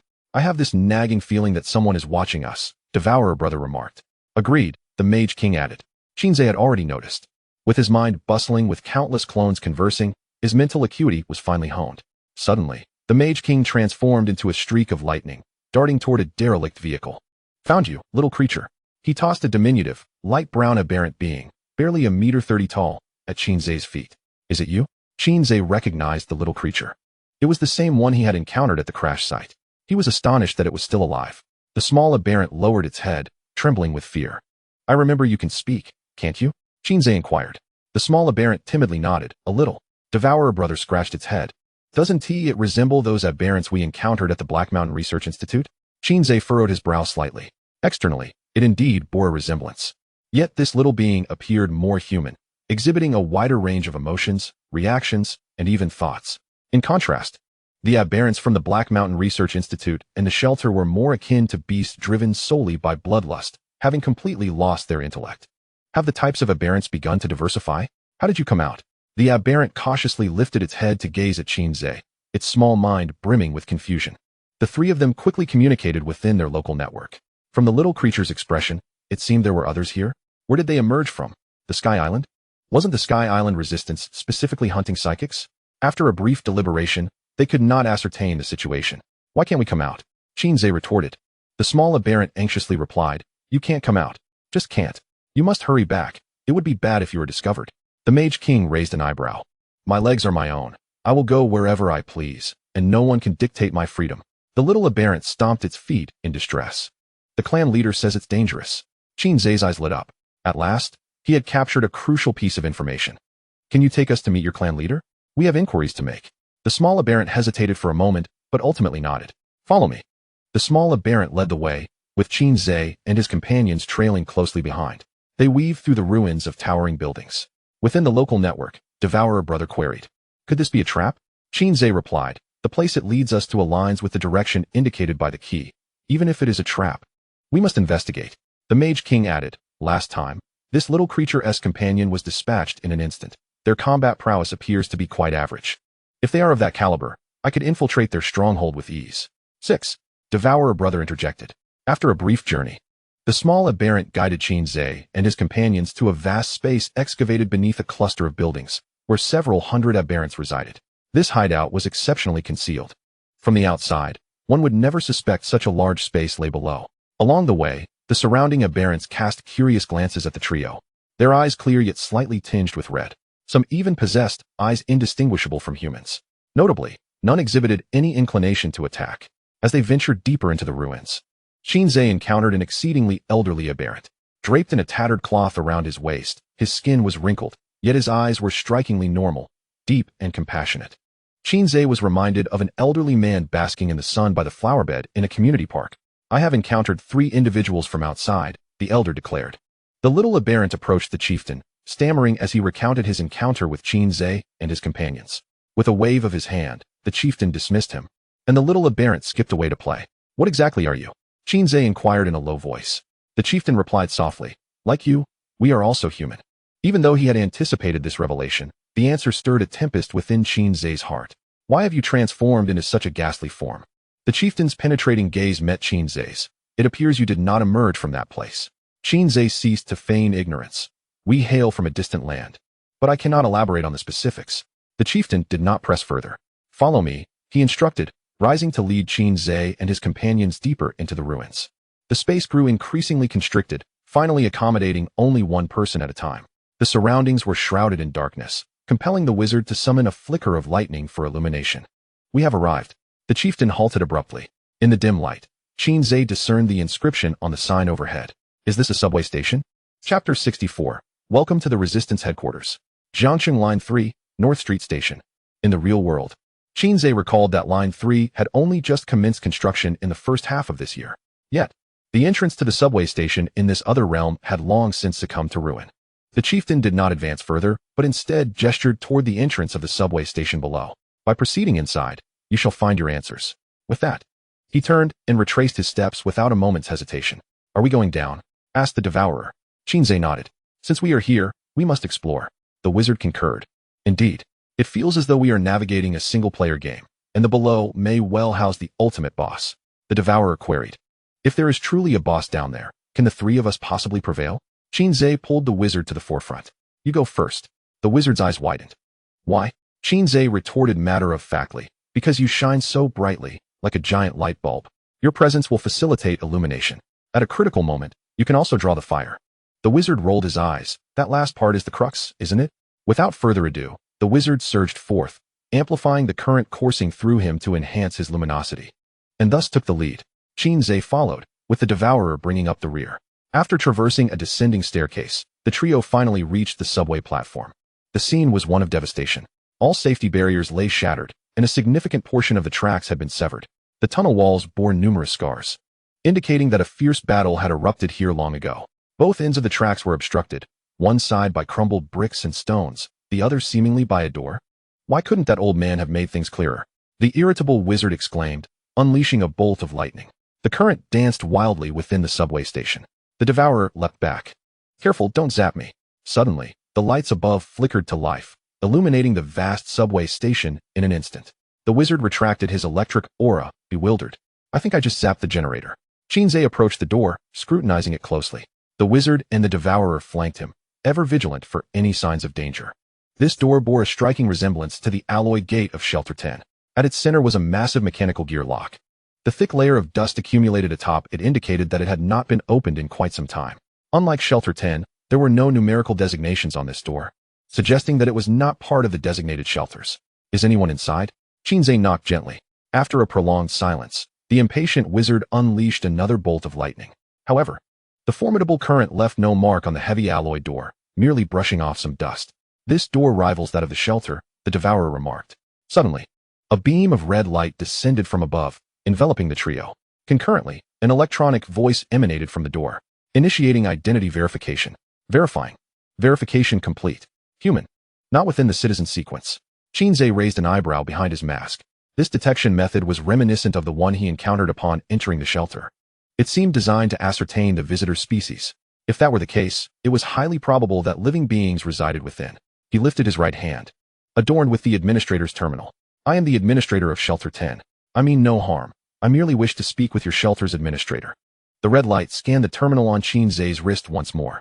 After a moment, the light faded, and there was no response from within. Just as Qin Ze prepared to leave empty-handed, the mechanical gears on the door began to turn slowly. With a click, the door swung open. I'll go first, the devourer declared, stepping ahead. He was the strongest physically, capable of serving as a shield should danger arise. Qin Ze and the wizard followed closely behind. The trio cautiously crossed the threshold. With a resounding thud, the gate closed behind them. Beyond was a spacious hall, leading further into a tightly sealed alloy gate. At that moment, a squad of fully armed soldiers stood within the hall, their weapons aimed menacingly at Qin Ze and his companions. More than 30 dark muzzles aligned against them, along with 2 sentry machine guns and an oddly shaped cannon. This firepower was at least tenfold that of Shelter 10. We mean no harm, Qin Ze hastily explained. Suddenly, the soldiers parted, revealing a middle-aged man with a square jaw clad in military attire. He scrutinized the trio before solemnly declaring, "Welcome to the Resistance headquarters, mysterious outsiders." The doppelganger watched in astonishment as BT descended from the aircraft, surprised to see her. He had thought she perished amidst the encirclement of aberrants that day. BT furrowed her brow, remaining silent. A scanning beam emitted from her frame, directing a red light at the doppelganger's right hand, which bore the terminal Qin Ze had unearthed from the administrator's office drawer. There were two in total, one for the doppelganger and the other intended for Yao Yuan. With limited manpower, it was prudent to distribute resources, especially since they had consumed the soul orbs. These terminals were mere facades, devoid of any administrative authority over the shelters. Identity confirmed. Administrator of Shelter 10. Esteemed guest. Please board. BT's expression remained impassive. The doppelganger stepped forward, puzzled. Do you not recognize me? Data flickered in BT's eyes as the database completed its search. We have not encountered one another before. The doppelganger, undeterred, proclaimed, one who aids humanity is followed by humanity. Esteemed human, I am the humanoid combat weapon BT-21. Look, it's a human. The clone echoed the words previously spoken by BT, vividly recreating her initial reactions and expressions. However, BT interjected, what on earth are you babbling about? Damn. It seems you've truly forgotten me. I suspect that old 6 has erased your memory program. The clone slapped its forehead. BT coldly inquired, so, do you still wish to board? The clone nodded, of course I do. The spacecraft can comfortably accommodate two. After fastening the safety belt, the spacecraft's engine gradually roared to life, swiftly ascending and breaking through the atmosphere. Do you have a plastic bag? The clone felt a tumultuous churn in its stomach. It was suffering from motion sickness. BT remained silent, focused on piloting. Once they exited the atmosphere, the flight stabilized. The clone swallowed hard, managing to suppress the urge to vomit. Wow, it's enormous. Shortly thereafter, a colossal circular space station came into view. The spacecraft deftly docked at the station's landing pad. We've arrived. BT guided the clone out of the hangar, traversing a series of corridors. Throughout the journey, the clone encountered no one. Commander, the guest has arrived. The clone followed BT into a grand hall. Welcome to the headquarters of the Resistance. A wheelchair glided out from an adjacent room. Upon seeing the occupant of the wheelchair, the clone's expression shifted dramatically. How can it be you? Chapter 65, The Origin of the Transmutants. The clone was astonished that this stout figure with bushy eyebrows and bright eyes had risen to the position of commander. Before boarding the Sky Island, Qin Ze had envisioned numerous scenarios. For instance, the core AI might rebel, manipulating everything and everyone. Or perhaps the Sky Island had succumbed, becoming the stronghold of the Transmutants. He even entertained the absurd notion of humanoid combat weapons seizing control of Earth. Yet, Qin Ze never anticipated that the Sky Island was not only intact, but also that the commander was his childhood friend, the same portly companion he had grown up with. The portly man, with a scruffy beard and a head full of white hair, sat in the wheelchair, a stark contrast to the 18-year-old Qin Ze.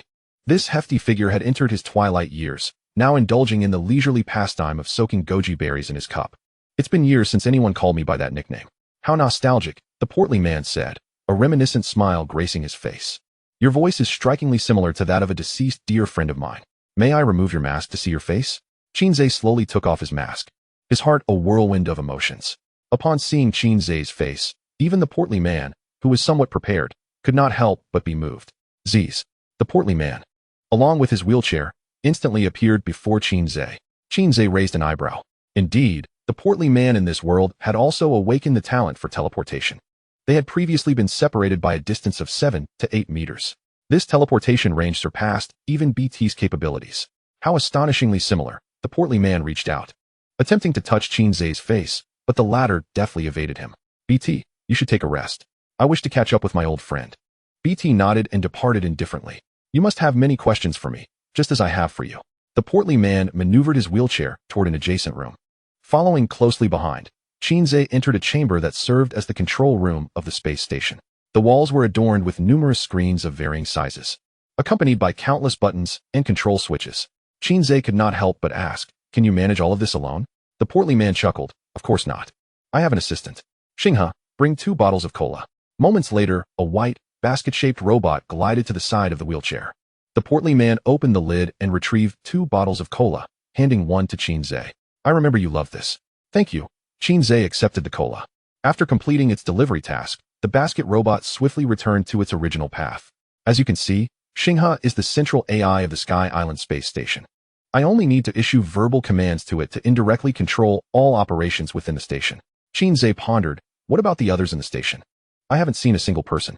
The portly man explained, the resources in the station are limited, so everyone else is in sleep pods to conserve costs.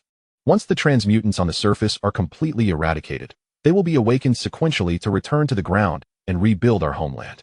Qin Ze took a sip of the icy cola and casually found a chair to sit down. The control room featured an enormous transparent wall, revealing the vastness of the cosmos. Gazing at the slowly rotating nebula in the distance, Qin Ze suddenly felt insignificantly small. Could you tell me about the origins of the transmutants? He inquired. The portly man nodded slightly. Of course, but this tale is rather lengthy. Qin Ze shrugged. I have all the time in the world. The portly man gazed into the boundless starry sea and began his narrative. In 2030, the abyssal tides became increasingly frequent, and more fissures appeared on Earth, accelerating the pace of the abyssal invasion. In the ongoing battles against the aberrant beasts, martial artists suffered heavy casualties. To reduce the mortality rate among martial artists, the serum was born. As is well known, the cellular integrity of the aberrant beasts is extraordinarily resilient. Even the weakest aberrant beast surpasses the physical prowess of the most basic martial artist. Hence, the serum was conceived to directly target the cells of the aberrant beasts, causing their cellular structures to collapse.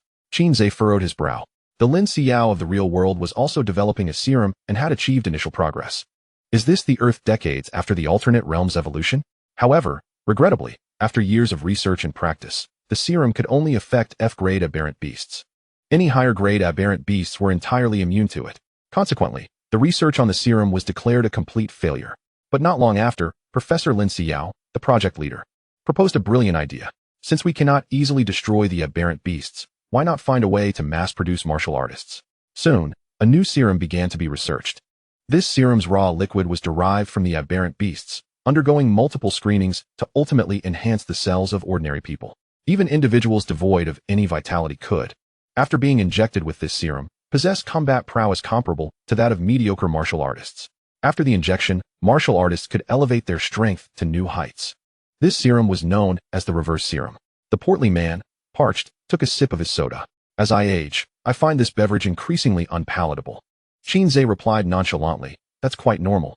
Every age has its own matters to attend to. The portly man chuckled, you're still the same, spouting nonsense. He then continued. With the reverse serum, martial artists began to be produced in large quantities, allowing us to fend off the abyssal tides time and again and even shift from defense to offense. The aberrant beasts were no longer the Damocles sword hanging over humanity. The once feared abyss became a trial ground for humankind. As the number of aberrant beasts dwindled, the abyssal tides ceased, and the abyss began to close gradually. However, it wasn't long before everything changed. The rotund man sighed, his expression a blend of regret and a touch of reluctance. With the continuous advancements of the reverse reagents, ordinary individuals could, after receiving an injection of the advanced serum, ascend to become high-level martial artists. Those who held resources within martial arts factions and families began to monopolize these reagents, while martial universities were shuttered, severing the lineage of martial arts entirely. To become a martial artist, one must join these factions and families and undergo the injection. Qin Ze stared blankly, the scenario sounding fantastical, yet eerily plausible for humanity. Throughout the annals of history, resources have perpetually been concentrated at the pinnacle of the societal pyramid. Were it not for the existential threat facing humanity, the martial arts might not have experienced such a complete severance of tradition. Qin Ze inquired, what about the aberrants? Why have they not made their appearance yet? The stout man offered a bitter smile. Although the effects of the reverse reagent are formidable, one must realize that all gifts of fate have already been marked with their prices in the shadows. As the abyss neared closure, those who had injected the reverse reagent began their transformation into aberrant beasts. They became bloodthirsty and frenzied, losing all semblance of rationality. The aberrants are, in essence, humanity itself. Chapter 66. Who is the traitor? Upon hearing the stout man's account, a complex expression crossed Qin Ze's face. The aberrant beasts ultimately did not obliterate humanity. Rather, humanity precipitated its own demise.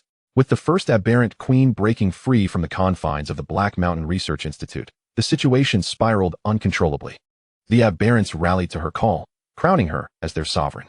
The abyss may have closed, yet humanity confronted an even graver threat from the aberrants. How many had undergone the reverse reagent injection? Over 100 million, certainly. With the legacy of martial arts lost, no one could stand against the aberrants. In 2048, led by Professor Lin Xiao, the Shelter Project and another initiative known as the Sky Island Project were proposed. Professor Lin advocated for the construction of large shelters to provide refuge for survivors. The aberrants, devoid of reason and cognition, would eventually starve themselves over the decades. The Sky Island Project aimed to utilize a space station as a stronghold for survivors, dispatching humanoid combat weapons to actively engage and eliminate the aberrants. Ultimately, neither side could persuade the other, each pursuing their separate paths. The Sky Island and 10 sequential shelters were completed in the same year. However, the shelter initiative lasted less than a year, with 9 shelters succumbing in rapid succession, and the 10th has since gone dark. As he spoke, the stout man's gaze fell upon the management terminal on Qin Ze's wrist.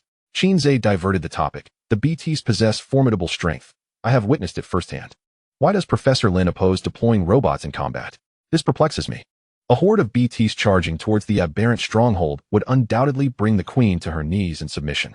The stout man shook his head, to some extent. The initial batch of BT series humanoid combat weapons are not true robots. It would be more fitting to refer to them as cyborgs.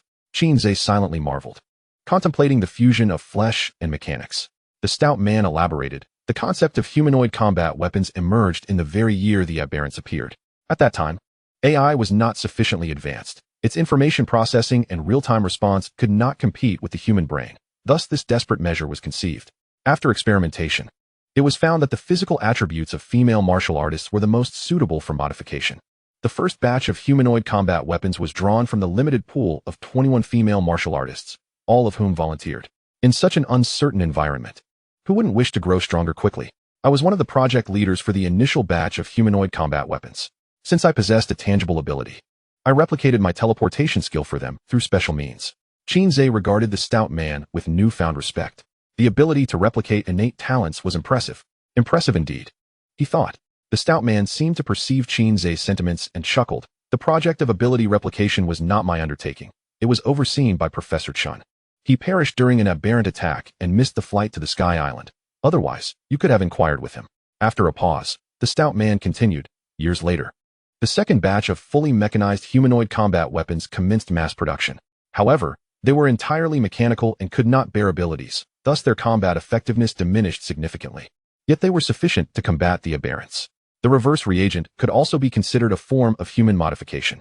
Professor Lin harbored a significant psychological burden regarding this. She vehemently opposed the humanoid combat weapon initiative, fearing a recurrence of the calamity posed by the aberrants. She believed that the aberrant disaster was a consequence of her actions, asserting that she should never have engaged in reagent development. Yet without the reverse reagent, how could humanity triumph over the aberrant beasts? Qin Ze had also encountered this sentiment in Professor Lin Xiao's diary. It appeared to be a deadlock. Without the reagent, humanity would perish at the hands of the aberrants. With the reagent, they faced the disaster of the aberrants. Yet, was the aberrant calamity not also a product of humanity's own making? Had the lineage of martial arts continued, a widespread emergence of aberrants might have been averted. It could only be said that humanity had brought this upon itself.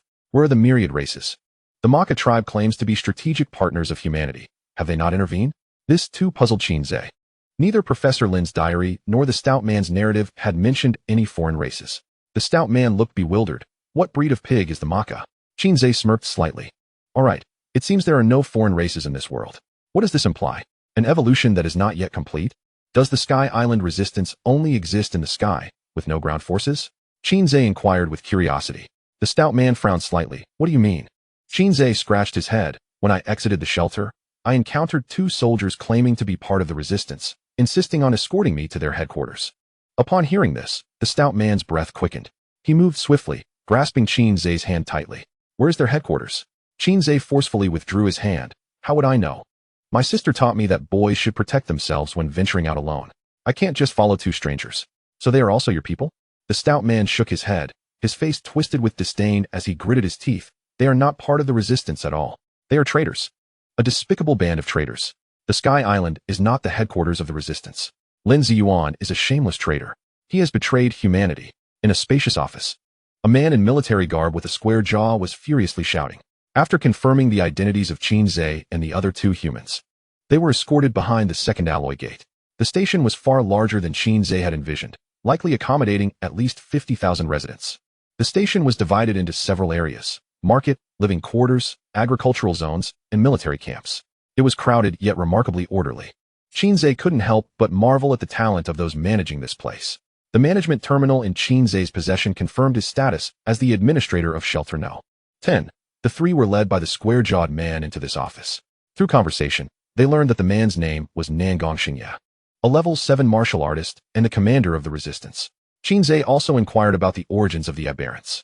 Nangong Xingye's earlier responses were similar to those of the rotund man, yet when the topic of the Sky Island resistance arose, his demeanor suddenly shifted, becoming fervent as he vehemently denounced the man as a traitor. So who truly is the traitor? After his tirade, Nangong Xingye's emotions finally settled. I apologize. I momentarily lost my composure, he said. Qin Ze shrugged, indicating indifference. Could you elaborate? What transpired on the Sky Island? Qin Ze found it hard to believe that the stout, broad-eyed man would betray them. Nangong Xingye resumed his seat and stated solemnly.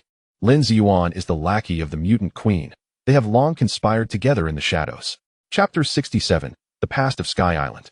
The three of them quickly exchanged thoughts within their local network. Devourer brother, the waters run deep. Law King, stop dilly-dallying, confront the rotund man directly. Devourer brother, is this the ultimate direction of the key? Qin Ze, deeper into the subway. Law King, damn those riddlers, the key is also a riddle. May all riddlers perish. Bolts of thunder surged around Law King. Witnessing the electric man, Nangong Xingye felt an inexplicable thrill. He is a gifted ability user. Qin Ze smacked Law King's scalp, extinguishing the electricity instantaneously. You have too much charge. It occasionally needs to be released. Nangong Xingye nodded. A gifted ability, I can understand. If you wish to delve deeper, I can narrate the rebellion on Sky Island. Qin Ze pulled a chair and sat down, flanked by his two guardians. Nangong Xingye poured Qin Ze a glass of water and began his tale. After the completion of Sky Island, the faction advocating for an offensive brought a portion of the impoverished population onto the island. However, due to the urgent evacuation, some individuals did not manage to board the ships in time. Had they survived, the current predicament would not be as dire. Alas, I digress. Qin Ze recalled the stout man mentioning this matter.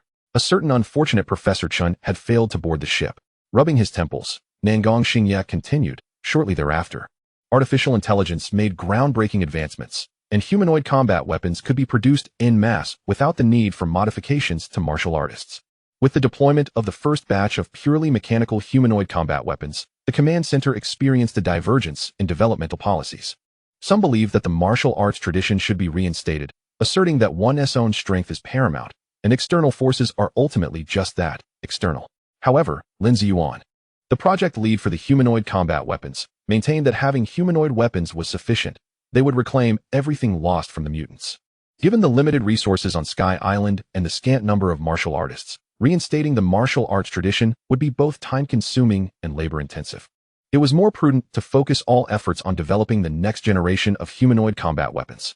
Due to the initial successes of the humanoid combat weapons, the command center acquiesced to Lin Ziyuan's proposal. As time passed, however, the next generation of humanoid combat weapons saw little progress, primarily due to the death of Professor Chun, who was responsible for replicating gifted abilities. At this stage, the humanoid weapons lacked such abilities, significantly diminishing their combat effectiveness. The command center grew impatient and thus restarted the martial arts training. With resources already limited on Sky Island, the revival of martial arts meant a reduction in resources for the humanoid combat weapons project. The conflict between Lin Ziyuan and the command center intensified, until one day, Lin Ziyuan brought a group of mutants on a Sky Island via spaceship. Even after many years, the memory of that scene still stirred immense emotion in Nangong Xingye.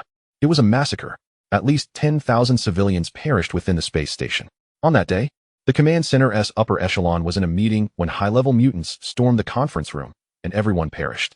I took the remaining individuals on a lifeboat back to the surface, and since then, we have lived in the dark, underground subways, evading the pursuit of Lin Ziyuan and the mutant queen.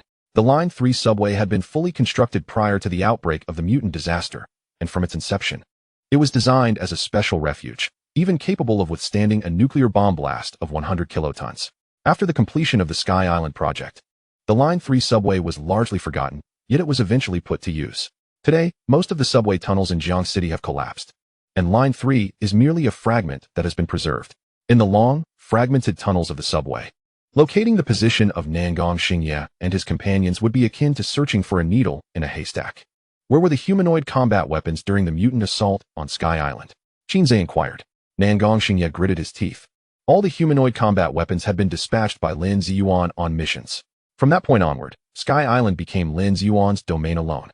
After a moment, Qin Ze, regaining his composure, eagerly asked, "How many people remain in shelter number 10? How many martial artists?" Qin Ze replied nonchalantly, "The individuals in shelter know. 10 actually perished many years ago. The 3 of us come from a distant place and inadvertently acquired access to shelter number 10. Qin Ze's eyes dimmed instantly. "I knew it. When I saw the 3 of you were martial artists, I was overwhelmed with excitement, thinking the plan could finally be implemented." Qin Ze raised an eyebrow. "What plan?" Qin Ze produced a map, on which a point was circled. "Here lies a fully intact nuclear missile silo, buried 100 meters underground. And I possess the key. The mutant queen cannot breach the defenses of the missile silo, leaving only a cadre of mutants to guard it. My plan is to reignite martial arts training and cultivate a cohort of martial artists to launch a strong assault on this site, enabling the launch of a nuclear missile at the mutant stronghold. Even if we cannot eliminate the mutant queen, we could eradicate 90% of the mutants." Gazing at the circled point on the map, Qin Ze felt the key in his chest grow increasingly warm. "Does the key wish for me to seize control of this missile silo? How many martial artists do you currently have?" Qin Ze asked. Qin Ze lowered his head, softly sighing. 123 low-level martial artists, 27 intermediate martial artists. It will take at least a generation of effort to amass a sufficient number of martial artists to execute this plan. There are nearly 200 mutants stationed near the missile silo, including 2 high-level mutants. To be safe, we need at least 200 martial artists. Given the current resources of the subway, this plan will require 70 years, nearly a generation's time. Are there enough people now? Qin Ze's voice resonated in his ears. Qin Ze looked up, momentarily stunned by the scene before him. In his spacious office, nearly 100 individuals donning various masks of cats, dogs, and birds had appeared out of nowhere. Through the perception of life force, the average level of these individuals hovered around levels 8 and 9. Qin Ze's eyes widened. "Is your gifted ability the control of corpses?" Upon hearing this, the avatars expressed their displeasure. "You're the corpse. Your entire family is a corpse. We are his progenitors. What kind of nonsense are you spouting? I'll give you one chance to rephrase that, old dang." After receiving a warm greeting from the avatars, Qin Ze finally regained his senses. "I apologize." Qin Ze inquired, "So is it sufficient?" Qin Ze nodded repeatedly. "Yes, yes. This peculiar ability is unlike anything I have ever witnessed." Qin Ze lightly tapped his right index finger on the table. "Now, I have one final question. What is the situation with those aberrants outside the subway station?" Qin Ze sighed in resignation. "They? Merely a group of unfortunate souls." Chapter 68. Who is the pawn? "Those scoundrels are sheltering the aberrants." The portly man exclaimed indignantly, his intense emotions causing him to cough incessantly. "The aberrant queen has seized control of the Black Mountain Research Institute, and the reverse reagent is being produced in an unending stream, aimed at assimilating the remaining survivors into her ranks. The reagent is being directly utilized for artificial rainfall, infecting all survivors. Yet, those scoundrels defend the infected, claiming they have not fully transformed. Utter nonsense. The process of aberration is irreversible. Rather than waiting for complete transformation, it would be wiser to eliminate them now, while they pose little threat." Cough, cough, cough. Qin Ze, puzzled, asked, "Aren't all the survivors in shelters and on the Sky Island? How can there still be people caught in the rain?" The portly man sneered. "Whether in the shelters or on the Sky Island, space is limited. Do you truly believe everyone can enter? The aberrant crisis was caused by those very people, and they have tightly grasped the opportunities for survival. As for ordinary folk, they are no different from ants in their eyes." A faction led by General Nangong sought to obtain control over the humanoid combat weapons from me, to which I naturally refused. Thus, a chaotic battle erupted in the space station. Fortunately, the majority of security stood by my side, and they ultimately fled to the ground. After that conflict, resources on the Sky Island became even scarcer, forcing others to enter cryosleep. Qin Ze, curious, asked, "Why didn't you allow the humanoid combat weapons to engage?" The portly man shook his head. "The fundamental logic of AI is to protect humanity and hold human life in the highest regard, a principle that cannot be altered. At all times, they would never undertake actions detrimental to human interests. Except for the initial batch of BT series, they are fundamentally based on human brains. However, once modified, the memories of their human components were lost." Qin Ze inquired, "The last time a BT encountered me, why did she forget me?" The portly man sighed. "When I dispatched other humanoid combat units to locate the BT, she had sustained severe damage. Although we eventually managed to restore her functionality, her memory module could not be recovered, hence she no longer remembers you." With several more questions on his mind, Qin Ze noticed the portly man suddenly glancing at the time. "It's getting late. I need to take a nap. Unlike your youthful vigor at 18, I am not so sprightly. Feel free to roam. If there is anything, just call for Qin Ze. The portly man maneuvered his wheelchair, turning to leave the control room. Qin Ze silently nodded. The wheelchair is quite impressive. Qin Ze? Qin Ze tentatively called out. I'm here. I wish to review the relevant logs of the space station. Apologies. You lack sufficient access rights. Reverse reagent? Searching. Search complete. A screen before Qin Ze displayed dozens of pages of documents, which he perused for half an hour. No issues. But, my dear portly friend, you have a problem. They have retained the thoughts of some individuals. Unlike Lin Ziyuan, who is utterly deranged. I cannot treat them as mere anomalies. I can only allow them to camp outside, occasionally providing necessary assistance and supplies. Nangong Xingye sighed heavily. Qin Ze smiled faintly. You truly are a benevolent soul. Nangong Xingye shook his head. I cannot claim to be a good person. We are all of the same origin. Why rush to turn against one another? All I can do is to improve the lives of these unfortunate souls. However, once we secure the nuclear missile silos and resolve the aberrant crisis, we shall return to the surface to welcome them into a new life. Qin Ze waved his hand dismissively. How to embrace life is your concern. I merely wish to know when we can take action. Nangong Xingye replied. Give me a day to formulate a plan and mobilize. This time tomorrow, we shall set forth. With a grand gesture, Qin Ze's doppelganger instantly vanished back to him. Nangong Xingye was taken aback once more. Such an unfathomable ability. After leaving the office, Qin Ze and his companions were escorted to the accommodation area by a soldier. Nangong Xingye then summoned a bespectacled young man. Go inform that old fool outside to select 200 able-bodied men to accompany us tomorrow. The bespectacled man nodded. Understood. Commander, do you truly believe we can succeed? Nangong Xingye clenched his teeth. Regardless of success or failure, this is our last chance to reclaim the Sky Island. The bespectacled man nodded, somewhat understanding. As he proceeded to carry out Nangong Xingye's orders, Qin Ze lay on his bed, repeatedly reflecting on his earlier conversation with Nangong Xingye. Nangong Xingye is far too kind-hearted. A purely benevolent individual could never ensure the survival of so many. Bang! The bedroom door swung open abruptly. The king of law stood holding the bespectacled man. Bound like a zongzi, this old fellow went to that old Deng's office, and then left the subway station through a secret passage. Who knows what he was up to? Qin Ze stepped forward to tear the tape from the bespectacled man's mouth. What is your name? The bespectacled man trembled, turning his head away, stubbornly refusing to utter a word. Qin Ze chuckled. Still holding on to your pride, I see. I leave him to you, Devourer. Devourer licked his lips, lifting the bespectacled man effortlessly. In the terrified gaze of the bespectacled man, Devourer's body swelled, multiple arms and limbs extending from his back and sides. His abdomen splitting open to reveal a gaping maw. Wait, the bespectacled man didn't he finish his words before being tossed into Devourer's mouth. What is happening? Shouldn't you be interrogating first, while I resist?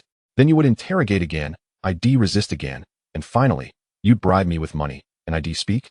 Regrettably, the scenario did not unfold as the bespectacled man had anticipated. Burp. The restored Devourer wiped his mouth with a handkerchief pulled from his shirt pocket. Qin Ze and his doppelgangers immediately shared memories. This was a new ability gained by Devourer after his breakthrough. He could acquire the memories of the devoured individual from a month prior. This ability could grow. The higher Devourer's cultivation, the longer the memories he could obtain.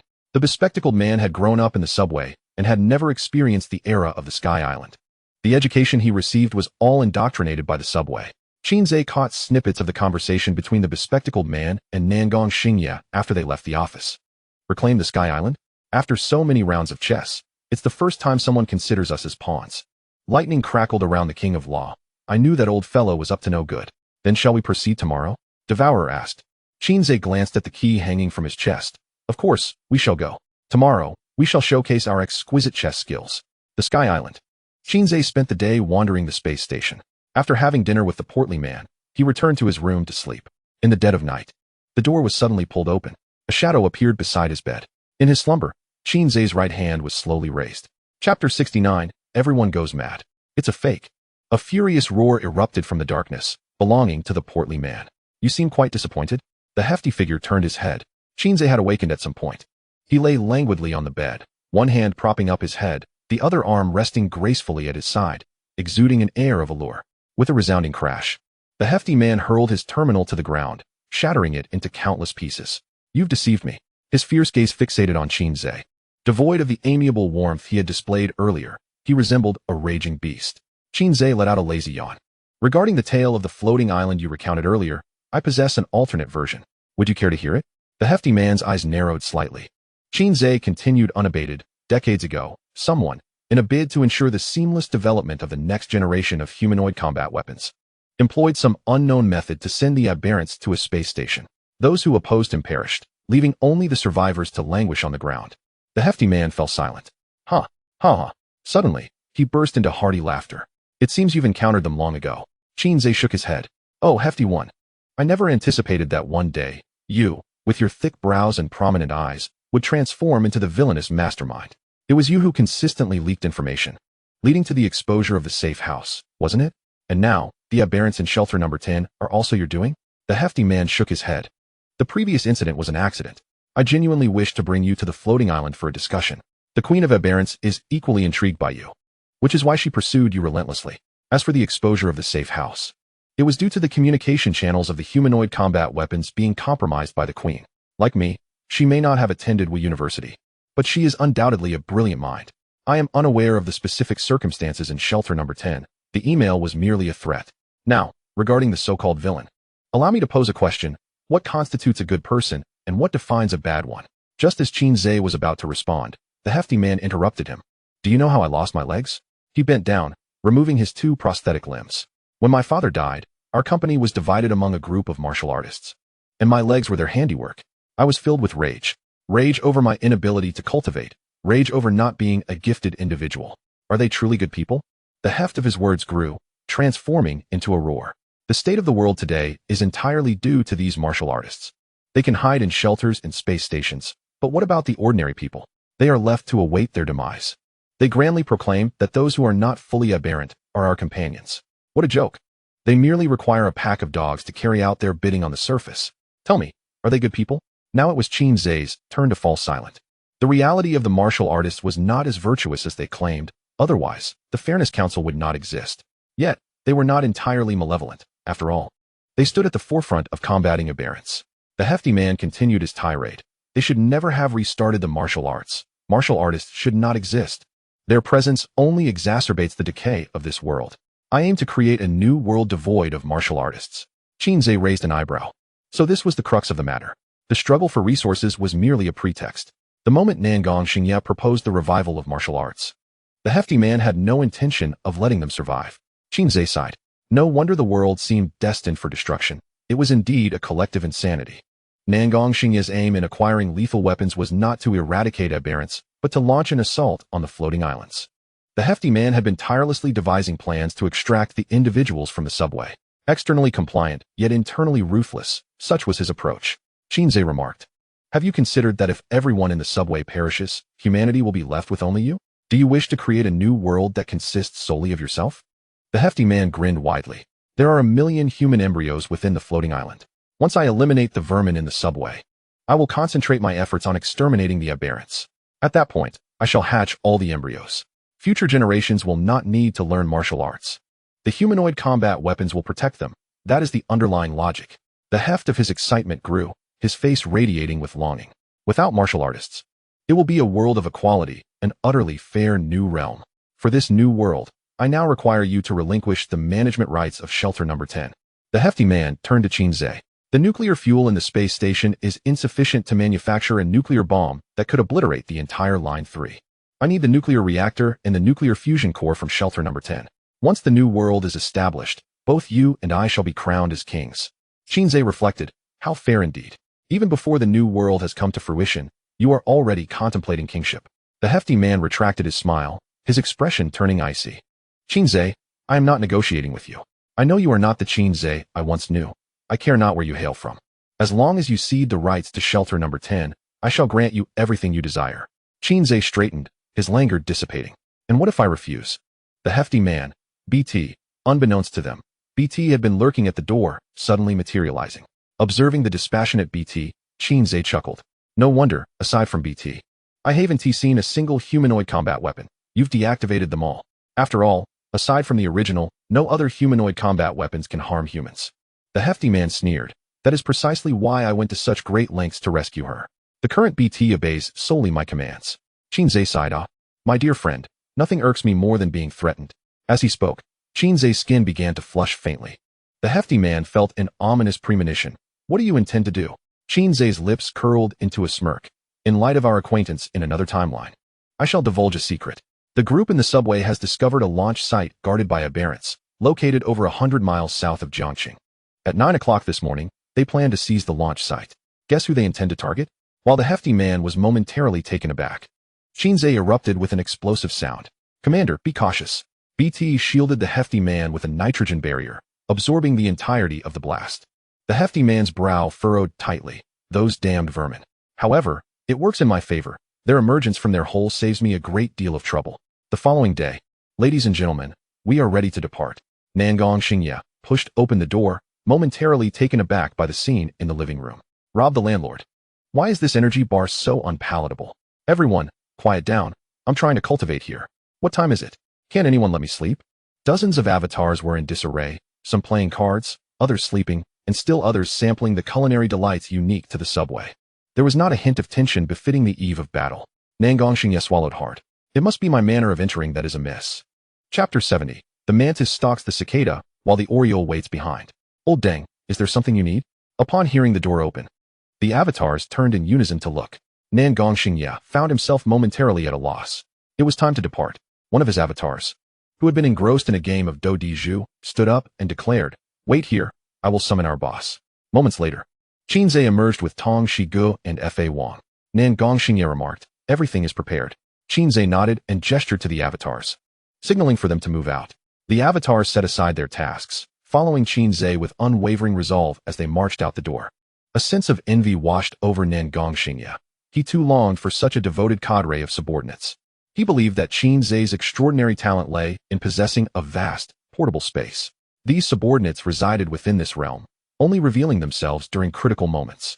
Previously, Nangong Xingye had encountered similar abilities, though none as remarkable as Qin Ze's, capable of accommodating such a multitude. A train composed of several open-top carriages stood on the tracks. Over 100 fully armed warriors were bidding tearful farewells to their loved ones. The atmosphere was thick with sorrow, punctuated by muffled sobs. Abruptly, a large group donned in various animal masks and uniform black and white attire appeared on the platform. They appeared nonchalant, casually commenting on their surroundings. Goodness, is that a steam locomotive? Did it just roll out of a museum?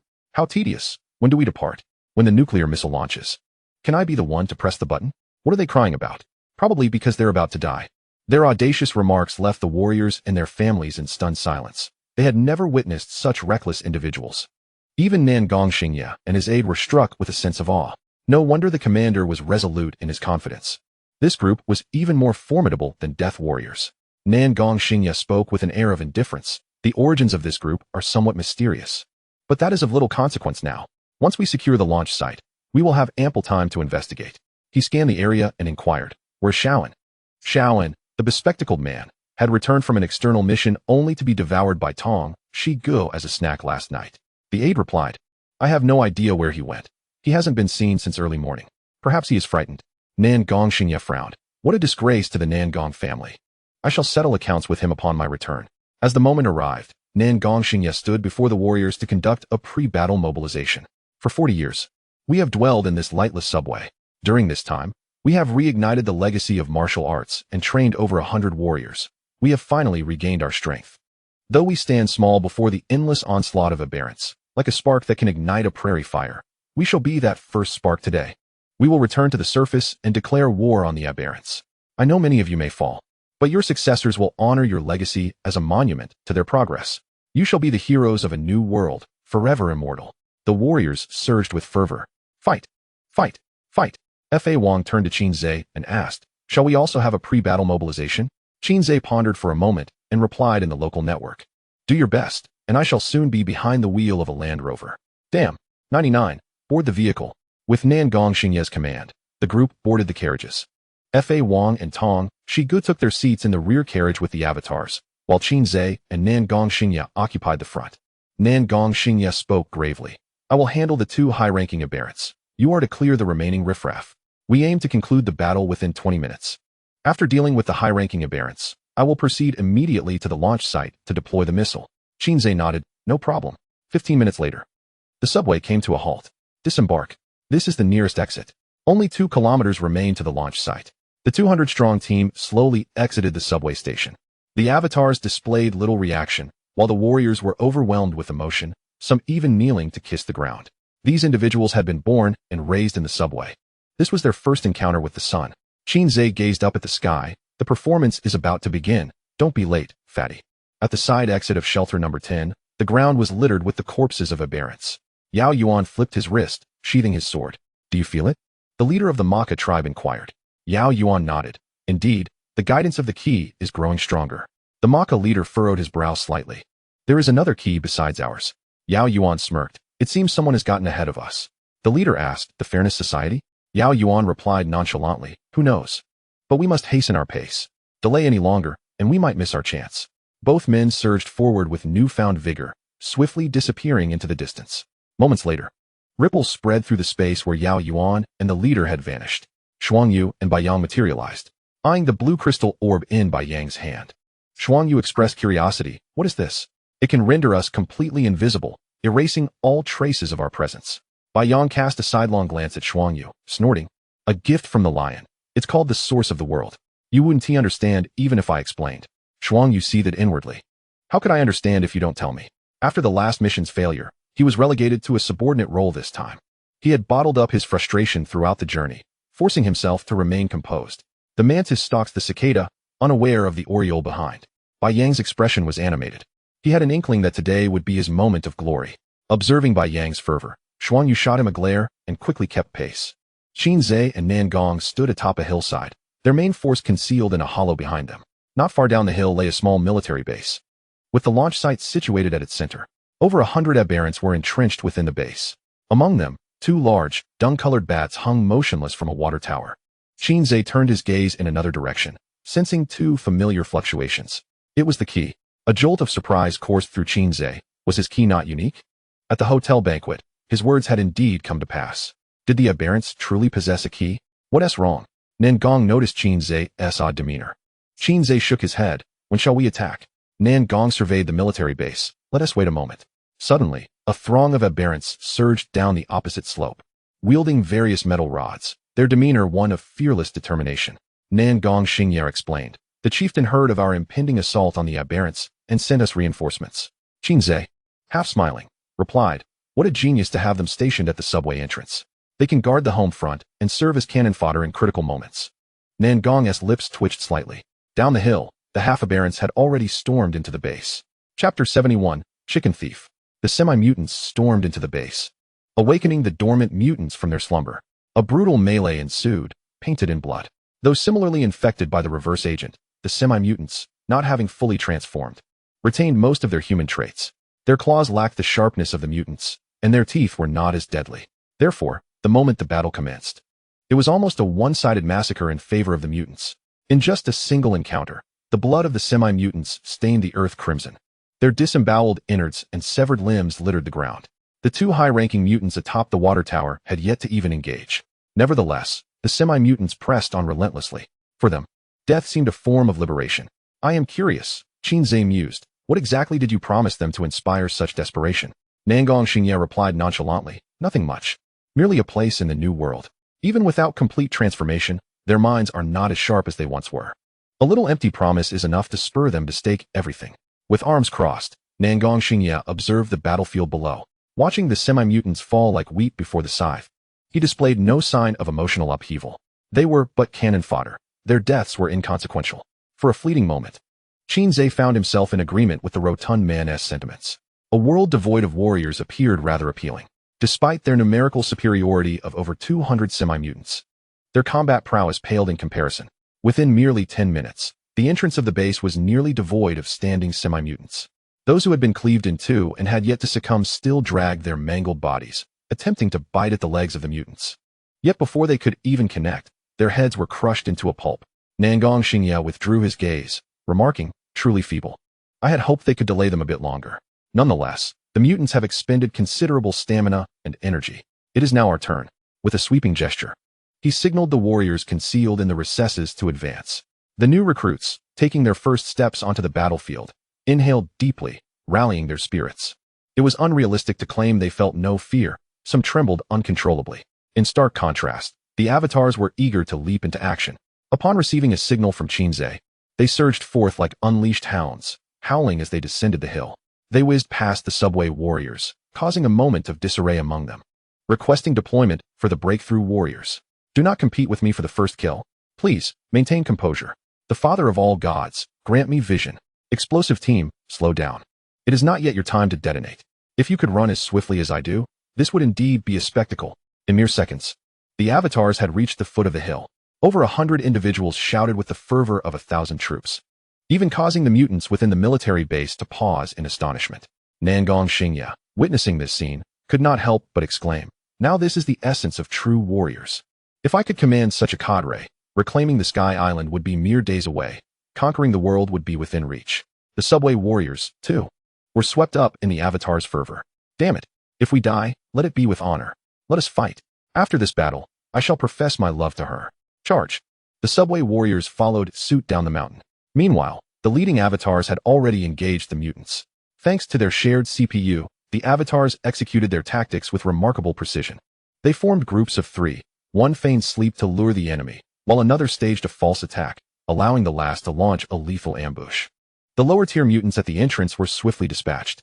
Although some mutants were fierce, they lacked intelligence, charging recklessly until they were systematically eliminated by the avatars. With only one entrance to the base, surrounded by 3-meter-tall walls, the 200-strong force found it impossible to spread out. Explosive team, forward. Several avatars flattened themselves against the wall like pancakes. With a series of deafening explosions, a 30-meter section of the wall was blown apart. The subway warriors' eyes glistened with emotion upon witnessing this. Now this is the essence of true warriors.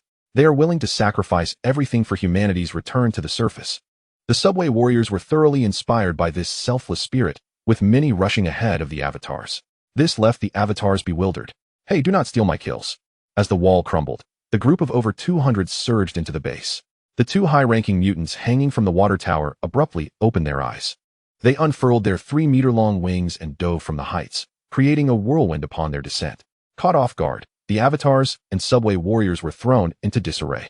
The mutants seized this opportunity, pouncing upon them and delivering frenzied strikes, tearing into their chests. As the 2 high-ranking mutants ascended for another dive, Nangong declared, "Your opponent is me." He propelled himself off the slope like a cannonball. In a moment of distraction, he landed a punch on one of the high-ranking mutants, sending it crashing to the ground. The other mutant grasped Nangong's shoulders, tumbling through the air in a chaotic roll. Nangong's right fist pierced through the mutant's wing, eliciting a pained scream as the creature quickly retreated. The fallen high-ranking mutant shook its head and roared in fury, preparing to dive once more toward Nangong. Should we assist him? The Law King inquired, as the 3 remained atop the hill, spectating the battle. Qin Ze replied coolly, if Nangong Xingya, a 7th-level warrior, cannot handle 2 mindless mutants, he should take his own life in atonement. You are free to assist on the ground. The Law King, eager to engage, surged with electric energy and charged into the base. Leave it to me. The Devourer, feeling restless, chimed in, what about me? Qin Ze glanced at the launch site at the center of the base, a smile playing at the corners of his mouth. You shall accompany me to pilfer some secrets. Amid the chaos of the battle above and below, Qin Ze, under the protection of the Devourer, successfully reached the control room of the launch site. The door to the control room was a special alloy gear door, its formidable strength evident. Nangong didn't provide us with the key. How do we open it? The Devourer kept a vigilant watch, wary of any approaching mutants. Qin Ze extracted a data cable from the administrator terminal and connected it to the door. Commencing access verification. Verifying permissions. Verification successful. With a rumble, the gears of the door began to turn slowly. Qin Ze stored the terminal away, declaring, the administrator's privileges of the shelter are quite substantial. None of the doors before the battle present a challenge. Noticing Nangong's gaze from above, Qin Ze met his eyes. From Nangong's expression, Qin Ze detected a hint of unease. Old dang, do you really take me for a fool? Chapter 72, the global hunt, is underway. The door opened halfway. Qin Ze and Brother Devourer bent down and swiftly slipped inside, promptly shutting the door behind them. The control room's entrance had not been opened in decades, and the air was thick with a musty scent. The moment they entered the control room, the guidance from the key embedded in Qin Ze's chest intensified. He approached the console and re-established the connection through the terminal. Permission verification in progress. Verifying permissions. Verification successful. Please enter strike coordinates. After a thorough examination, Qin Ze discovered that the nuclear warhead in the launch silo was no ordinary missile. Its range spanned from 5 kilometers to 50,000 kilometers, targeting anything above or below with pinpoint accuracy. With just one launch, it could obliterate the floating island. Behind the control panel, a transparent glass wall revealed the launch silo. Qin Ze could see the sleek black missile standing silently. Hunting capabilities acquired. Please commence the eradication of world pollution. Hunt in progress. 2359-59. A solemn voice resonated in Qin Ze's mind. Is that you? He glanced down at the key on his chest. The voice he had just heard emanated from it. Why can you speak? Your voice is rather melodious. Say something else for me to hear. Could you possibly adopt a sultry tone? Why are you silent? Regardless of how much Qin Ze urged, the key remained mute. In his mind, the countdown continued unabated. Eradicate pollution. So, who is the pollution in this world? The fatty? The subway resistance? Or the aberrants? Qin Ze stared at the strike map displayed on the electronic screen. Somehow, the key's guidance pointed to one of the coordinates. He quickly magnified it. Black Mountain Research Institute. In that moment, realization dawned upon Qin Ze. It seemed he had discerned the purpose behind the aberrant evolution. Placing his hands on the keyboard, he inputted the coordinates of the Black Mountain Research Institute. So you are indeed alive. Was that a robot yesterday? A familiar voice echoed from behind. Qin Ze turned to see the fatty appearing at the door in a wheelchair. The door opened halfway. Those with permissions are not limited to just you. Thanks to you, I would not have discovered this weapon of mass destruction otherwise. The fatty gazed at the missile behind Qin Ze with fascination. How did you recognize me while I was wearing a mask? Qin Ze inquired curiously. The fatty pointed to his nose. Your aura is the same as yesterday. Qin Ze glanced at Brother Devourer beside him. What about him? The fatty frowned. A familiar scent, quite repulsive. Suddenly, his eyes widened. Is that the aura of the abyss? Qin Ze chuckled. Truly a keen nose. What are you dilly-dallying about? Is it good or not? A sultry and melodious voice floated in from the slowly opening gate. As the door fully opened, Qin Ze's eyes widened at the sight of the person outside. This is it. Yao Yuan and the leader of the Maka tribe had sprinted to the foot of Black Mountain. In the distance, countless aberrants roamed the mountainside. How could it be here? Yao Yuan furrowed his brows slightly. Is there a problem? The Maka tribe leader stood tense, vigilantly surveying the surroundings, wishing he had eyes in the back of his head. Each global hunt is fraught with peril. No caution is excessive. Yao Yuan shook his head. It's nothing. Perhaps I am overthinking. If memory serves, there is a research facility in these mountains. This is the source of the pollution. The countdown for the hunt has already begun. The Maka tribe leader spoke solemnly. Yao Yuan questioned, why isn't the other key here? The hunting task was clearly initiated by him. The Maka tribe leader grinned. Probably a newly initiated hunter. Still unaware of the rules. Just in time, the source of the world is ours. Yao Yuan double-checked. The third key was indeed absent from the scene. Suppressing his multitude of questions for the moment, Yao Yuan gazed at Black Mountain. Let us begin. Yao Yuan flipped his right wrist, drawing his long sword into hand. With a gentle slash, a sword aura several meters long swept forth. The dozen or so aberrants basking lazily in the sun ahead were instantly cleaved in two by the sword aura. This strike was akin to pouring cold water into a hot oil pan, causing Black Mountain to erupt in chaos. Roars of fury erupted in deafening waves. The aberrants on the mountainside took notice of Yao Yuan and the Maka tribe leader. Hundreds and thousands of aberrants surged down the mountain like a tidal wave, their sickly yellow forms merging into a mass, resembling a pit of excrement bursting forth. Yao Yuan remained composed, casting his long sword into the sky. The sword split into two, then four, then eight. Like a peacock spreading its feathers, nearly 100 swords unfurled above Yao Yuan. Swiftly, Yao Yuan pointed his index finger at the approaching aberrants. The dense formation of swords transformed into a dragon, swooping down to slaughter the throng of aberrants. 100 swords danced rapidly, stirring a tempest of blood and carnage. The Maka tribe leader forcefully stamped his right foot on the ground. A torrent of blazing purple flames erupted from beneath him. The leader was engulfed in flames. In the most literal sense. Burn. A 10-meter-tall wave of purple fire soared from the leader, crashing into the horde of aberrants. The flames exploded upon impact, consuming dozens of aberrants in their fiery embrace. The air was filled with the acrid scent of charred flesh. The aberrants at the foot of the mountain were swiftly eradicated by Yao Yuan and the Maka tribe leader. Without a moment's pause, the duo pressed onward, ascending the mountain in a relentless assault. In their wake lay a trail of severed limbs and shattered bodies. Lower-tier aberrants were reduced to dust with a mere glance, while only the higher-tier aberrants could withstand for a short while longer, as Yao Yuan and the Maka tribe leader forged ahead in their slaughter. Pisces and Ares were observing from a distance. How brutal. Ares couldn't help but click his tongue. Pisces felt it was rather underwhelming. Yao Yuan hadn't even unleashed the strike he had used that night at the hotel. That would truly be a spectacle to behold. What are they doing? Pisces queried. Puzzled, Yao Yuan and the tribal leader wasted no time. launching an assault on Black Mountain directly. Haven't they had their fill of the aberrants in the refuge? Ares replied nonchalantly. They are carrying out the global hunt mission. Pisces was left bewildered. What is the global hunt mission? Ares shot him a glance. The global hunt mission is simply the global hunt mission. Forget it. You wouldn't understand even if I explained it to you. You better explain it. Pisces gritted his teeth. He longed to land a punch on that insufferable face of Ares. Pisces had recently been initiated into the 12 zodiac. Some permission details he had yet to review before being dispatched on a mission. 30 years of prosperity for one side, 30 years of decline for the other. Ares, just you wait. Pisces vowed silently. Suddenly, he lifted his gaze towards the heavens. Did you hear some peculiar sound? Ares, upon hearing this, also looked skyward. There was indeed an unusual noise. In the distant horizon, a crimson beam of light pierced through the atmosphere, trailing a long white tail as it plummeted towards Black Mountain. Pisces exclaimed, "What is that?"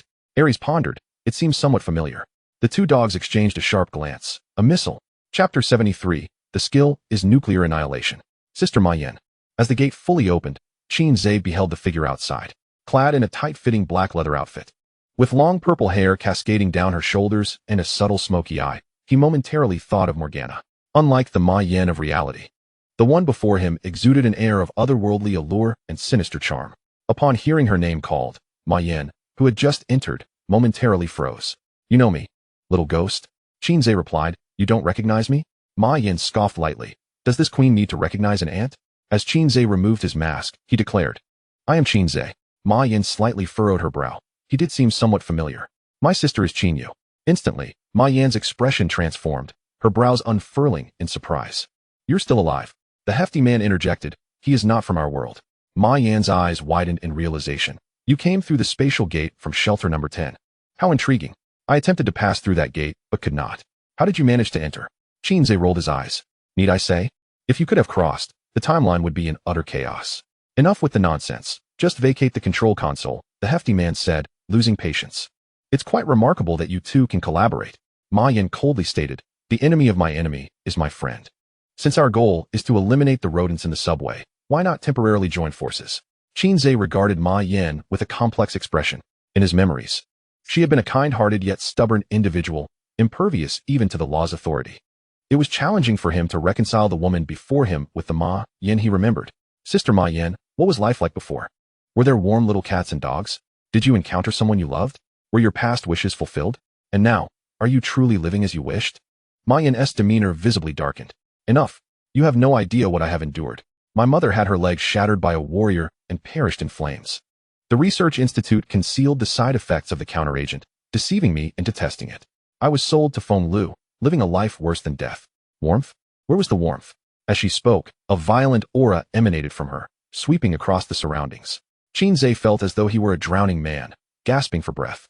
Humanity is a despicable race that should not exist. Today, I bring you the glorious evolution. Not only do you not express gratitude, but you also dare to resist. You all deserve to die?" Qin Ze smirked wryly. "Well, Ma Yin's plan is even more drastic than the hefty man's, directly annihilating humanity. No wonder the aberrants are the blight of this world." At this point, there is little left to say. The hefty man suddenly vanished from Ma Yin's vicinity. Sensing her unstable emotions, on the brink of madness. Boom. A deafening sound erupted from outside the door, and a disheveled Nangong appeared. "Lin Ziyuan, you dog of the aberrant queen." Nangong Xingye's murderous intent surged forth. Lin Ziyuan chuckled. "Nangong, it's been many years, hasn't it? The lifespan of a high-level warrior is indeed lengthy.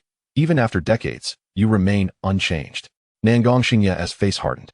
"Lin Ziyuan, the missile is now in our hands. If you don't want the aerial island to plummet, surrender the command of the humanoid combat weapons." The hefty man smiled. "When did it fall under your control?" "That fellow is my good friend." Nangong Xingye turned to Qin Ze, his fury igniting. "Ah, so you're all in cahoots." Qin Ze was speechless, thinking, "Really? I'm being shot at while lying down. It's a misunderstanding. He and I are not in league." Nangong Xingye resembled a furious lion, distrustful of everyone. "How to prove it?" Qin Ze shrugged. Under the scrutinizing gazes of Nangong, the hefty man, and the queen, Qin Ze abruptly turned and slapped the red launch button. The three gasped in shock. "Stop! Damn it! How dare you!" But it was too late. The launch alarm blared. Launch silo opened. "Ground personnel, please evacuate immediately." Launch countdown. 10-9. As the countdown reached its conclusion, a missile several meters long ascended skyward from the launch silo. The dozen aberrants near the silo were instantly vaporized by the engine's tail flame. In mere seconds, the missile vanished from sight, leaving only a white trail in the sky as proof of its passage. Launch successful. Strike target, Black Mountain Research Institute. Estimated arrival in 30 seconds. Qin Ze smiled at Nangong. See, I'm on your side. At that moment, Nangong was rendered speechless, unable to voice his frustration. He had intended to keep the nuclear bomb as leverage in negotiations with Lin Ziyuan, but now everything had evaporated. Very well, Nangong Xingye muttered, trembling as he nodded. Witnessing the nuclear bomb hurtling towards his stronghold, the enraged queen charged at Qin Ze. Old Deng, stop her quickly, Nangong Xingye bellowed, and his aura began to surge, rapidly approaching that of an 8th level warrior. Given the circumstances, he had no choice but to deal with the aberrant queen first. Bam! Nangong and the queen collided with a punch, both stepping back several paces. The hefty man remarked nonchalantly, TSK, TSK, TSK, you're already burning through your lifespan. Nangong, I've prepared a grand gift for you today. As he spoke, BT, having deactivated its optical camouflage, appeared beside the hefty man. Upon seeing BT, Nangong Xingye's eyes reddened, his voice trembling. Qingro, there are too many aberrants. We can't kill them all. The leader of the Maka tribe cursed as he and Yao Yuan battled their way halfway up the mountain. Yet the number of aberrants showed no signs of diminishing, instead surging forth like a relentless tide. The leader felt his vitality rapidly depleting. At this rate, he doubted he would even complete the hunt, let alone avoid meeting the previous emperor of the Maka tribe. In contrast, Yao Yuan remained remarkably calm. Nearly 100 long swords danced around him, effortlessly shredding any aberrants that approached into mere pulp. Operating in an automatic fashion, Yao Yuan hardly needed to lift a finger. We are unaware of the preceding tasks. The key only indicates the final source of pollution. Yao Yuan implied that there might be a clever technique at play. Regrettably, we remain in the dark. Did you hear any sound? The actions of the leader of the Maka tribe suddenly faltered. The perceptions of advanced martial artists are remarkably acute. They simultaneously lifted their gazes, beholding the fiery pillar descending from the heavens. The faces of the Maka tribe turned ashen as they murmured to themselves. It seems I have discerned the nature of the technique. In the blink of an eye, the fire column crashed heavily upon the mountain's summit. Boom! Accompanied by a towering mushroom cloud that ascended 100 meters into the sky, a shockwave, laden with annihilative energy, surged down the mountainside. The research facility nestled within the mountain was struck directly at its heart, and countless aberrants were reduced to ashes. In an instant, the world lay in utter ruin.